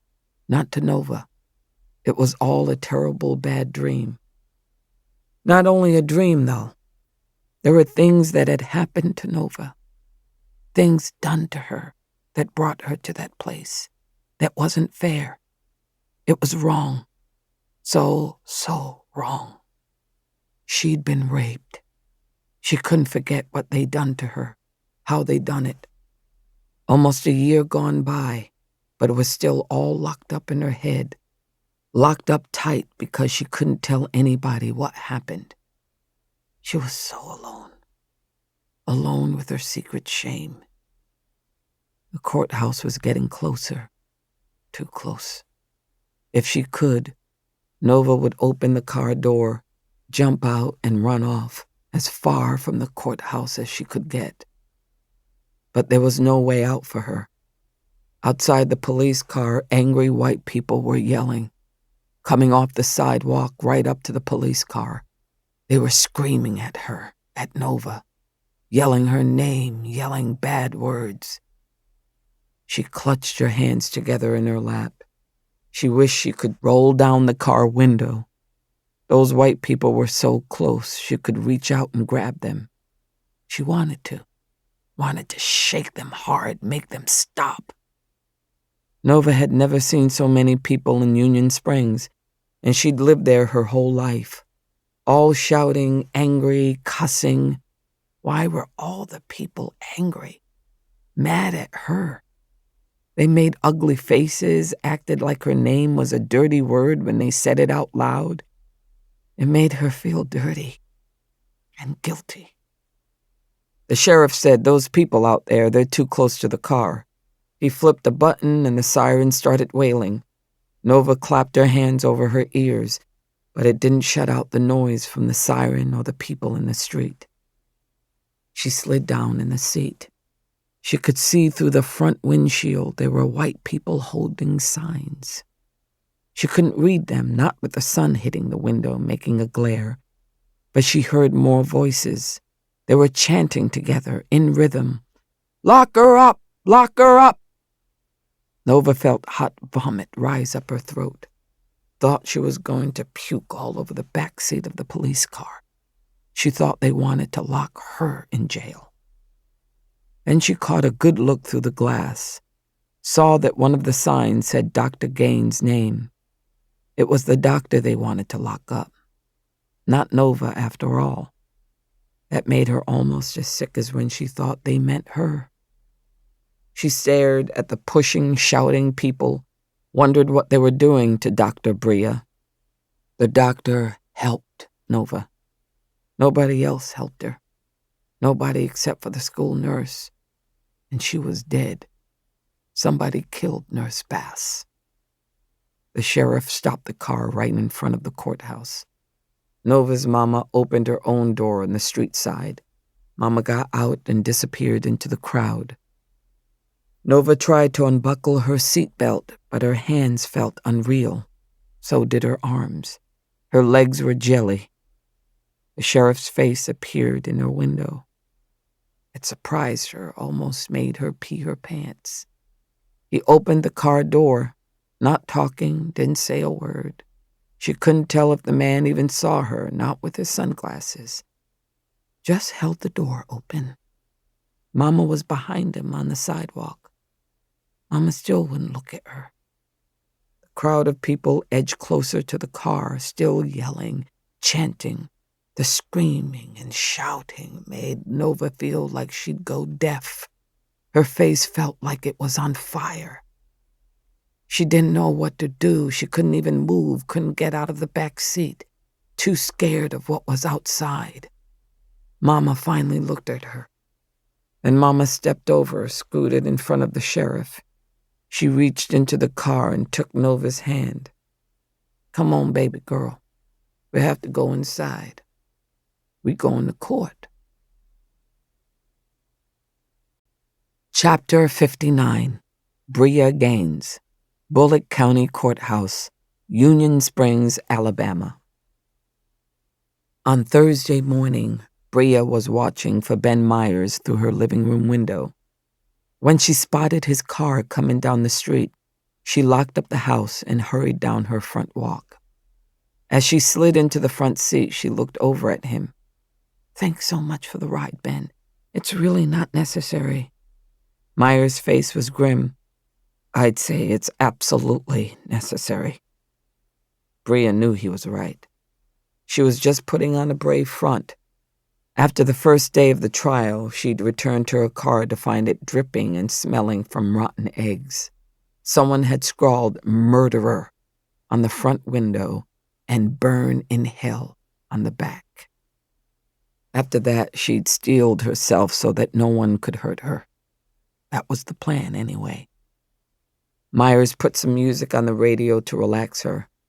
By now, he knew how much she loved Brandi Carlile. He cranked it up loud. They made the 10-minute drive without exchanging another word. When they got into town, it was total chaos. There was no parking anywhere near the courthouse. Too many spectators, too much press. Myers took the first space he could find in the parking lot of Lulu's Diner. "Customers only," the sign said. "Sorry, not today, Lulu."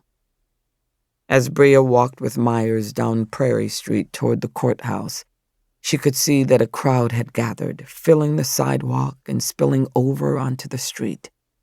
Babbling voices were raised, some excited, some angry. The atmosphere was charged with a dangerous kind of energy. The trial hadn't even commenced for the day, and downtown Union Springs was already a zoo. Bria heard the chant. People were calling, "Lock her up!" She froze for a second on the sidewalk. That was when someone spotted her. "There she is!" Myers grabbed her hand. "Run!" They took off around the nearest corner, but a few people in the crowd took up the chase. Myers kept a firm grip on her hand as they managed to dodge the pursuers, running down narrow alleys and then back up the hill to the rear of the courthouse. An elderly black woman in a custodian's uniform stood near a back entrance smoking a cigarette. Bria turned around. The pursuers were just yards behind. "Aurora!" Myers shouted. "Open the door!" The custodian yanked on the handle and waved them inside. Bria ducked through the door. She felt Myers pushing her from behind. The door slammed shut. Bria could hear pounding and shouting from outside. Myers walked ahead to check out the hallway as Bria slumped against the wall, breathing hard from the run. Myers came back and grabbed her arm. "Let's skip the elevator, okay?" Bria nodded. The outside doors would open soon, and an elevator was not a good place to get stuck with a bunch of haters. Together, they headed for the back staircase and wound their way to the second floor. When they approached the courtroom, it was still dark. Bria peeked through the narrow glass panes on the double doors. No lights on inside, and she couldn't see a soul. When Ben pulled on the brass handle, she knew the door wouldn't open. No surprise, just more bad luck. Myers looked down the hall. "The bailiff will be here any minute. You need a place to sit." Bria shook her head. She felt safer near the courtroom, even though it was the place where adversaries intended to convict her. Maybe it was Judge Stone's aura. For some reason, Bria really trusted her, as much as she trusted anyone right now. Myers took his place alongside her against the marble wall as they waited. Bria stood quietly, trying to distract herself until she couldn't wait any longer. "Ben," she said, "I need to use the restroom, and no, you can't come with me." She stepped away from the wall and turned left down a corridor. The ladies' room was about halfway down, behind a thick oak door with gilt lettering. Bria pushed the door open. An automatic sensor turned the lights on. The restroom was empty. She had the whole place to herself, a rare luxury. Bria opened the first stall and closed the door. She lifted her skirt and slip and pulled down her underwear. As soon as she sat down, she heard the clatter of an elevator door from the hallway, and then the sound of rushing feet and voices. Shit! They'd let the spectators in. A few seconds later, she heard the ladies' room door swing open as a pack of women surged in.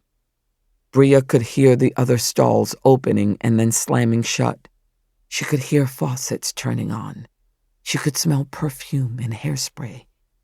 She could hear snippets of conversation beneath the sound of industrial-strength hand dryers. Some of it was about her.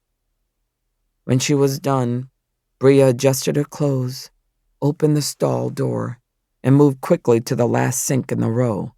She didn't look left or right, trying to keep from making eye contact. She kept her head down, not even looking into the mirror. In her peripheral vision, she could see 4 women reapplying lipstick and touching up their hair. As Bria soaped her hands, someone shoved her hard, knocking her into the sink. She looked to the right, over her shoulder. In that instant, she felt someone grab her arm. She saw a white woman's hand holding a red marker. In a flash, the woman made a scrawl on Bria's wrist. Bria jerked away. "Don't touch me!" But the stranger was already gone, the door closing behind her. Bria didn't take the time to blow her hands dry. She just shook them over the sink, then walked out of the restroom without looking back. As she left, she glanced down at the red scribble on her skin. It looked like an H drawn by a child. She pulled her blouse cuff down over it. Ben Myers was waiting on the other side of the hall. He briskly walked over to meet her. "Bria, what's wrong? What happened?" Clearly he could see it in her face. She pulled him into an alcove and held up her wrists. "Somebody did this to me in there." She nodded toward the restroom. "They wrote an H on me, like a brand." Myers lifted her hand and stared at the mark, his face creased with concern. He looked up. "That's not an H, Bria. It's a K." Chapter 60. By now, the courtroom was open. Spectators were pouring in. Bria held on to Myers' arm as he led her through the huge double doors and down the center aisle to the defense table. As soon as they sat down, Myers shifted in his seat, looking around the gallery. "Is she in here, the nutjob who wrote on you?" Bria scanned the room. "I don't know." She couldn't tell. She had barely caught a look at her as she disappeared. "Don't make a big thing out of it. I'll just keep my sleeve rolled down." "I want to pick a fight over it," said Myers. "Nobody gets away with assaulting my client in the damn bathroom." He wasn't listening to her, she thought. He didn't understand. Bria wanted to let it pass. She had to pick her battles. Her reserve of energy was sorely depleted. But the conversation would have to wait. The door to Judge Stone's chambers opened, and the court bailiff called, "All rise! Circuit Court of Bullock County, Alabama is in session. Judge Stone presiding." As Bria pushed back her chair and stood up next to Myers, she slipped her hands into the pockets of her skirt. Judge Stone took the bench, carrying a small wicker basket with her. She set it beside her laptop. "Be seated," the judge said. Bria sat down and put her hands in her lap. Judge Stone turned to the 14 people in the jury box. "Good morning. Hope you all are rested. Are the accommodations okay? Everyone have enough hot water? Beds pretty comfortable?" The jurors nodded without enthusiasm. They weren't being lodged in luxury accommodations. The judge launched into a recitation of the jury's obligations. Myers bent his head and murmured to Bria, "Put your hands out where the jurors can see them." Her arm jerked as if he'd startled her. She bent her head toward him to whisper, "What if they notice the red ink?" "They have to see your hands. Don't want to leave an impression that you're hiding something." She didn't counter his advice. Bria knew he was the expert about the courtroom. With a swift move, her hands appeared on the table, folded, as if in prayer. Judge Stone wrapped up her jury instructions. Bria watched the judge rise from the bench with the wicker basket, descend the steps, and walk over to the jury box. "I have a tradition in jury trials. As long as I've been on the bench, I'd like to have a hard candy while I am listening to the court proceedings. I think it helps me pay attention, stay focused. Plus, I like candy. Always have since I was a kid. And if I get to have it, my jury does too.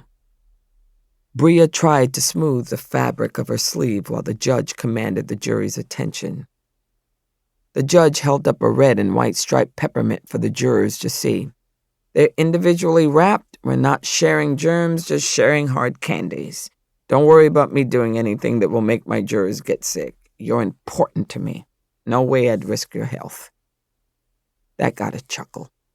The wicker basket was passed from hand to hand, and most of the jurors took a piece. When a heavy-set woman passed it along, she said, "I'd love to eat the whole basket, Your Honor, but my doctor won't let me." The judge slapped her forehead. What am I thinking? Tomorrow, I'll bring in some sugar-free. More laughter. Bria could tell that the jury was relaxing, and she'd begun to ease up too. Her hands weren't so tense, the tendons were less prominent. Ben glanced over at Bria. When he caught her eye, she gave him a slight smile. He scribbled a note on his yellow legal pad. Judge is warming them up. A laughing jury is good for the defense. That made sense to Bria. Sending people to prison was a serious business. No joking around about that.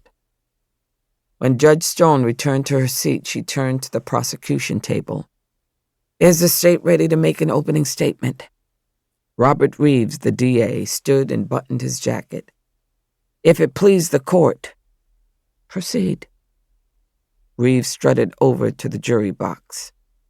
"Ladies and gentlemen of the jury, this is what the evidence will show." Bria felt Ben give her a gentle nudge to remind her, "Don't flinch." The DA made the very move that Benjamin had warned her to expect. Raising his voice, he said, "The state of Alabama will present evidence that the defendant, this woman," he jabbed his index finger in her direction and repeated himself lest there be doubt, "this woman, Bria Gaines, sitting in the courtroom today, committed the Class A felony of performing an abortion on Nova Jones in Bullock County, Alabama." Bria was prepared. She knew that the DA was likely to kick off his opening statement by pointing a literal finger of accusation at her. She lifted her chin with a shade of defiance and calmly returned the stare. Reeves glanced down at a note card he held. "The state will prove that Nova Jones got pregnant in the back seat of a car when she had intercourse with an unknown teenage boy. She'll testify that she joined a party of other kids, older kids in Union Springs. Nova will testify that she doesn't recall a lot of the details about that night. There was drinking involved and marijuana, those gummies that look like candy. She didn't know the boy, doesn't remember who it was." The DA cleared his throat. He looked uncomfortable. "And she'll probably tell you she didn't consent to sexual relations. Well, not that she recalls anyway. That fact, though, it doesn't matter. Not in the case we're bringing before you, ladies and gentlemen. In this case, her consent to relations or lack of it is irrelevant to the charge, has no bearing on abortion law in Alabama." He paused, moving to the right and looking out at the room full of spectators like he was playing to the whole audience. "Ladies and gentlemen, in the great state of Alabama, the law regarding abortion is clear. It's simple. We don't penalize the pregnant women who get an abortion. Our law focuses on the people who perform abortions, the ones who actually take the life of an innocent unborn child." Reeves swung back to the jury. "Under our criminal code, all abortions are illegal unless necessary to prevent a serious health risk to the unborn child's mother. The defendant in this case acted in complete disregard of the Alabama Human Life Protection Act. And the girl, Miss Nova Jones, that the defendant performed the felonious illegal procedure upon, she was 13, ladies and gentlemen of the jury. 13. That abortion, it could have killed her. She saw Ben Myers scribble on his legal pad. 13-year-old PG could have killed her. He wrote 2 more words and underlined them. Reasonable doubt. Chapter 61. Mary Stone. Bullitt County Courthouse, Union Springs, Alabama. We hadn't made it through the first morning of testimony, and I'd already grown uneasy about the unrest I sensed in my courtroom. The spectators were reactionary, volatile. I'd never presided over a courtroom with so much emotional energy, had never seen it as charged up like that as a lawyer or a judge. It worried me. I could not, must not permit the courtroom to spin out of control. When I broke for a short recess following opening statements, Benjamin Myers informed me that a woman went after Bria Gaines in the restroom, took a red marker to her wrist while Bria was washing her hands. Well, I wasn't putting up with that. I talked to my clerk. Luna would have to accompany the defendant into the restroom during recess. I'd called the sheriff's office first and told Owens about it, but the sheriff said he didn't have a woman to spare, that his staffing was already stretched from the demands of the trial. The prosecution had started off with medical evidence. The DA was questioning the ER doctor who treated Nova Jones. "Dr. Thompson, what did you observe regarding Miss Jones' condition?" The witness tugged at his collar, which was too tight for his neck. I could hardly believe that the DA had managed to convince Ron Thompson to wear a suit and tie. He was almost 70, counting down to retirement, and unapologetically committed to comfort waistbands in his king-size attire. Dr. Thompson had worked at our shabby hospital for decades. When Bria Gaines came to town, it had felt like progress in our community. People had the option to seek care from a young black woman rather than an elderly white man. A sizable number of his patients left Thompson for Dr. Gaines' clinic, and he'd cut his hours back as a result, leaving the community with less care. He wasn't a bad doctor, but his passion for the profession had fizzled decades prior. Thompson said, "The patient was in distress, exhibiting signs of extreme discomfort. She had heavy bleeding from the uterus and blood clots. The attending ER nurse had told me that the girl was miscarrying a pregnancy, but—" Benjamin Myers was on his feet. "Objection, Your Honor, hearsay. Sustained." If the DA wanted the jury to hear what the ER nurse thought or said, they would need to swear her in and put her on the witness stand. I heard sounds of disapproval from the spectators. My eyes scanned the gallery as I cut them a sharp look. It silenced them. Reeves said, "Doctor, based upon your education, training, and experience, do you have an opinion as to the cause of Nova Jones' condition on that date?" "I do." "What is that opinion?" "She had an abortion. Suction curettage, also known as vacuum aspiration, probably at the end of her first trimester. There are medical risks with the procedure. The bleeding and clots were related to that, and she developed a pelvic bacterial infection. Not severe at that point. I treated it with oral antibiotics." Reeves had strolled over to the jury box. He was leaning against the wooden railing on the far corner of the enclosure. "In your opinion, Doctor, was Nova Jones' pelvic infection caused by the abortion that had been performed by the defendant?" Myers on his feet again. "Objection, Your Honor. Calls for speculation. Assumes facts, not in evidence." Myers was right. They hadn't yet put on a witness to testify that Nova's abortion was performed by Bria Gaines. Reeves waved a dismissive hand. "I'll tie it up later, Judge." He would, I knew that. But the DA had to play by the rules in my court. "Objection sustained." An unpopular ruling. The heated murmurs circulated again, rising like a stench in the spectator section. I tapped the gavel, shook my head at the gallery, giving them a baleful look, one they couldn't mistake. The DA knew he had a cheering section out there. He glanced over at them before asking his next direct examination question. "Doctor, what are the medical risks and possible complications of abortion?" "Objection, irrelevant, prejudicial." He didn't need to continue. Abortion itself was not on trial, not in my courtroom. "Sustained." "Crooked judge, let him answer." It was a woman's voice, coming from somewhere in the back of the room. I wheeled around to face the spectators. "Who's speaking out? Interfering with this trial?" The room went dead quiet. I launched out of my chair, was marching down the center aisle of the room without making a conscious decision to leave the bench. My voice bounced off the walls. "Y'all think I can't hear you when I'm sitting up there? Think I can't see?" I stopped midway to scrutinize the faces in the rows, hunting for the guilty or hostile expression that would give her away. It's harder than you think finding a wrongdoer that way, with the naked eye. I thought about the old saying, a needle in a haystack. Out of the blue, someone came to my rescue. "It was her, I heard her." The finger of accusation was pointed at a woman in her 40s, wearing an LSU shirt. Shit, I thought. Some outsider from Baton Rouge. No surprise. Another out-of-towner coming into my town to kick up trouble. "Out," I said. "I'm removing you from my courtroom."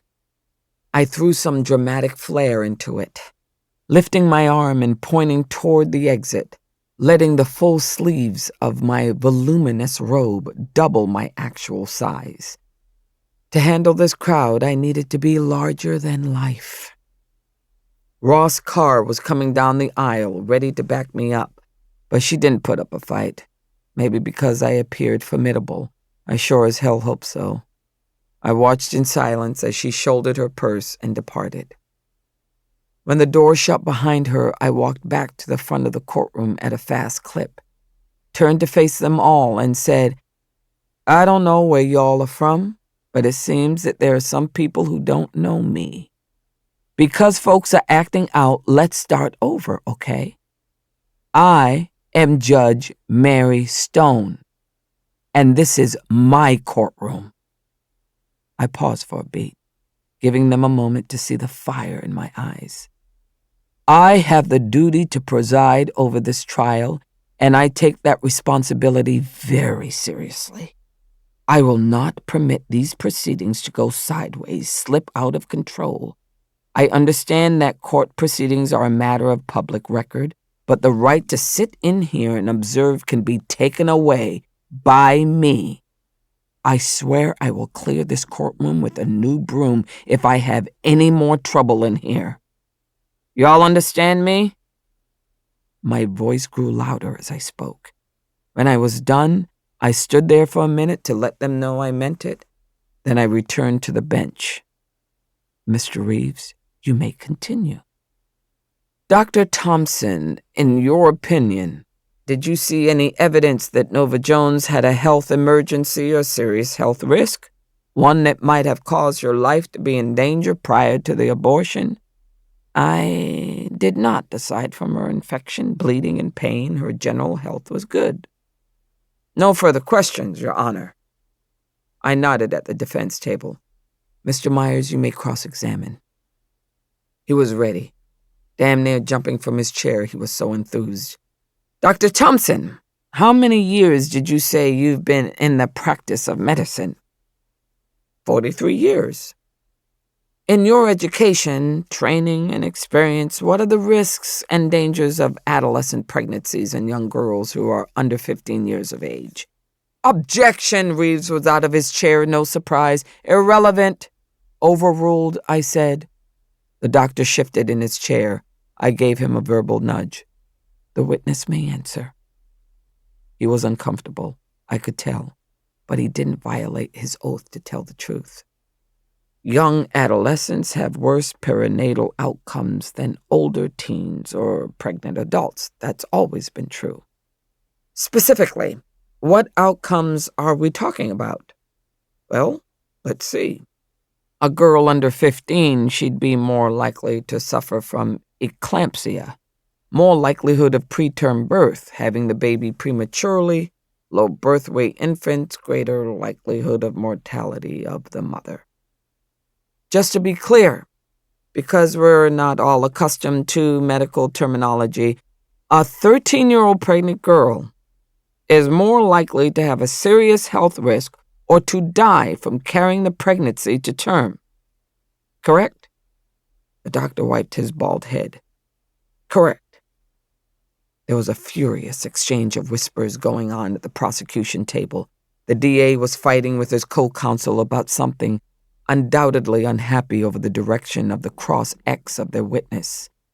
Well, my mama used to say, tell the truth and shame the devil. I was proud of Doc Thompson for refusing to lie for the DA. I was letting the doctor's answer sink in, register with the jury when I heard the crash. I could hardly believe my own eyes, but I saw it happen. On the left side of the gallery, people shrieked and shouted. They jumped from their seats, brushing glass particles from their clothes, shaking them from their hair. The source of the broken glass came as such a shock. Someone outside the courthouse had thrown a brick through the courtroom window. Chapter 62. I sat at the bench, doing my damnedest to stifle my impatience. The janitorial team was giving the task their best effort. They swept the broken glass away, wiped it off the wooden benches. 2 men were securing a sheet of plywood where the big pane of glass used to be. The janitor's efforts were more commendable than the law enforcement response. Oh, I'd call Sheriff Owens immediately. Right after the window was shattered, he sent a deputy to follow up. The deputy reported that he talked to the people outside, and many of them speculated about the identity of the troublemaker. People generally agreed that it was a young man, white, wearing a cap or hat of some type, and a KN95 face mask. Pro-lifers thought it was a pro-abortion activist. The Planned Parenthood contingent insisted that the opposite was true. But the deputy couldn't find any hard evidence, and no one could identify the culprit who threw the brick. Unbelievable. Everyone on those sidewalks had a cell phone on their person. Those devices contained cameras capable of taking still photos and video, but we couldn't run down a picture of the offender. The door to the courtroom opened and a white teenage boy stepped inside. When's court starting up? I swung around in my judicial chair, inclined to snap at the intrusion, when I saw the boy in my courtroom wearing a BCHS fleece shirt. I was confused. Shouldn't you be in school? My journalism teacher sent me over here. That sent a jolt of alarm through me. What on earth for? You're surely not putting this trial in the school paper. That would be horrific for Nova Jones. The middle school also received copies of the school paper. No, ma'am. He glanced around the courtroom like he was checking it out. I'm covering the trial for my class project. Can I come and sit down? No, not right now. My bailiff was sitting in the chair right outside the jury room, guarding the door. I said, Ross, has the jury finished eating their lunch? Yes, ma'am, Judge. They're visiting inside the jury room. I can hear it. I didn't intend to let them dawdle. I was impatient to resume the trial proceedings. The stone thrower who'd interfered with my courtroom by breaking the window was likely feeling triumphant about his misdeeds. Ross, you and Luna take the jurors to the restrooms. I'm going to let the lawyers know we'll reconvene in 15 minutes. To the high school kid, I said, 15 minutes. Wait in the hallway with the other spectators. I made the calls myself since Luna was tied up with the jurors. In a quarter of an hour, we were all back in place. I'd hoped that the head count in the spectator section would be reduced, that the citizens might be inconvenienced by the delay and move along with their lives. Sad to say, that wasn't the case. The courtroom was at full capacity, every seat taken. That white boy in the school sweatshirt had found a spot. He managed to squeeze in at the far end of the bench. Once we were back in trial, the DA called Deputy Wallace Greismer to the stand. After the deputy was sworn in, the DA plucked an exhibit off his counsel table, something on paper with multiple letter-sized sheets stapled together. The DA cleared his throat. The sound served as an alert. It was a nervous tick of his. I edged forward on my seat, wondering what trick he tried to pull. The DA said, "Deputy, I'm handing you State's Exhibit number 9. Can you identify it, please?" The deputy took the exhibit and briefly leafed through the pages. It's a witness statement taken from Cochetta Bass." Benjamin Myers was on his feet. "Whoa, this is clearly improper. Your Honor, may we approach?" "You may." As Benjamin Myers and Robert Reeves came to the bench, the court reporter positioned herself so that she could hear the conference. Benjamin Myers dropped his voice. "Judge, I suspect the DA is trying to slide a written witness statement from Cochetta Bass into evidence. The late Miss Bass was a school nurse at the middle school in Union Springs. What Mr. Reeves wants to do is a blatant violation of the hearsay rule. The prosecution has prejudiced my client by even making reference to the document. Mr. Reeves, Judge, I would argue that the statement must be admitted in Cochetta Bass's absence. The witness is unavailable. You understand that, right, Myers? The woman is dead. She can't testify." I broke into the spat. "Let me see the exhibit." Reeves retrieved the statement from the deputy and handed it to me. It was fairly lengthy. A question jumped out at me. The deputy asking the school nurse to describe the abortion plot. I flipped to the last page. "This is an ordinary witness statement, not a sworn affidavit or deposition." Benjamin Myers said, "That's my point, Your Honor. The defense was not present. There was no opportunity for cross-examination. There's a Sixth Amendment problem here, constitutional issue. My client has the right to confront and cross-examine the witnesses against her, but Cochetta Bass isn't available for cross-examination now, and the defense was not present when this statement was taken." "Counsel for defendant is correct on this issue. The objection is sustained," I said. I offered the stapled statement back to the DA. He snatched it from my hand. "You sure you don't want to reconsider, Judge? This is the evidence that corroborates the testimony of Nova Jones. Without this statement, the case falls entirely on a child's shoulders. That's a rough burden to bear." He lifted his own shoulders in a shrug. "Hope you're comfortable with the position you're putting a girl in." There. He'd done it again. Pissed me off, trying to paint me as the oppressor. I was barely able to keep my voice down as I responded. "Don't you go blaming the weaknesses of your case on me, Mr. Reeves. And don't you dare lay your shortcomings on your 13-year-old witness or the defense either. You were scheduled to hold a preliminary hearing in this case months ago, which would have preserved your witness's testimony. Cochetta Bass would have been available to testify under oath and subject to cross-examination by the defense. But you persuaded the defendant's original attorney to waive the hearing. That's on you, Mr. D.A. I dismissed them from the bench with a wave of my hand. To the jury, I smiled and said, "Y'all, I apologize for taking so long up here. You'll disregard the DA's last question of the deputy. The defense objection is sustained." "No further questions." He sounded as snippy as a teenage girl. I excused the deputy.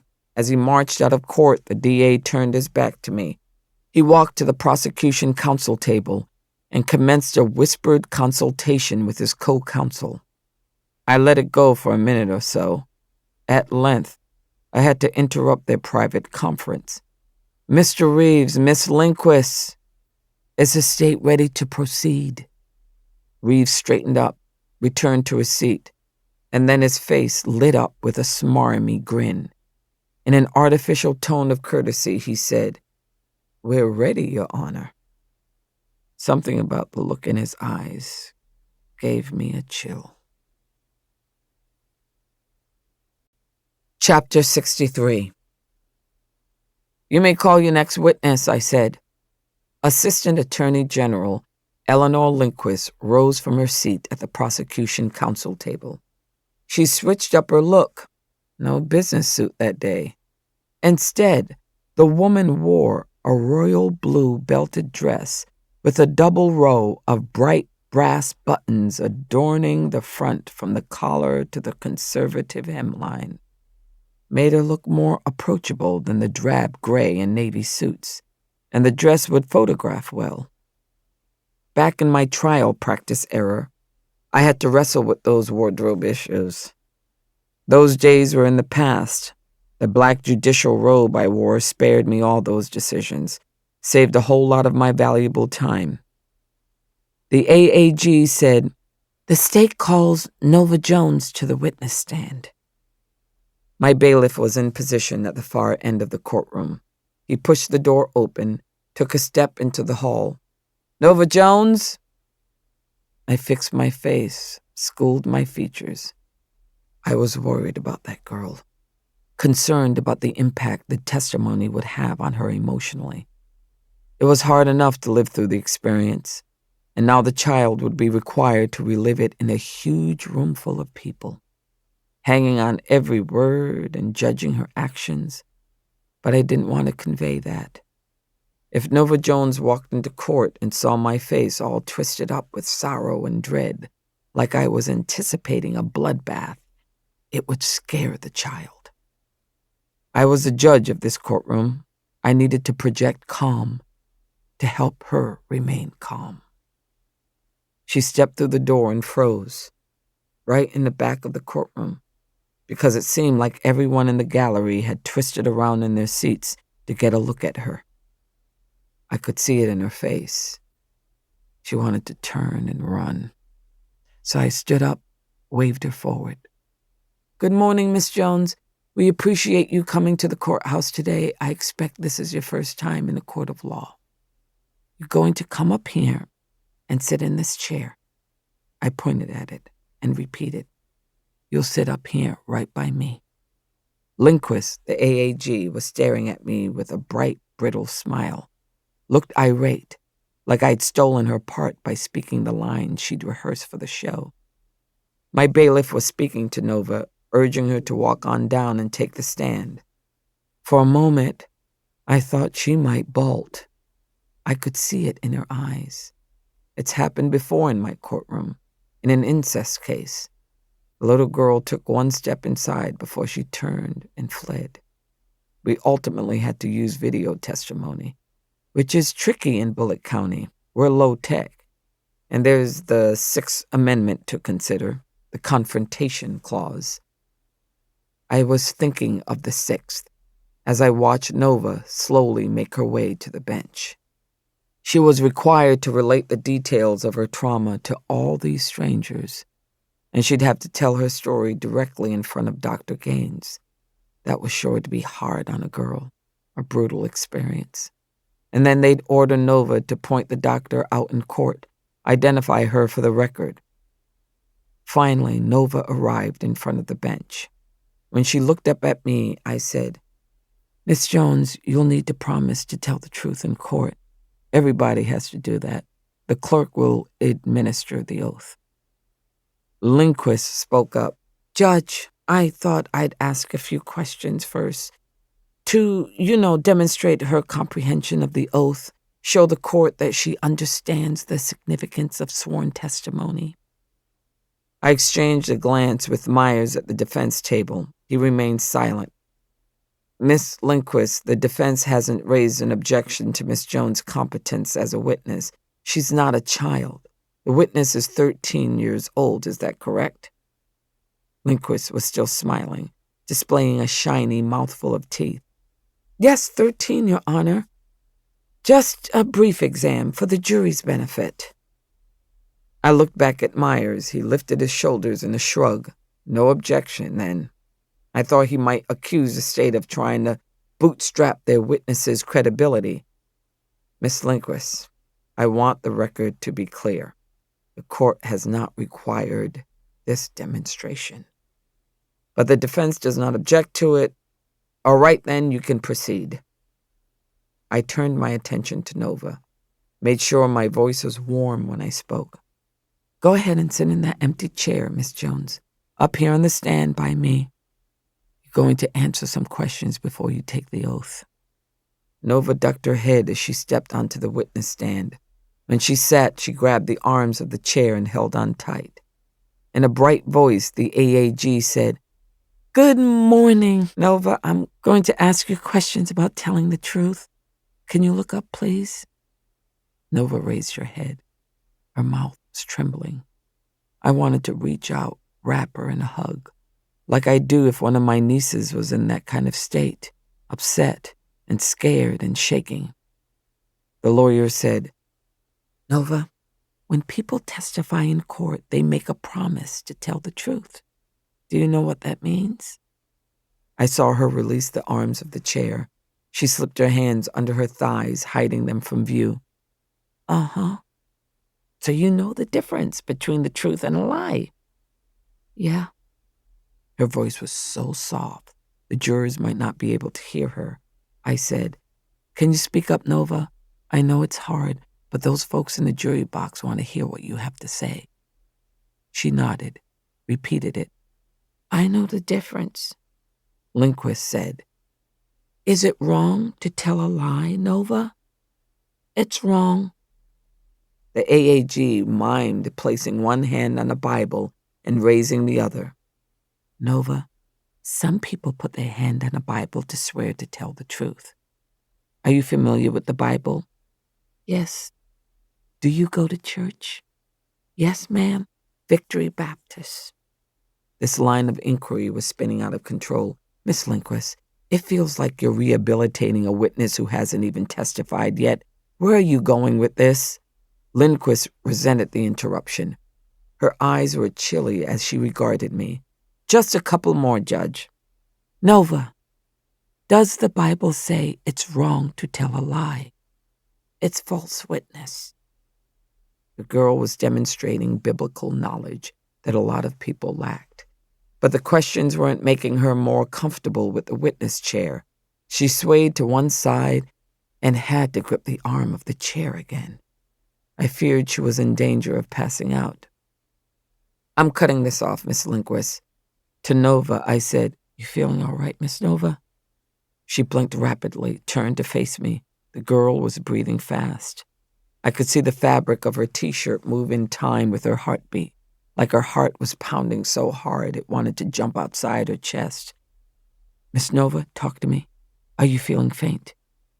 She clenched her jaw, didn't speak, but she shook her head. I said, You sure? I can recess. We could start over again when you feel up to it. The look of despair she gave me spoke more eloquently than words. She would never feel up to it. So we needed to proceed then. I spoke briskly like it was an ordinary case. Administer the oath to the witness, please. She's demonstrated that she understands what it means. Luna stepped up to her. Raise your right hand, please, she said. Do you swear or affirm that you will tell the truth? I do, Nova said. She dropped her hand into her lap. Eleanor Lindquist picked up a legal pad from the counsel table and positioned herself directly in front of Nova so the jury could see them both. Nova, please state your age. 13. And where do you live?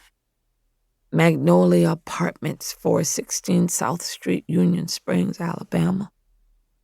Nova, did you learn that you were pregnant in the past year? Yes, ma'am. A direct jump to the heart of the issue. I was surprised that she dispensed with the build-up. How'd you find out? I could see Nova swallow before she answered. Wished I had a bottle of water from my chambers. Her mouth was probably dry. A nurse at school, Miss Cochetta. I kept on having to go to her office because I didn't feel good. Sometimes I was sick to my stomach. She thought it was a bug at first, a stomach thing. Then she figured it out. What did she do? She gave me a test, the kind you take into the bathroom. Nova glanced up at me.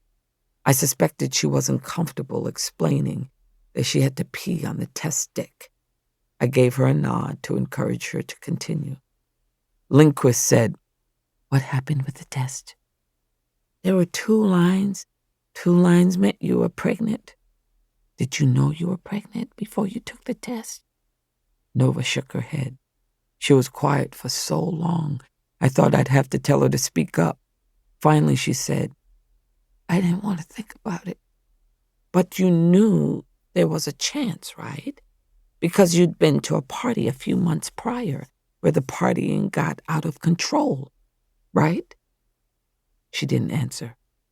Lindquist waited, walked closer to the stand. "Didn't you go to a party and have too much to drink and end up in a car with an older boy?" "Objection, leading," Benjamin Myers said. I paused for a beat, but he was right. The objection was valid. Sustained. The AAG was getting frustrated with her witness. "Nova, just start at the beginning. Tell us about the party. No need to be embarrassed. Please." Chapter 64. Nova Jones, Bullock County Courthouse, Union Springs, Alabama. There wasn't no party. Nova had never been to a high school party. The lawyer in the blue dress, Miss Eleanor, was bossing her again. "Nova, I'm directing your attention to the night you had sexual intercourse in December of last year. Tell us what you recall." The white lawyer for Dr. Bria got out of his chair. "Your Honor, I object. This is direct examination, and the attorney for the state is leading her own witness." "Fine," Miss Eleanor snapped at him. "I'll rephrase. Nova, tell us what happened at the high school party you attended in December." "I can't." Nova whispered it. She was too scared to speak up. "I know parts are fuzzy, Nova, because you were drinking. Start with that. Explain to the jury. Tell them how you came to be intoxicated that night." "I can't." Louder that time, but her voice cracked. Nova was scared, afraid she was about to bust out crying, squall like a baby. "Nova," the woman lawyer looked stern, "you have to." Nova wanted to disappear. She wished the floor would open right under her and swallow her up. "I can't. I swore to God. You asked me if I know the difference between the truth and a lie, remember? There wasn't no party. That's a lie. I won't tell a lie when I swore. I don't want to go to..." Her voice died. She didn't finish the sentence. Not because she was afraid to say hell in front of Judge Mary and the jury. It was because she'd spotted him. He was sitting in there, right out in that courtroom with all those people. His blue eyes were burning into her, like he was daring her. Just go ahead and say it. See who they're gonna believe. Me or you. She twisted her head away so she wouldn't be caught looking at him. But that felt wrong, because he was the one who should have been ashamed. It was his fault. Dr. Bria had to sit right up front, because everybody in town seemed like wanted Dr. Bria to go to jail. That just wasn't right. He the one that needed to be locked up. He should go to jail, not Doctor. Chapter 65. Mary Stone, Bullock County Courthouse, Union Springs, Alabama. Sometimes a witness will fall apart on the stand. Nova Jones was teetering on the brink. I could see it coming, like watching a train wreck in slow motion. The lawyer said, "Let's start with the party, Nova." "I didn't go to no party." Miss Lindquist said, "These were your words, Nova. The sneaking out, the party, the boy, and it was dark and you didn't remember? Your words." "Not my words. Someone told me to tell the story that way, and I went along because everybody wanted me to. I didn't want no trouble." Lindquist's eyes had narrowed to slits. "You told the sheriff you went to a party and had sex, didn't you?" Robert Reeves stood, waving his arm like a kid in school. "State requests a recess." Benjamin Myers was also on his feet. shouting over the other lawyers. "Objection, Your Honor, she's badgering her own witness." Nova had started weeping. That hard kind of crying when a person tries to hold it in and it makes the body convulse. The spectators' gallery buzzed with noise, people weighing in on Nova's breakdown. More than one person had the gall to pull out a phone and aim it at the witness stand. The courtroom was veering out of control. Again, I slammed the gavel. Just once, mind. Rose from my seat and pointed at the courtroom door straight ahead of me. I uttered one word: "Out!" The noise settled down some, except for the witness stand. The poor child still sobbed like her heart was broken. But the spectators hadn't followed orders. I needed to provide specificity. "I am clearing this courtroom." When I spoke, it came straight from the diaphragm. My voice can be a powerful instrument, and I'm grateful for that at times. This was one of those occasions. "By order of this court, all spectators will leave immediately. That includes everyone seated in the gallery. Get out." A white man stood up. "Your Honor, I'm with the local NBC affiliate." Sweet Jesus, I recognized him. The entitled little jerk who'd crashed Saturday breakfast at my farm last spring. "Get out of my courtroom unless you want to see a contempt citation. I'm not playing." That convinced them all, I guess. Folks figured that if I was crazy enough to threaten a TV journalist, I'd certainly rain down fury on a curiosity seeker. The courtroom emptied out, and Ross Carr shut the door behind the last visitor. "Ladies and gentlemen of the jury, you're excused. I'm sending you off for a break. Ross and Luna will escort you to the jury room." They didn't dawdle. After the jurors departed, a handful of us remained in court. I stayed at the bench. Bria Gaines and the attorneys for both sides sat at their respective tables. The court reporter tapped her foot on the floor, wearing an uncertain look, like she didn't know if she should stay or go. And Nova Jones, huddled in that witness chair, hunched over with shame and defeat, shoulders shaking. The door to chambers was directly behind my chair. I rose, stepped out of court. In a matter of seconds, I was back at the bench with a cold bottle of water in my hands. A big one, 16 ounces. "Nova, honey, look what I found." I peeled the plastic off the top, cracked it open. Sometimes those lids are tricky. "You look thirsty, Nova. I got you a drink of water. You see?" She lifted her head, wiped her eyes with the back of her hand. When she peeked at me, I reached out and handed her the water bottle. She took it. "I have a box of tissues right here." I pushed the box closer to her. When she pulled the tissue out, I said, "Take the box." She did. Blew her nose, wiped her face, unscrewed the lid, and took a long drink of water. The room was hushed, waiting. I had to hold myself together, too.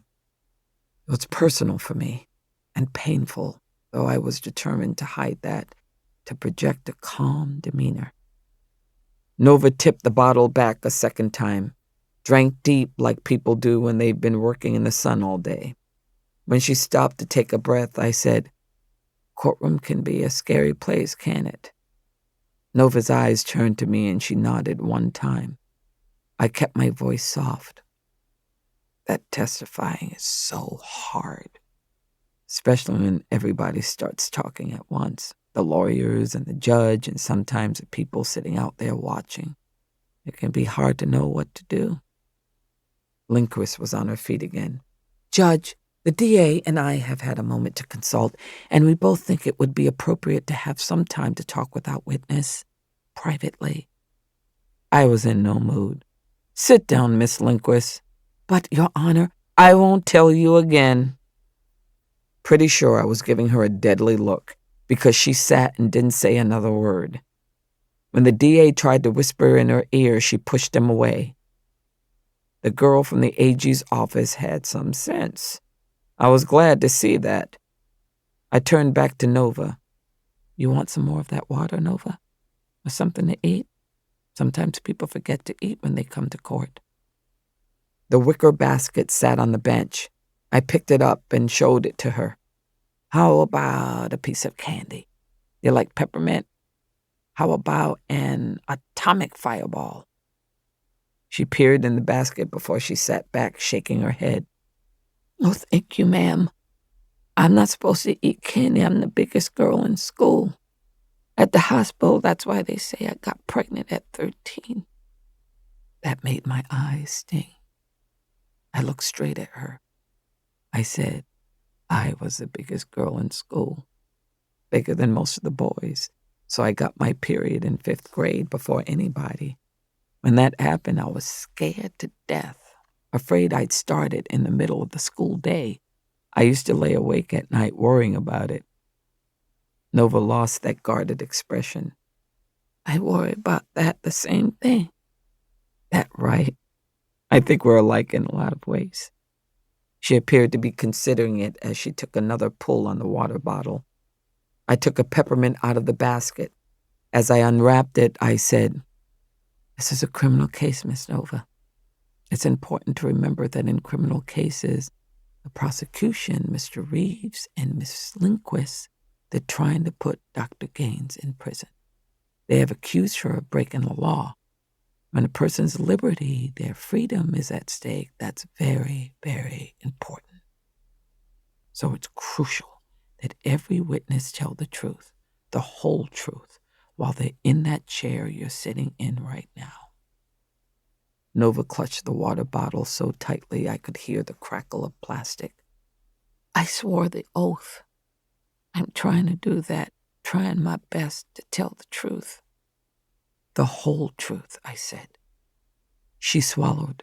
I saw the movement in her neck. The whole truth. Yes, ma'am, Judge Mary. All right, then. You ready?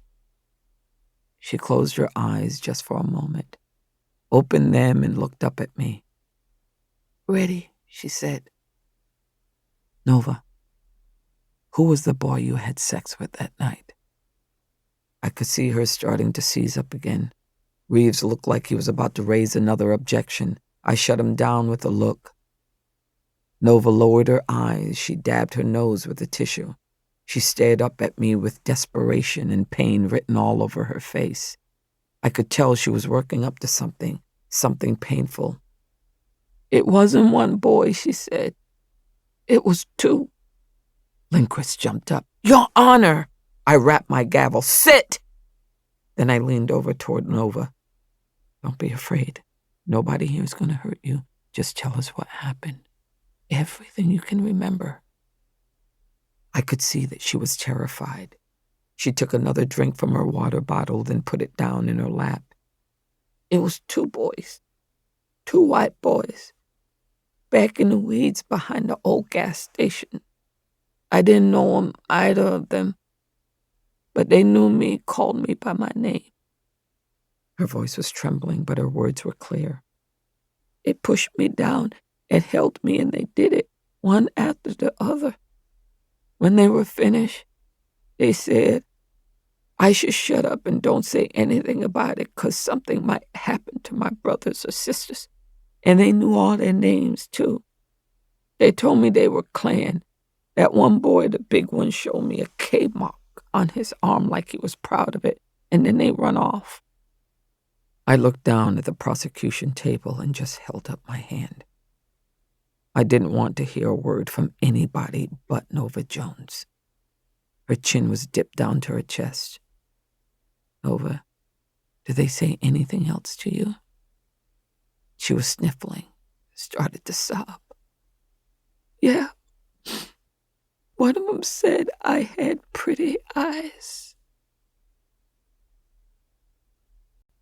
Chapter 66. Your Honor, may we approach? Reeves and Lindquist were both on their feet. I waved them over to the side of the bench. Then I looked toward the defense table. Care to join Mr. Myers?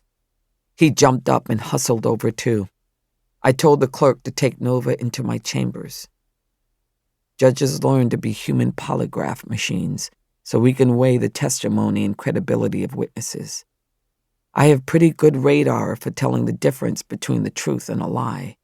A judge who can't spot a liar should be in a different line of work. I knew that what Nova had just said was explosive. I also knew it was the truth. I could feel it in my bones. It took me about 5 minutes to hear all the objections and arguments about her testimony from both sides. I listened hard to all 3 lawyers. I really did. Then I said 3 words. Noted. Step back. I turned to the bailiff, retrieved Miss Jones, and called the jury back in. When everybody was back in place, I looked down at Lindquist. Your witness. I watched her walk up to the witness stand holding her legal pad and a death grip as she looked directly at Nova. I already knew where her questions would start. Nova, on March 23rd at midnight, where did you go? I went to the clinic to Dr. Bria's office. Dr. Gaines' office in Union Springs in Bullock County, Alabama. Yes, ma'am. They'd established venue with that question and answer. Nova was still speaking in hushed tones, but she'd regained her composure. How did you arrive at Dr. Gaines' office? Nurse Bass drove me in her car. I was waiting by the side of the building, our apartment building, in the shadow so no one could see.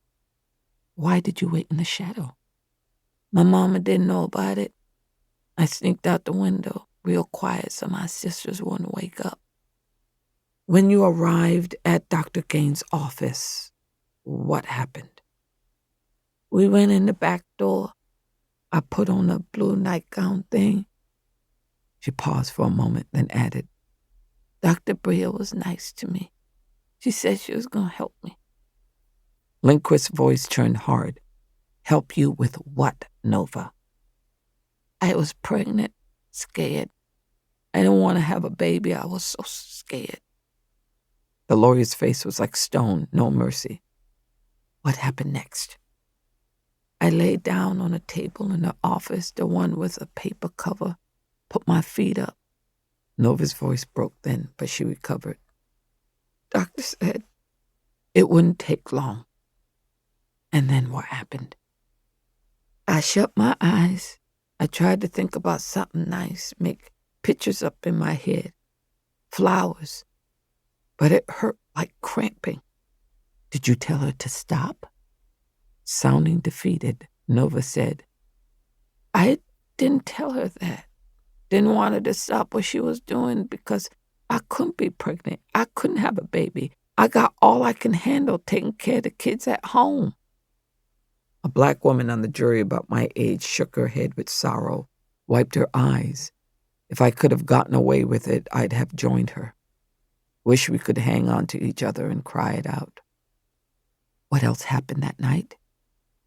I stayed a while after she was done. She told me some things to do, said I'd need to come back and see her. I didn't pay much attention. I couldn't go back, not without Mama knowing, so I just went home. Crawled back through the window. Did you get sick after that, Nova? I saw her steal a look at the defense table before she answered. I kept on bleeding, and then I started feeling bad, but I didn't tell nobody. Why? I was afraid people would find out what I'd done. All in the world I wanted was for nobody to know, so I just kept on going like usual till that day I got sick and they took me to the hospital. Eleanor Lindquist stepped back away from the witness stand. Nova, the person who aborted your baby at her clinic in Union Springs last March, is she in this courtroom today? Nova hung her head and whispered, Yes, ma'am. Point her out for the jury. Nova did as she was told, but her hand shook when she pointed the finger at the defense table. That's Dr. Bria right there. Lindquist projected a note of triumph as she said, Your Honor, may the record reflect that the witness has identified the defendant. It shall, I said. Nova turned to face me. Looking up at the bench with a plea in her eyes, she said, Judge Mary, Dr. Bria was good to me. It's not her fault I got sick. She helped me. She and Nurse Bass both. The DA was on his feet, shouting over the girl. "The witness is volunteering information outside of direct examination. I demand that the court instruct the jury to disregard." "Sit down," I told him. When he remained on his feet, I said, "This is your co-counsel's witness. She's conducting direct examination. You stay in your chair." I turned to Lindquist, who was staring daggers at Nova Jones. "Mr. Lindquist, you may continue." "No further questions." I nodded at the defense table. "Mr. Myers, you may inquire." Chapter 67. Benjamin Myers was out of his chair, moving toward the witness stand. I kept a sharp eye on him.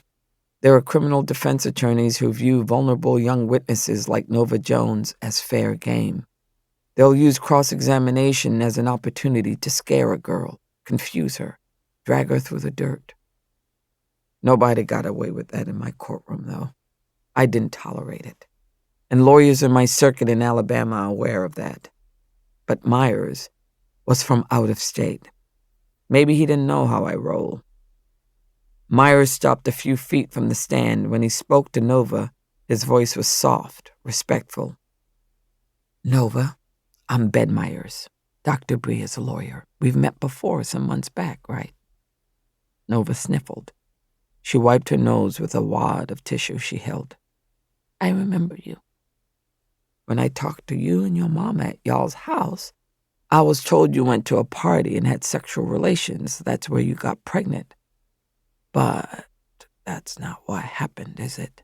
"Objection!" It was Robert Reeves. The DA looked nervous. "Irrelevant, immaterial." "Your Honor," Myers said, "I may be from Georgia, but I'm licensed to practice law in Alabama, and I know that under Alabama rules of evidence, cross-examination is wide open if it pertains to a material issue. The circumstances regarding Miss Jones' pregnancy are material in this case." I didn't want the child to be publicly humiliated, but Bria Gaines' lawyer was entitled to raise issues that supported her defense. "I'll allow it." There was some commotion, movement in the back of the courtroom. I tapped my gavel for silence. Ben Myers kept a reasonable distance from the stand, didn't hound the witness, just asked a direct question. "Do you know who got you pregnant?" Nova looked out over the courtroom. She squeezed her eyes shut. "No, I don't, not for sure." The air in the courtroom shifted, changed, became charged with tension so thick it felt like it could deliver an electric shock. I was afraid to make a sudden move, that I might disrupt something dangerous in the atmosphere. We were waiting for the next question. I wasn't sure what Benjamin Myers would ask, but Nova Jones stole the thunder from her own examination. "It could be him," she shouted. "He was there. He raped me." Nova lifted her arm and pointed out into the courtroom, just like the prosecution had made her point the finger of guilt at Dr. Gaines. There was a scuffle in one of the back rows. I stood, gripping my gavel. A boy wearing a high school fleece shirt was trying to flee the gallery. A couple of citizens grabbed his arms and were doing their damnedest to hold him back. "Ross!" I shouted. My bailiff ran to the door, locking it tight. I banged my gavel down. "This court is now in recess." I dropped the gavel onto the bench, pulled the cell phone from the pocket of my robe. Just had to hit one name in my contacts. When I say I have Sheriff Owens on speed dial, I'm not kidding around. I have that man's personal cell number. Chapter 68. I cleared the courtroom again, sent the jury out. The bailiff held the kid in the back row while we waited for Mick. It only took 2 minutes for him to show up with one of his deputies and take the kid into custody. Now Nova was sitting at a side table with Betty Cooper, the longtime social worker for Bullock County. I could see Starla Jones, Nova's mother, outside the courtroom peering through the glass, looking frazzled. She'd missed the fireworks. Reeves had named Starla as a witness so she couldn't sit in court during trial. Under Alabama Rule 615, I always order witnesses to be excluded from watching the trial. It's a clean way to ensure that testimony won't be influenced by other witnesses. Then she walked in. If I'd ever been inclined to pray, I'd be doing it right then, praying that Nova's mama had her head on straight, that she would worry about her daughter's welfare rather than making herself the victim, because that can happen. I've seen it in my career. Starla walked over and put her arms around her daughter, and I saw her whisper in Nova's ear. Nova looked okay, considering the magnitude of the disclosure. She could overcome this, but she'd need a lot of support. I hoped she'd get it. I rose and stepped down off the bench, eager to get into my chambers. I wanted to collapse in that chair, get a hold of myself. Nova's revelation had gutted me. My heart bled for the child, what she'd suffered. And her testimony also stirred those old, wicked memories from my youth, when I was just a couple of years older than Nova was now. That rape, it changed the course of my life. I hadn't even had the chance to hang up my robe when knocking started sounding at the door. The Kleenex box sat at the corner of my desk. "Just a second." I pulled out a couple of tissues, wiped my eyes, took a glance in the mirror to see how I was holding up. I didn't want anyone to see me break down. I figured it was just Luna, but still, people think I'm a stoic. I like to maintain that reputation. I pulled the door open, observed 3 lawyers standing on the other side, and they'd brought the court reporter along. Good Lord. No rest for the wicked, I guess. The DA was scowling. "We have to talk, Judge." "Do we? Now?" He and his co-counsel nodded. Lindquist wore an expression almost as sour as her co-counsel's. Benjamin Myers was more congenial. "If this isn't a convenient time, Judge, we can do this later. I apologize for showing up like this without asking leave." He sounded contrite, which made me suspicious. Was a defense attorney able to divine my vulnerable emotional state? Well, I couldn't allow that. "Come on in. Let's keep it brief, though. The clock's ticking and folks gotta eat." I waved a hand at the chairs in front of my desk. "Have a seat." The court reporter and Myers sat. The lawyers for the prosecution remained standing. Robert Reeves said, "Judge, you prejudiced the state in there." "Didn't see that coming. That man always knew how to gall me." "Did I?" "Yes, Your Honor." "Tell me when I did that."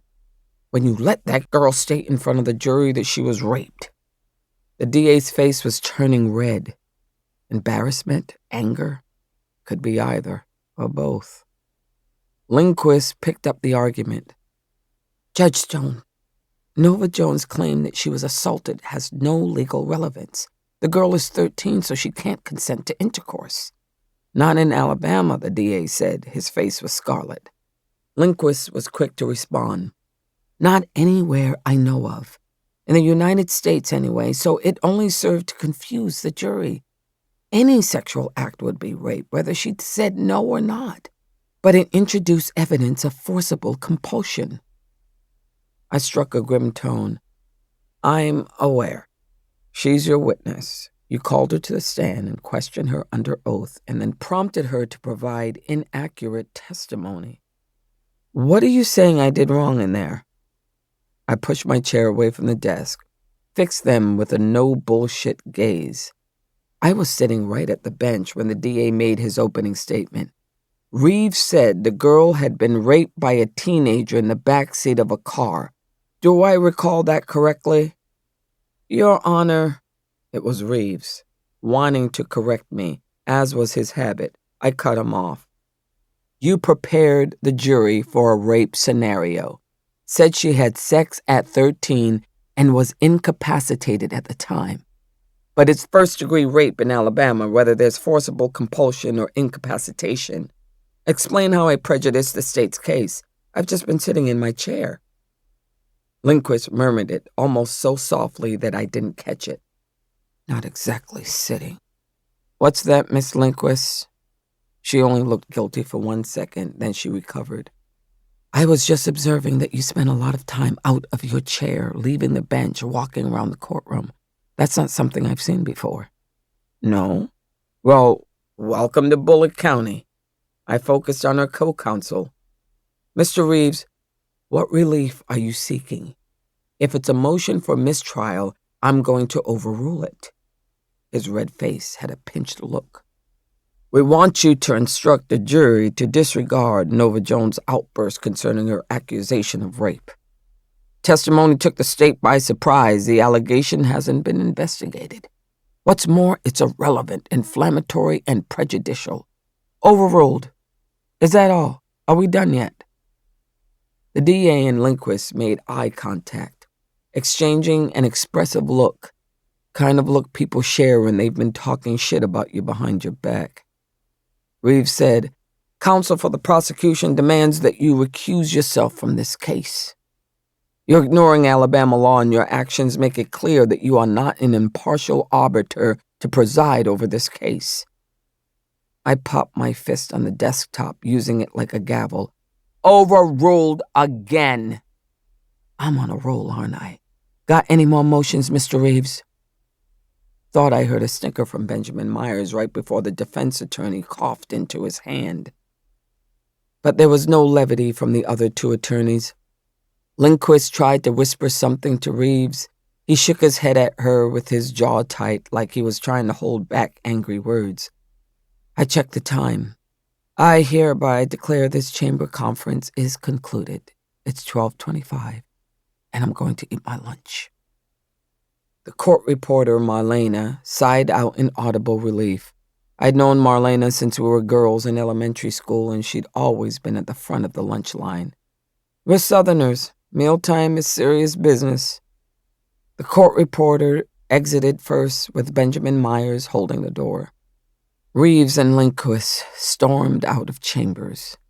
I could see sweat dripping down the back of Reeves' neck, revealing a wet ring around his shirt collar. Chapter 69. At the end of court that day, the governor finally acted on his intention to call in the National Guard. I was met outside my judicial chambers by 4 Alabama Guard soldiers, 2 black men, 1 white female, and 1 white male. The white man appeared to be in charge, but I addressed my question to all of them. What are y'all doing hanging outside my door? The white man said, The guard has been called out. We're assigned to see you safely in and out of court. Well, that was unnerving. I didn't want them there. I didn't need them. Thank y'all so much, but I guarantee I can get to and from the parking lot on my own. The white guy held up his hand like he was giving me an unspoken order to shut my mouth. What the hell? I almost said it. Do you know who you're talking to? But he didn't give me the opportunity. He placed a finger on the bud in his ear and said, Code 1044, status, Code 1044. And the guardsman at the rear placed a firm hand on my shoulder.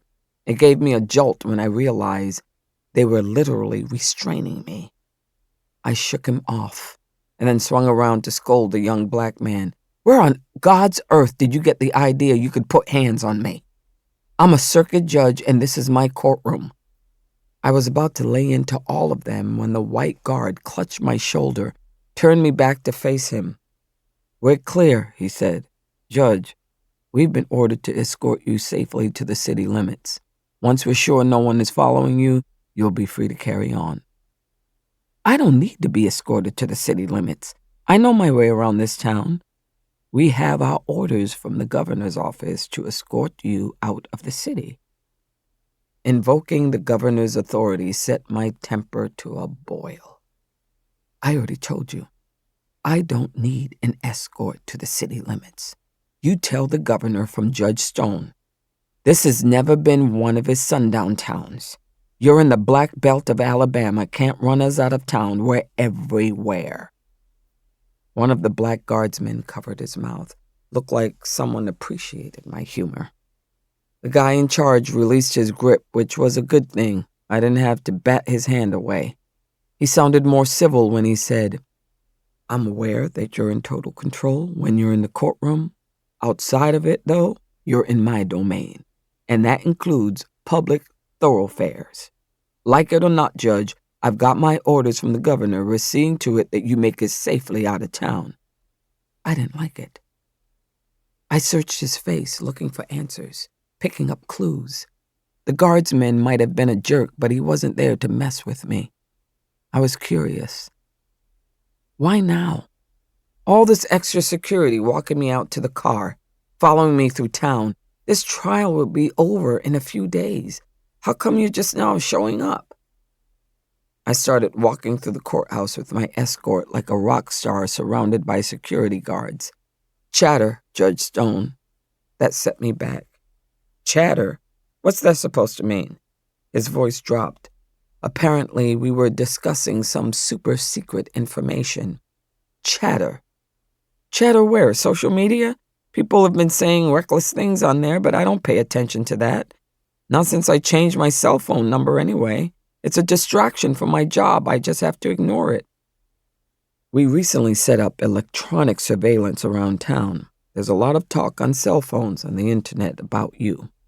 You've stirred up a lot of ill will with your handling of this trial. That sent a live current of panic zinging through me. Automatically, I peered around, looking for danger. We were marching along at a steady pace, but I felt compelled to speed up.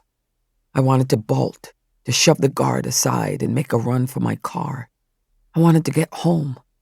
Felt a pressing need to be on my property, inside the safety of my own house, the place that was my refuge. I wanted the normalcy it provided. I couldn't escape my escort, though.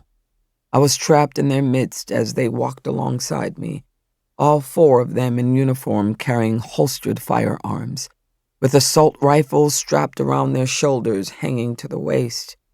It wasn't like a rock star security team. More like a convicted felon must feel when she leaves the courthouse to be conveyed to prison. We fell silent as the guards escorted me to my car in its designated spot behind the courthouse. I tried to ignore the reporters aiming cameras at me, the onlookers pointing at us, making a high-pitched commentary. Someone in the cluster shouted, "She's guilty!" For a moment, I wasn't sure who they meant by that. Surrounded by uniformed guards, I was uncomfortably aware that my stroll around the courthouse looked like a perp walk, with me in the position of the accused. While I stood by my car, gripping my key fob, the uniformed white guy laid out my instructions. "You follow me. Our other vehicle will follow you. If we stop, you stop. Got that?" Jesus. I didn't put up an argument because I wanted to get the hell out of town. "When we get to the city limits and we have an all clear, the rear vehicle will flash its headlights at you. Then you can pass my vehicle head on out." He didn't crack a smile. No surprise. I slid into my car, followed behind his car just like he told me to. Easier to go along. Besides, I thought, I didn't want to give him an excuse to shoot me if I fell out of line. There's always a chance of that. The area around the courthouse was still packed. Spectators, activists carrying banners, television journalists, and the National Guard. A whole lot of guardsmen, at least 20 or so that I could see, all of them armed to the teeth. I felt like I was living a documentary. Maybe that was true. I saw the lights flash behind me and the lead car pulled over to the side of the road to let me pass. As I left the city of Union Springs, I glanced into the rearview mirror, half afraid that some boogeyman would be following. It was all clear, though. The patrol cars blocked the highway. No one would get through that barricade until I was long out of sight. I was safe. Chapter 70. Chatter. The word echoed in my head. I knew people were cussing me out. Folks all over the country who didn't even know my name suddenly had an opinion about my judicial ethics, my performance on the bench, knowledge of the law, my hair, my weight, my dialect. They hollered when I entered and exited the courthouse. I suppose some were shouting at me in front of their television sets, attacking me on social media, accusing me of misdeeds and villainous motivations. It bothered me, scared me, if I'm being honest. But I knew that my discomfort didn't compare with the real victims of the real-life drama that had unfolded. The suffering that Bria Gaines and Nova Jones had to endure put my troubles in the shade. I wasn't facing prison, not that day anyway. And it had been decades since I'd been subjected to unwelcome sexual aggression. That experience never leaves you, though. You can't bury the trauma deep enough to make it disappear. Since the first day of jury selection, I'd been ruminating about all these matters, juggling them in my head, and trying to keep my courtroom in line, the trial under control. The dire warning from the National Guard was about to push me over the edge. I needed to get home. That was my best method for drowning out the madness surrounding the Gaines trial. For a few hours, I wanted to push the trial to the back of my head and focus on the farm. Think about that instead. Life on the farm. There was work ahead. Livestock to be tended. In the barn, I'd muck out the stalls. Work was waiting for me inside my house, too. My kitchen wasn't up to standard, and I had laundry to do. I'd go from one chore to the next. Rural life is hard, physically challenging, laborious. It wears me out sometimes, and I even wonder if it's time for me to give it up. But it has its rewards. And the Charolais cattle, my mare, Tornado, my crazy rooster, even the bull, they were better behaved than the people currently crowding the Bullock County Courthouse and the streets of Union Springs. So I was starting to relax as I approached my driveway on the farm road. When I pulled in, I braked and grabbed a couple of items from the metal mailbox. Tossed the mail on the dash. One of the envelopes was embossed with the business address of that land-grabbing attorney, Arch Pierce. The irony struck me. Why wasn't the world chasing him with pitchforks and torches instead of persecuting a dedicated doctor and the young girl she tried to help? Made no sense at all. As my car bumped up the gravel drive, the rooster came running around the side of the barn. He was crazier than usual, cackling and trying to fly into my windshield. I didn't even make it up to the carport when Foghorn flew onto the hood of my car. I stopped the car and tapped the horn. He answered with a squawk. I turned off the engine right in the middle of the side yard. I was plumb worn out, tempted to head straight for the house, collapse on the sofa and steal a short nap. But there were creatures on the land who depended on me. I decided to check on the livestock first, see how Tornado was faring. The forecast had sounded iffy that morning. The cattle could weather a storm, but not my mare. She would be delivering that foal any day. Foghorn hopped off the hood of the car and followed as I trudged past the barn, gazed out over the field. The Charolais were there. I even did a quick count, 20, and my bull was corralled right where he belonged. Foghorn stayed with me, dashing back and forth and pecking at my shoes. He was bugging me, so I shut him out of the barn. I slipped off my courthouse shoes and tugged on a beat-up pair of chore boots I kept near the door. I went inside to Tornado's stall, where she greeted me with a soft whinny. "Hey, girl, how you feeling? You get any bigger, I'm gonna have to change your name. These days you're looking more like a hurricane than a tornado." Her belly was swollen, getting ready to pop. I'd been giving some thought to names for the foal. As I stroked her along the neck and shoulder, I turned possibilities over in my head. Maybe Thunder if it was a colt, or Lightning if she had a filly. I talked sweet to her, speaking in a soothing tone. I told her to stay calm while I walked behind her and lifted her tail. It was light enough in the barn to get a good look. and Dr. Nelson had told me what I needed to watch for. There wasn't any abnormal bagging up, a little vaginal discharge, but nothing major. I checked her belly, didn't find streaming milk. I pulled my phone from my pocket and debated calling the vet just to check in. Decided to do it later when I got inside my house. I had a bottle of white wine in the fridge, and I intended to pour a medicinal dose as soon as I made it into the kitchen. I'd put the phone on a speaker, talked to the vet while I loaded the dishwasher and sipped that cold wine. Sounded like a plan. I was already feeling better, like I had escaped the grip of that courtroom drama, the unrest in the streets of town, the smell of the barn and the sound of my horses snuffling. It was a comfort.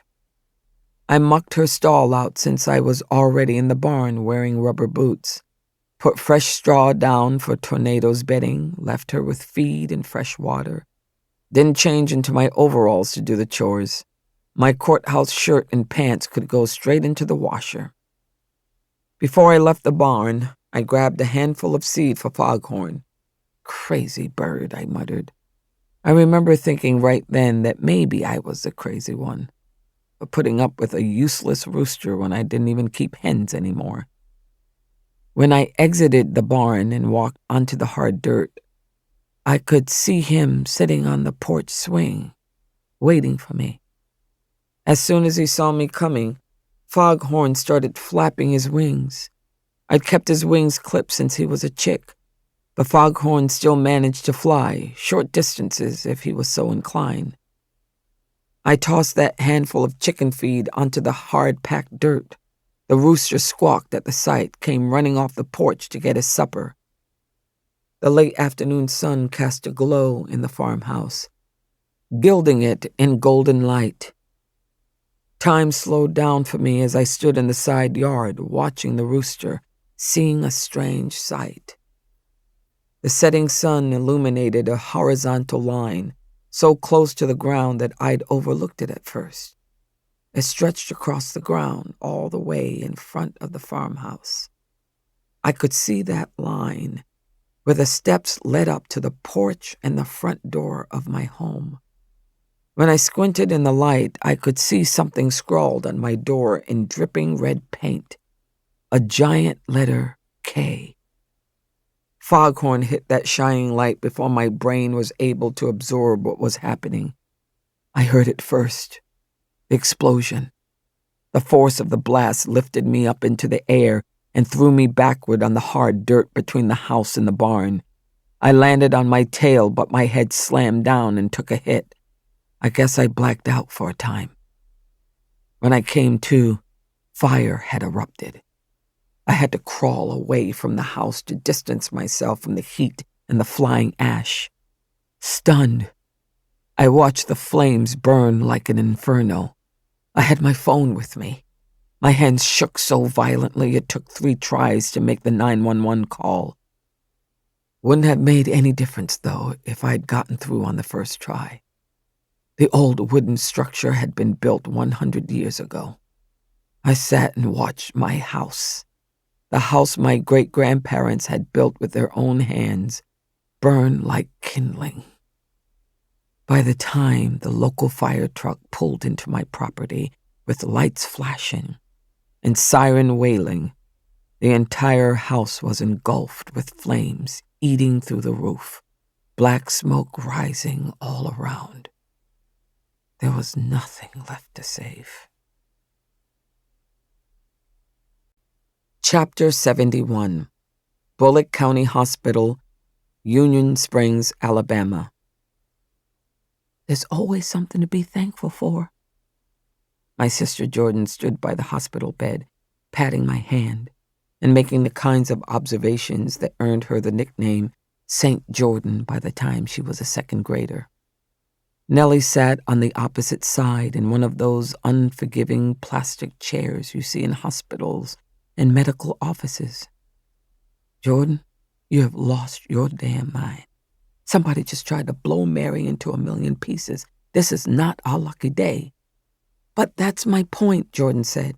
Mary was targeted, but she's alive, not even hurt too badly. I wouldn't go that far. Yes, I was alive, and that was purely a result of luck. I was supposed to trip the wire when I walked up to enter the house. The trip wire had surrounded the house on all 4 sides, so it wouldn't matter whether I came up to the front porch or went in the side entrance by the carport.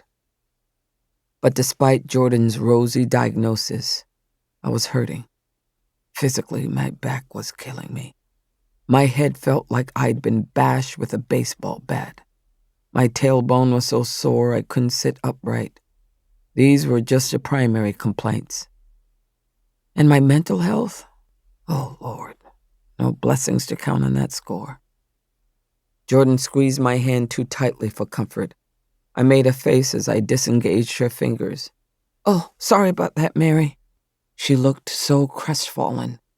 I thought I should have borne the pain. Then she tugged my hospital gown into place. It had fallen down on one side, exposing more of me than she was comfortable with. And the barn was spared. The fire department couldn't save the house. We're all sad about that, but the barn's still standing. Your horse is just fine. The animals are all right. Jordan's got a point, Nellie said. Tornado was shut inside the barn. If that horse had died, you would have had a hard time with that. I didn't say it out loud, but I was having a hard time. Yes, I was thankful that my horse had survived. But in the aftermath of the explosion and fire, I felt despair raining down on me, crushing me under its weight. A black hole was pulling me into the abyss, the gravity flinging me into an emotional netherland. There was a heavy tread of boots coming down the tiled hallway outside the door. Mick Owens walked into the room without knocking first. How you feeling, Mary? I glared at him, thinking it was a good thing my little sister had covered me up. It's a funny thing about hospitals. You forfeit your right to privacy when you check in. He ignored the set down. Nellie, how's she doing? Hard to say, Nellie gave me a once-over. Her eyes were troubled. I think they ought to give her something. She got blown across the side yard. I know she's hurting, but she won't accept it. Keeps telling the nurse her pain is at the 0 to 1 level. Now that's a damn lie. Mick walked over to the bed and stared down at me, frowning. How bad is it, Mary? I wasn't going to detail my pain for him. He wasn't a doctor. When I didn't answer, Jordan piped up. Mary is so strong. No pain meds. I'm keeping my head clear, I said, biting off the words because it took an effort to speak. I want to know what y'all are finding out there on my property. We're still investigating the scene, he said. No conclusions yet. But what did you see? Did I tell you about the guardsmen, what they told me today? I couldn't remember whether I'd passed the information on to Mick. Everything that had occurred over the past hours was patchy. My sharpest recall involved impressions. The smell of smoke, heat of the fire on my face, sound of sirens, flashing red and blue lights, my horse screaming in the barn. I closed my eyes, trying to block it out. Someone started patting my hand. Not Jordan this time. It was the sheriff. You ought to let the nurse give you an injection or a pill, or you staying awake because of a concussion. I couldn't even remember. What about the boy from the courtroom, the one Nova pointed out? His name is Elgin Frayne, 17-year-old dropout from Russell County, bad seed, already has a record. What about his pal, the other attacker? Elgin hasn't given him up yet, said Mick, but he will. When we have them both, we'll see which one cracks first.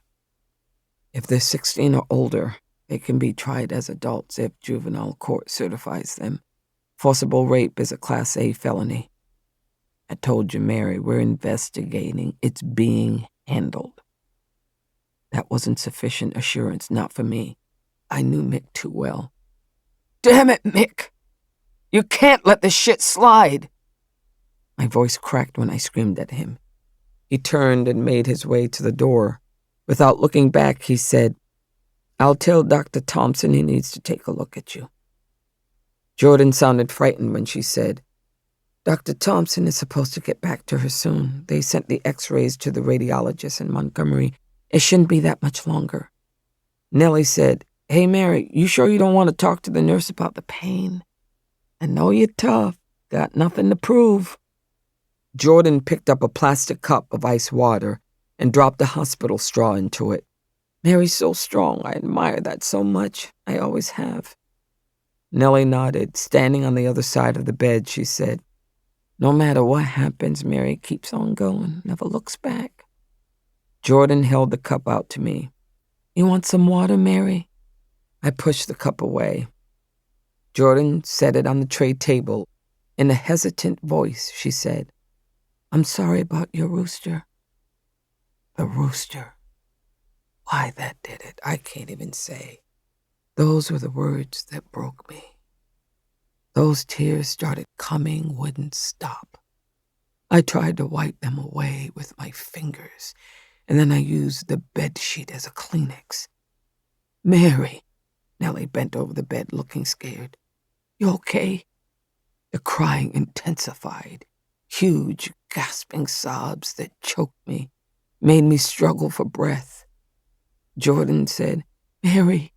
Her voice wobbled like my breakdown was contagious. Shut the door, Nellie said. She grabbed the tissues, pressed the box into my hand, and then she stroked my hair away from my face like our mama used to do. When I managed to catch my breath, I said, I'm so tired. Just close your eyes then, Nellie said. I shook my head. That wasn't it. I raised my voice so she'd understand me. I'm tired of being strong. Both sisters stood by the hospital bed. That was when I melted down again big time, bawled like a baby, because I was incapable of being strong anymore. I had to release the pressure or it would explode, blow me up just like my farmhouse. It felt dangerous, that grief. I could let go with Nellie and Jordan. With my sisters, I was safe. Chapter 72. Bullock County Courthouse, Union Springs, Alabama. Early the next morning, I sat behind my desk in chambers, slumped in my chair. A McDonald's bag containing an untouched breakfast sandwich sat on the desk blotter. Nellie had ordered it at the drive-through window when she drove me to the courthouse. A big plastic cup rested by the bag, still half full of Diet Coke. I picked that up, sucked on the straw. Tried to figure out where I was going to find the stamina I'd need to make it through the day. Dr. Thompson released me from the hospital the night before, though he was reluctant to do so once the x-rays ruled out a concussion. I didn't think I'd ever fall asleep over at Nellie's. I did finally, though I wished I had stayed awake, because as I slept, I dreamed, my brain creating terrifying snatches of sight and sound. I couldn't remember all of it, but I know that I dreamed about my mama. She was at the farm, still alive. I heard her crying out, and I came running. I couldn't find her, though. I hunted for her everywhere. Suddenly, I was standing in the side yard when Mama came tearing out of the barn. She was screaming my name, calling for me to help her. I wanted desperately to rescue Mama, to save her, but I couldn't move. I was frozen in place. I must have been making noise in my sleep because Nellie shook me awake. She hugged me, held me, begged me to stop crying. That was a shock. The statement penetrated the fog that nightmare left. What did my sister even mean? Crying? Twice in a day? It wasn't possible. I almost never cry. I'm no crybaby. But my face was hot, my nose running like a faucet. When I touched the pillow, it was wringing wet. For some reason, I tried to deny it, needed to. I wasn't crying, I said to Nellie, like a fool. One look at me put the lie to my words. Nellie wiped under my eye with her thumb. It's all right, she said. You just need to release some pressure like last night at the hospital. Do you good, and you can get some sleep. Well, I didn't let that happen. I was done with sleeping.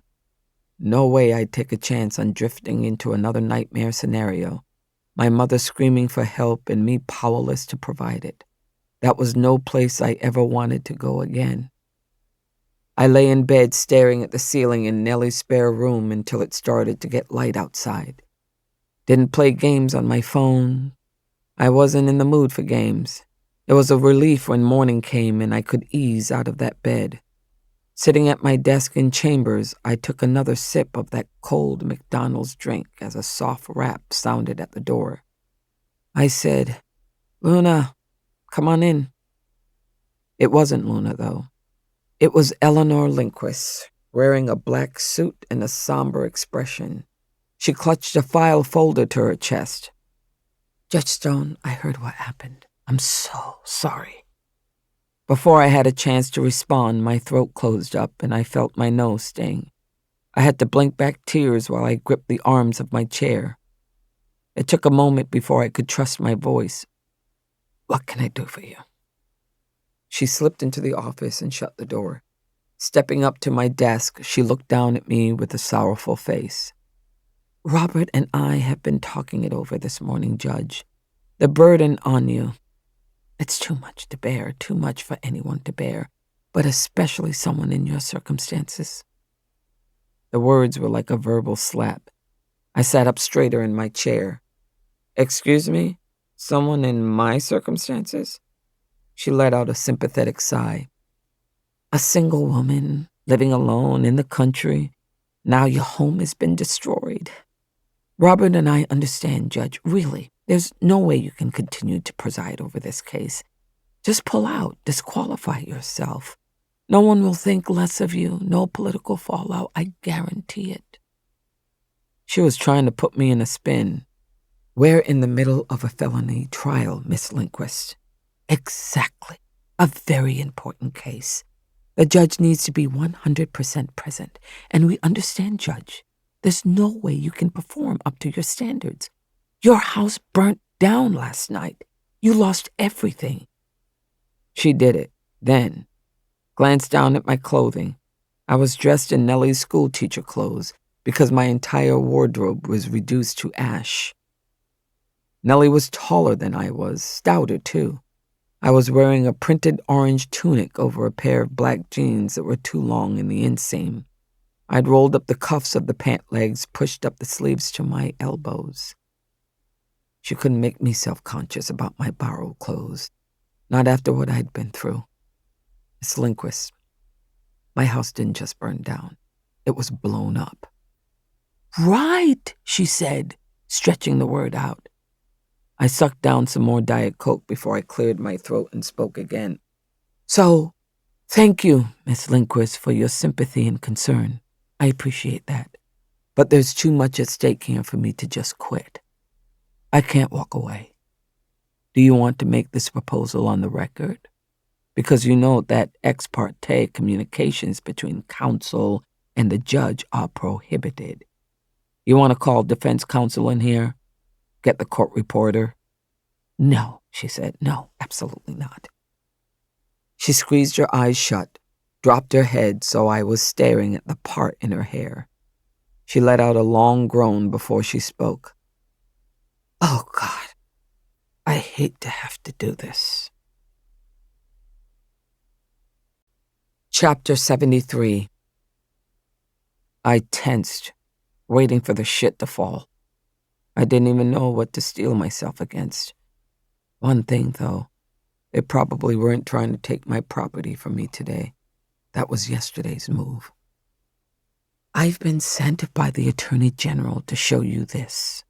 She finally lifted her head, opened the file folder she'd been clutching. She pulled out a document, handed it across the desk to me. It was a copy of an old medical record. I recognized it, of course. From the first glance, tried to keep a poker face as I looked at it. Total fail. My voice was hoarse when I asked, "How do y'all manage to get a hold of this?" What did Dick Winston do to get my medical information? You know that the AG's possession of this record is a violation of federal law. It's protected by HIPAA. People's medical records are private. She lifted her shoulders with a helpless look. That "don't blame me" expression people try to use when they're part of a group of wrongdoers. I know, she said. So how'd you get it? Who turned this over, gave y'all access to my personal business, my medical history? Oh, Judge, you know I can't reveal that. We have to protect whistleblowers. It's important, we believe, or they'd never come forward. But that's not the point. It's not? I sounded deadly, scary. The significance of this document is obvious. It demonstrates that you absolutely cannot preside over the case. You can't be a fair and impartial judge for both sides in this matter because you had an abortion yourself in your 20s, which you did not disclose to the parties. My eyes dropped to the document.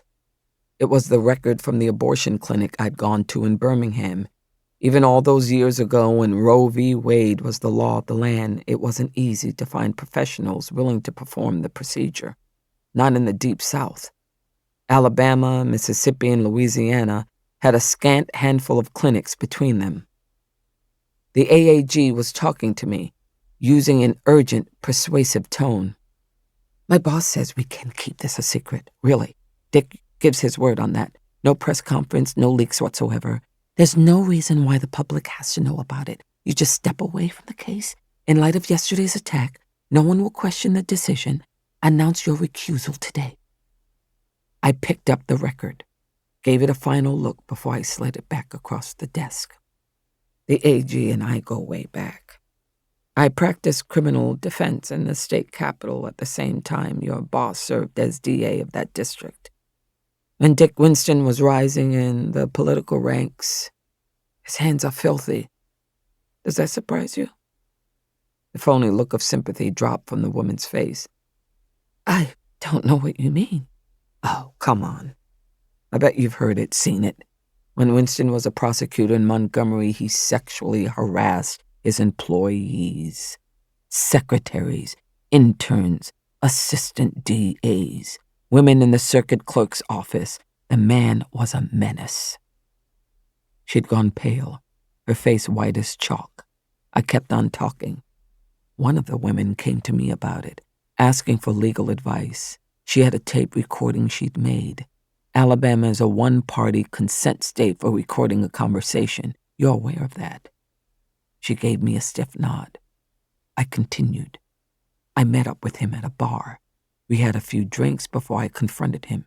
He made damaging admissions. That man never could hold his liquor. I tipped back in the chair to ease the pressure on my tailbone, grateful that my sister wore queen-size jeans. I recorded that conversation. Still have it, even though my client decided against bringing suit. Lindquist couldn't meet my eye. I observed that she didn't register shock or surprise, didn't defend Winston against the accusation, so he was still playing the same game, in a position where he had even more power and a larger staff. I kept my eyes trained on her. That was when I knew. I should have realized it sooner. Oh my God, I said. He did it to you. She didn't deny it, said nothing at all. Son of a bitch. I shook my head, hating the man for all kinds of reasons, resenting that I had to feel sorry for the white woman in my office who'd come in there to blackmail me. I'm not trying to push you into confiding in me, Miss Lindquist. Keep it in your heart if you prefer. Women have been doing that since the dawn of time. But about this? I reached for the medical document again and smoothed the paper on the desktop. Here's my message back to y'all. You want to expose me with this piece of paper? There was nothing illegal about the abortion I got years ago. I had a constitutional right of privacy to get the procedure done. But your boss, the dirt I have on him will get him disbarred. She snatched the paper off the desk, shoved it in the file folder, didn't meet my eye as she headed for the door, and she left without speaking a word. Chapter 74. Presiding on the bench that day, I was in rough shape. Sitting on a broken tailbone was no picnic. Dr. Thompson told me the night before that it was a miracle that my only fracture was a broken coccyx. He had remarked that I was lucky. That chorus again, telling me to count my blessings. It could have been worse. He said there's nothing you can do medically for a fractured coccyx. He handed me an RX for oxycodone, which was still in the bottom of my purse. Told me to sit on an ice pack. Right. I was sitting in my usual seat behind the bench, not the hardest surface I have perched upon, but it felt unforgiving that day. No ice pack. I disregarded that medical advice. I didn't intend to make that walk from the bench into chambers looking like I'd wet myself. An ice pack would surely make a wet spot on the back of my robe. The defense was presenting their case, starting with an expert who flew in from out of state to testify, another reason for me to show up and tough it out. Benjamin Myers had called Dr. Steinfeld to the witness stand as his first witness. The doctor was a female OB from Virginia with an impressive resume. During direct examination, she'd outlined a clear description of the health risks of pregnancy for adolescent girls. Benjamin Myers said, "Dr. Steinfeld, you've testified that teenagers have higher risks of eclampsia, puerperal endometritis, and systemic infections than women over 20. Is that correct?" "Yes, that's well established in the literature." "Can you describe these complications in everyday terms for the benefit of the jury?" The doctor explained the perils in plain language. I checked out the jury. They were paying attention. "Dr. Steinfeld, for a female pregnant at the age of 12 or 13, are there any additional dangers?" "Certainly. Pregnancy and childbirth at such an early age is especially dangerous for both the adolescent mother and for the infant. The pregnant adolescent of 12 or 13 is at a greater risk of death or disease due to varied causes: bleeding during pregnancy, hemorrhage, toxemia. When a child of 12 or 13 gives birth, labor is prolonged and difficult. What am I forgetting? Oh, severe anemia, that's more likely. And young adolescents are 5 times more likely to have eclampsia than older teens. In your opinion, are the conditions you've described severe risks to the health of the pregnant adolescent?" "They are. And there are risks to mental health as well. Greater likelihood of postpartum depression and suicidal ideation." "What are the risks to the infant born to a mother who's 12 or 13? The witness was solemn as she turned to face the jury. "Much higher risks of prematurity, of birth defects, low birth weight, and neonatal mortality." Myers wrapped it up pretty fast after that. I caught him exchanging a satisfied look with Bria Gaines at the counsel table. Their expert had performed well on the stand. I said, "The prosecution may inquire." The DA stood up, stepped around the counsel table. "Doctor, you just testified that a baby born to an adolescent mother has a higher risk of death, correct? Higher risk of mortality?" "Yes," she said, nodding. "That is a well-established fact." "But let's get something straight. If a doctor aborts the baby of an adolescent mother, that increases the risk of death all the way up to 100%. Am I wrong about that? Because the abortion kills that baby, correct?" The doctor paused, frowning. "I would take issue with the characterization inherent in your question. You referred to the unborn fetus as a baby. An abortion terminates a pregnancy. It doesn't kill a human baby." Robert Reeves did a turnaround for the benefit of the whole audience, jury, spectators, his co-counsel, so that they could see the incredulous expression he wore. "So, you don't think a pregnant woman has a baby in there, is that right?" When my wife was 9 months pregnant because she delivered 10 days past her due date, she didn't have a baby in her womb. That's what you're saying? Because my wife sure thought she did. Objection, argumentative, Myers called out. Sustained, I said. Dr. Steinfeld answered despite my ruling. It was a fetus. Until the pregnant woman gives birth, she carries a fetus. Reeves rubbed the back of his neck. He was heating up, literally, just as I've seen him do in court for years. Doctor, when you told us all your education and experience, you left something out, didn't you? You've worked for Planned Parenthood up in Massachusetts, isn't that right? Someone in the jury gasped. The DA had struck a nerve, scored for his side. There are folks in Alabama who think Planned Parenthood is the devil incarnate, and plenty of other people who support their work. A white man in the gallery with longish black hair unfolded a sign and lifted it over his head. In bold black print on a pink background, it read, Save Bria Gaines. In the blink of an eye, my courtroom was out of control again. A woman sitting in the row ahead of the sign bearer grabbed the banner and tried to tear it into pieces. Ross, I called, but he was already on the move. My bailiff and a deputy hustled the battling activists out of the court, but the noise level had risen with chatter, I guess you'd call it.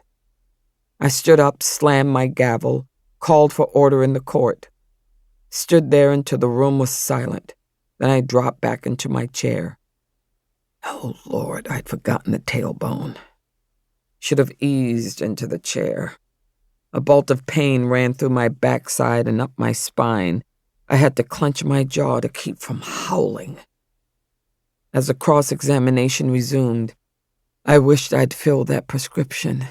If I had a bottle of those pills, I'd have popped the dose and dry swallowed right up there on the bench in front of everyone. I did keep a bottle of ibuprofen for emergencies, and this certainly qualified. As the expert testified, I eased open a drawer at my right hand. A small plastic bottle was there. It was empty. Shit. Chapter 75. The defense had called a solid assortment of upstanding citizens from Birmingham and Montgomery to testify about Bria Gaines' good character and professional ability. 2 locals had taken the stand on her behalf, patients who literally owed their lives to her care. The final witness for the defense was Bria Gaines. I watched closely as she took the stand and testified in her own defense. After a short time, I was able to relax. She was doing a good job of it. That's not always the case. When providing testimony in court, some folks are their own worst enemy, even when they're intelligent, educated. Not everyone comes across. Some get angry, act defensive. Others freeze. I've seen nice, amiable people get on that stand and lose their likability factor. And if the jury doesn't like you and you're the defendant in a criminal court case, that happens. Happens a lot in criminal cases. When it does, you should have stayed in your seat at the counsel table. Let your lawyer do the talking for you. That's what advocacy is all about. But Dr. Gaines was handling it. She and her attorney had a good back and forth on direct examination. Dr. Gaines, was the Union Springs Health Clinic your only option for employment after completing your residency? No, I practice in a primary care clinic in Birmingham, and I'd received offers of employment with health facilities in Alabama, Georgia, and Louisiana. Why did you decide to open a practice in Union Springs? Because I know there's a serious shortage of healthcare providers in small towns and rural communities. It's true everywhere in the U.S., and I can't fix that, but I wanted to be part of the remedy by providing professional care where it's needed most. It was a good point, and she delivered it well. Not overly pious, wasn't demanding gratitude, just stating the facts. Dr. Gaines, Did you in fact perform a procedure that terminated Nova Jones' pregnancy last spring?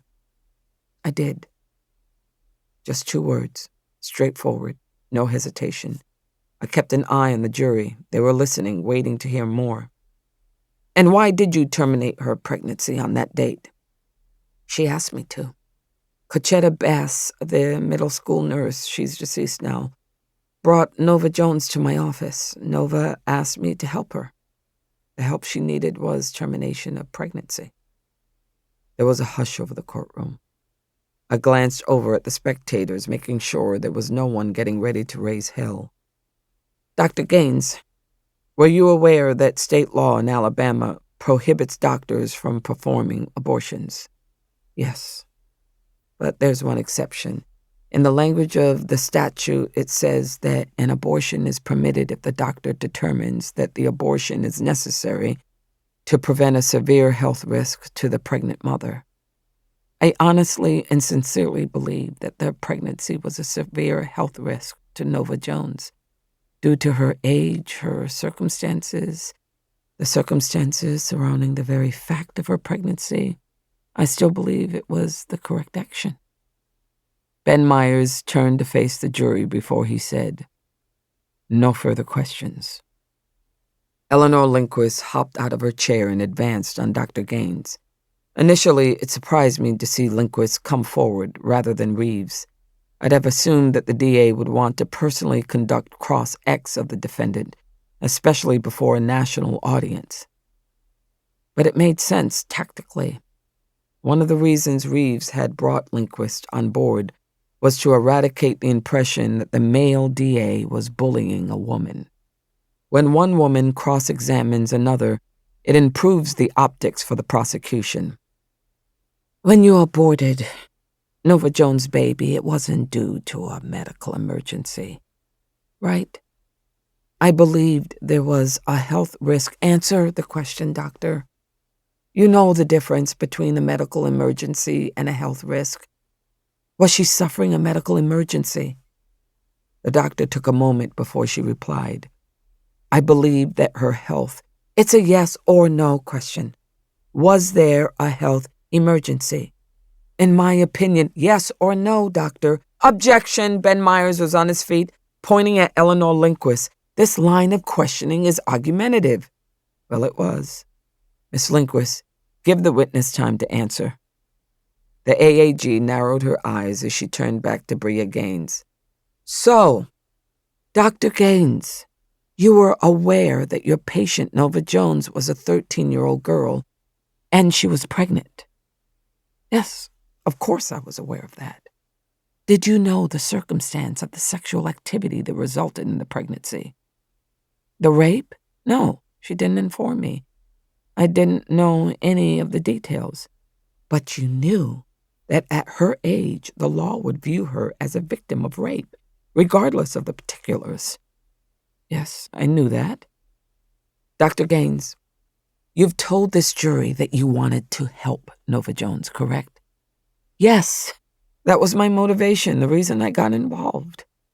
If you wanted to help her, why didn't you report her sexual abuse to the police? Bria looked like she had taken a punch to the gut. I didn't know. Didn't know what? The particulars? You knew some male had trifled with that girl, got her pregnant. But instead of calling the police, you killed the baby and left Nova Jones in the same situation you found her in, vulnerable to abuse and unprotected, didn't you? Dr. Gaines opened her mouth and shut it, as if she was searching for words. But Lindquist was triumphant. She had her in a headlock. You are a mandated reporter. The law settles responsibility on you to sound the alarm when you know or suspect a child is being abused. But you didn't make a peep. For all you knew, you sent her back for another round of sexual assault the next day. I had to choose, Dr. Gaines said. Her voice was a desperate whisper. What did you say? You had to choose? So you chose to kill a baby and send Nova out vulnerable for more abuse. Is that right? She was louder when she answered. Dr. Gaines gave Lindquist a level look. I had a choice. I could perform the abortion, or I could call law enforcement. I couldn't do both. And if I'd called the police, they would have made her carry the pregnancy to term. Lindquist paced from the witness stand to the jury box, her whole body rigid with righteous indignation. You want these jurors to believe your heart bled for Nova. You wanted to help Nova, save Nova, but you didn't protect her. Didn't tell her mother or alert a social worker or let the DA know that a person in the community had impregnated a 13-year-old girl. You did nothing to prevent her from being raped again. Eleanor Lindquist turned to the jury box, huffed a humorless laugh, and shook her head in disgust. Two of the jurors in the box turned to each other to exchange a look. Then one of them crossed her arms on her chest. That meant something, definitely. But what? Chapter 76. Stone Family Farm, Bullock County, Alabama. It was dusk when I pulled into the drive. I hit the brakes when Nellie ran out of the barn, waving both arms. Made no sense for my sister to be hanging out in the barn. She'd come to the farm that day to await the delivery of my new living quarters. And it had arrived. A single-wide mobile home with skirting and temporary stairs was already set up between the barn and the bands of yellow police tape that surrounded the burnt-out shell of my ancestral home. I'd be living in a trailer for the time being, despite the protests I'd received from friends and family who believed I should be bunking with them in town. Because, as I repeatedly explained to those who tried to argue with me, I had a farm to run. A farm that was dragging me down. I had to admit it. I felt weary, burnt out by my family farm obligations. It felt like I was carrying the world on my shoulders. Can't do that forever. How much longer could I manage the physical labor required in the daily grind of farm life? My back and my joints were bothering me already. I rolled down the window as Nellie reached the car. She was all worked up and breathing hard. It's Tornado. She's having the foal. I was out of the car, fast as my battered body permitted. Are you certain? She made that face, the one that warns a person not to cross her. I saw a tiny hoof poke out of her vulva. What do you suppose that signifies? With that report, I took off for the barn. Inside, I saw Tornado pacing in her stall. Her coat was drenched with sweat. Nellie came up behind me. When I saw how she was behaving, I got things ready. Mucked the stall and sprayed it with vinegar mix, put down fresh straw. I was grateful for Nellie's help. It wasn't my first time witnessing the foaling process, but it was Nellie's first. I was nervous as hell. The hoof, when did it poke out? I don't know, 10 minutes ago? 10 minutes was a mite too long, it worried me. Was it a front hoof? It should be a front hoof. Damn it, Mary, I don't know. I wasn't expecting to see anything. Didn't you tell me she had another week to go? I thought she did. Maybe I'd missed the signs. Too caught up in the Gaines trial to pay close attention. I pulled out my cell phone, found the vet in my contacts. It was a relief to have him pick up on the first few rings, but when he answered, I could barely hear him. I bumped up the volume. Troy, it's Mary Stone. Tornado is foaling. I need you over here. There was background noise on the other end of the call. Laughter, loud talk, dinging sounds. I thought I heard him say, "Can't get there." What? I was shouting into the phone, determined to make him hear my end of the conversation. Did you say you're unavailable? We need you, Troy. She's having the foal right now. His voice was clearer. It's gonna be okay, Mary. The mare knows what to do. I looked down at Tornado. She had dropped to the floor of the stall and was lying on her side. I could see that she was straining, trying to push. You can assist her, Mary, if she needs it.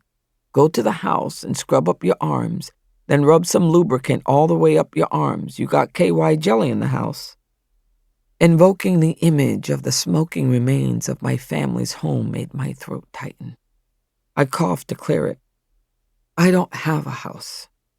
Got water and soap out here by the barn, though." "No house? What do you mean?" More dinging on his end, and the sound of a happy shriek. "Troy, are you sitting in a casino?" "It's our 30th anniversary, Mary. I took Charlene to Gulfport to celebrate." My luck couldn't get much worse. The vet was down in Mississippi, way out of pocket, probably drunk. The drinks are free in those Gulfport casinos. Overheard a shrill voice on his end of the call. "Troy, this is the one day of the year that your wife comes first. I swear if you don't hang up, I'm filing for divorce." Despite his wife's threats, Troy hadn't hung up on me yet. He said, "If the foal won't come on its own, you can help. You said one foot is out."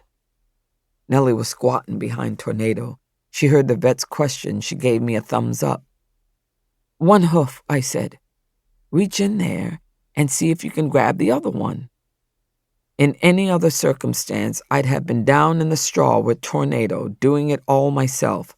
But the injury from the explosion inhibited my ability to move. I'd barely managed to sit in a chair all day. Nellie followed Troy's instructions. "I've got it," she said, her voice triumphant. She looked up at me, smiling. Then her face fell. "Oh, my God." I watched my mare seize with a powerful contraction. Nellie cried out, and I stuffed the phone in my pocket. "Oh, Lord, Nellie, you gonna be okay?" If someone's arm was going to be broken during the delivery of a foal, it should be mine. Nellie's eyes were squeezed shut, her mouth open with a silent scream of agony. Then slowly, gradually, her face cleared, eyes open. Tornado's contraction passed. Nellie pulled her arm out. She wiped the bloody fluid from her skin and gingerly felt along the forearm, assessing the injury. "Is it broken?" "No. Gonna be sore as hell, though." She heaved a weary sigh. "Mary, I'm never doing that again." I couldn't ask her to repeat it, but maybe Nellie's assistance had done the trick. We watched as Tornado strained with another contraction, and the foal started to appear. The hooves first, both front feet, soles down. When the nose appeared, my heart started pounding with a mix of joy and anticipation. My mare kept on straining, moving that foal through the birth canal. Once the head and shoulders were out, Tornado stopped to rest. We were watching, waiting for nature to do its job, bring the foal the rest of the way. Tornado was taking too much time. "I got to make sure the airway's not blocked," I said. Nellie groaned. "You want me to blow?" "I'll do it. Help me get down to my knees, Nellie." It hurt, but with my sister's assistance, I got down on the floor of the stall, covered one of the foal's nostrils with my hand, placed my mouth on the other, and blew. Not a pleasant task. The foal's head was sticky with blood, but it was effective. Once my air passed into the foal, it breathed on its own. Just a few strong pushes after that, and the foal was born. My chest tightened with emotion as Tornado sniffed the foal, started to nuzzle it and lick it.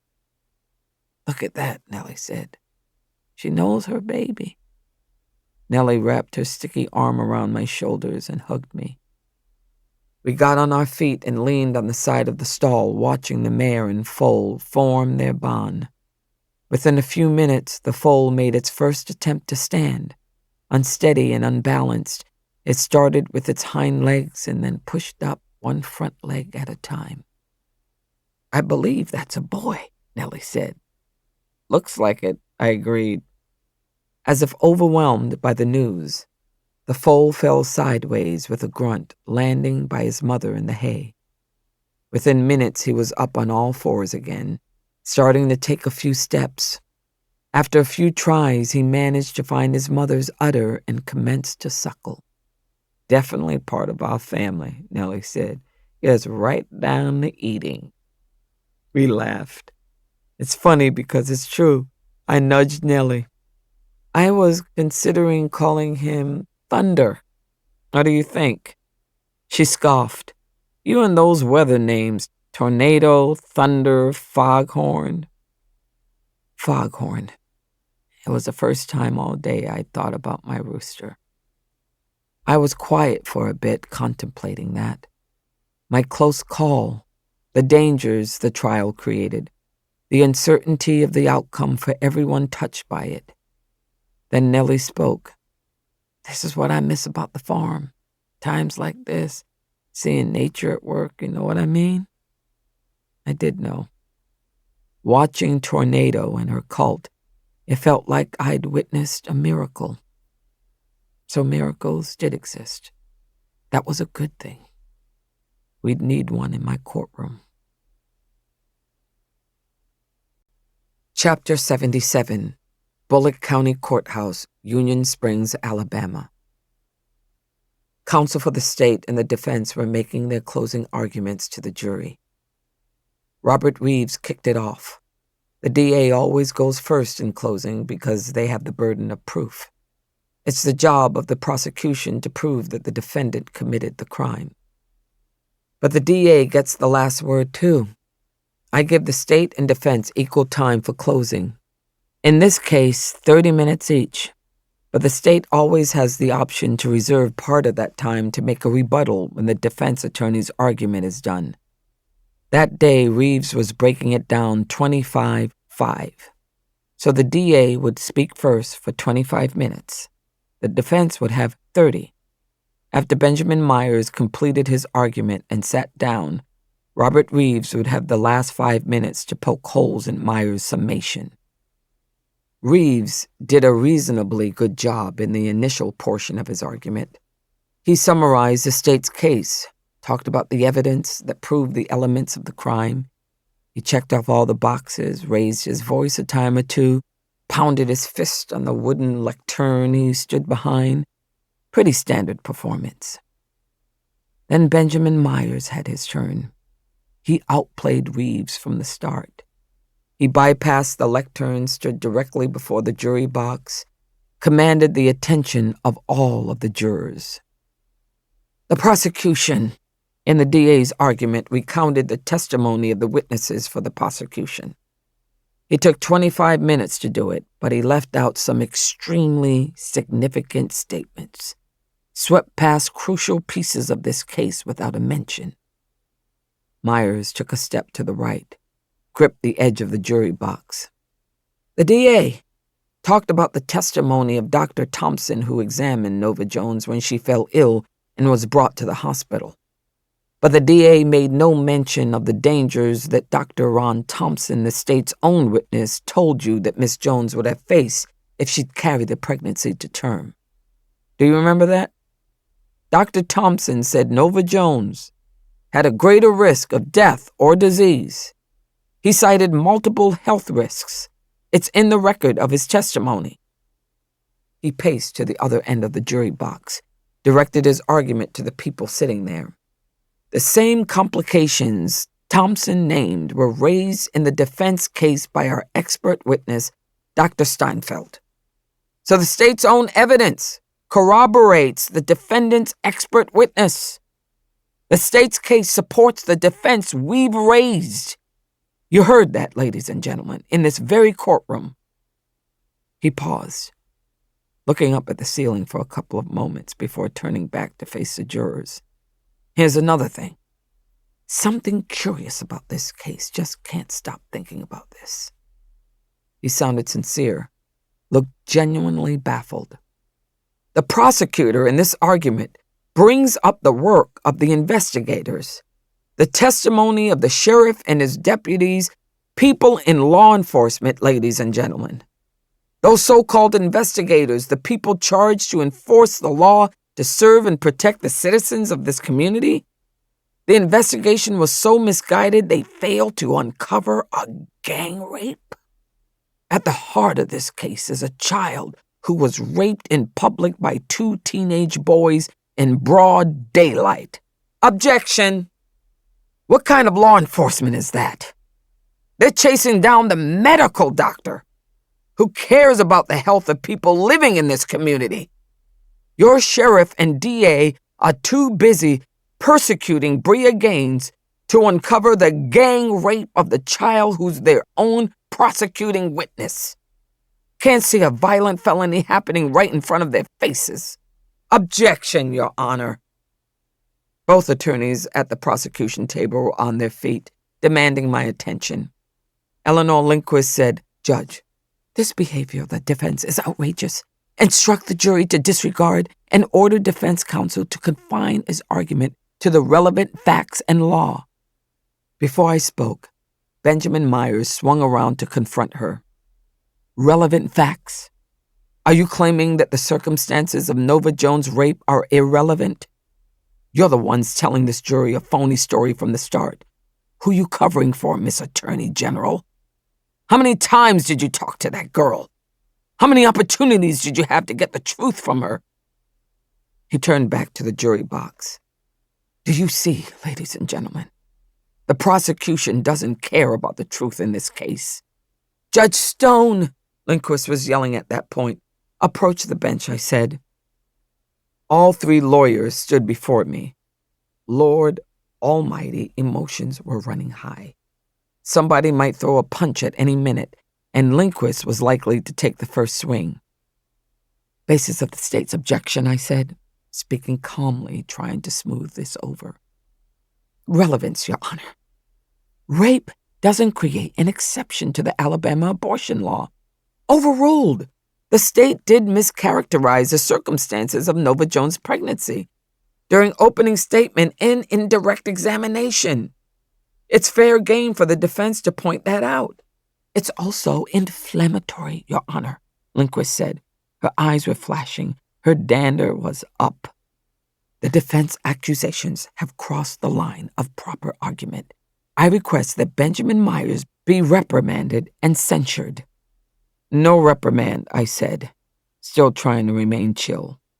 I didn't want wild, hair-raising closing arguments from either side.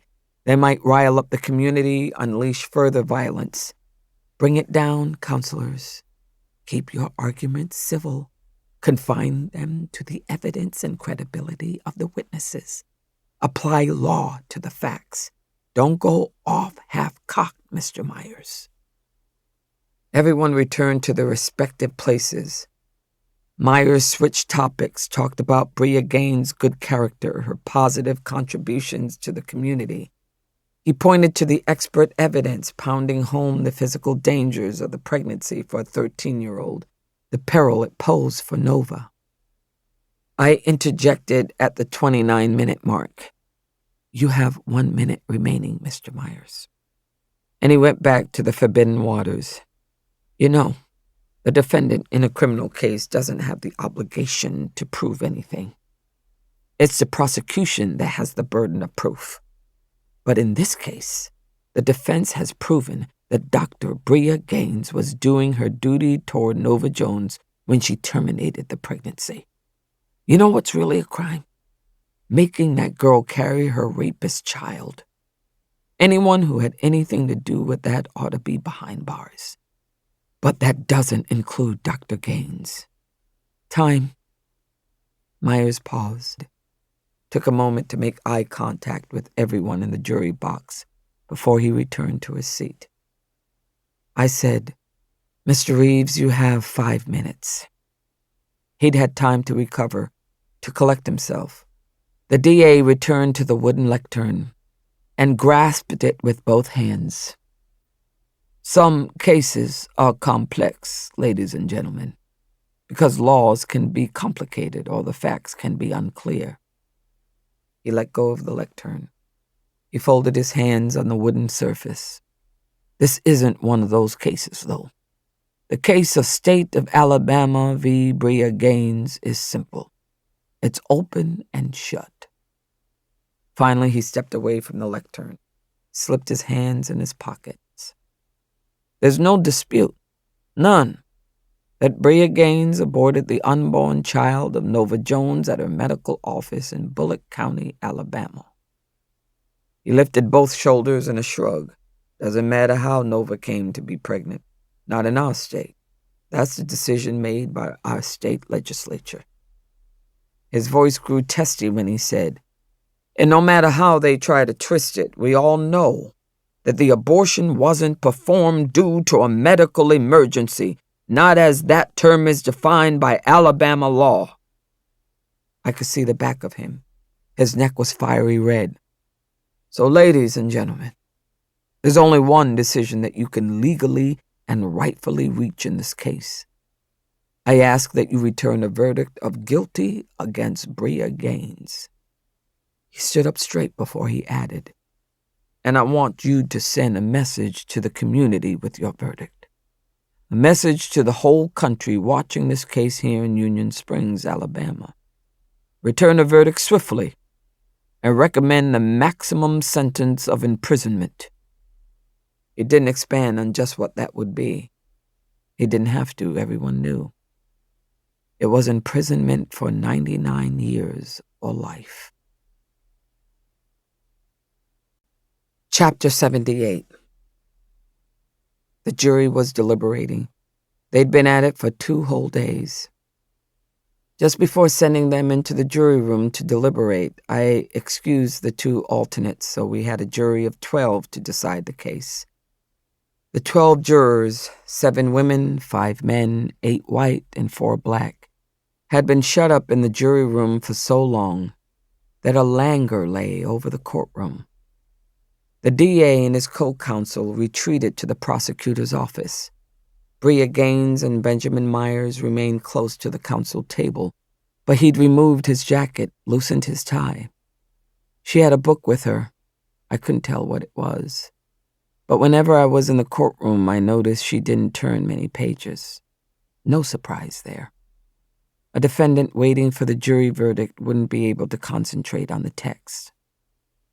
I spent the majority of the long wait in my chambers, and because the jury's extended deliberation afforded me the luxury, I was sitting on an ice pack as the doctor advised. Luna tapped on the door and stuck her head through. "The jury has a message, Judge." "A message?" I repeated. I pulled my robe on, zipped it up. I'd been waiting for someone to announce, "We've got a verdict, Judge." Hearing that the jury had a message was a distinctly different matter. I stepped carefully up to my seat at the bench while Myers pulled on his jacket. Reeves and Lindquist came running through the doorway, hurried down the aisle. I nodded at Ross. He walked up to the bench and handed me a folded sheet of white paper. I opened it, read the words, looked up, and said to the parties, "They say they're deadlocked." Brea Gaines' eyes shut. She covered her face with one hand. The DA said, "The state requests to see the message, Your Honor." "Certainly, I'll read it aloud first." "We can't agree on a verdict." It's signed by the foreperson. I handed the note to Reeves. Myers joined him at the bench. "The language is clear," I said. "There's no indication of which way they're split, or how many votes are on either side." Reeves was back at the counsel table consulting with Lindquist. Myers had an arm around Dr. Gaines, was whispering urgently in her ear. I sent him a silent message telling him to urge her to stay strong. The battle wasn't lost, not yet. Reeves faced me and said, "Your Honor, the state requests the dynamite charge." He wanted me to bring the jury into court and read an instruction to them that would encourage them to continue deliberations, advise them of the importance of reaching a verdict. We called it the dynamite charge in Bullock County. Some places they call it the Allen charge, named for the old case Allen v. United States, where the Supreme Court approved the use of such instructions when juries hang up. I looked over at the defense table. "Mr. Myers, what is your position?" He stood and said, "The defense doesn't oppose reading the Allen instruction." He must have thought he had one or more jurors on their side. That was my answer then. I told Ross to bring the jury into the courtroom. It was the work of a moment. They were shut in a jury room that adjoined the circuit court. They filed into the jury box, and I gave them the instruction, Alabama's version of the dynamite charge. They wore sullen faces. They all looked tired, plumb worn out, even the younger ones. After Ross escorted them back to the jury room, I returned to chambers. I wouldn't do the dynamite a second time. Some people are critical of judges who use it. They say it's inherently coercive and pressures jurors to give in to the majority. When Luna pounded on the door an hour later, it appeared that the dynamite was effective. "Verdict, Judge." Back into the robe. I waited for a bit before I entered. Let the parties and the press and the public settle down first. Luna rapped on the door. That was my cue. After I settled into my chair, I directed Ross to bring the jury into court. That gave me a moment to check out the courtroom. The press was there in full force. We'd lost some curiosity seekers, but the most dedicated activists on both sides were present, ready to blow up if they didn't like the outcome. As the 12 jurors filed into the jury box, I focused my attention on them. Out of long habit, I tried to read their faces. Old-timers claim that you can predict a jury's verdict if you correctly read the signs. But I didn't know about that. Seemed like there was a 50-50 chance. I hoped they'd taken the case to heart, that they'd done the right thing, but it was hard to predict. And in any case, we'd know in a moment. The foreperson was female. You'd think that would be a good sign, a positive omen for the defense.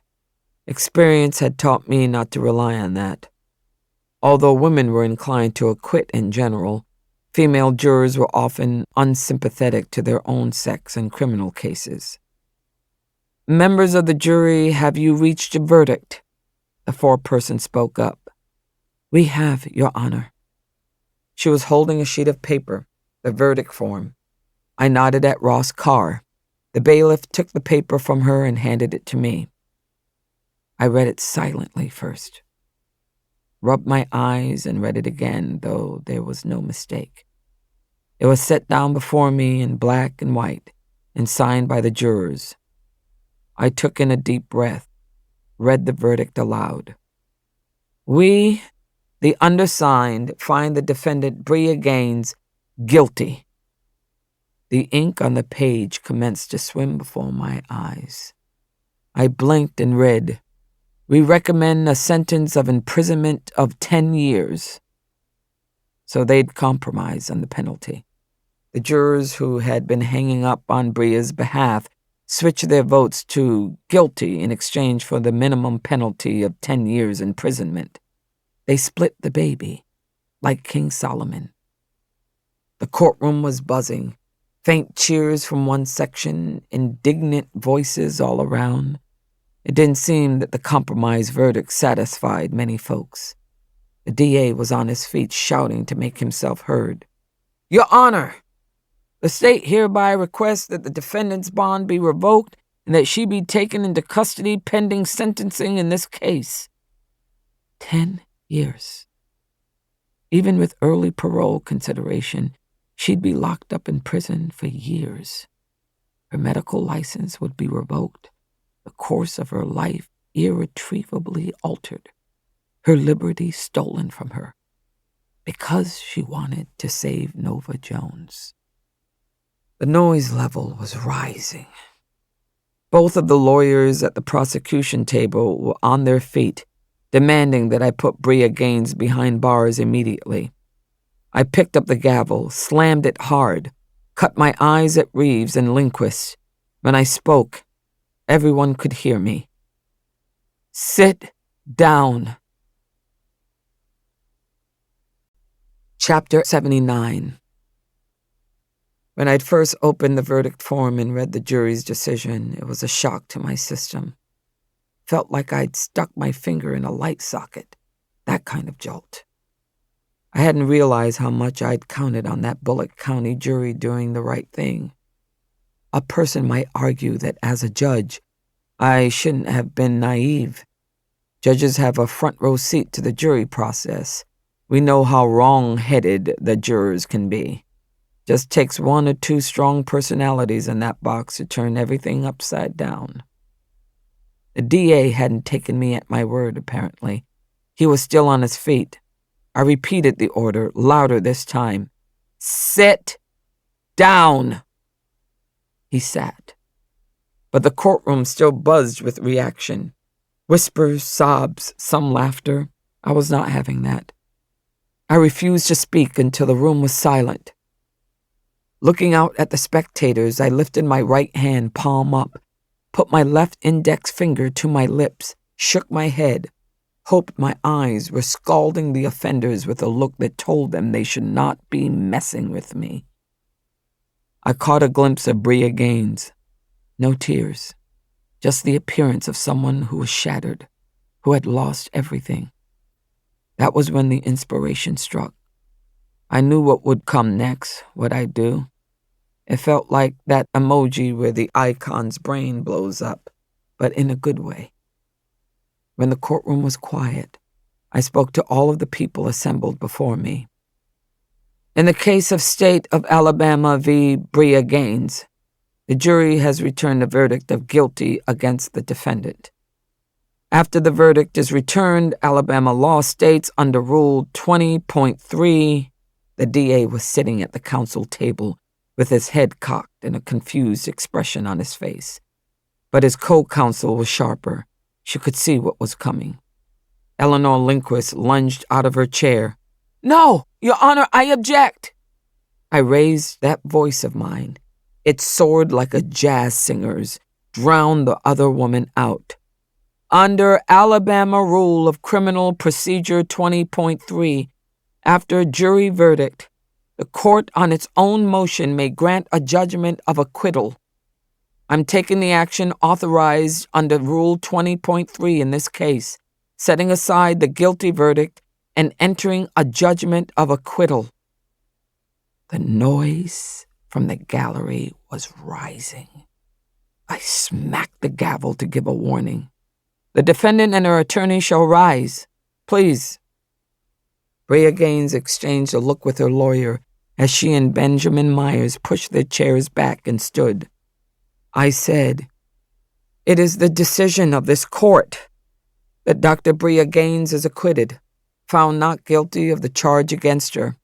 I have that authority by state law in Alabama.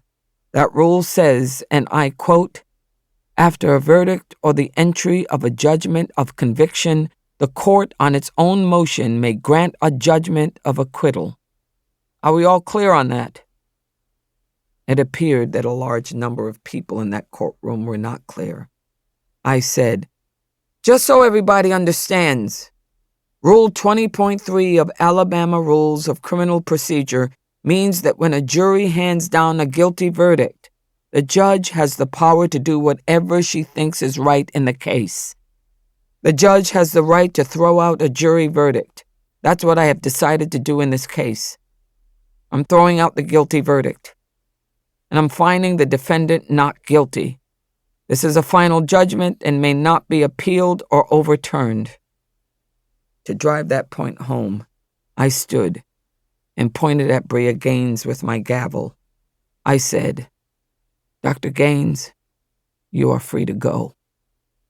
Journalists were scuttling down the rows of benches and running out of the courtroom, eager to be the first to break the story. The general public remained in court, raising their voices to weigh in on my decision. Some shouted in protest, others in triumph. The noise level grew to a cacophony of sound that blistered the ear. But I was watching Bria, seeing her transformation. The shattered posture changed first to disbelief as she absorbed the import of my words. Her lawyer whooped and grabbed her in a victory hug. Her head tipped back, and I saw that expression of joy. Her body sagged with relief when the full impact of the decision struck. Her lawyer was holding her up, keeping her on her feet. Seeing the joy of freedom wash over Bria Gaines was a profound experience. Gave me tremendous satisfaction. Made me proud. It was worth it, I thought. But a price would be paid. By me. My judicial career was over.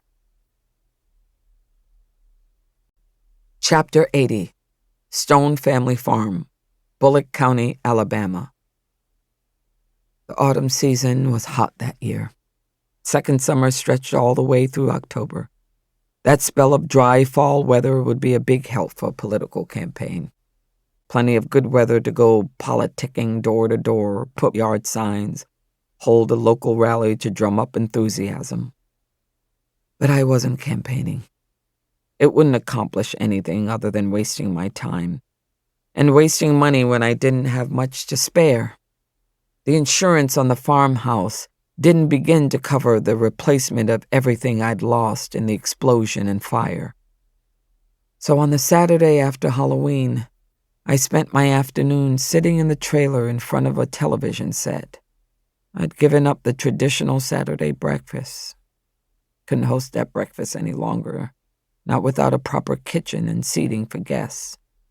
There was no need to spend the day in the barn. The horses were out in the field enjoying the sunshine. I could see Thunder prancing in the grass, but he never strayed far from his mother. And there was no need to spend my weekend doing judicial work. I was a short-timer, everybody knew that. I'd blown the upcoming election by tossing out a jury verdict. Spitting in a jury's eye was political suicide. Since my decision in the Bria Gaines trial, money had poured into my opponent's campaign. His staffers had been busy planting yard signs. They'd sprung up like weeds all over town. And the TV ads were running hourly, it seemed like. All negative ads focused on me. Mary Stone doesn't respect the American tradition of trial by a jury of our peers. She thinks that she alone should make the decision of guilt or innocence. She threw out a jury verdict, and she'll throw our constitutional rights out with the garbage. While the voiceover defamed me, the ad ran a series of hideous, unflattering photos. Candid shots in which I looked angry, unkempt, and unbalanced. The last image was the worst. I was standing in front of the Bullock County courthouse with a snarl on my face. Just before the ad's final line, they popped a cartoon golden crown on my head, tilted it sideways. "Don't let Mary Stone rule the 3rd Judicial Circuit of Alabama." I sat in that stiff new recliner staring at the ugly ad when I heard a tap at the trailer door. A tap so soft I thought I might have imagined it. I muted the television. The knock sounded again. A light, tentative rap, not the decisive knock of a friend or family member. I was tempted to ignore it. I wasn't expecting any visitors, and certainly wasn't hungry for company.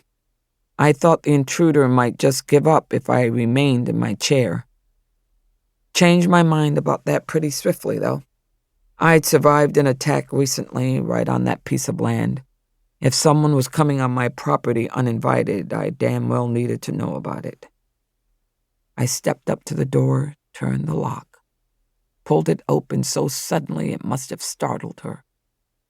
Nova Jones stood on the makeshift steps to my trailer door, clutching a plant and a terracotta clay pot. When I'd flung the door open, she'd backed up and almost fallen down the steps. "Nova!" I peered around her. There was no car idling in my side yard, no adult waiting at the bottom of the steps.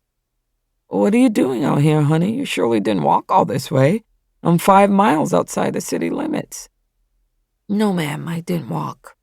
Social worker dropped me off at the gate after our meeting today. I'm supposed to wait for her down there on the road. She'd be back to get me in a minute, drive me home." "I see," I said, studying her. That was a falsehood on my part. I didn't see. Had no clue what the child was doing here. Nova looked down at the pot she clutched to her chest. I brought you something, Judge Mary." The pot held a blooming mass of purple pansies. I tried to catch her eye. Nova pulled out a bit of dirt and rubbed it between her thumb and fingertip. "These are yours, Judge Mary. I saw the pansies down by your fence row wasn't doing so good. Didn't have enough color, enough bloom. So I dug some up and repotted them in fresh soil." "I see," I said again. "It's a good time to plant them now. Weather's cooling down, or you can keep them in the pot if you want on your steps. You used to have pretty pots of flowers on your porch when we came to Saturday breakfast." She handed the pot to me. I said, "Nova, thank you. That's real thoughtful." Hesitantly, she said, "I know you're awful busy being a judge at the courthouse, but if you pull off the old flowers, it helps new ones to grow." "I'll remember that, Nova. That's good advice." I saw Nova's eyes cut over to the patch of bare ground where the farmhouse formerly stood. "There's no Saturday breakfast anymore." My throat grew tight. "That's right. My house burnt down and the fire took all my good old pots and pans. This little kitchen in the trailer is too small to feed a crowd." I stopped talking, aware that I was making excuses, but then I couldn't think of a way to explain it to this young girl, that I didn't have the fortitude to host those community breakfasts anymore. I was too tired and beaten down. I shifted the weight of the clay pot to my hip, trying to think of a way to break the silence. But then Nova spoke again. "Dr. Bria's office got a sign in the window." "Yes, that's right. I hear it's for rent. Somebody told me she's moving to Chicago."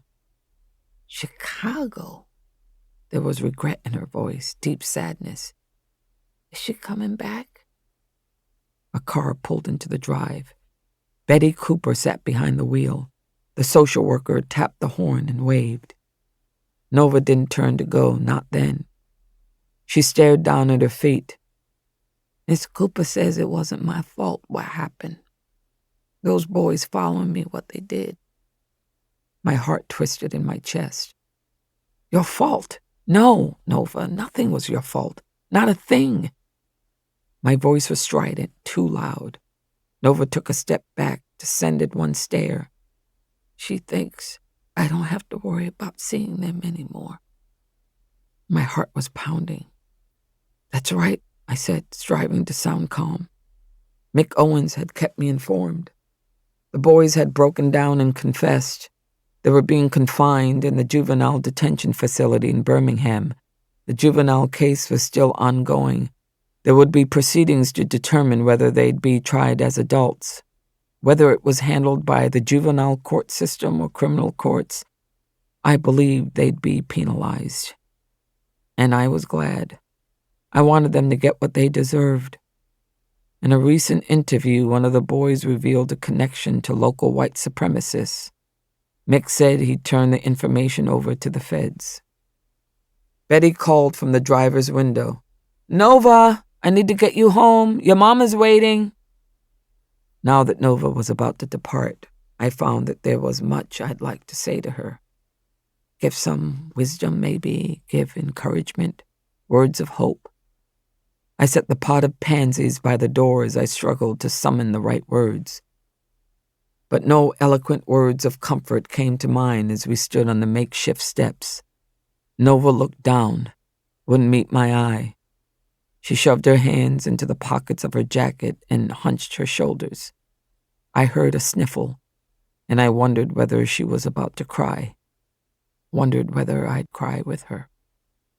I was about to speak, to break the uneasy silence, when Nova turned and hopped off the steps, walking quickly to Betty Cooper's car. I just stood there watching her go. And then she whirled back around and ran back to the trailer, stormed up the stairs, and hugged me tight. I wrapped my arms around her and held her, rocking from side to side. Neither of us spoke. Didn't need words, not in the moment. We were bound by a shared history, united by a painful experience that surpassed understanding. Nova pulled away, and I let her go. She ran to the car, got in the passenger seat. I waved at the car as it turned around on the gravel, but Nova never looked back. Chapter 81, Bullock County Courthouse, Union Springs, Alabama. When you think you're going to a place that you'll be leaving soon, it feels really special to be there again. It's kind of like you're seeing it with fresh eyes. I felt that way walking into the county courthouse, my other home. It was a Monday morning, warm and sunny, when I got to the front door. Aurora was there to hold the door open for me. "Good luck with the election, Judge Mary." "Thanks, I'll need it." I didn't tell her I knew it was already a lost cause. I walked through the doorway. My footsteps echoed down the hardwood floor of the hall. Along the way, one by one, people started peeking out of their offices. Dead woman walking. I was sure some of them would be voting for me, but I was also sure most of them expected me to lose. Probably thought that after my term expired in January and my opponent got sworn in, they'd never see me again, except down at the Winn-Dixie. I took the elevator at the rear of the building, the one that opened up right next to my chambers. I walked in, looked at my desk. What a mess. I had half a mind to start cleaning it up, put everything in boxes, take my diplomas and certificates off the wall, save myself the time after the votes were counted. I took my robe off the hook and slipped it over the dress I'd borrowed this morning from Jordan. I hadn't managed to replace my wardrobe yet, so I was taking turns wearing clothes from my sisters. I looked at the clock on the wall and paced back and forth until the minute hand moved to 10. I took a deep breath and opened the door that led from my chambers to the courtroom. Showtime. Ross Carr, my bailiff, called out, "All rise." Felt like he put a little something extra into it this morning. The clerk announced the case as I stepped onto the platform behind the bench. She ended with, "The Honorable Mary Stone presiding." I realized that I was really going to miss hearing those words. I sat down and looked out over a full gallery, dozens of people whispering in low tones. The whole town had an interest in this case, even though this was just an arraignment. I banged my gavel. "Be seated." The crowd settled. I looked to my left. D.A. Reeves stood with his hands folded in front of him. He gave me a respectful nod. Then I looked down to my right. "We are on the record," I said. "Will the defendant please rise?" Reluctantly, slowly, Mason Phelps stood up. No baseball cap today, no Confederate tee, just an ill-fitting suit and a fresh shave. Mick Owen stood behind him alongside a court security guard. A public defender stood at the table beside him. It was Scotty Welker, local attorney, former high school wrestler. Good kid. I'd known him for years. In court, it's customary for the clerk to read the charges. Not today. I wanted to read them myself. I didn't even need notes. The grand jury of Bullock County in the state of Alabama charges that on or about September 23rd of this year, Mason Ewell Phelps did unlawfully and with malice aforethought deliberately and willfully take the life of Cochetta Ann Bass in violation of Alabama Code Title 13A. I paused for a few seconds to let the words sink in. "Mr. Phelps, how do you plead?" He gave me a sneer with his answer. "Totally not guilty." Immediately, Scotty Welker jumped up. "Your Honor!" I knew what was coming. I was fully prepared for it. "Counsel?" "Your Honor, in light of the court's connection with a previous case in which the deceased was an expected witness, the defense intends to file a motion for recusal demanding that you remove yourself from this case." The gallery started buzzing. I rapped my gavel. Mr. Welker, I'm way ahead of you. You are absolutely correct. I knew Miss Bass. When I heard about her death, I went to the crime scene, saw her hanging from that tree. Not a whisper in the room after that announcement. So there is no way I can be objective in this case. No need to file a motion. I'll make the ruling from the bench. I hereby recuse myself. The clerk will handle the paperwork. This case will be assigned to another judge. I could see Mason Phelps smirking as if he just won a big bet. I looked right at him. Before I adjourn, however, I have one more question for the defendant.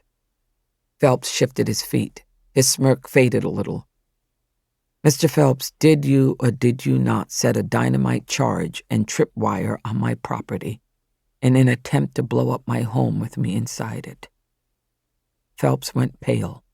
The gallery went crazy. Your Honor, Scotty Welker shouted. I held up a hand to signal the public defender. I acknowledge, Mr. Welker, that for me to ask that question was totally out of line, and a judge who has crossed a line must recuse herself, but I already have. You understand? I rapped my gavel again and pointed the mallet at the defendant. No need to answer, Mr. Phelps, I said. We both know the truth. With that, I stood up and walked out of the courtroom. Back in my chambers, I pulled off my robe and tossed it onto a hook on the coat rack. Dug an empty banker's box from a closet, looked around the room wondering where to start, which piece of my judicial career I'd toss away first. But I was frozen. Couldn't do it, not yet. Later, I thought. 5 minutes later, I was back in my car, heading for home with the window down, country air in my face. There were plenty of good judges in the Black Belt of Alabama. I had faith that Mason Phelps would get a fair trial and that he would soon receive the justice he deserved. But for right now, I tried to put all that out of my mind. I was taking the rest of the day off. I had a new foal to care for and cattle to feed. Chapter 82, Stone Family Farm, Bullock County, Alabama. It was the first Tuesday after the first Monday in November. Election Day in Alabama. In prior weeks, I anticipated that I'd be mournful when November finally rolled around and made my judicial demise a definite outcome. Thought I'd be depressed, blue. I was about to find out whether my supposition was accurate. I checked the time on the stove as I walked to the kitchen for a refill of ice water. It was 8 p.m. The polls had been closed for an hour. But as I returned to that stiff new chair in the trailer's living room, I didn't feel blue exactly. More like aimless, uncertain what the future held and what my role would be. If I wasn't Judge Mary Stone, who the hell was I? A familiar voice popped into my head, sounded like my friend Lucilla. You don't base your identity on your occupation. She said that to me repeatedly, particularly in recent weeks. I wasn't convinced. It was easy for Lou to say. She was a tenured professor at the university. I was afraid I'd start talking to myself, sitting alone in that trailer on election night. The trailer was too quiet, eerily so. I turned the phone off. I didn't want any sympathy calls, and the TV was off too. I didn't have cable or dish, could only pick up local stations, and local stations would be running election results on the screen all night, on a banner during regular programming leading up to the 10 o'clock news. I was making a conscious decision to avoid the heartache of seeing the count roll in, watching my opponent win by bigger and bigger numbers. No damn way. I'm a realist. I knew I'd lose, but I'm no masochist. I expected that time would be hanging on my hands that night, moving slow. So I dragged a box of hard files home from the courthouse I pulled a stack of manila folders out of the box and set them on one of the TV trays I used as all-purpose furnishing these days. TV trays served as dinner table, coffee table, desk, nightstand. I was reviewing those files, trying to sort out the cases I tried to complete before my judicial term ended in January. I was making progress, too. Emptied the box about halfway when I heard a car engine and gravel crunching under tires. I closed the file folder, pushed the TV tray to the side. A surge of impatience rolled through me when pounding sounded at the door. Even in defeat, they wouldn't leave me in peace. "Mary!" The pounding doubled in volume. I stepped up to the door, unlocked it, and pulled it open. Both my sisters stood on the top step, arms around each other like they were holding each other up. And I thought, oh, God, no. Chapter 83.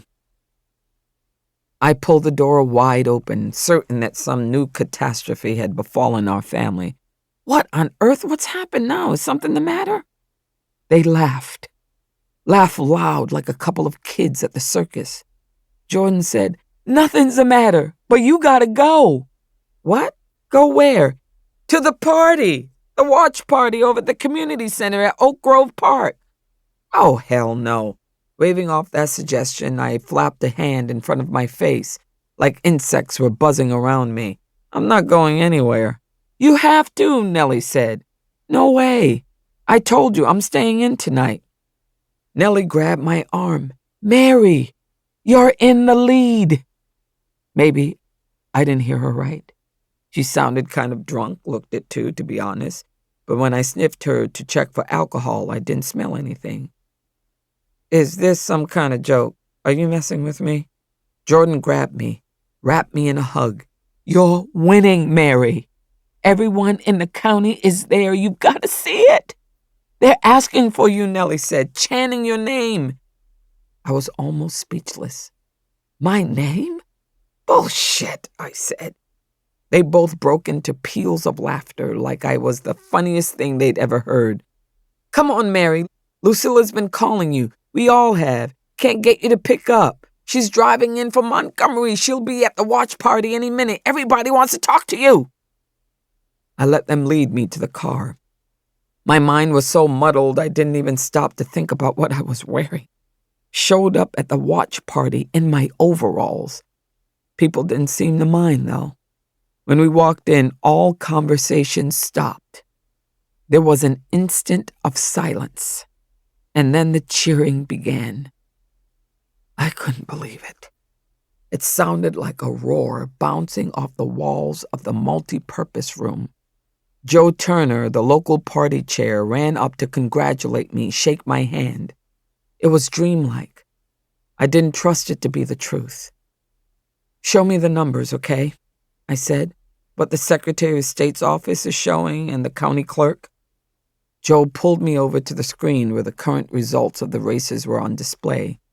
They did indeed show me in the lead. With 45% of the returns counted, I was beating my opponent 61% to 39%. I stared at those figures, trying to get my head around the unexpected outcome. "Not possible," I said. Joe was ebullient. "Mary, it's solid. We're taking the numbers from the official websites. It's absolutely accurate.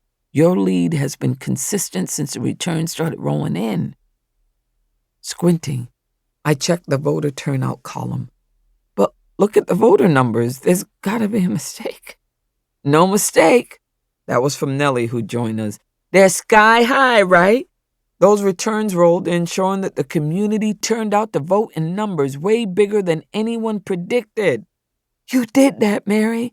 You got everybody off the couch and into the polling places today." "It broke a record," the county chairman said. "We haven't had voter turnout this high in this century." "More returns coming in," somebody shouted. And the chairman ran off. People from the courthouse pushed through the crowd to say hello. The associate judge from the circuit ran up to congratulate me. said the turnout I'd instigated was helping him too.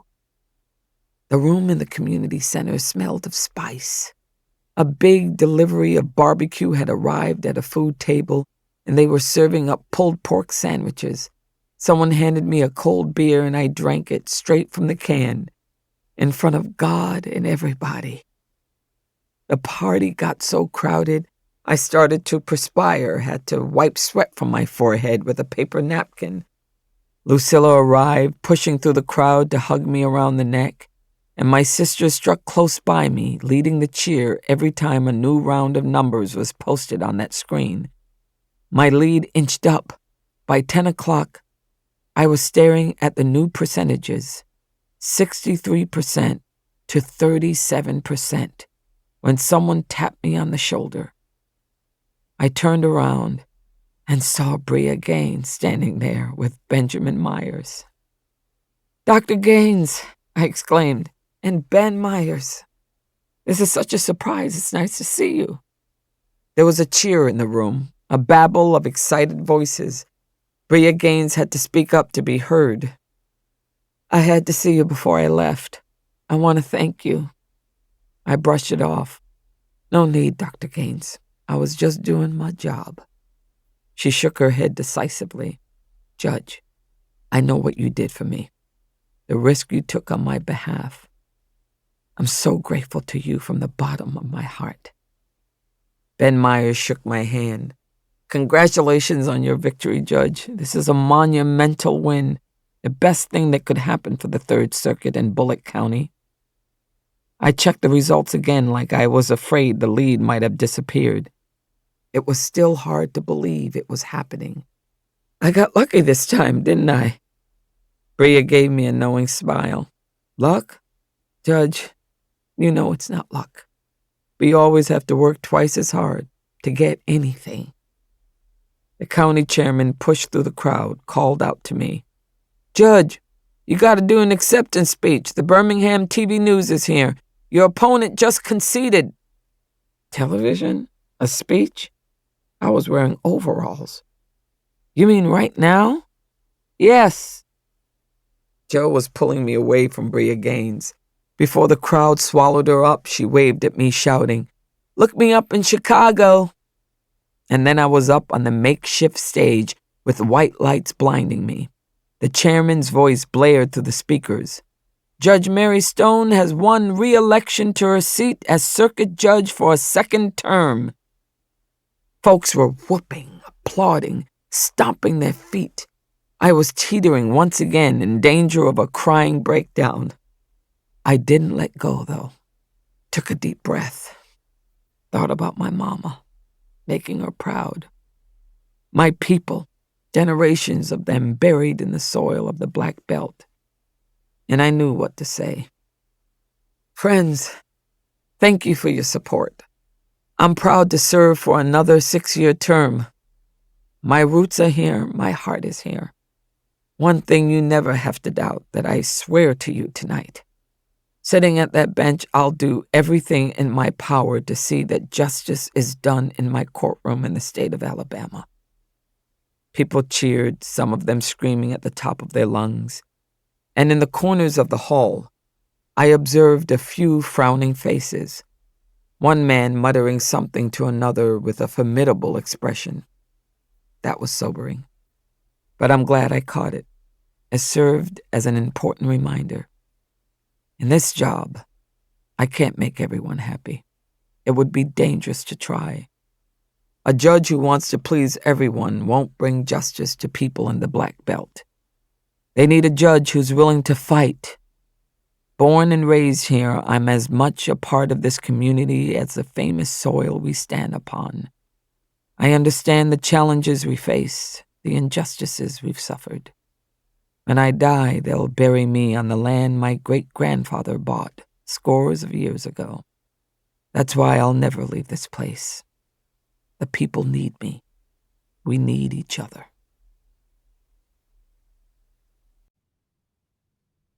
This has been a Penguin audio production of Judge Stone by James Patterson and Viola Davis. Read by Viola Davis. To hear more from James Patterson, search their name wherever you get your audiobooks. You may enjoy listening to The #1 Lawyer. Here's an extract.